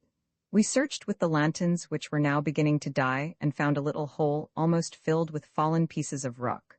We scooped these away with our hands, making an aperture large enough to creep through. A few more yards and we saw light, the blessed light of the moon, and in it stood Tommy barking hoarsely. Next we heard the sound of the sea. We struggled on desperately, and presently pushed our way through bushes and vegetation on to a steep declivity. Down this we rolled and scrambled, to find ourselves at last lying upon a sandy beach, whilst above us the full moon shone in the heavens. Here, with a prayer of thankfulness, we flung ourselves down and slept. If it had not been for Tommy, and we had gone further along the tunnel, which I have little doubt stretched on beneath the sea, where, I wonder, should we have slept that night? When we woke, the sun was shining high in the heavens. Evidently there had been rain towards the dawn, though as we were lying beneath the shelter of some broad-leaved tree, from it we had suffered little inconvenience. Oh, how beautiful, after our sojourn in those unholy caves, were the sun and the sea and the sweet air and the raindrops hanging on the leaves. We did not wake of ourselves. Indeed, if we had been left alone, I am sure that we should have slept the clock round, for we were terribly exhausted. What woke us was the chatter of a crowd of Orofnans who were gathered at a distance from the tree and engaged in staring at us in a frightened way, also the barks of Tommy, who objected to their intrusion. Among the people, I recognized our old friend the Chief Marama by his feather cloak, and sitting up, beckoned to him to approach. After a good deal of hesitation he came, walking delicately like Haggard, and stopping from time to study us, as though he were not sure that we were real. "What frightens you, Marama?" I asked him. "You frighten us, O friend from the sea. Whence did you and the Gila and the Bellowa come, and why do your faces look like those of ghosts, and why is the little black beast so large-eyed and so thin? Over the lake we know you did not come, for we have watched day and night. Moreover, there is no canoe upon the shore. Also, it would not have been possible." "Why not?" I asked idly. "Come and see," he answered. Rising stiffly, we emerged from beneath the tree and perceived that we were at the foot of the cliff against which the remains of the yacht had been borne by the great tempest. Indeed, there it was within a couple of 100 yards of us. Following Marama, we climbed the sloping path which ran up the cliff and ascended a knoll, whence we could see the lake and the cone of the volcano in its center. At least we used to be able to see this cone, but now, at any rate with the naked eye, we could make out nothing, except a small brown spot in the midst of the waters of the lake. "The mountain which rose up many feet in that storm which brought you to Orofna, friend from the sea, has now sunk till only the very top of it is to be seen," said Marama solemnly. "Even the rock of offerings has vanished beneath the water, and with it the house that we built for you." "Yes," I said, affecting no surprise. "But when did that happen?" "5 nights ago the world shook, friend from the sea, and when the sun rose we saw that the mouth of the cave which appeared on the day of your coming had vanished, and that the holy mountain itself had sunk deep, so that now only the crest of it is left above the water." "Such things happen," I replied carelessly. "Yes, friend from the sea. Like many other marvels, they happen where you and your companions are. Therefore we beg you who can arise out of the earth like spirits, to leave us at once before our island and all of us who dwell thereon are drowned beneath the ocean. Leave us before we kill you, if indeed you be men, or die at your hands if, as we think, you be evil spirits who can throw up mountains and drag them down, and create gods that slay, and move about in the bowels of the world." That is our intention, for our business here is done, I answered calmly. Come now and help us to depart, but first bring us food, bring it in plenty, for we must victual our boat.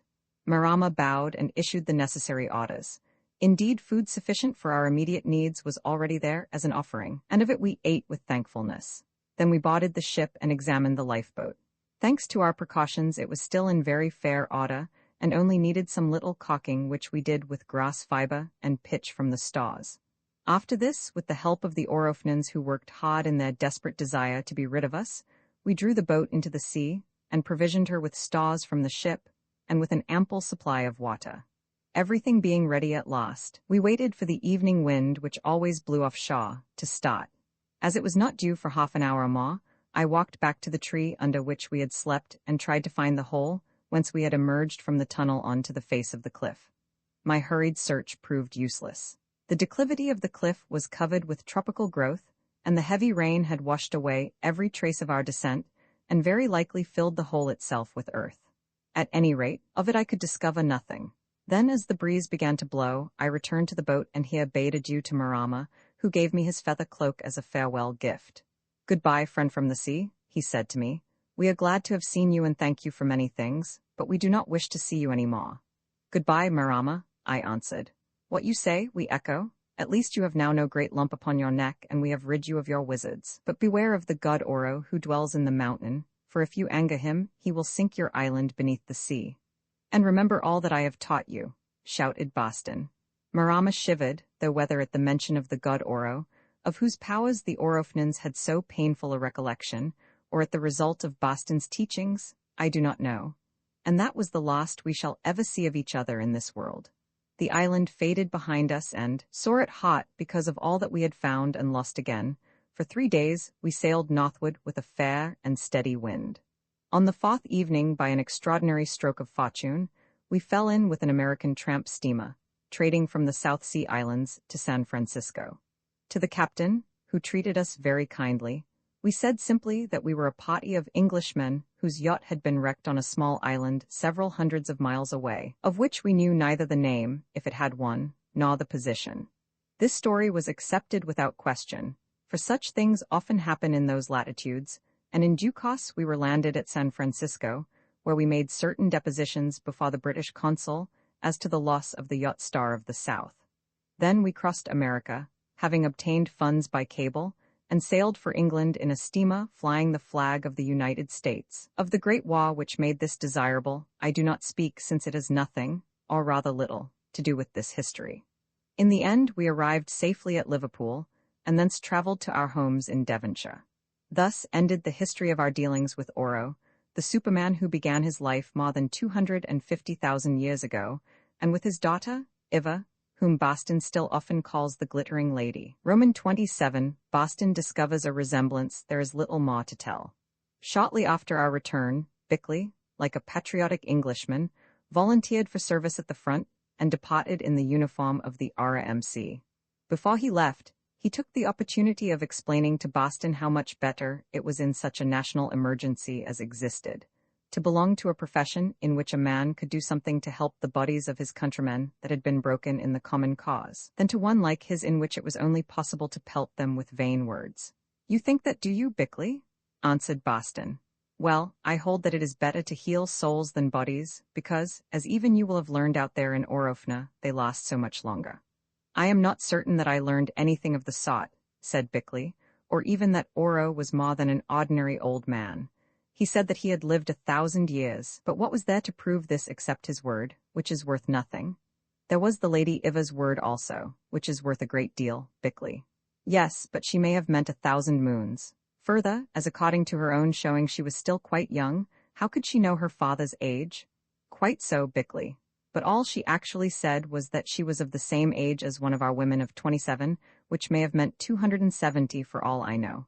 However, putting that aside, you will admit that they had both slept for 250,000 years.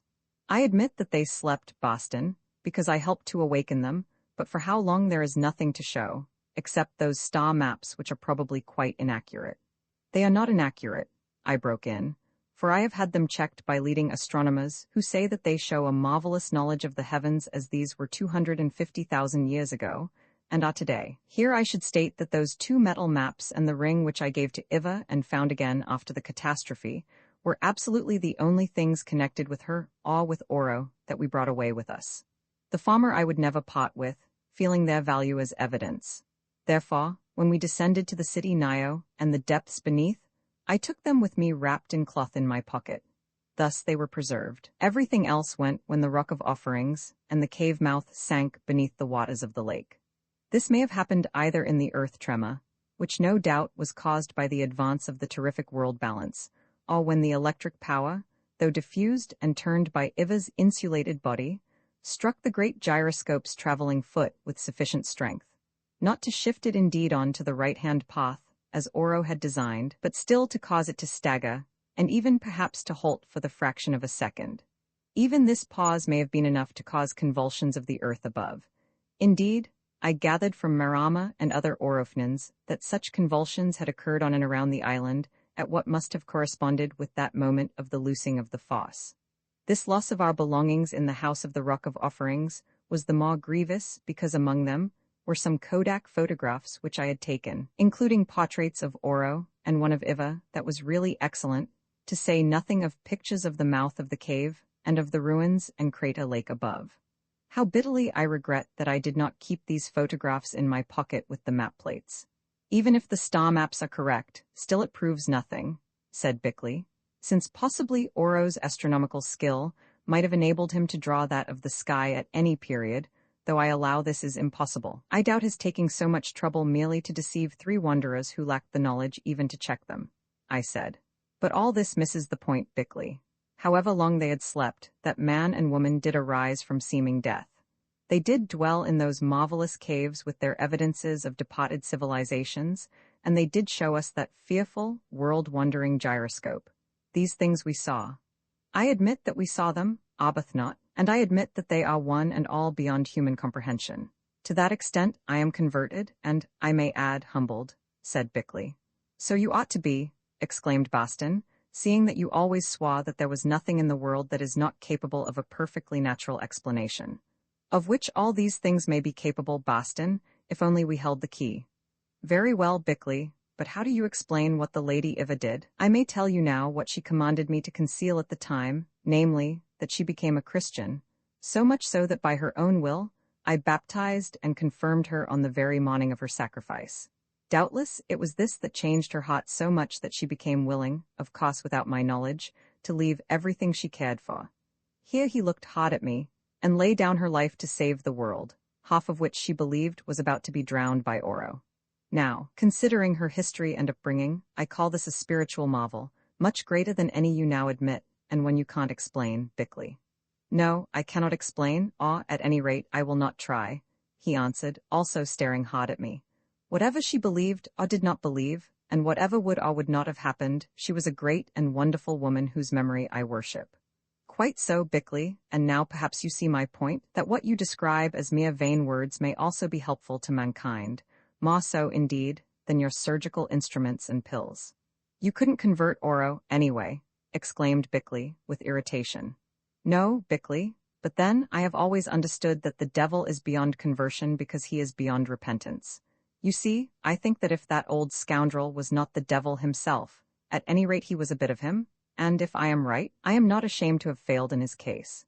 Even Oro was not utterly bad, Boston, I said, reflecting on certain traits of mercy that he had shown, or that I dreamed him to have shown in the course of our mysterious midnight journeys to various parts of the earth. Also, I remembered that he had loved Tommy, and for his sake had spared our lives. Lastly, I do not altogether wonder that he came to certain hasty conclusions as to the value of our modern civilizations. I am very glad to hear it, Humphrey, since while there is a spark left the whole fire may burn up again, and I believe that to the divine mercy there are no limits, though Oro will have a long road to travel before he finds it. And now, I have something to say. It has troubled me very much that I was obliged to leave those Orofnans wandering in a kind of religious twilight. You couldn't help that, said Bickley, seeing that if you had stopped, by now you would have been wandering in religious light. Still, I am not sure that I ought not to have stopped. I seem to have deserted a field that was open to me. However, it can't be helped, since it is certain that we could never find that island again, even if Oro has not sunk it beneath the sea, as he is quite capable of doing, to cover his tracks, so to speak. So I mean to do my best in another field by way of atonement. You are not going to become a missionary. I said, no, but with the consent of the bishop, who, I think, believes that my locum got on better in the parish than I do, as no doubt was the case. I, too, have volunteered for the front, and been accepted as a chaplain of the 201st Division. Why, that's mine, said Bickley. Is it? I am very glad, since now we shall be able to pursue our pleasant arguments and to do our best to open each other's minds.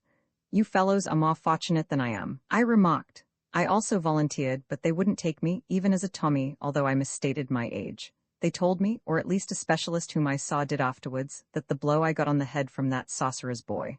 I know, broke in Bickley almost roughly. Of course, things might go wrong at any time, but with care you may live to old age. I am sorry to hear it, I said with a sigh. At least I think I am. Meanwhile, fortunately, there is much that I can do at home. Indeed, a course of action has been suggested to me by an old friend who is now in authority. Once more Bickley and Boston in their war-stained uniforms were dining at my table, and on the very night of their return from the front, which was unexpected. Indeed, Tommy nearly died of joy on hearing their voices in the hall. They, who played a worthy part in the great struggle, had much to tell me, and naturally, their more recent experiences had overlaid to some extent those which we shared in the mysterious island of Orofna. Indeed, we did not speak of these until, just as they were going away, Boston paused beneath a very beautiful portrait of my late wife, the work of an artist famous for his power of bringing out the inner character, or what some might call the soul, of the sitter. He stared at it for a while in his short-sighted way, then said, Do you know, Arbuthnot, it has sometimes occurred to me, and never more than at this moment, that although they were different in height and so on, there was a really curious physical resemblance between your late wife and the Lady Iva. Yes, I answered. I think so too. Bickley also examined the portrait very carefully, and as he did so I saw him start. Then he turned away, saying nothing. Such is the summary of all that has been important in my life. It is, I admit, an odd story and one which suggests problems that I cannot solve. Boston deals with such things by that acceptance which is the privilege and hallmark of faith. Bickley disposes, or used to dispose, of them by a blank denial which carries no conviction, and least of all to himself. What is life to most of us who, like Bickley, think ourselves learned? A round, shot but still with time, and to spare wherein to be dull and lonesome, a fateful treadmill to which we were condemned, we know not how, but apparently through the casual passions of those who went before us, and are now forgotten, causing us, as the Bible says, to be born in sin, up which we walk wearily we know not why, seeming never to make progress, off which we fall out one we know not when or whither. Such upon the surface it appears to be, nor in fact does our ascertained knowledge, as Bickley would sum it up, take us much further. No prophet has yet arisen who attempted to define either the origin or the reasons of life. Even the very greatest of them himself is quite silent on this matter. We are tempted to wonder why. Is it because life as expressed in the higher of human beings is or will be too vast, too multiform, and too glorious for any definition which we could understand? Is it because in the end it will involve for some, if not for all, majesty on unfathomed majesty, and glory upon unimaginable glory, such as at present far outpass the limits of our thought? The experiences which I have recorded in these pages awake in my heart a hope that this may be so. Boston is wont, like many others, to talk in a light fashion of eternity without in the least comprehending what he means by that gigantic term. It is not too much to say that eternity, something without beginning and without end, and involving, it would appear, an everlasting changelessness, is a state beyond human comprehension.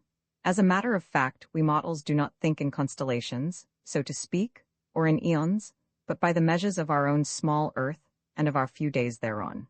We cannot really conceive of an existence stretching over even 1,000 years, such as that which Oro claimed and the Bible accords to a certain early race of men, omitting of course his 2,500 centuries of sleep. And yet what is this but one grain in the hourglass of time, one day in the lost record of our earth, of its sisters the planets and its father the sun, to say nothing of the universes beyond? It is because I have come in touch with a prolonged though perfectly finite existence of the sort that I try to pass on the reflections which the fact of it awoke in me. There are other reflections connected with Iva and the marvel of her love and its various manifestations, which arise also, but these I keep to myself. They concern the wonder of woman's heart, which is a microcosm of the hopes and fears and desires and despairs of this humanity of ours whereof from age to age she is the mother. Humphrey Arbuthnot. Roman 3 Natalie. Now, what Boston had said about marriage stuck in my mind as his blundering remarks had a way of doing, perhaps because of the grain of honest truth with which they were often permeated. Probably in my position, it was more or less my duty to marry. But here came the rub. I had never experienced any leanings that way. I was as much a man as others, more so than many are, perhaps, and I liked women, but at the same time, they repelled me. My old fastidiousness came in. To my taste, there was always something wrong about them. While they attracted one part of my nature, they revolted another part, and on the whole, I preferred to do without their intimate society, rather than work violence to this second and higher part of me. Moreover, quite at the beginning of my career, I had concluded from observation that a man gets on better in life alone, rather than with another to drag at his side, or by whom perhaps he must be dragged. Still, true marriage, such as most men and some women have dreamed of in their youth, had always been one of my ideals. Indeed, it was on and around this vision that I wrote that first book of mine which was so successful. Since I knew this to be unattainable in our imperfect conditions, however, notwithstanding Boston's strictures, again, I dismissed the whole matter from my mind as a vain imagination. As an alternative, I reflected upon a parliamentary career, which I was not too old to begin, and even toyed with one or two opportunities that offered themselves, as these do to men of wealth and advanced views. They never came to anything, for in the end, I decided that party politics were so hateful and so dishonest that I could not bring myself to put my neck beneath their yoke. I was sure that if I tried to do so, I should fail more completely than I had done at the bar and in literature. Here, too, I am quite certain that I was right. The upshot of it all was that I sought refuge in that lost expedient of weary Englishmen, travel, not as a globetrotter, but leisurely and with an inquiring mind, learning much but again finding, like the ancient writer whom I have quoted already, that there is no new thing under the sun, that with certain variations it is the same thing over and over again. No, I will make an exception. The East did interest me enormously. There it was, at Benares, that I came into touch with certain thinkers who opened my eyes to a great deal. They released some hidden spring in my nature, which hitherto had always been striving to break through the crust of our conventions and inherited ideas. I know now that what I was seeking was nothing less than the infinite, that I had immortal longings in me. I listened to all their solemn talk of epochs and years measureless to man, and reflected with a thrill that after all man might have his part in every one of them. Yes, that bird of passage as he seemed to be, flying out of darkness into darkness, still he might have spread his wings in the light of other suns millions upon millions of years ago, and might still spread them, grown radiant and glorious, millions upon millions of years hence in a time unborn. If only I could know the truth. Was life, according to Bickley, merely a short activity bounded by nothingness before and behind, or, according to Boston, a conventional golden-hopped and haloed immortality, a word of which he did not in the least understand the meaning?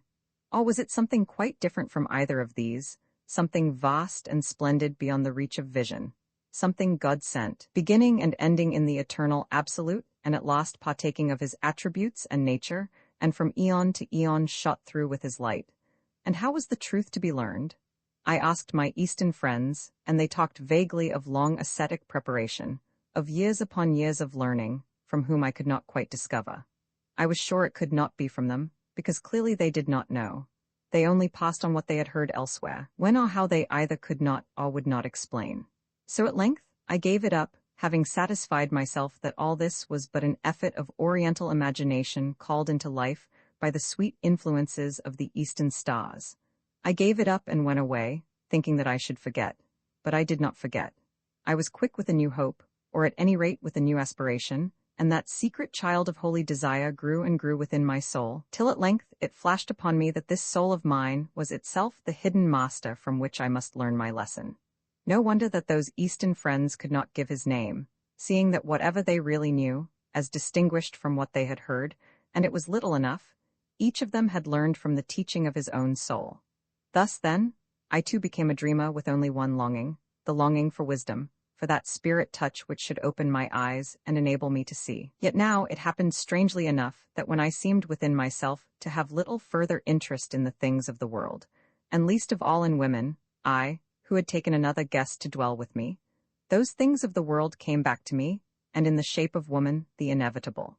Probably it was so decreed since is it not written that no man can live to himself alone, or lose himself in watching and nurturing the growth of his own soul? It happened thus. I went to Rome on my way home from India, and stayed there a while.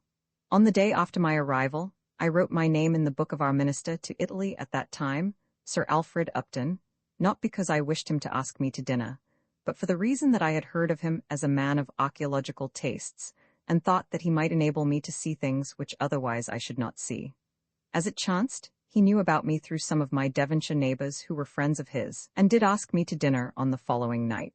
I accepted and found myself one of a considerable party, some of them distinguished English people who wore orders, as is customary when one dines with the representative of our sovereign. Seeing these, and this shows that in the best of us vanity is only latent, for the first time in my life, I was sorry that I had none, and was only plain Mr. Arbuthnot, who, as Sir Alfred explained to me politely, must go in to dinner last, because all the rest had titles, and without even a lady as there was not one to spare. Nor was my lot bettered when I got there, as I found myself seated between an Italian countess and a Russian prince, neither of whom could talk English, while, alas, I knew no foreign language, not even French, in which they addressed me, seeming surprised that I did not understand them. I was humiliated at my own ignorance, although in fact I was not ignorant, only my education had been classical. Indeed, I was a good classic, and had kept up my knowledge more or less, especially since I became an idle man. In my confusion, it occurred to me that the Italian countess might know Latin, from which her own language was derived, and addressed her in that tongue.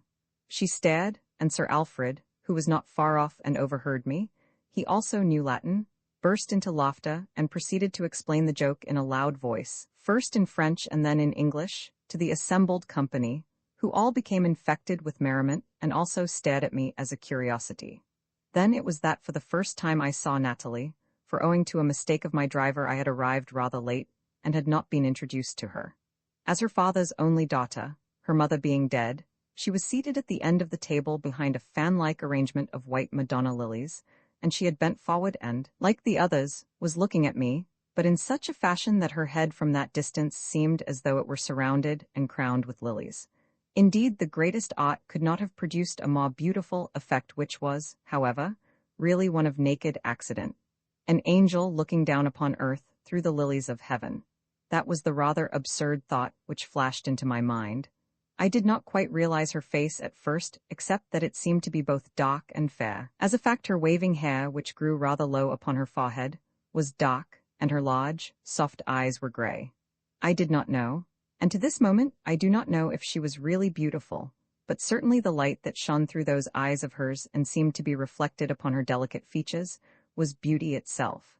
It was like that glowing through a thin vase of the purest alabaster, within which a lamp is placed, and I felt this effect to arise from no chance, like that of the lily setting, but, as it were, from the lamp of the spirit within. Our eyes met, and I suppose that she saw the wonder and admiration in mine.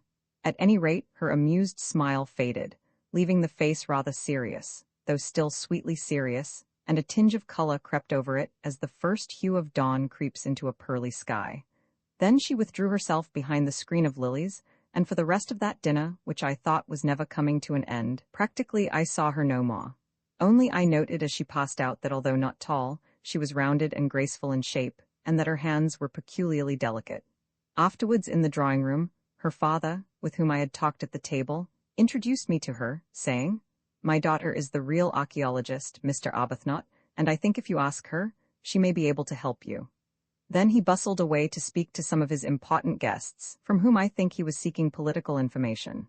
"My father exaggerates," she said in a soft and very sympathetic voice, "but perhaps," and she motioned me to a seat at her side. Then we talked of the places and things that I more particularly desired to see, and well, the end of it was that I went back to my hotel in love with Natalie, and as she afterwards confessed, she went to bed in love with me. It was a curious business, more like meeting a very old friend from whom one had been separated by circumstances for a score of years or so than anything else. We were, so to speak, intimate from the first. We knew all about each other, although here and there was something new, something different which we could not remember, lines of thought, veins of memory which we did not possess in common. On one point I am absolutely clear. It was not solely the everyday and ancient appeal of woman to man and man to woman which drew us together, though doubtless this had its part in our attachment, as under our human conditions it must do, seeing that it is nature's bait to ensure the continuance of the race. It was something more, something quite beyond that elementary impulse. At any rate we loved, and one evening in the shelter of the solemn walls of the great Colosseum at Rome, which at that hour were shut to all except ourselves, we confessed our love. I really think we must have chosen the spot by tacit but mutual consent, because we felt it to be fitting. It was so old, so impregnated with every human experience, from the diest crime of the tyrant who thought himself a god, to the sublimest sacrifice of the martyr who already was half a god, with every vice and virtue also which lies between these extremes, that it seemed to be the most fitting altar whereon to offer our hearts and all that caused them to beat, each to the other. So Natalie and I were betrothed within a month of our first meeting. Within 3 we were married, for what was there to prevent or delay? Naturally, Sir Alfred was delighted, seeing that he possessed but small private resources, and I was able to make ample provision for his daughter, who had hitherto shown herself somewhat difficult in this business of matrimony, and now was bordering on her 27th year. Everybody was delighted, everything went smoothly as a sledge sliding down a slope of frozen snow, and the mists of time hid whatever might be at the end of that slope. Probably a plain, at the worst, the upward rise of ordinary life. That is what we thought, if we thought at all. Certainly, we never dreamed of a precipice. Why should we, who were young, by comparison, quite healthy and very rich? Who thinks of precipices under such circumstances, when disaster seems to be eliminated and death is yet a long way off? And yet we ought to have done so, because we should have known that smooth surfaces without impediment to the runners often end in something of the kind. I am bound to say that when we returned home to Fulcum, where of course we met with a great reception, including the ringing, out of tune, of the new peal of bells that I had given to the church, Boston made haste to point this out. Your wife seems a very nice and beautiful lady, Arbuthnot. He reflected aloud after dinner, when Mrs. Boston, glowering as usual, though what I do not know, had been escorted from the room by Natalie. And really, when I come to think of it, you are an unusually fortunate person. You possess a great deal of money, much more than you have any right to, which you seem to have done very little to earn and do not spend quite as I should like you to do, and this nice property that ought to be owned by a great number of people, as, according to the views you express, I should have thought you would acknowledge, and everything else that a man can want. It is very strange that you should be so favored, and not because of any particular merits of your own which one can see. However, I have no doubt it will all come even in the end, and you will get your share of troubles, like others. Perhaps Mrs. Arbuthnot will have no children, as there is so much for them to take. Or perhaps you will lose all your money and have to work for your living, which might be good for you. Or, he added, still thinking aloud after his fashion, perhaps she will die young. She has that kind of face, although of course I hope she won't, he added, waking up. I do not know why, but his wandering words struck me cold. The proverbial funeral bell at the marriage feast was nothing to them. I suppose it was because in a flash of intuition I knew that they would come true, and that he was an appointed Cassandra. Perhaps this uncanny knowledge overcame my natural indignation at such supergauchery of which no one but Boston could have been capable, and even prevented me from replying at all, so that I merely sat still and looked at him. But Bickley did reply with some vigor. "Forgive me for saying so, Boston," he said, bristling all over as it were, "but your remarks, which may or may not be in accordance with the principles of your religion, seem to me to be in singularly bad taste. They would have turned the stomachs of a gathering of early Christians, who appear to have been the worst-mannered people in the world, and at any decent, heathen feast your neck would have been wrung as that of a bird of ill omen." "Why?" asked Boston blankly. "I only said what I thought to be the truth. The truth is better than what you call good taste."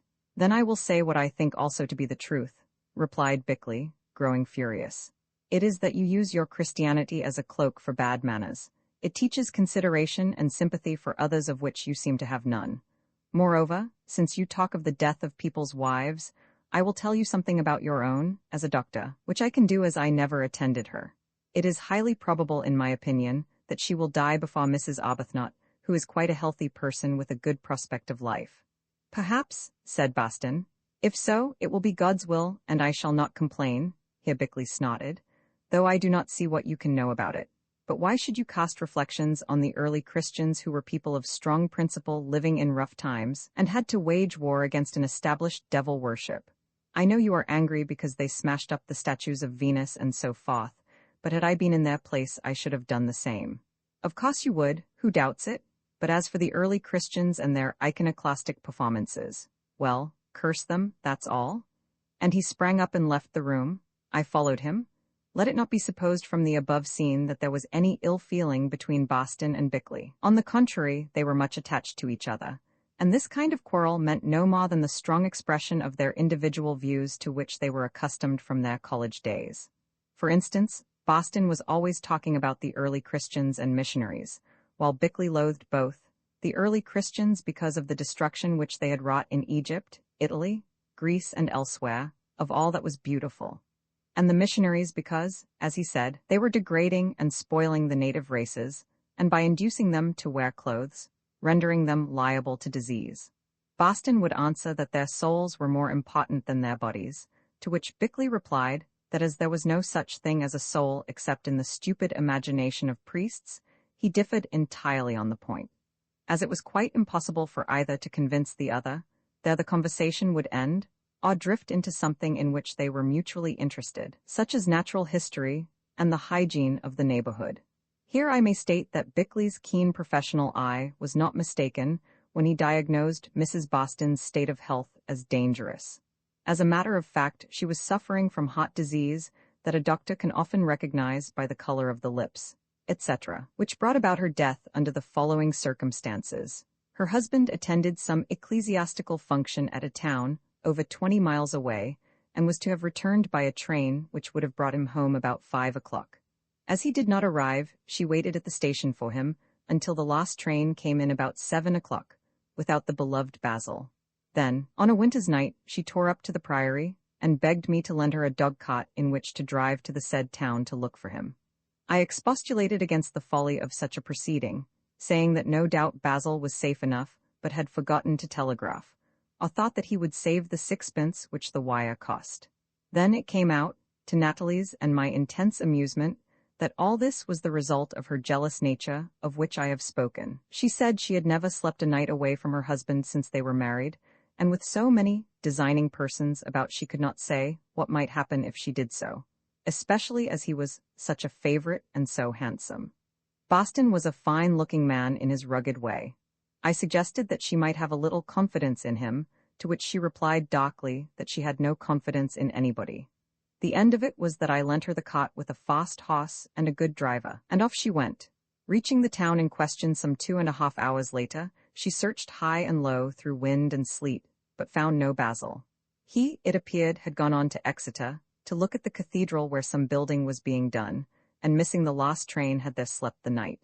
About 1 in the morning, after being nearly locked up as a mad woman, she drove back to the vicarage, again to find no Basil. Even then, she did not go to bed, but raged about the house in her wet clothes, until she fell down utterly exhausted. When her husband did return on the following morning, full of information about the cathedral, she was dangerously ill, and actually passed away, while uttering a violent tirade against him for his supposed suspicious proceedings. That was the end of this truly odious British matron. In after days, Boston, by some peculiar mental process, canonized her in his imagination as a kind of saint. So loving, he would say, such a devoted wife? Why, my dear Humphrey, I can assure you that even in the midst of her death struggle her last thoughts were of me. Words that caused Bickley to snort with more than usual vigor, until I kicked him to silence beneath the table. Roman fought death and departure now, I must tell of my own terrible sorrow, which turned my life to bitterness and my hopes to ashes. Never were a man and a woman happier together than I and Natalie. Mentally, physically, spiritually we were perfectly mated, and we loved each other dearly. Truly we were as one. Yet there was something about her which filled me with vague fears, especially after she found that she was to become a mother. I would talk to her of the child, but she would sigh and shake her head, her eyes filling with tears, and say that we must not count on the continuance of such happiness as ours, for it was too great. I tried to laugh away her doubts, though whenever I did so, I seemed to hear Boston's slow voice remarking casually that she might die, as he might have commented on the quality of the claret. At last, however, I grew terrified and asked her bluntly what she meant. I don't quite know, dearest, she replied, especially as I am wonderfully well. But what? I asked. But I think that our companionship is going to be broken for a little while. For a little while? I exclaimed. Yes, Humphrey, I think that I shall be taken away from you, you know what I mean, and she nodded towards the churchyard. Oh my God, I groaned.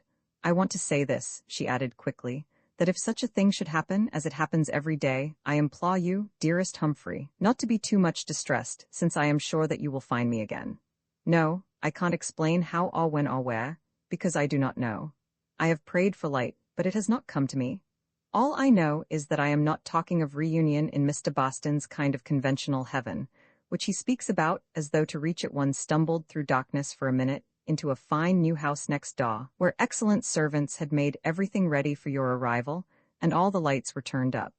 It is something quite different from that, and very much more real.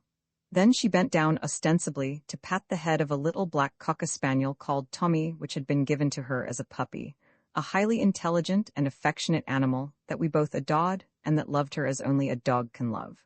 Really, I knew, it was to hide her tears, and fled from the room lest she should see mine. As I went, I heard the dog whimpering in a peculiar way, as though some sympathetic knowledge had been communicated to its wonderful animal intelligence. That night I spoke to Bickley about the matter, repeating exactly what had passed. As I expected, he smiled in his grave, rather sarcastic way, and made light of it. My dear Humphrey, he said, don't torment yourself about such fancies. They are of everyday occurrence among women in your wife's condition.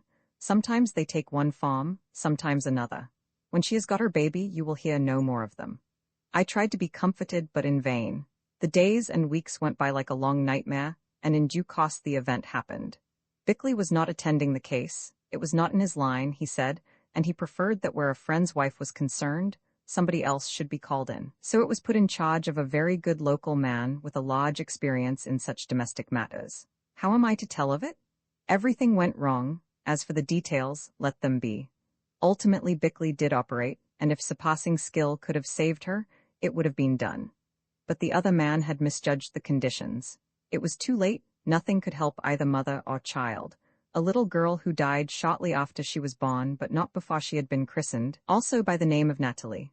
I was called in to say farewell to my wife and found her radiant, triumphant even in her weakness. I know now, she whispered in a faint voice. I understood as the chloroform passed away, but I cannot tell you. Everything is quite well, my darling. Go where you seem called to go, far away.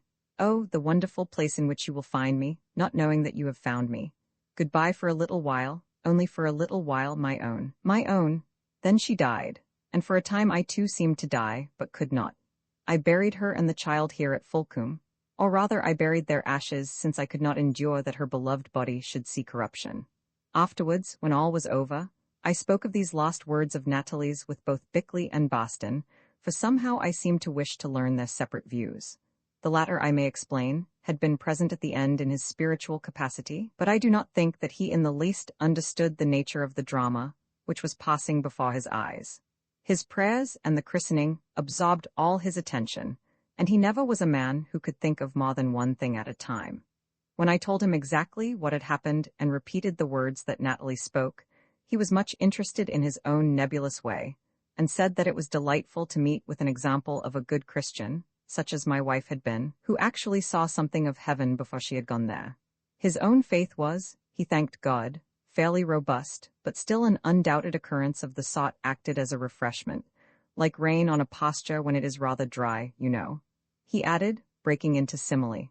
I remarked that she had not seemed to speak in the sense he indicated, but appeared to allude to something quite near at hand and more or less immediate. I don't know that there is anything nearer at hand than the hereafter, he answered. I expect she meant that you will probably soon die and join her in paradise, if you are worthy to do so. But of course, it is not wise to put too much reliance upon words spoken by people at the last, because often they don't quite know what they are saying. Indeed, sometimes I think this was so in the case of my own wife, who really seemed to me to talk a good deal of rubbish. Goodbye. I promised to see Widow Jenkins this afternoon about having her varicose veins cut out, and I mustn't stop here wasting time in pleasant conversation. She thinks just as much of her varicose veins as we do of the loss of our wives. I wonder what Boston's ideas of unpleasant conversation may be, thought I to myself, as I watched him depart, already wool-gathering on some other subject, probably the heresy of one of those early fathers, who occupied most of his thoughts. Bickley listened to my tale in sympathetic silence, as a doctor does to a patient. When he was obliged to speak, he said that it was interesting as an example of a tendency of certain minds towards romantic vision which sometimes asserts itself, even in the throes of death. You know, he added, that I put faith in none of these things. I wish that I could, but reason and science both show me that they lack foundation. The world on the whole is a sad place, where we arrive through the passions of others implanted in them by nature, which, although it cares nothing for individual death, is tender towards the impulse of races of every sort to preserve their collective life. Indeed, the impulse is nature, or at least its chief manifestation. Consequently, whether we be gnats or elephants, or anything between and beyond, even stars for aught I know, we must make the best of things as they are, taking the good and the evil as they come and getting all we can out of life until it leaves us, after which we need not trouble. You had a good time for a little while and were happy in it. Now you are having a bad time and are wretched. Perhaps in the future, when your mental balance has reasserted itself, you will have other good times in the afternoon of your days, and then follow twilight and the dark. That is all there is to hope for, and we may as well look the thing in the face. Only I confess, my dear fellow, that your experience convinces me that marriage should be avoided at whatever inconvenience. Indeed, I have long wondered that anyone can take the responsibility of bringing a child into the world, but probably nobody does in cold blood, except misguided idiots like Boston, he added. He would have 20 had not his luck intervened. Then you believe in nothing, friend, I said. Nothing, I am sorry to say, except what I see and my 5 senses appreciate. You reject all possibility of miracle, for instance? That depends on what you mean by miracle. Science shows us all kinds of wonders which our great-grandfathers would have called miracles, but these are nothing but laws that we are beginning to understand. Give me an instance.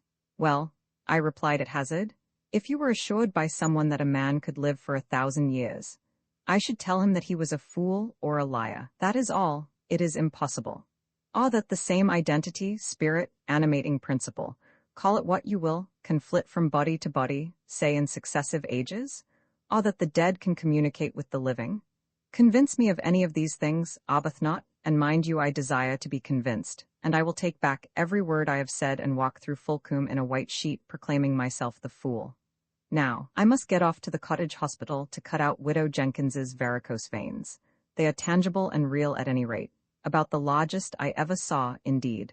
Give up dreams, old boy, and take to something useful.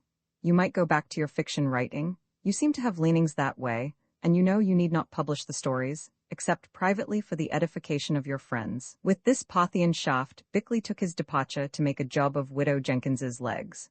I took his advice. During the next few months, I did write something which occupied my thoughts for a while, more or less. It lies in my safe to this minute, for somehow I have never been able to make up my mind to burn what cost me so much physical and mental toil. When it was finished, my melancholy returned to me with added force. Everything in the house took a tongue and cried to me of past days. Its walls echoed a voice that I could never hear again. In the very looking-glasses, I saw the reflection of a lost presence. Although I had moved myself for the purposes of sleep to a little room at the further end of the building, footsteps seemed to creep about my bed at night, and I heard the rustle of a remembered dress without the door. The place grew hateful to me. I felt that I must get away from it, or I should go mad. One afternoon, Boston arrived carrying a book and in a state of high indignation. This work, written, as he said, by some ribald traveler, grossly traduced the character of missionaries to the South Sea Islands, especially of those of the society to which he subscribed, and he threw it on the table in his righteous wrath. Bickley picked it up and opened it at a photograph of a very pretty South Sea Island girl clad in a few flowers and nothing else, which he held towards Boston, saying, "Is it to this child of nature that you object? I call her distinctly attractive, though perhaps she does wear her hibiscus blooms with a difference to our women, a little lower down." "The devil is always attractive," replied Boston gloomily. "Child of nature indeed? I call her child of sin. That photograph is enough to make my poor Sarah turn in her grave." "Why?" asked Bickley, "seeing that wide seas roll between you and this dusky Venus. Also, I thought that according to your Hebrew legend, sin came in with bark garments. You should search the scriptures, Bickley," I broke in, "and cultivate accuracy. It was fig leaves that symbolized its arrival. The garments, which I think were of skin, developed later. Perhaps, went on Bickley, who had turned the page, he referred to the late Mrs. Boston, would have preferred her thus, and he held up another illustration of the same woman. In this, the native belle appeared after conversion, clad in broken-down stays. I suppose they were stays, out of which she seemed to bulge and flow in every direction, a dirty white dress several sizes too small, a kind of Salvation Army bonnet without a crown, and a prayer book which she held pressed to her middle, the general effect being hideous, and in some curious way, improper. "Certainly," said Boston, "though I admit her clothes do not seem to fit, and she has not buttoned them up as she ought. But it is not of the pictures so much as of the letterpress with its false and scandalous accusations that I complain." "Why do you complain?" asked Bickley. "Probably it is quite true, though, that we could never ascertain without visiting the lady's home." "If I could afford it," exclaimed Boston with rising anger, "I should like to go there and expose this vile traducer of my cloth." "So should I," answered Bickley, "and expose these introducers of consumption, measles and other European diseases, to say nothing of gin, among an innocent and Arcadian people." "How can you call them innocent, Bickley, when they murder and eat missionaries?" "I dare say we should all eat a missionary, Boston, if we were hungry enough," was the answer, after which something occurred to change the conversation.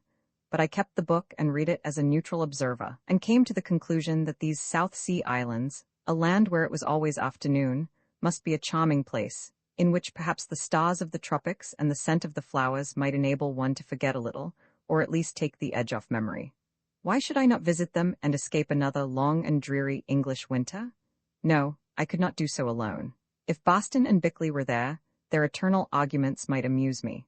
Well, why should they not come also? When one has money, things can always be arranged. The idea, which had its root in this absurd conversation, took a curious hold on me.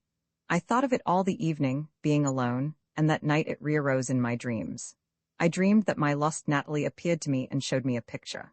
It was of a long, low land, a curving shaw of which the ends were out of the picture, whereon grew tall palms, and where great commas broke upon gleaming sand. Then the picture seemed to become a reality, and I saw Natalie herself, strangely changeful in her aspect, strangely varying in face and figure, strangely bright, standing in the mouth of a pass, whereof the little bottering cliffs were covered with bushes and low trees, whose green was almost hid in lovely flowers. There in my dream she stood, smiling mysteriously, and stretched out her arms towards me. As I awoke, I seemed to hear her voice, repeating her dying words. "Go where you seem called to go, far away. Oh, the wonderful place in which you will find me, not knowing that you have found me." With some variations, this dream visited me twice that night. In the morning I woke up quite determined that I would go to the South Sea Islands, even if I must do so alone. On that same evening, Boston and Bickley dined with me. I said nothing to them about my dream, for Boston never dreamed and Bickley would have set it down to indigestion. But when the cloth had been cleared away, and we were drinking our glass of port, both Boston and Bickley only took one, the former because he considered port a sinful indulgence of the flesh, the latter because he feared it would give him gout. I remarked casually that they both looked very run down, and as though they wanted a rest. They agreed, at least each of them said he had noticed it in the other. Indeed, Boston added that the damp and the cold in the church, in which he held daily services to no congregation except the old woman who cleaned it, had given him rheumatism, which prevented him from sleeping. "Do call things by their proper names," interrupted Bickley. "I told you yesterday that what you are suffering from is neuritis in your right arm, which will become chronic if you neglect it much longer. I have the same thing myself, so I ought to know, and unless I can stop operating for a while, I believe my fingers will become useless. Also, something is affecting my sight, overstrain, I suppose, so that I am obliged to wear stronger and stronger glasses. I think I shall have to leave Ogden, his partner, in charge for a while, and get away into the sun. There is none here before June. I would if I could pay a locum tenens and were quite sure it isn't wrong," said Boston. "I am glad you both think like that," I remarked, "as I have a suggestion to make to you. I want to go to the South Seas about which we were talking yesterday, to get the thorough change that Bickley has been advising for me, and I should be very grateful if you would both come as my guests. You, Bickley, make so much money out of cutting people about that you can arrange your own affairs during your absence. But as for you, Boston, I will see to the wherewithal for the locum tenens and everything else." "You are very kind," said Boston, And certainly I should like to expose that misguided author, who probably published his offensive work without thinking that what he wrote might affect the subscriptions to the missionary societies, also to show Bickley that he is not always right, as he seems to think. But I could never dream of accepting without the full approval of the bishop. You might get that of your nurse also, if she happens to be still alive, mocked Bickley. As for his lordship, I don't think he will raise any objection when he sees the certificate I will give you about the state of your health.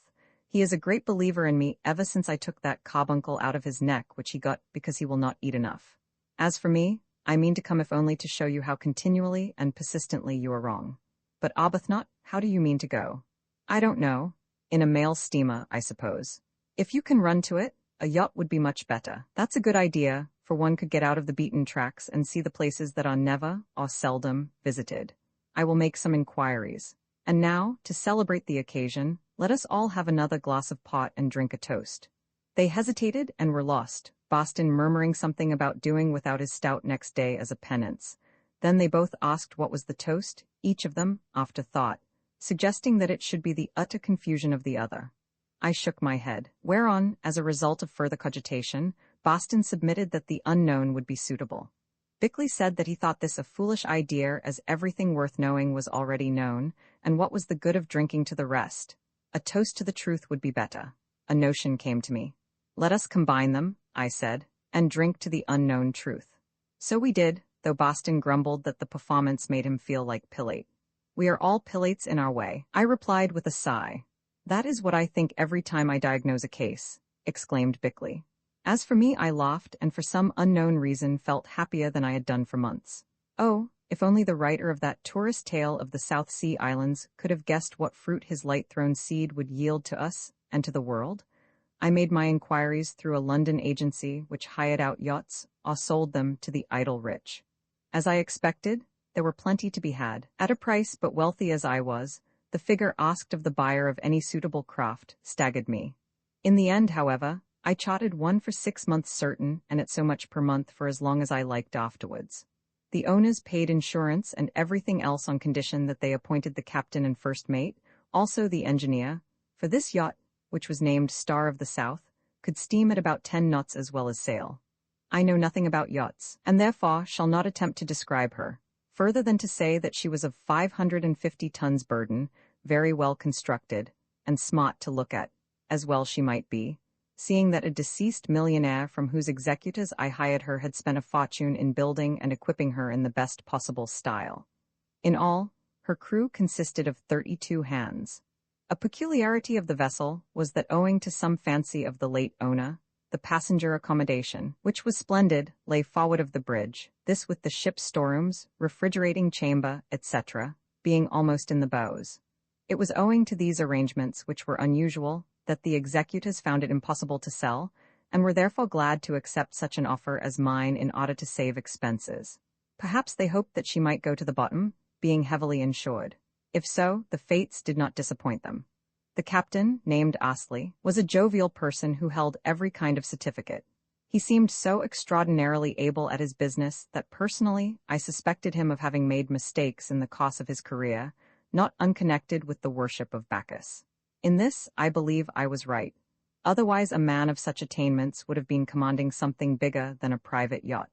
The first mate, Jacobson, was a melancholy Dane, a spiritualist who played the concertina, and seemed to be able to do without sleep. The crew were a mixed lot, good men for the most part and quite unobjectionable, more than half of them being Scandinavian. I think that is all I need say about the Star of the South. The arrangement was that the Star of the South should proceed through the Straits of Gibraltar to Marseille, where we would join her, and thence travel via the Suez Canal to Australia and on to the South Seas, returning home as our fancy or convenience might dictate. All the first part of the plan we carried out to the letter. Of the remainder I say nothing at present. The Star of the South was amply provided with every kind of store.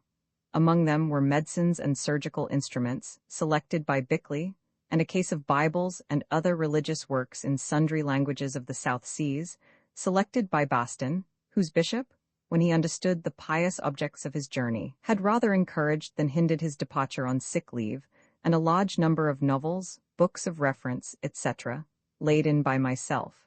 She duly sailed from the Thames and reached Marseille after a safe and easy passage, where all three of us boarded her. I forgot to add that she had another passenger, the little spaniel, Tommy. I had intended to leave him behind, but while I was packing up, he followed me about with such evident understanding of my purpose that my heart was touched. When I entered the motor to drive to the station, he escaped from the hands of the servant, whimpering, and took refuge on my knee. After this, I felt that destiny intended him to be our companion. Moreover, was he not linked with my dead past, and had I but known it, with my living future also? The cyclone we enjoyed our voyage exceedingly. In Egypt, a land I was glad to revisit, we only stopped a week while the Star of the South, which we rejoined at Suez, coaled and went through the canal. This, however, gave us time to spend a few days in Cairo, visit the pyramids and Saqqara, which Boston and Bickley had never seen before, and inspect the Great Museum. The journey up the Nile was postponed until our return. It was a pleasant break and gave Bickley, a most omnivorous reader who was well acquainted with Egyptian history and theology, the opportunity of trying to prove to Boston that Christianity was a mere development of the ancient Egyptian faith. The arguments that ensued may be imagined. It never seemed to occur to either of them that all faiths may be, and indeed, probably, are progressive.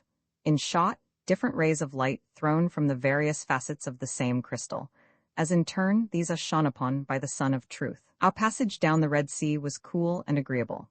Thence we shaped our course for Ceylon. Here again we stopped a little while to run up to Kandy, and to visit the ruined city of Anuradhapura, with its great Buddhist topes that once again gave rise to religious argument between my two friends.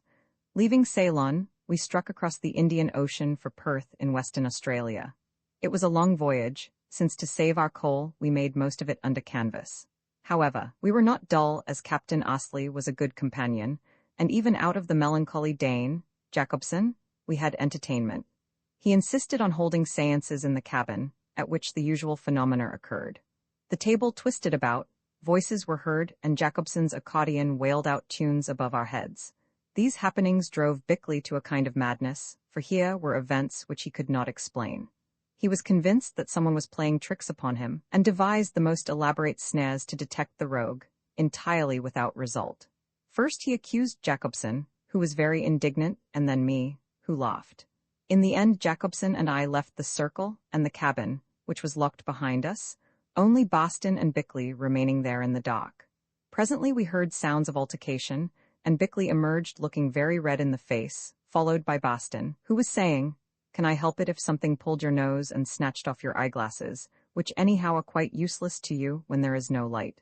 Again, is it possible for me, sitting on the other side of that table, to have placed the concertina on your head and made it play the national anthem, a thing that I have not the slightest idea how to do? Please do not try to explain," snapped Bickley. "I am perfectly aware that you deceived me somehow, which no doubt you think a good joke." "My dear fellow," I interrupted, "is it possible to imagine old Basil deceiving anyone?" "Why not?" snorted Bickley, "seeing that he deceives himself from one year's end to the other." "I think," said Boston, "that this is an unholy business and that we are both deceived by the devil. I will have no more to do with it," and he departed to his cabin, probably to say some appropriate prayers. After this, the seances were given up, but Jacobson produced an instrument called a planchette, and with difficulty persuaded Bickley to try it, which he did after many precautions. The thing, a heart-shaped piece of wood mounted on wheels and with a pencil stuck at its narrow end, canted about the sheet of paper on which it was placed, Bickley, whose hands rested upon it, staring at the roof of the cabin. Then it began to scribble and after a while stopped still. "Will the doctor look?" said Jacobson. "Perhaps the spirits have told him something." "Oh, curse all this silly talk about spirits," exclaimed Bickley, as he arranged his eyeglasses and held up the paper to the light, for it was after dinner. He stared, then with an exclamation which I will not repeat, and a glance of savage suspicion at the poor Dane and the rest of us, threw it down and left the cabin. I picked it up and next moment was screaming with laughter. There on the top of the sheet was a rough but entirely recognizable portrait of Bickley with the accordion on his head, and underneath, written in a delicate, Italian female hand, absolutely different from his own, were these words taken from one of St. Paul's epistles. "Oppositions of science falsely so called." Underneath them again, in a scrawling, schoolboy fist, very like Boston's, was inscribed, "Tell us how this is done, you silly doctor, who think yourself so clever. It seems that the devil really can quote scripture, was Boston's only comment, while Jacobson stared before him and smiled. Bickley never alluded to the matter, but for days afterwards, I saw him experimenting with paper and chemicals, evidently trying to discover a form of invisible ink which would appear upon the application of the hand. As he never said anything about it, I fear that he failed. This planchette business had a somewhat curious ending. A few nights later, Jacobson was working it and asked me to put a question. To oblige him, I inquired on what day we should reach Fremantle, the pot of Perth. It wrote an answer which, I may remark, subsequently proved to be quite correct. That is not a good question, said Jacobson, since as a sailor I might guess the reply. Try again, Mr. Arbuthnot. Will anything remarkable happen on our voyage to the South Seas? I inquired casually. The planchette hesitated a while, then wrote rapidly and stopped. Jacobson took up the paper and began to read the answer aloud. To A, B the D, and B the C, the most remarkable things will happen that have happened to men living in the world. That must mean me, Bickley the doctor, and Boston the clergyman, I said, laughing. Jacobson paid no attention, for he was reading what followed. As he did so, I saw his face turn white and his eyes begin to start from his head. Then suddenly he tore the paper in pieces, which he thrust into his pocket. Lifting his great fist, he uttered some Danish oath, and with a single blow smashed the planchette to fragments, after which he strode away, leaving me astonished and somewhat disturbed. When I met him the next morning, I asked him what was on the paper. Oh, he said quietly, something I should not like you two proper English gentlemen to see. Something not nice? You understand. Those spirits not always good. They do that kind of thing sometimes. That's why I broke up this planchette. Then he began to talk of something else, and there the matter ended. I should have said that, principally with a view to putting themselves in a position to confute each other. Ever since we had started from Marseille, both Boston and Bickley spent a number of hours each day in assiduous study of the language of the South Sea Islands. It became a kind of competition between them as to which could learn the most. Now Boston, although simple and even stupid in some ways, was a good scholar, and as I knew at college, had quite a faculty for acquiring languages in which he had taken high marks at examinations. Bickley, too, was an extraordinarily able person with an excellent memory, especially when he was on his mettle. The result was that before we ever reached a South Sea island, they had a good working knowledge of the local tongues. As it chanced, too, at Perth we picked up a Samon and his wife, who, under some of the White Australia regulations, were not allowed to remain in the country, and offered to work as servants in return for a passage to Apia, where we proposed to call some time or other. With these people Boston and Bickley talked all day long, till really they became fairly proficient in their soft and beautiful dialect. They wished me to learn also, but I said that with two such excellent interpreters and the natives while they remained with us, it seemed quite unnecessary. Still, I picked up a good deal in a quiet way, as much as they did perhaps. At length, traveling on and on as a voyager to the planet Mars might do, we sighted the low shores of Australia, and that same evening were towed, for our coal was quite exhausted, to the wharf at Fremantle. Here we spent a few days exploring the beautiful town of Perth and its neighborhood, where it was very hot just then, and eating peaches and grapes till we made ourselves ill, as a visitor often does who is unaware that fruit should not be taken in quantity in Australia while the sun is high. Then we departed for Melbourne almost before our arrival was generally known, since I did not wish to advertise our presence or the object of our journey. We crossed the great Australian bight, of evil reputation, in the most perfect weather. Indeed, it might have been a mill pond, and after a short stay at Melbourne, went on to Sydney, where we coaled again and laid in supplies. Then our real journey began. The plan we laid out was to sail to Suva in Fiji, about 1,700 miles away, and after a stay there, on to Hawaii or the Sandwich Islands, stopping perhaps at the Phoenix Islands and the Central Polynesian Sporades, such as Christmas and Fanning Isles. Then we proposed to turn south again through the Marshall Archipelago and the Caroline Islands, and so on to New Guinea and the Coral Sea. Particularly did we wish to visit Easter Island on account of its marvelous sculptures that are supposed to be the relics of a prehistoric race. In truth, however, we had no fixed plan except to go wherever circumstance and chance might take us. Chance, I may add, or something else, took full advantage of its opportunities. We came to Suva in safety, and spent a while in exploring the beautiful Fiji Isles, where both Boston and Bickley made full inquiries about the work of the missionaries. each of them drawing exactly opposite conclusions from the same set of admitted facts. Thence we steamed to Samoa and put our 2 natives ashore at Apia, where we procured some coal. We did not stay long enough in these islands to investigate them, however, because persons of experience there assured us from certain familiar signs that one of the terrible hurricanes with which they are afflicted was due to arrive shortly, and that we should do well to put ourselves beyond its reach. So having coaled and watered, we departed in a hurry. Up to this time, I should state, we had met with the most wonderful good fortune in the matter of weather. So good indeed that never on one occasion since we left Marseille had we been obliged to put the fiddles on the tables. With the superstition of a sailor, Captain Astley, when I alluded to the matter, shook his head, saying that doubtless we should pay for it later on, since luck never goes all the way, and cyclones were reported to be about. Here I must tell that after we were clear of Apia, it was discovered that the Danish mate, who was believed to be in his cabin, unwell from something he had eaten, was missing. The question arose whether we should put back to find him, as we supposed that he had made a trip inland and met with an accident, or been otherwise delayed. I was in favor of doing so, though the captain, thinking of the threatened hurricane, shook his head and said that Jacobson was a queer fellow who might just as well have gone overboard as anywhere else, if he thought he heard the spirits, of whom he was so fond, calling him. While the matter was still in suspense, I happened to go into my own stateroom, and there, stuck in the looking-glass, saw an envelope in the Dane's handwriting addressed to myself. On opening it, I found another sealed letter, unaddressed, also a note that ran as follows. Honored Sir, you will think very badly of me for leaving you, but the enclosed, which I implore you not to open until you have seen the last of the Star of the South, will explain my reason, and I hope clear my reputation. I thank you again and again for all your kindness, and pray that the spirits who rule the world may bless and preserve you, also the Doctor and Mr. Boston. This letter, which left the fate of Jacobson quite unsolved, for it might mean either that he had deserted or drowned himself, I put away with the enclosure in my pocket. Of course there was no obligation on me to refrain from opening the letter, but I shrank from doing so both from some kind of sense of honor and, to tell the truth, for fear of what it might contain.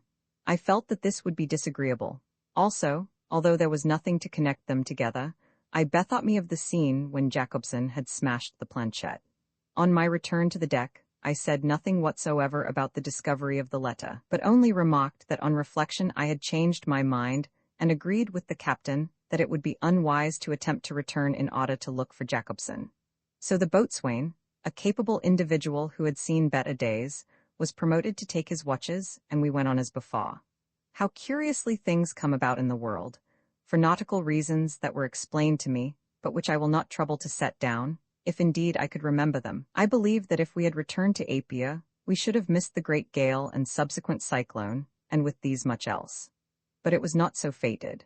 It was on the 4th day, when we were roughly 700 miles or more north of Samoa, that we met the edge of this gale about sundown. The captain put on steam in the hope of pushing through it, but that night we dined for the first time with the fiddles on, and by 11 o'clock, it was as much as one could do to stand in the cabin, while the water was washing freely over the deck. Fortunately, however, the wind veered more aft of us, so that by putting about her head a little, seamen must forgive me if I talk of these matters as a landlubber, we ran almost before the wind, though not quite in the direction that we wished to go. When the light came, it was blowing very hard indeed, and the sky was utterly overcast, so that we got no glimpse of the sun or of the stars on the following night. Unfortunately, there was no moon visible. Indeed, if there had been, I do not suppose that it would have helped us because of the thick pall of clouds. For quite 72 hours we ran on beneath bare poles before that gale. The little vessel behaved splendidly, riding the seas like a duck, but I could see that Captain Astley was growing alarmed. When I said something complimentary to him about the conduct of the Star of the South, he replied that she was forging ahead all right, but the question was where to. He had been unable to take an observation of any sort since we left Samoa. Both his patent logs had been carried away, so that now only the compass remained, and he had not the slightest idea where we were in that great ocean studded with atolls and islands. I asked him whether we could not steam back to our proper course, but he answered that to do so he would have to travel dead in the eye of the gale, and he doubted whether the engines would stand it. Also, there was the question of coal to be considered. However, he had kept the fires going and would do what he could if the weather moderated. That night during dinner, which now consisted of tinned foods and whiskey and water, for the seas had got to the galley fire, suddenly the gale dropped, whereat we rejoiced exceedingly. The captain came down into the saloon very white and shaken, I thought, and I asked him to have a nip of whiskey to warm him up, and to celebrate our good fortune in having run out of the wind. He took the bottle and, to my alarm, poured out a full half-tumbler of spirit, which he swallowed undiluted in 2 or 3 gulps. "That's better?" he said with a hoarse laugh. "But man, what is it you are saying about having run out of the wind? Look at the glass."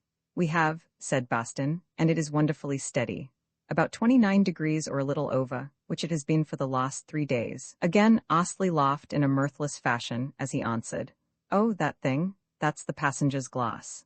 I told the steward to put it out of gear so that you might not be frightened. It is an old trick. Look at this," and he produced one of the potable variety out of his pocket. We looked, and it stood somewhere between 27 degrees and 28 degrees.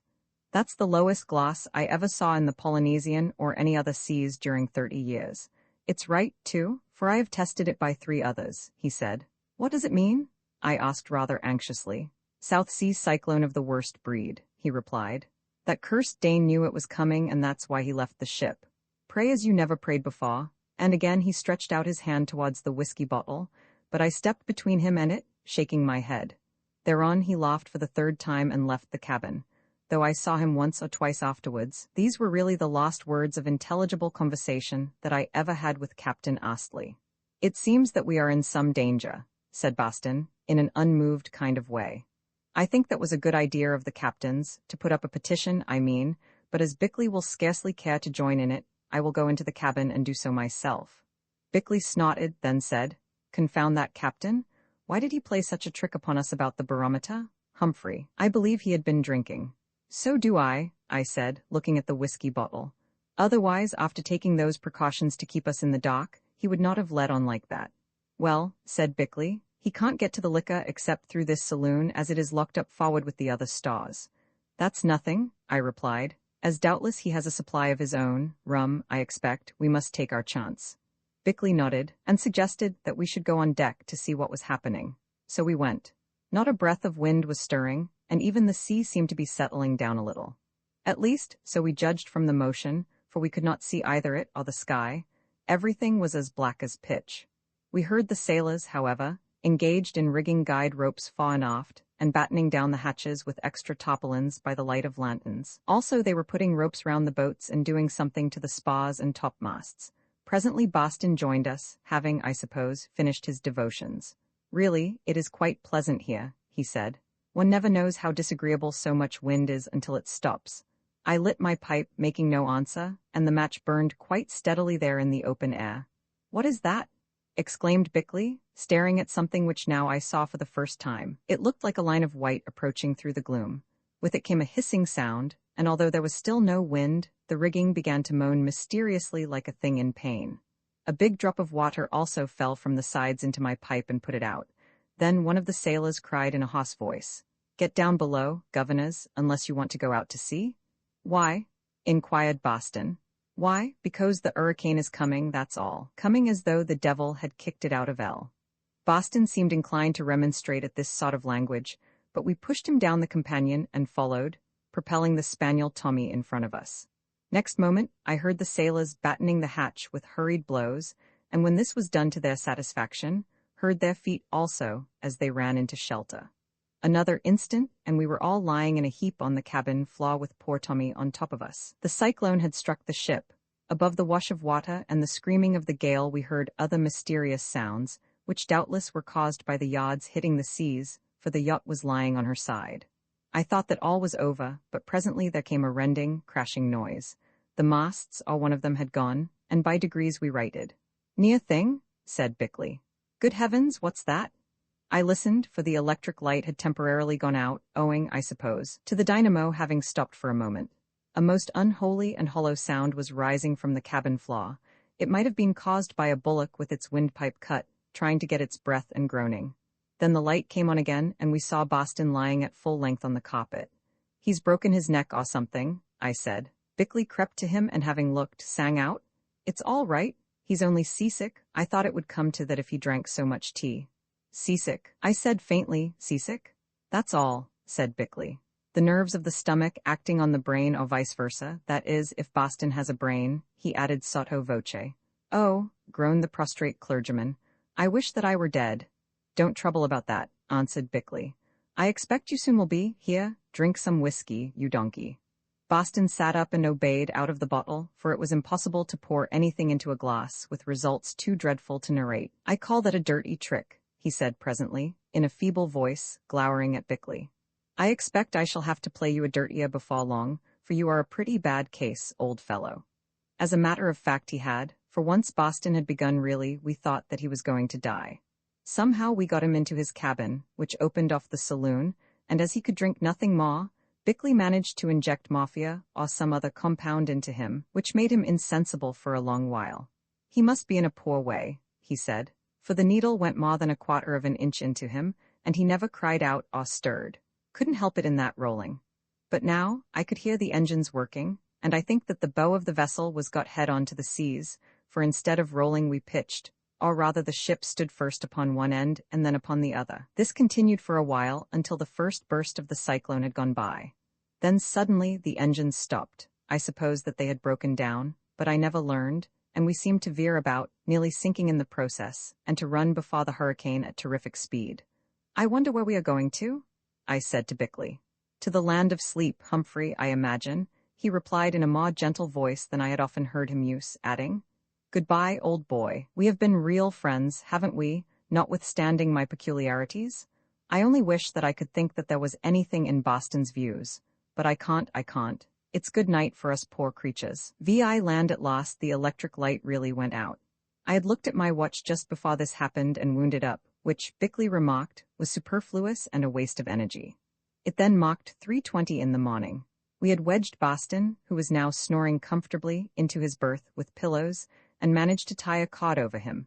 No, it was a large bath towel, fixing one end of it to the little rack over his bed and the other to its framework. As for ourselves, we lay down on the floor between the table legs, which of course were screwed, and the settee, protecting ourselves as best we were able by help of the cushions, etc., between two of which we thrust the terrified Tommy, who had been sliding up and down the cabin floor.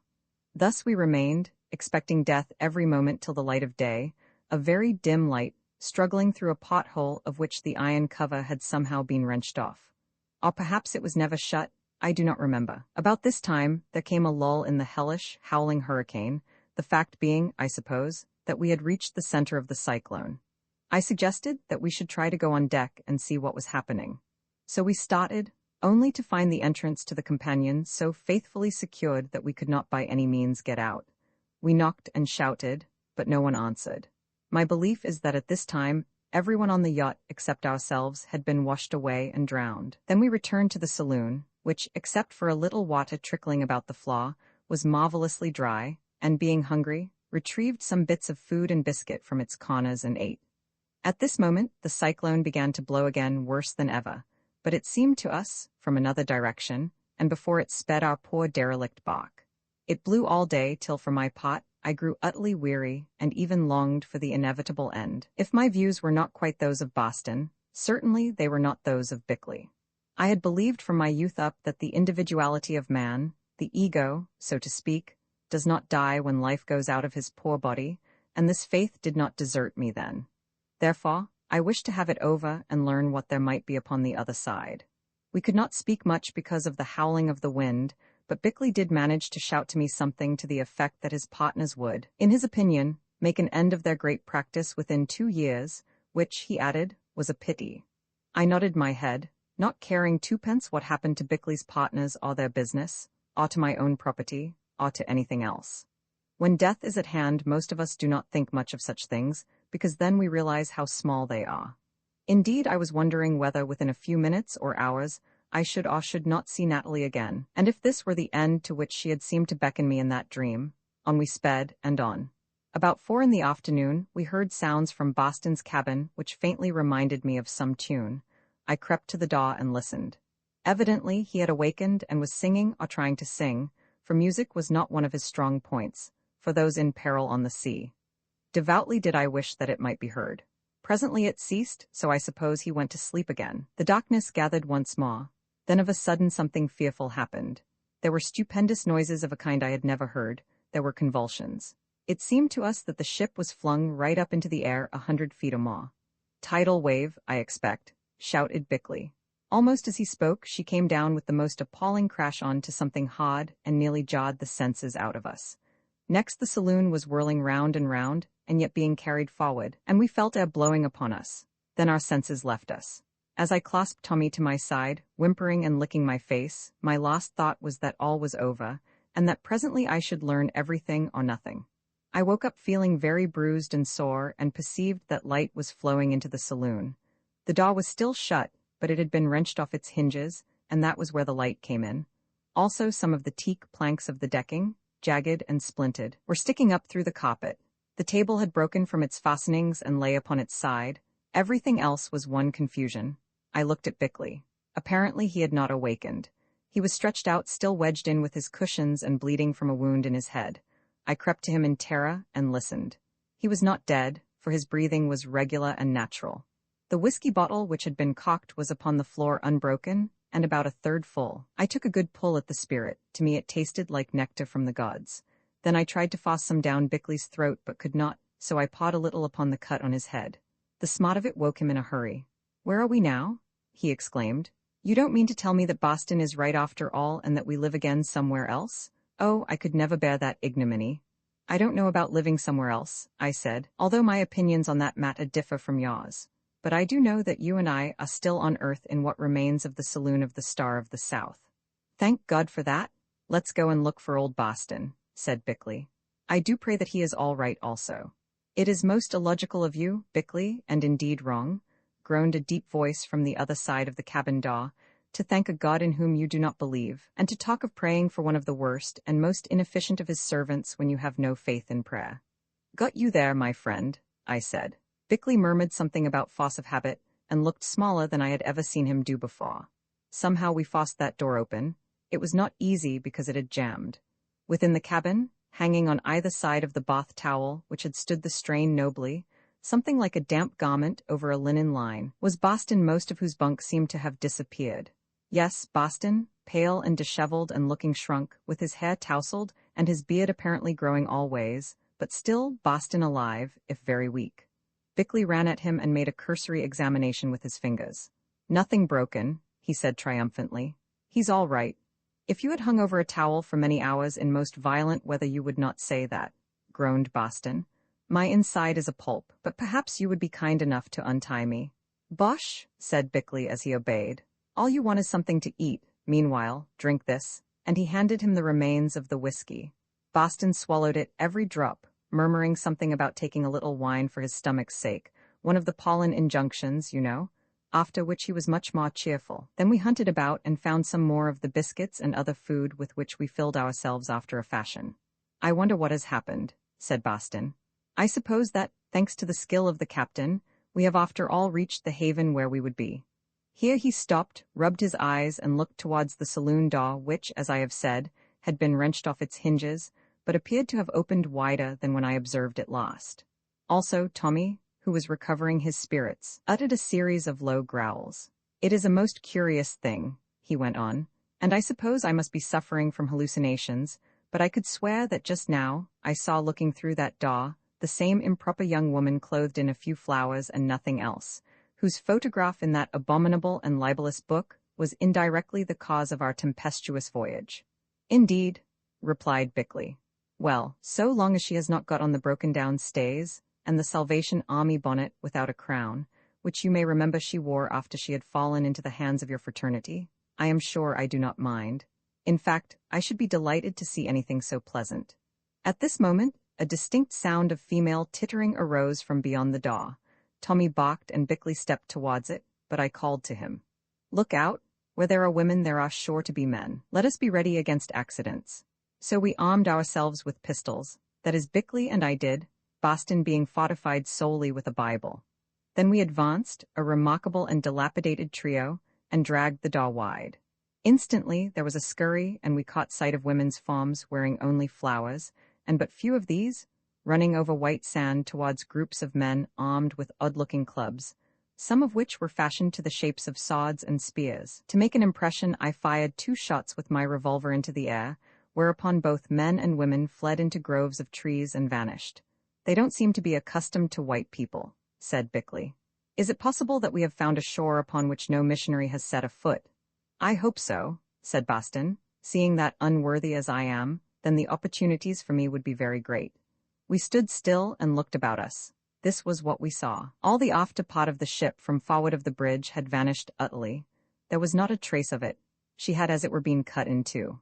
We were some considerable distance from the sea, which was still raging over a quarter of a mile away, where great white commas struck upon a reef and spouted into the air.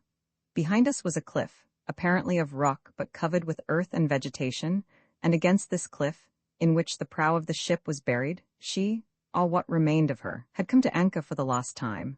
"You see what has happened," I said. "A great tidal wave has carried us up here and retreated." "That's it," exclaimed Bickley. "Look at the debris," and he pointed to torn-up palms, bushes, and seaweed piled into heaps which still ran salt water, also to a number of dead fish that lay about among them, adding, "Well, we are saved anyhow." "And yet there are people like you who say that there is no providence?" ejaculated Boston. "I wonder what the views of Captain Astley and the crew are, or rather were, upon that matter," interrupted Bickley. "I don't know," answered Boston, looking about him vaguely. "It is true that I can't see any of them, but if they are drowned, no doubt it is because their period of usefulness in this world had ended." "Let's get down and look about us," I remarked, being anxious to avoid further argument. So we scrambled from the remnant of the ship, like Noah descending out of the ark, as Boston said, onto the beach beneath, where Tommy rushed to and fro, gambolling for joy. Here we discovered a path which ran diagonally up the side of a cliff, which was nowhere more than 50 or 60 feet in height, and possibly had once formed the shore of this land, or perhaps that of a lake. Up this path we went, following the tracks of many human feet, and reaching the crest of the cliff, looked about us, basking as we did so in the beautiful morning sun, for the sky was now clear of clouds, and with that last awful effort, which destroyed our ship, the cyclone had passed away. We were standing on a plain down which ran a little stream of good water whereof Tommy drank greedily, we following his example. To the right and left of this plain, further than we could see, stretched bushland over which towered many palms, rather ragged now because of the lashing of the gale. Looking inland, we perceived that the ground sloped gently downwards, ending at a distance of some miles in a large lake. Far out in this lake, something like the top of a mountain of a brown color rose above the water, and on the edge of it was what from that distance appeared to be a tumbled ruin. "This is all very interesting," I said to Bickley. "What do you make of it?" "I don't quite know. At first sight I should say that we are standing on the lip of a crater of some vast, extinct volcano. Look how it curves to north and south, and at the slope running down to the lake." I nodded. "Lucky that the tidal wave did not get over the cliff," I said. "If it had, the people here would have all been drowned out. I wonder where they have gone." As I spoke, Boston pointed to the edge of the bush some hundreds of yards away, where we perceived brown figures slipping about among the trees. I suggested that we should go back to the mouth of our path, so as to have a line of retreat open in case of necessity, and await events. So we did, and there stood still. By degrees the brown figures emerged onto the plain to the number of some hundreds, and we saw that they were both male and female. The women were clothed in nothing except flowers and a little girdle. The men were all armed with wooden weapons and also wore a girdle but no flowers. The children, of whom there were many, were quite naked. Among these people, we observed a tall person clothed in what seemed to be a magnificent feather cloak, and walking around and about him, a number of grotesque forms adorned with hideous masks and basket-like headdresses that were surmounted by plumes. "The king or chief and his priests or medicine men." "This is splendid," said Bickley triumphantly. Boston also contemplated them with enthusiasm as raw material upon which he hoped to get to work. By degrees and very cautiously they approached us. To our joy, we perceived that behind them walked several young women who bore wooden trays of food or fruit. "That looks well," I said. "They would not make offerings unless they were friendly." "The food may be poisoned," remarked Bickley suspiciously. The crowd advanced, we standing quite still, looking as dignified as we could, I as the tallest in the middle, with Tommy sitting at my feet. When they were about 25 yards away, however, that wretched little dog caught sight of the masked priests. He growled and then rushed at them barking, his long black ears flapping as he went. The effect was instantaneous. One and all they turned and fled precipitately, who evidently had never before seen a dog and looked upon it as a deadly creature. Yes, even the tall chief and his masked medicine men fled like hares pursued by Tommy, who bit one of them in the leg, evoking a terrific howl. I called him back and took him into my arms. Seeing that he was safe for a while, the crowd reformed and once again advanced. As they came, we noted that they were a wonderfully handsome people, tall and straight with regularly shaped features, and nothing of the Negro about them. Some of the young women might even be called beautiful, though those who were elderly had become corpulent. The feather-clothed chief, however, was much disfigured by a huge growth with a narrow stalk to it that hung from his neck and rested on his shoulder. "I'll have that off him before he is a week older," said Bickley, surveying this deformity with great professional interest. On they came, the girls with the platters walking ahead. On one of these were what looked like joints of baked pork, on another some plantains and pear-shaped fruits. They knelt down and offered these to us. We contemplated them for a while, then Bickley shook his head and began to rub his stomach with appropriate contortions. Clearly, they were quick-minded enough, for they saw the point. At some words, the girls brought the platters to the chief and others, who took from them portions of the food at hazard and ate them to show that it was not poisoned, we watching their throats the while to make sure that it was swallowed. Then they returned again, and we took some of the food, though only Bickley ate, because, as I pointed out to him, being a doctor who understood the use of antidotes, clearly he should make the experiment. However, nothing happened. Indeed, he said that it was very good. After this there came a pause. Then suddenly Boston took up his parable in the Polynesian tongue which, to a certain extent, he had acquired with so much pains. "What is this place called?" he asked slowly and distinctly, pausing between each word. His audience shook their heads and he tried again, putting the accents on different syllables. Behold, some bright spirit understood him and answered, "Orofna." "That means a hill or an island or a hill in an island," whispered Bickley to me. "Who is your god?" asked Boston again. The point seemed one upon which they were a little doubtful, but at last the chief answered, "Oro, he who fights." "In other words, Maz," said Bickley. "I will give you a better one," said Boston in the same slow fashion. Thinking that he referred to himself, these children of nature contemplated his angular form doubtfully and shook their heads. Then for the first time one of the men, who was wearing a mask and a wicker crate on his head, spoke in a hollow voice, saying, "If you try Oro, we'll eat you up." "Head priest?" said Bickley, nudging me. "Old Boston had better be careful, or he will get his teeth into him and call them Oros." Another pause, after which the man in a feather cloak with the growth on his neck that a servant was supporting, said, "I am Marama, the chief of Orofna. We have never seen men like you before, if you are men. What brought you here, and with you that fierce and terrible animal, or evil spirit which makes a noise and bites?"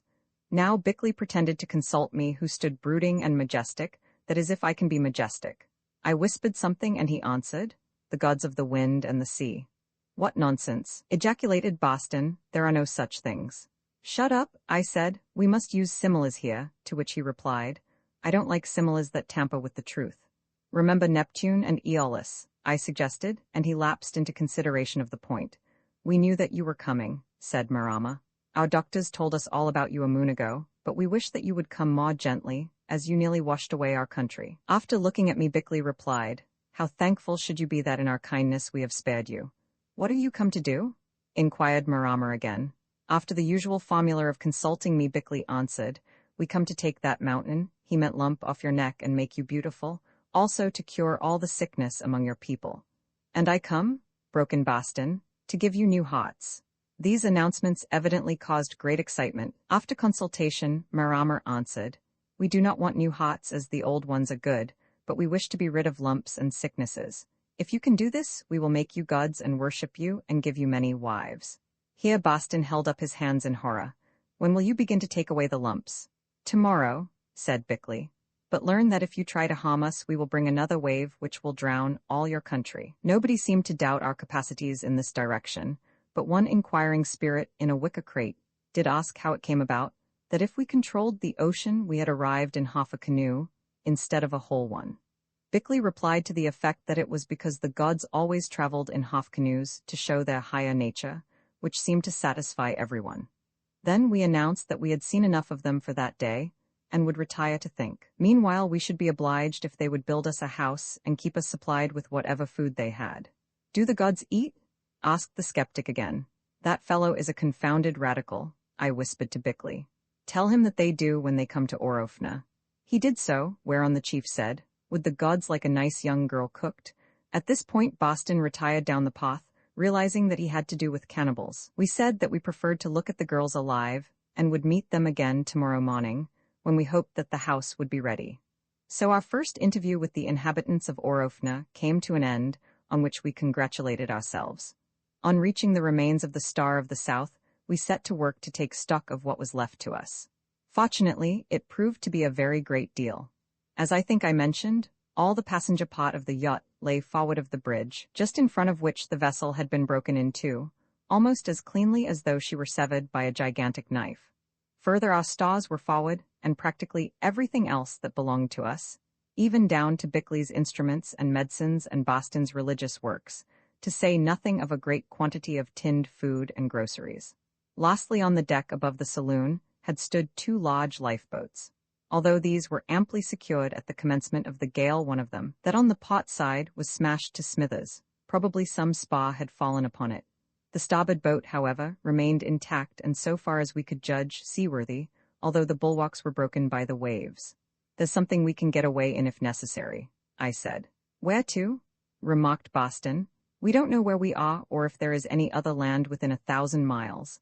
I think we had better stop here as Providence seems to have intended, especially when there is so much work to my hand.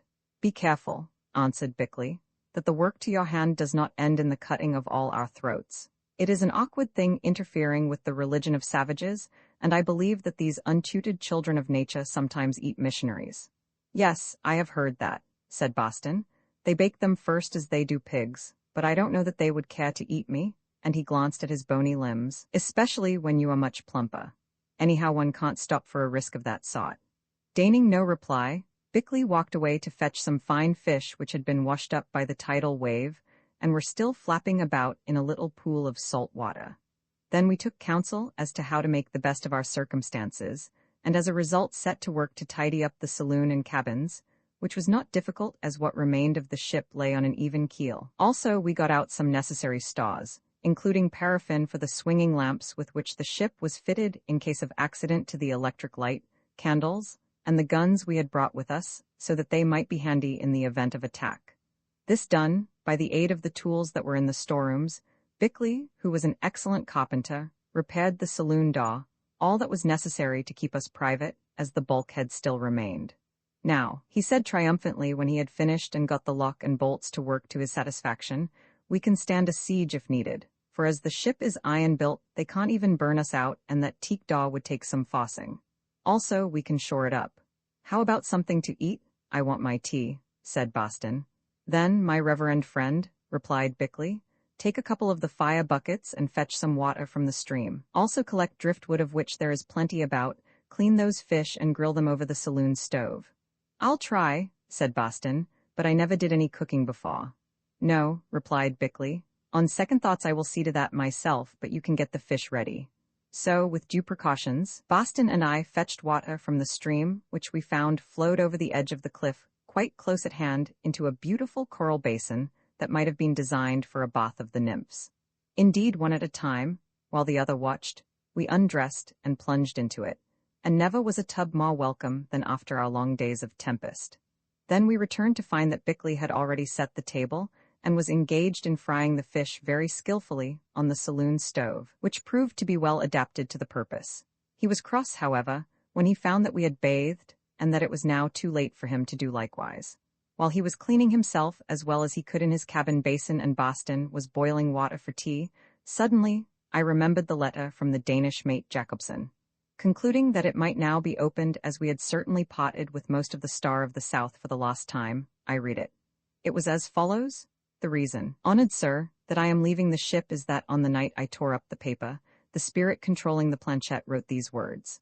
After leaving Samoa, the Star of the South will be wrecked in a hurricane and everybody on board drowned except A, B, and B.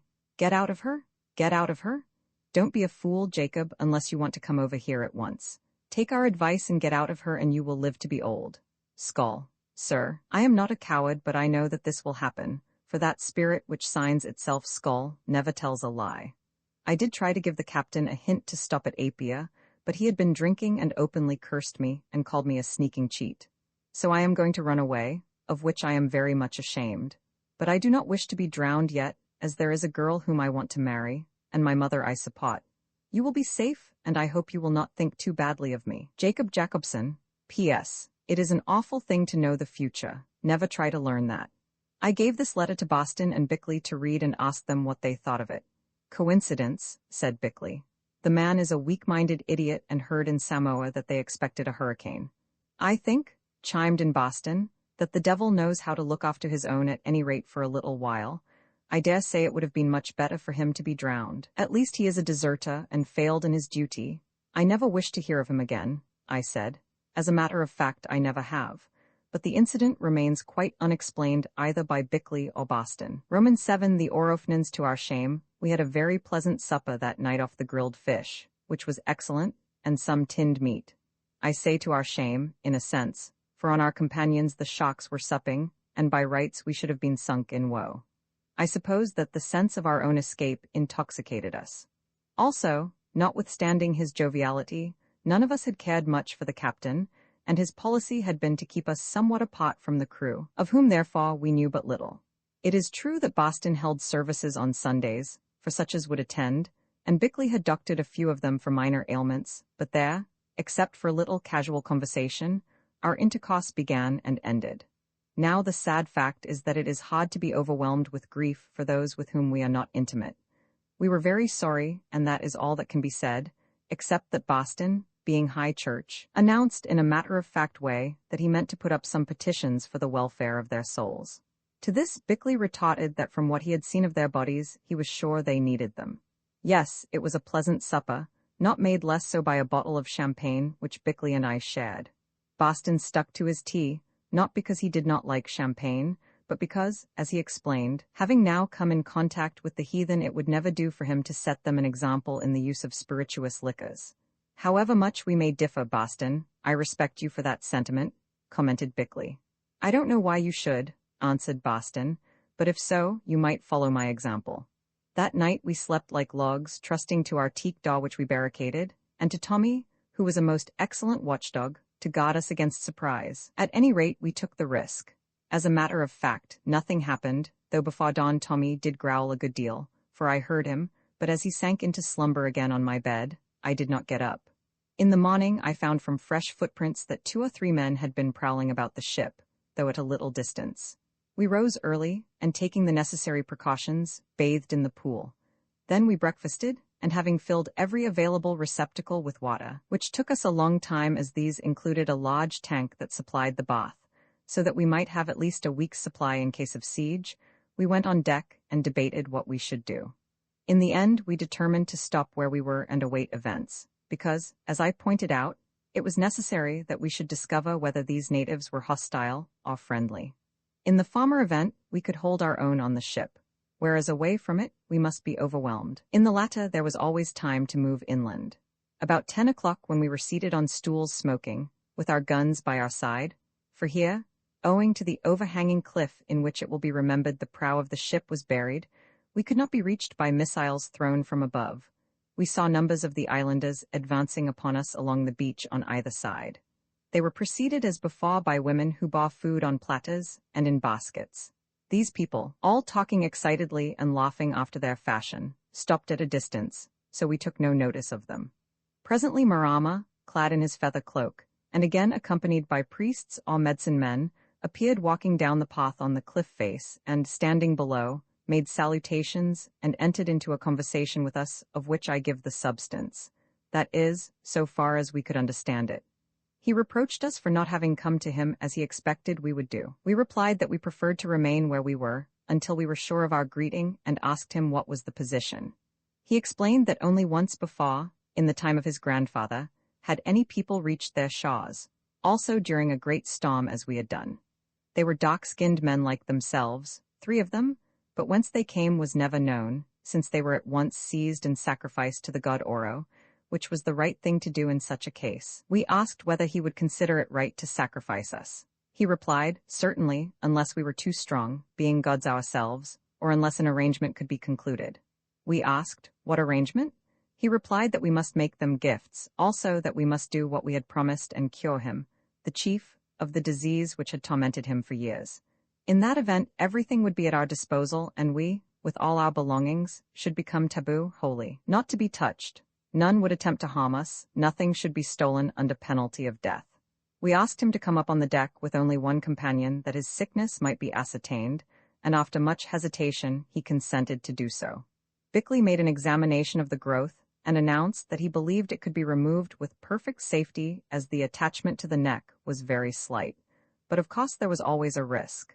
This was explained to him with difficulty, and much talk followed between him and his followers who gathered on the beach beneath the ship.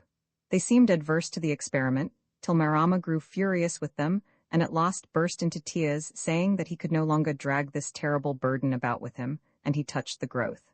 He would rather die. Then they gave way. I will tell the rest as shortly as I can. A hideous wooden idol was brought on board, wrapped in leaves and feathers, and upon it the chief and his head people swore safety to us whether he lived or died, making us the guests of their land. There were, however, 2 provisos made, or as such we understood them. These seemed to be that we should offer no insult or injury to their god, and secondly, that we should not set foot on the island in the lake. It was not till afterwards that it occurred to me that this must refer to the mountain top which appeared in the inland sheet of water. To those stipulations we made no answer. Indeed, the Orofnans did all the talking. Finally, they ratified their oaths by a man who, I suppose, was a head priest, cutting his arm and rubbing the blood from it on the lips of the idol, also upon those of the chief. I should add that Boston had retired as soon as he saw that false god appear, of which I was glad, since I felt sure that he would make a scene. The operation took place that afternoon and on the ship, for when once Marama had made up his mind to trust us, he did so very thoroughly. It was performed on deck in the presence of an odd multitude who watched from the shore, and when they saw Bickley appear in a clean nightshirt and wash his hands, uttered a groan of wonder. Evidently, they considered it a magical and religious ceremony. Indeed, ever afterwards they called Bickley the great priest, or sometimes the great healer in later days. This was a grievance to Boston, who considered that he had been robbed of his proper title, especially when he learned that among themselves he was only known as the Bellower, because of the loud voice in which he addressed them. Nor did Bickley particularly appreciate the compliment. With my help, he administered the chloroform, which was done under shelter of a sail, for fear lest the people should think that we were smothering their chief. Then the operation went on to a satisfactory conclusion. I omit the details, but an electric battery and a red-hot wire came into play. "There," said Bickley triumphantly when he had finished tying the vessels and made everything neat and tidy with bandages. "I was afraid he might bleed to death, but I don't think there is any fear of that now, for I have made a real job of it." Then advancing with the horrid tumor in his hands, he showed it in triumph to the crowd beneath, who groaned again and threw themselves on to their faces. Doubtless now, it is the most sacred relic of Orofna. When Marama came out of the anesthetic, Bickley gave him something which sent him to sleep for 12 hours, during all which time his people waited beneath. This was our dangerous period, for our difficulty was to persuade them that he was not dead, although Bickley had assured them that he would sleep for a time while the magic worked. Still, I was very glad when he woke up on the following morning, and 2 or 3 of his leading men could see that he was alive. The rest was lengthy but simple, consisting merely in keeping him quiet and on a suitable diet until there was no fear of the wound opening.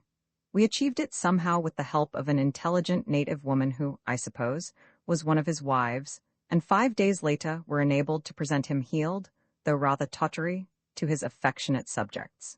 It was a great scene, which may be imagined. They bore him away in a litter with the native woman to watch him and another to carry the relic preserved in a basket, and us they acclaimed as gods. Thenceforward we had nothing to fear in Orofna, except Boston, though this we did not know at the time. All this while we had been living on our ship and growing very bored there, although we employed the empty hours in conversation with selected natives, thereby improving our knowledge of the language. Bickley had the best of it, since already patients began to arrive which occupied him. One of the first was that man whom Tommy had bitten. He was carried to us in an almost comatose state, suffering apparently from the symptoms of snake poisoning. Afterward, it turned out that he conceived Tommy to be a divine, but most venomous lizard that could make a very horrible noise, and began to suffer as one might do from the bite of such a creature. Nothing that Bickley could do was enough to save him, and ultimately he died in convulsions, a circumstance that enormously enhanced Tommy's reputation. To tell the truth, we took advantage of it to explain that Tommy was in fact a supernatural animal, a sort of tame demon which only harmed people who had malevolent intentions towards those he served, or who tried to steal any of their possessions, or to intrude upon them at inconvenient hours, especially in the dark. So terrible was he, indeed, that even the skill of the great priest, i.e., Bickley, could not avail to save any whom once he had bitten in his rage. Even to be balked at by him was dangerous and conveyed a curse that might last for generations. All this we set out when Boston was not there. He had wandered off, as he said, to look for shells, but as we knew, to practice religious orations in the Polynesian tongue with the waves for audience, as Demosthenes is said to have done to perfect himself as a political orator. Personally, I admit that I relied more on the terrors of Tommy to safeguard us from theft and other troubles than I did upon those of the native taboo and the priestly oaths. The end of it all was that we left our ship, having padlocked up the door. The padlock, we explained, was a magical instrument that bit worse than Tommy, and moved inland in a kind of triumphal procession, priests and singers going before. The Orofnans sang extremely well, and minstrels following after playing upon instruments like flutes, while behind came the bearers carrying such goods as we needed. They took us to a beautiful place in a grove of palms on a ridge where grew many breadfruit trees that commanded a view of the ocean upon one side and of the lake, with the strange brown mountain top on the other. Here in the midst of the native gardens, we found that a fine house had been built for us of a kind of mud brick and thatched with palm leaves, surrounded by a fenced courtyard of beaten earth and having wide overhanging verandas, a very comfortable place indeed in that delicious climate. In it we took up our abode, visiting the ship occasionally to see that all was well there, and awaiting events. For Bickley, these soon began to happen in the shape of an ever-increasing stream of patients. The population of the island was considerable, anything between 5 and 10,000, so far as we could judge, and among these of course there were a number of sick.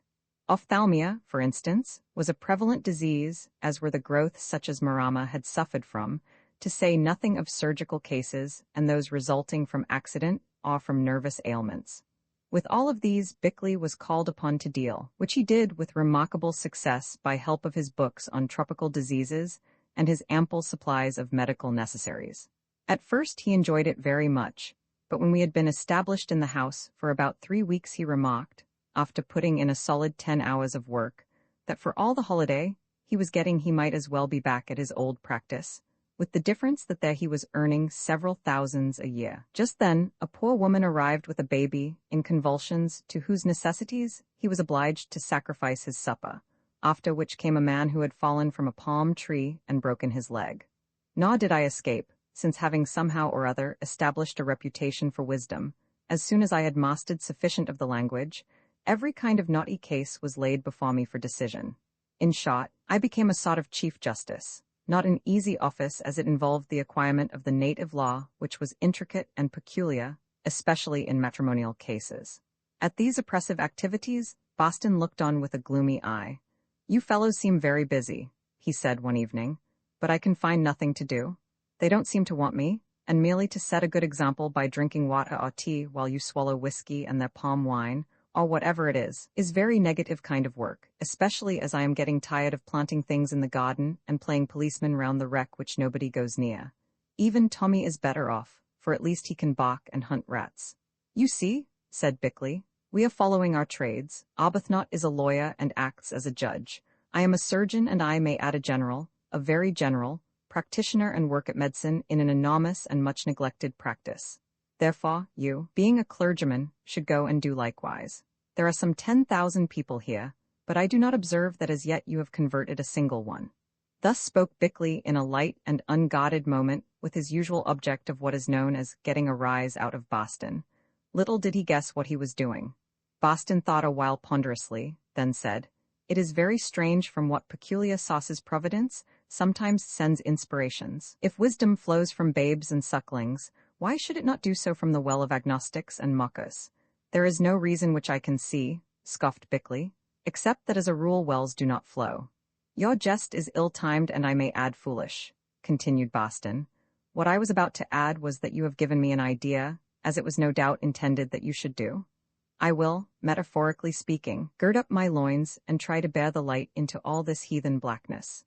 Then it is one of the first you ever had, old fellow. But what's the need of girding up your loins in this hot climate? Inquired Bickley with innocence. Pajamas and that white and green umbrella of yours would do just as well. Boston vouchsafed no reply and sat for the rest of that evening plunged in deep thought. On the following morning, he approached Marama and asked his leave to teach the people about the gods. The chief readily granted this, thinking, I believe, that he alluded to ourselves, and orders were issued accordingly. They were to the effect that Boston was to be allowed to go everywhere unmolested and to talk to whom he would about what he would, to which all must listen with respect. Thus he began his missionary career in Orofna, working at it, good and earnest man that he was, in a way that excited even the admiration of Bickley. He started a school for children, which was held under a fine, spreading tree. These listened well, and being of exceedingly quick intellect soon began to pick up the elements of knowledge. But when he tried to persuade them to clothe their little naked bodies, his failure was complete, although after much supplication, some of the bigger girls did arrive with a chaplet of flowers round their necks. Also he preached to the adults, and here again was very successful in a way, especially after he became more familiar with the language.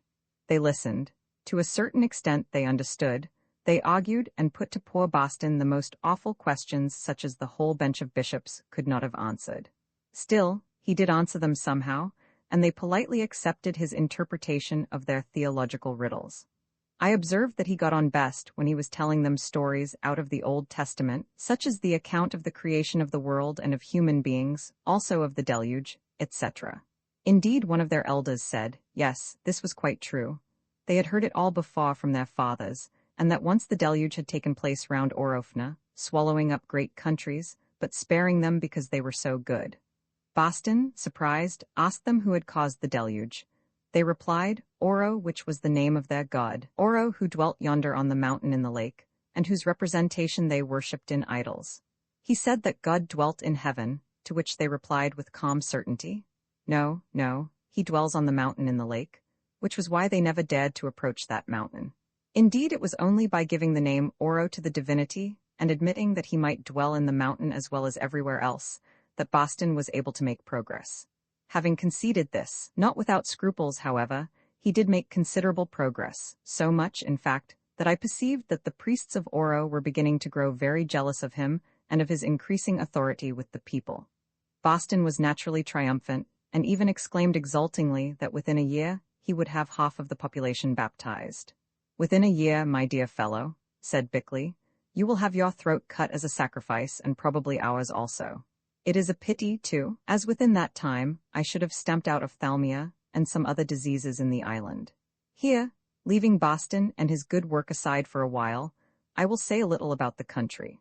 From information which I gathered on some journeys that I made and by inquiries from the chief Marama, who had become devoted to us, I found that Orofna was quite a large place.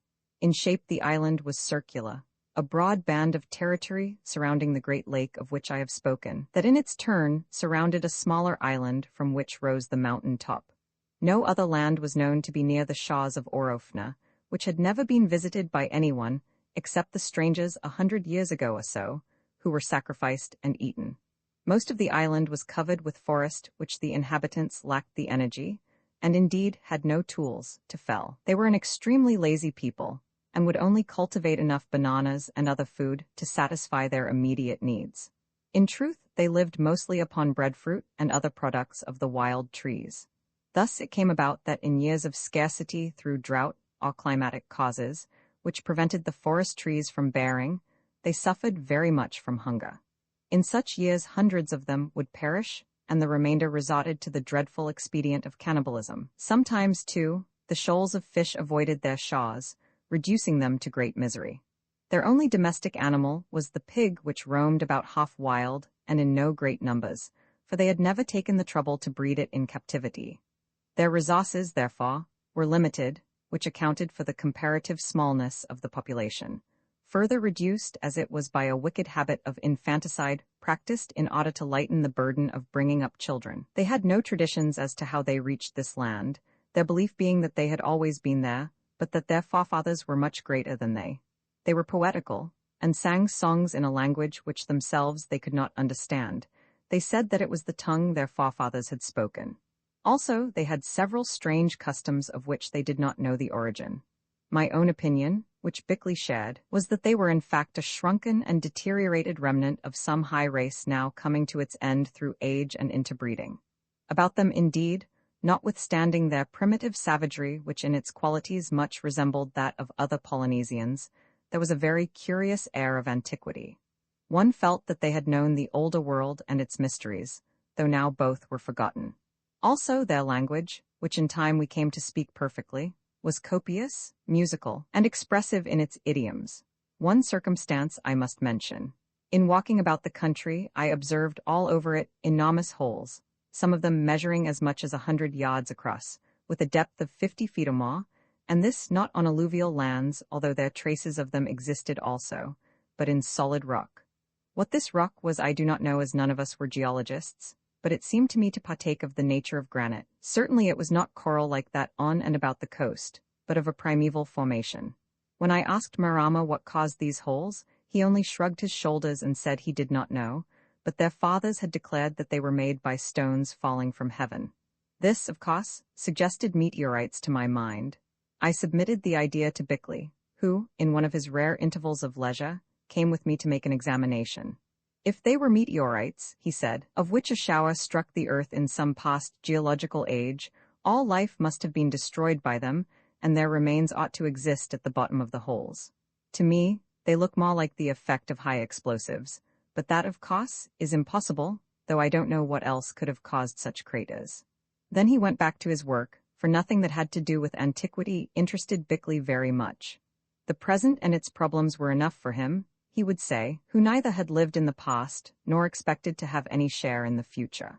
As I remained curious, I made an opportunity to scramble to the bottom of one of these craters, taking with me some of the natives with their wooden tools. Here I found a good deal of soil either washed down from the surface or resulting from the decomposition of the rock, though oddly enough in it nothing grew. I directed them to dig. After a while, to my astonishment, there appeared a corner of a great worked stone, quite unlike that of the crater. Indeed, it seemed to me to be a marble. Further examination showed that this block was most beautifully carved in bas-relief, apparently with a design of leaves and flowers. In the disturbed soil, also, I picked up a life-sized marble hand of a woman, exquisitely finished and apparently broken from a statue that might have been the work of one of the great Greek sculptors. Moreover, on the third finger of this hand was a representation of a ring whereof, unfortunately, the bezel had been destroyed. I put the hand in my pocket, but as darkness was coming on, I could not pursue the research and disinter the block. When I wished to return the next day, I was informed politely by Marama that it would not be safe for me to do so, as the priests of Oro declared that if I sought to meddle with the buried things, the god would grow angry and bring disaster on me. When I persisted, he said that at least I must go alone, since no native would accompany me, and added earnestly that he prayed me not to go. So to my great regret and disappointment, I was obliged to give up the idea. Roman 8 Boston attempts the martyr's crown, that carved stone, and the marble hand took a great hold of my imagination. What did they mean? How could they have come to the bottom of that hole, unless indeed they were part of some building and its ornaments which had been destroyed in the neighborhood? The stone, of which we had only uncovered a corner, seemed far too big to have been carried there from any ship. It must have weighed several tons. Besides, ships do not carry such things about the world, and none had visited this island during the last 2 centuries at any rate. All local tradition would have recorded so wonderful a fact. Were there, then, once edifices covered with elegant carving standing on this place, and were they adorned with lovely statues that would not have disgraced the best period of Greek art? The thing was incredible, except on the supposition that these were relics of an utterly lost civilization. Bickley was as much puzzled as myself. All he could say was that the world was infinitely old and many things might have happened in it whereof we had no record. Even Boston was excited for a little while, but as his imagination was represented by 0, all he could say was, "I suppose someone left them there, and anyhow it doesn't matter much, does it?" But I, who who have certain leanings towards the ancient and mysterious, could not be put off in this fashion. I remembered that unapproachable mountain in the midst of the lake, and that on it appeared to be something which looked like ruins as seen from the top of the cliff through glasses. At any rate, this was a point that I might clear up. Saying nothing to anybody, one morning I slipped away and walked to the edge of the lake, a distance of 5 or 6 miles over rough country. Having arrived there, I perceived that the cone-shaped mountain in the center, which was about a mile from the lake shore, was much larger than I had thought, quite 300 feet high indeed, and with a very large circumference. Further, its sides evidently once had been terraced, and it was on one of these broad terraces, halfway up and facing towards the rising sun, that the ruin-like remains were heaped. I examined them through my glasses. Undoubtedly, it was a cyclopean ruin built of great blocks of colored stone, which seemed to have been shattered by earthquake or explosion. There were the pillars of a mighty gateway and the remains of walls. I trembled with excitement as I stared and stared. Could I not get to the place and see for myself? I observed that from the flat bush-clad land at the foot of the mountain ran out what seemed to be the residue of a stone pier, which ended in a large table-topped rock between 200 and 300 feet across. But even this was too far to reach by swimming. Besides, for aught I knew, there might be alligators in that lake. I walked up and down its borders, till presently I came to a path which led into a patch of some variety of cotton palm. Following this path, I discovered a boathouse thatched over with palm leaves. Inside it were 2 good canoes with their paddles, floating and tied to the stumps of trees by fiber ropes. Instantly, I made up my mind that I would paddle to the island and investigate. Just as I was about to step into one of the canoes, the light was cut off. Looking up, I saw that a man was crouching in the doorplace of the boathouse in order to enter, and paused guiltily. "Friend from the sea?" That was the name that these islanders had given to me, said the voice of Marama. "Say, what are you doing here?" "I am about to take a row on the lake, chief," I answered carelessly. "Indeed, friend, have we then treated you so badly that you are tired of life?" "What do you mean?" I asked. "Come out into the sunlight, friend, and I will explain to you." I hesitated till I saw Marama lifting the heavy wooden spear he carried and remembered that I was unarmed. Then I came out. "What does all this mean, chief?" I asked angrily when we were clear of the patch of cotton palm. "I mean, friend, that you have been very near to making a longer journey than you thought. Have patience now and listen to me. I saw you leaving the village this morning and followed, suspecting your purpose." "Yes, I followed alone, saying nothing to the priests of Oro, who fortunately were away watching the Bellowa for their own reasons. I saw you searching out the secrets of the mountain with those magic tubes that make things big that are small, and things that are far off come near, and I followed you to the canoes. All that is plain enough, Marama, but why? Have I not told you, friend from the sea, that yonder hill which is called Orofna, whence this island takes its name, is sacred? You said so, but what of it? This, to set foot thereon is to die, and I suppose, great as you are, you too can die like others. At least, although I love you, had you not come away from that canoe I was about to discover whether this is so." "Then for what are the canoes used?" I asked with irritation. "You see that flat rock, friend, with the hole beyond, which is the mouth of a cave that appeared only in the great storm that brought you to our land. They are used to convey offerings which are laid upon the rock. Beyond it no man may go, and since the beginning no man has ever gone." "Offerings to whom?" "To the Oromatuas, the spirits of the great dead who live there." "Oromatuas? Oro? It is always something to do with Oro. Who and what is Oro?" "Oro is a god, friend, though it is true that the priests say that above him there is a greater god called Dagai, the Creator, the Fate who made all things and directs all things." "Very well, but why do you suppose that Oro, the servant of Dagai, lives in that mountain? I thought that he lived in a grove yonder where your priests, as I am told, have an image of him." "I do not know, friend from the sea, but so it has been held from the beginning. The image in the grove is only visited by his spirit from time to time. Now, I pray you, come back and before the priests discover that you have been here, and forget that there are any canoes upon this lake." So, thinking it wisest, I turned the matter with a laugh and walked away with him to the village. On our road I tried to extract some more information, but without success. He did not know who built the ruin upon the mountain, or who destroyed it. He did not know how the terraces came there. All he knew was that during the convulsion of nature, which resulted in the tidal wave that had thrown our ship upon the island, the mountain had been seen to quiver like a tree in the wind, as though within it great fosses were at work.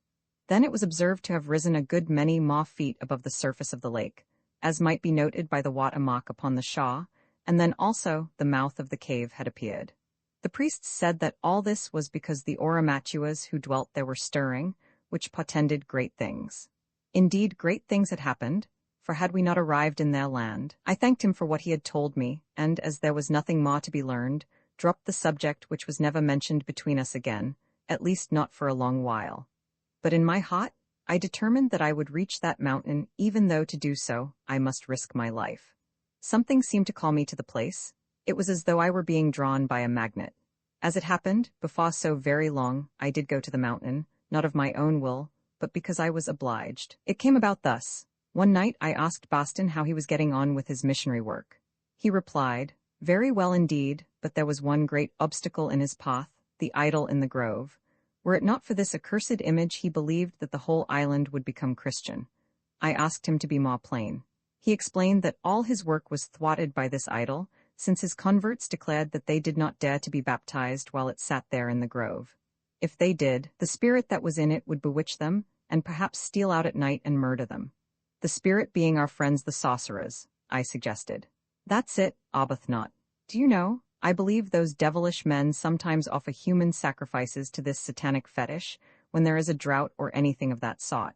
I can quite believe it, I answered, but as they will scarcely remove their god, and with it their own livelihood and authority, I am afraid that as we don't want to be sacrificed, there is nothing to be done. At this moment I was called away.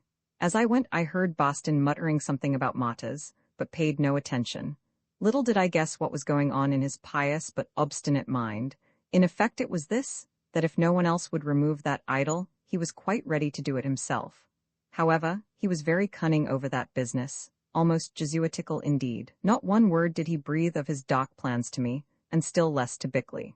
He just went on with his teaching, lamenting from time to time the stumbling block of the idol, and expressing wonder as to how it might be circumvented by a change in the hearts of the islanders, or otherwise. Sad as it is to record, in fact, dear old Boston went as near to telling a fib in connection with this matter as I suppose he had ever done in his life. It happened thus. One day Bickley's shop I caught sight of Boston walking about with what looked like a bottle of whiskey in his pocket. "Hallo, old fellow," he said. "Has the self-denying ordinance broken down? I didn't know that you took pegs on the sly," and he pointed to the bottle. "If you are insinuating, Bickley, that I absorb spirits surreptitiously, you are more mistaken than usual, which is saying a good deal. This bottle contains, not Scotch whiskey but paraffin, although I admit that its label may have misled you, unintentionally, so far as I am concerned." "What are you going to do with the paraffin?" asked Bickley. Boston colored through his tan and replied awkwardly, "Paraffin is very good to keep away mosquitoes if one can stand the smell of it upon one's skin. Not that I have brought it here with that sole object. The truth is that I am anxious to experiment with a lamp of my own design made, of native wood." And he departed in a hurry. "When next old Boston wants to tell a lie," commented Bickley, "he should make up his mind as to what it is to be, and stick to it. I wonder what he is after with that paraffin. Not going to dose any of my patients with it, I hope. He was arguing the other day that it is a great remedy taken internally, being quite unaware that the lamp variety is not used for that purpose. Perhaps he means to swallow some himself, just to show that he is right," I suggested. "The stomach pump is at hand," said Bickley, and the matter dropped. Next morning I got up before it was light. Having some elementary knowledge of the main facts of astronomy, which remained with me from boyhood when I had attended lectures on the subject, which I had tried to refresh by help of an encyclopedia I had brought from the ship, I wished to attempt to obtain an idea of our position by help of the stars. In this endeavor, I may say, I failed absolutely, as I did not know how to take a stella or any other observation. On my way out of our native house I observed, by the lantern I carried, that the compartment of it occupied by Boston was empty, and wondered whither he had gone at that hour. On arriving at my observation post, a rocky eminence on open ground, where, with Tommy at my side, I took my seat with the telescope, I was astonished to see, or rather, to hear a great number of the natives walking past the base of the mound towards the bush. Then I remembered that someone, Marama, I think, had informed me that there was to be a great sacrifice to Oro at dawn on that day. After this, I thought no more of the matter, but occupied myself in a futile study of the heavenly bodies. At length the dawn broke and put a period to my labors. Glancing round me before I descended from the little hill, I saw a flame of light appear suddenly about half a mile or more away among those trees, which I knew concealed the image of Oro. On this personally, I had never had the curiosity to look, as I knew that it was only a hideous idol stuck over with feathers and other bedizenments. The flame shot suddenly straight into the still air, and was followed a few seconds later by the sound of a dull explosion, after which it went out. Also it was followed by something else, a scream of rage from an infuriated mob. At the foot of the hill, I stopped to wonder what these sounds might mean. Then of a sudden appeared Bickley, who had been attending some urgent case, and asked me who was exploding gunpowder. I told him that I had no idea. Then I have, he answered. It is that ass Boston up to some game. Now I guess why he wanted that paraffin. Listen to the row. What are they after? Sacrificing Boston, perhaps? I replied, half in jest. Have you your revolver? He nodded. We always wore our pistols if we went out during the dark hours. Then perhaps we had better go to see. We started and had not covered 100 yards before a girl, whom I recognized as one of Boston's converts, came flying towards us and screaming out, "Help, help, they kill the bellower with fire. They cook him like a pig." Just what I expected, said Bickley. Then we ran hard, as evidently there was no time to lose. While we went, I extracted from the terrified girl, whom we forced to show us the way, that as the sacrifice was about to be offered, Boston had appeared, and, making fire, applied it to the god Oro, who instantly burst into flame. Then he ran back, calling out that the devil was dead. As he did so, there was a loud explosion, and Oro flew into pieces. His burning head went a long way into the air, and, falling on to one of the priests, killed him. Thereon the other priests and the people seized the bellower and made him fast. Now they were engaged in heating an oven in which to put him to cook. When it was ready, they would eat him in honor of Oro. And serve him right too? Gasped Bickley, who, being stout, was not a good runner. Why can't he leave other people's gods alone instead of blowing them up with gunpowder? Don't know, I answered. Hope we shall get there in time. To be cooked and eaten with Boston, wheezed Bickley, after which his breath gave out. As it chanced, we did, for these stone ovens take a long time to heat. There by the edge of his fiery grave, with his hands and legs bound in palm fiber shackles, stood Boston, quite unmoved, smiling indeed, in a sort of seraphic way which irritated us both extremely. Round him danced the infuriated priests of Oro, and round them, shrieking and howling with rage, was most of the population of Orofna. We rushed up so suddenly that none tried to stop us, and took our stand on either side of him, producing our pistols as we did so. "Thank you for coming," said Boston in the silence which followed, "though I don't think it is the least use. I cannot recall that any of the early matas were ever roasted and eaten, though, of course, throwing them into boiling oil or water was fairly common. I take it that the rite is sacrificial, and even in a low sense, sacramental, not merely one of common cannibalism." I stared at him, and Bickley gasped out, "If you are to be eaten, what does it matter why you are eaten?" "Oh," replied Boston, "there is all the difference in the world, though it is one that I cannot expect you to appreciate. And now please be quiet as I wish to say my prayers. I imagine that those stones will be hot enough to do their office within 20 minutes or so, which is not very long." At that moment Maramer appeared, evidently in a state of great perturbation. With him were some of the priests or sorcerers who were dancing about, as I imagine the priests of Baal must have done, and filled with fury. They rolled their eyes, they stuck out their tongues, they uttered weird cries and shook their wooden knives at the placid Boston. "What is the matter?" I asked sternly of the chief. This, friend from the sea, the bellower there, when the sacrifice was about to be offered to Oro at the dawn, rushed forward, and having thrust something between the legs of the image of the god, poured yellow water over it, and with fire caused it to burst into fierce flame. Then he ran away and mocked the god, who presently, with a loud report, flew into pieces and killed that man. Therefore the bellower must be sacrificed. "What to?" I asked. "The image has gone, and the piece of it that ascended fell not upon the bellower, as would have happened if the god had been angry with him, but on one of its own priests, whom it killed. Therefore, having been sacrificed by the god itself, he it is that should be eaten, not the bellower, who merely did what his spirit bade him." This ingenious argument seemed to produce some effect upon Marama, but to the priests it did not at all appeal. "Eat them all?" these cried. "They are the enemies of Oro and have worked sacrilege." Moreover, to judge from their demeanor, the bulk of the people seemed to agree with them. Things began to look very ugly. The priests rushed forward, threatening us with their wooden weapons, and one of them even aimed a blow at Bickley, which only missed him by an inch or two. "Look here, my friend," called the doctor, whose temper was rising. "You name me the great priest or great healer, do you not?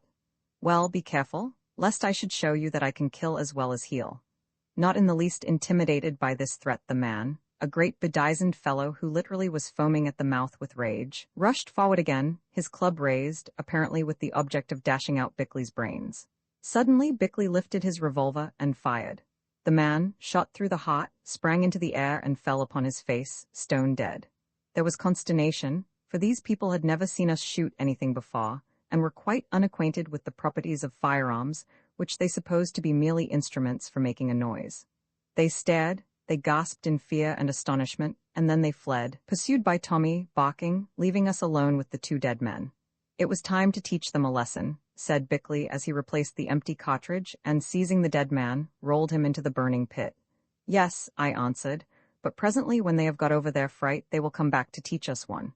Boston said nothing. He seemed too dazed at the turn events had taken. "What do you suggest?" asked Bickley. "Flight," I answered. "Where to? The ship? We might hold that." "No, that is what they expect. Look, they are cutting off our road there. To the island in the lake where they dare not follow us, for it is holy ground." "How are we going to live on the island?" asked Bickley. "I don't know," I replied, "but I am quite certain that if we stay here we shall die."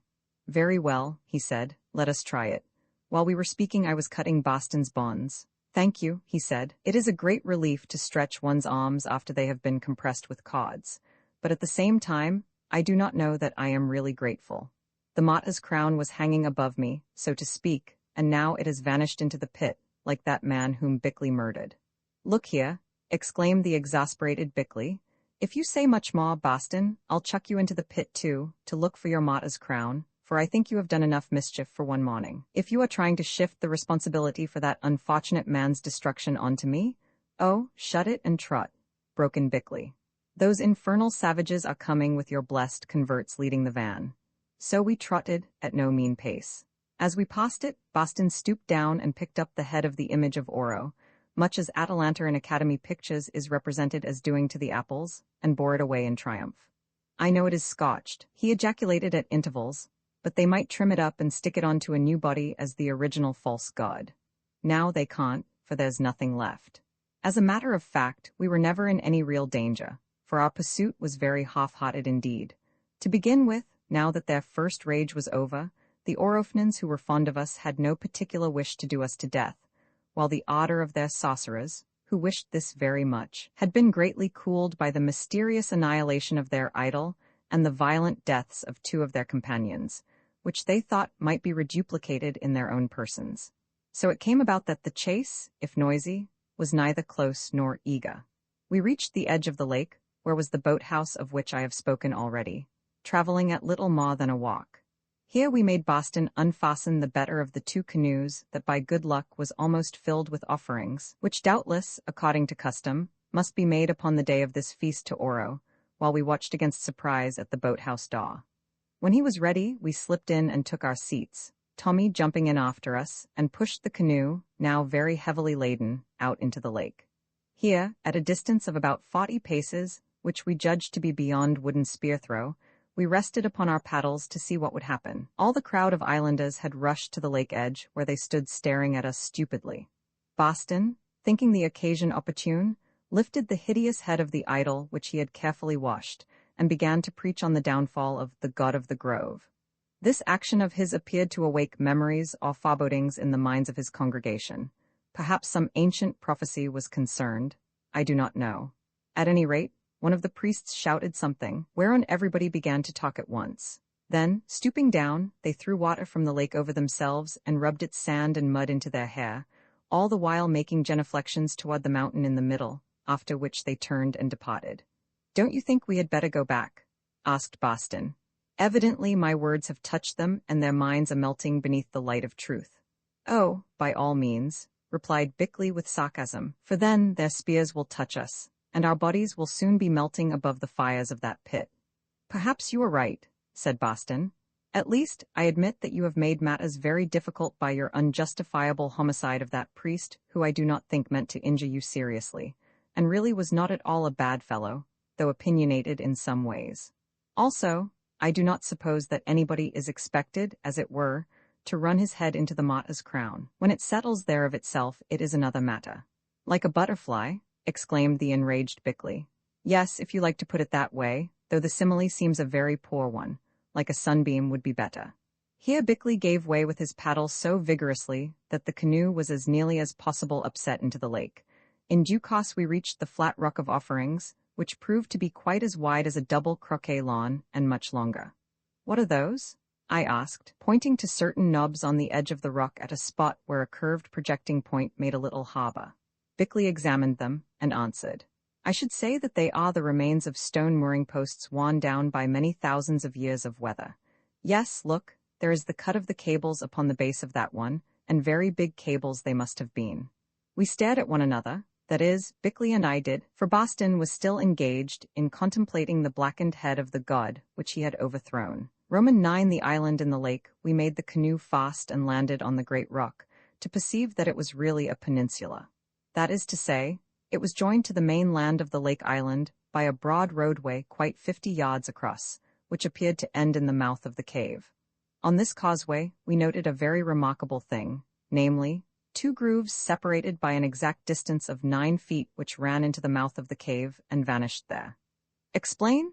Said Bickley. Paths, I said, worn by countless feet walking on them for thousands of years. You should cultivate the art of observation, Arbuthnot. What do you say, Boston? He stared at the grooves through his spectacles and replied, I don't say anything, except that I can't see anybody to make paths here. Indeed, the place seems quite unpopulated, and all the Orofnans told me that they never landed on it, because if they did they would die. It is a part of their superstitious nonsense. If you have any idea in your head, you had better tell us quickly before we breakfast. I am very hungry. You always are, remarked Bickley, even when most people's appetites might have been affected. Well, I think that this great plateau was once a landing place for flying machines, and that there is the airshed or garage. Boston stared at him. Don't you think we had better breakfast? He said. There are 2 roast pigs in that canoe, and lots of other food, enough to last us a week, I should say. Of course, I understand that the blood you have shed has thrown you off your balance. I believe it has that effect, except on the most hardened. Flying machines were only invented a few years ago by the Brothers Wright in America. Boston, said Bickley, I begin to regret that I did not leave you to take part in another breakfast yonder, I mean as the principal dish. It was Providence, not you, who prevented it, Bickley, doubtless because I am unworthy of such a glorious end. Then it is lucky that Providence is a good shot with a pistol. Stop talking nonsense and listen. If those were paths worn by feet, they would run to the edge of the rock. They do not. They begin there in that gentle depression and slope upwards somewhat steeply. The air machines, which were evidently large, lit in the depression, possibly as a bird does, and then ran on wheels or sledge skids along the grooves to the airshed in the mountain. Come to the cave and you will see. Not till we have breakfast, said Boston. I will get out a pig. As a matter of fact, I had no supper last night as I was taking a class of native boys and making some arrangements of my own. As for me, I only whistled. It all seemed very feasible, and yet how could such things be?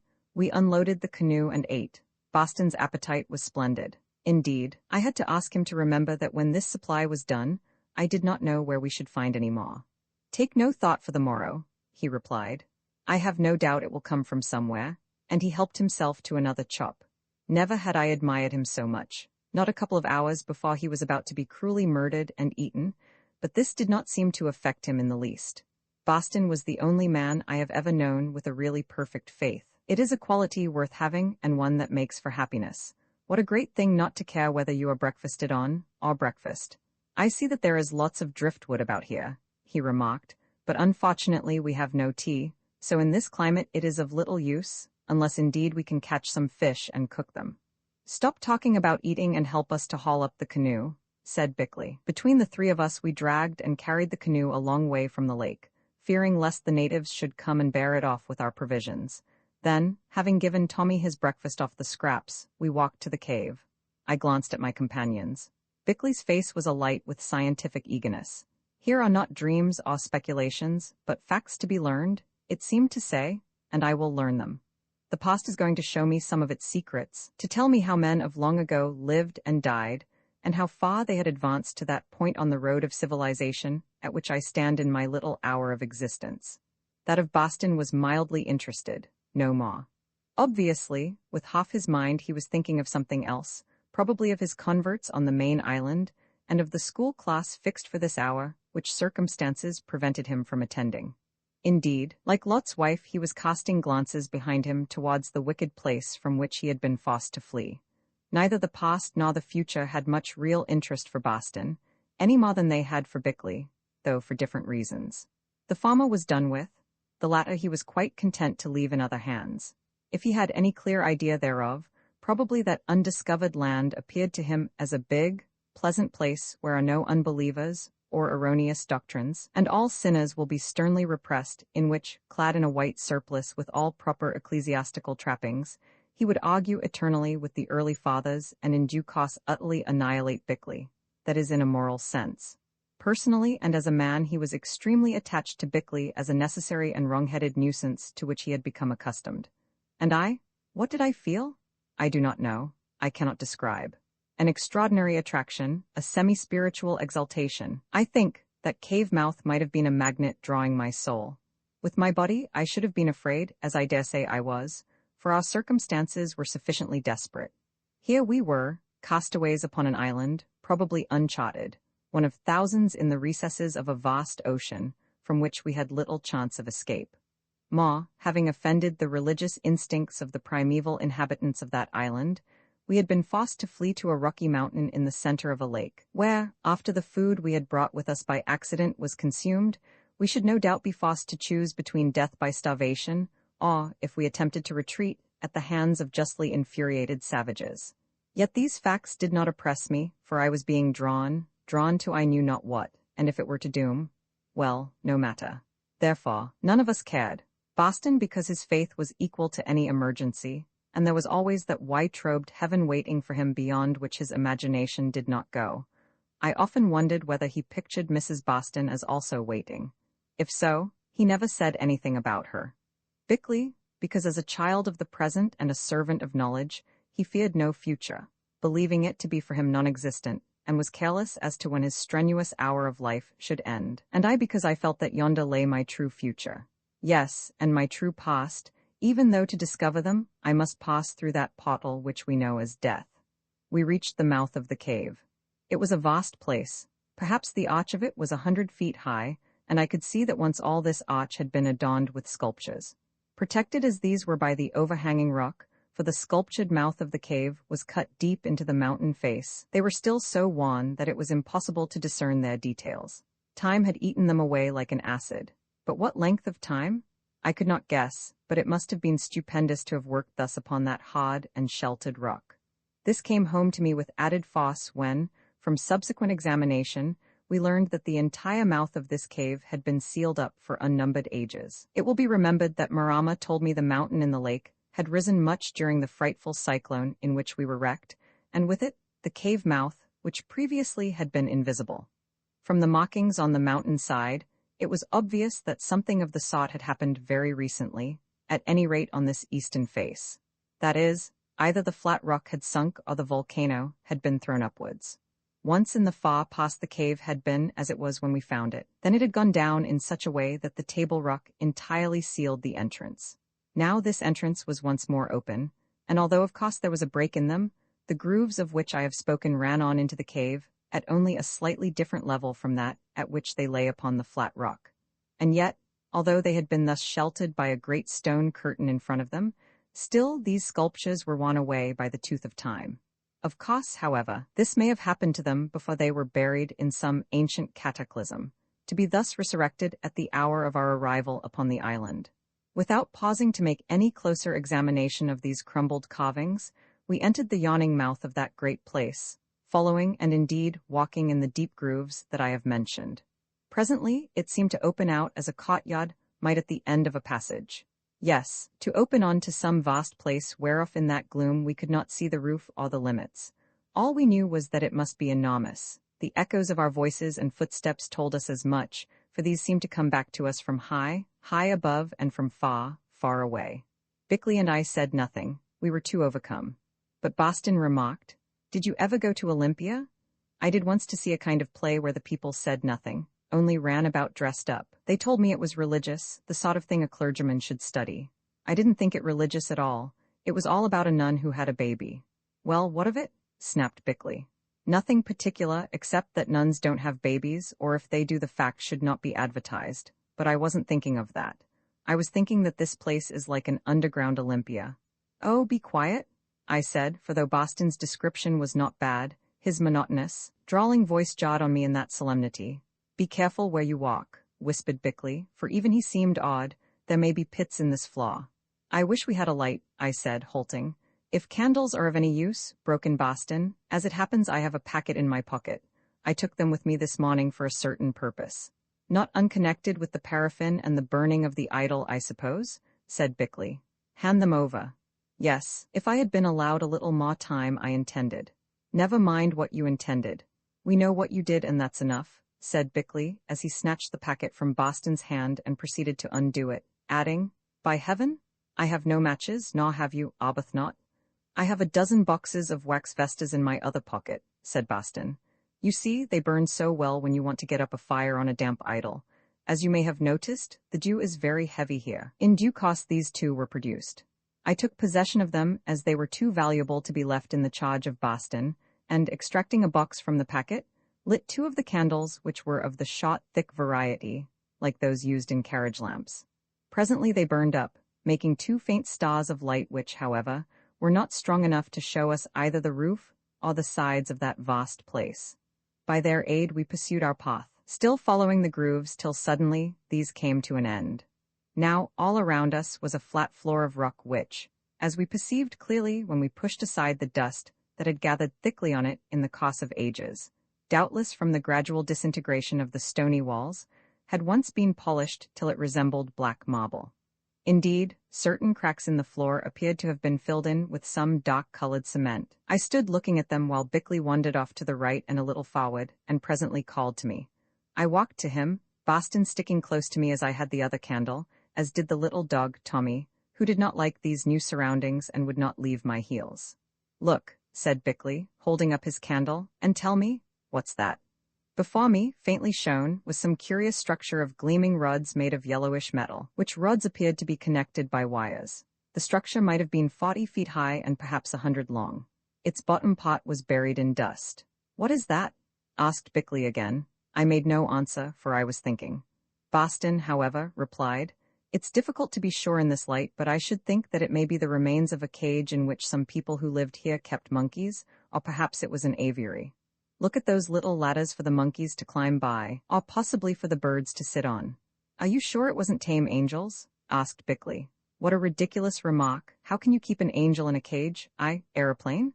I almost whispered to Bickley. You've got it? He answered. The framework of an aeroplane and a jolly large one too, only why hasn't it oxidized? Some indestructible metal, I suggested. Gold, for instance, does not oxidize. He nodded and said, We shall have to dig it out. The dust is feet thick about it. We can do nothing without spades. Come on. We went round to the end of the structure, whatever it might be, and presently came to another. Again we went on and came to another, all of them being berthed exactly in line. What did I tell you? Said Bickley in a voice of triumph. A whole garage full, a regular fleet of aeroplanes? That must be nonsense, said Boston, for I am quite sure that these Orofnans cannot make such things. Indeed, they have no metal, and even cut the throats of pigs with wooden knives. Now I began to walk forward, bearing to the left so as to regain our former line. We could do nothing with these metal skeletons, and I felt that there must be more to find beyond. Presently, I saw something looming ahead of me and quickened my pace, only to recoil. For there, not 30 feet away, and perhaps 300 yards from the mouth of the cave, suddenly appeared what looked like a gigantic man. Tommy saw it also and barked as dogs do when they are frightened, and the sound of his yaps echoed endlessly from every quarter, which scared him to silence. Recovering myself, I went forward, for now I guessed the truth. It was not a man but a statue. The thing stood upon a huge base which lessened by successive steps, 8 of them, I think, to its summit. The foot of this base may have been a square of 50 feet or rather more. The real support or pedestal of the statue, however, was only a square of about 6 feet. The figure itself was little above life-size, or at any rate above our life-size, say 7 feet in height. It was very peculiar in sundry ways. To begin with, nothing of the body was visible, for it was swathed like a corpse. From these wrappings projected one arm, the right, in the hand of which was the likeness of a lighted torch. the head was not veiled. It was that of a man, long-nosed, thin-lipped, stern-visaged, the countenance pervaded by an awful and unutterable calm, as deep as that of Buddha, only less benign. On the brow was a wreathed headdress, not unlike an Eastern turban, from which sprang two little wings resembling in some degree those on the famous Greek head of Hypnos, Lord of Sleep. Between the folds of the wrappings on the back sprang two other wings, enormous wings bent like those of a bird about to take flight. Indeed, the whole attitude of the figure suggested that it was springing from earth to air. It was executed in black basalt, or some stone of the sort, and very highly finished. For instance, on the bare feet and the arm which held the torch could be felt every muscle, and even some of the veins. In the same way the details of the skull were perfectly perceptible to the touch, although at first sight not visible on the marble surface. This was ascertained by climbing on the pedestal and feeling the face with our hands. Here I may say that its modeling, as well as that of the feet and the arm, filled Bickley, who, of course, was a highly trained anatomist, with absolute amazement. He said that he would never have thought it possible that such accuracy could have been reached by an artist working in so hard a material. When the others had arrived, we studied this relic as closely as our 2 candles would allow, and in turn expressed our opinions of its significance. Boston thought that if those things down there were really the remains of aeroplanes, which he did not believe, the statue had something to do with flying, as was shown by the fact that it had wings on its head and shoulders. Also, he added, after examining the face, the head was uncommonly like that of the idol that he had blown up. It had the same long nose and severe shut mouth.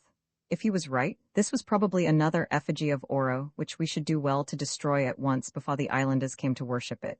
Bickley ground his teeth as he listened to him. "Destroy that?" he gasped. "Destroy? Oh, you, early Christian." Here I may state that Boston was quite right, as we proved subsequently when we compared the head of the fetish, which, as it will be remembered, he had brought away with him, with that of the statue. Allowing for an enormous debasement of art, they were essentially identical in the facial characteristics. This would suggest the descent of a tradition through countless generations. Or of course it may have been accidental.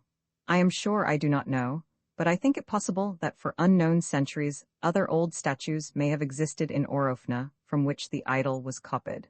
Or some daring and impious spirit may have found his way to the cave in past ages and fashioned the local god upon this ancient model. Bickley was struck at once, as I had been, with the resemblance of the figure to that of the Egyptian Osiris. Of course there were differences. For instance, instead of the crook and the scourge, this divinity held a torch. Again, in place of the crown of Egypt, it wore a winged headdress, though it is true this was not very far removed from the winged disk of that country. The wings that sprang from its shoulders, however, suggested Babylonia rather than Egypt, or the Assyrian bulls that are similarly adorned. All of these symbolical ideas might have been taken from that figure. But what was it? What was it? In a flash the answer came to me, a representation of the spirit of death, neither more nor less. There was the shroud, there the cold, inscrutable countenance suggesting mysteries that it hid. But the torch and the wings? Well, the torch was that which lighted souls to the other world, and on the wings they flew thither. Whoever fashioned that statue hoped for another life, or so I was convinced. I explained my ideas.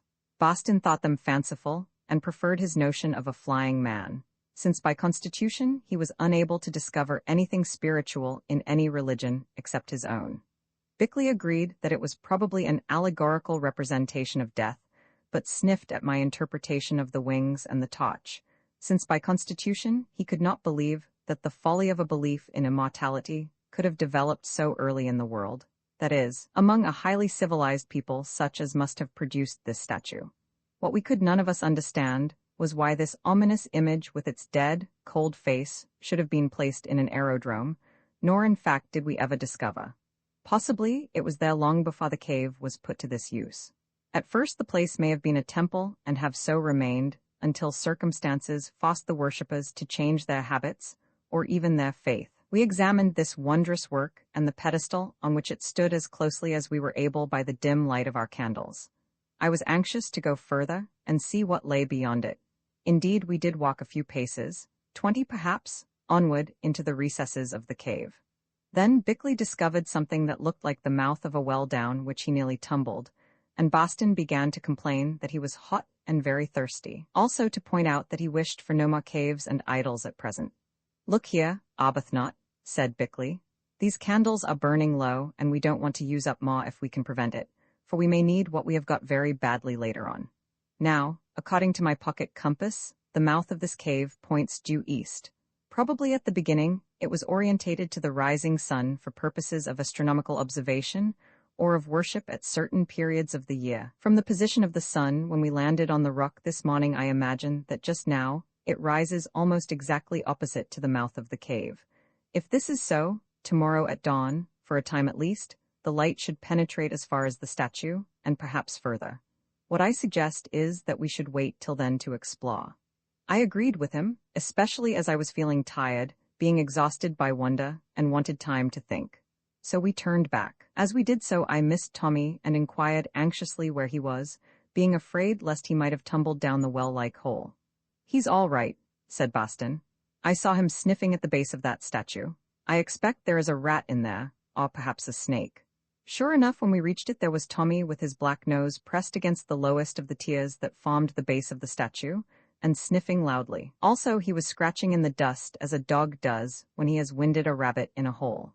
So engrossed was he in this occupation that it was with difficulty that I coaxed him to leave the place.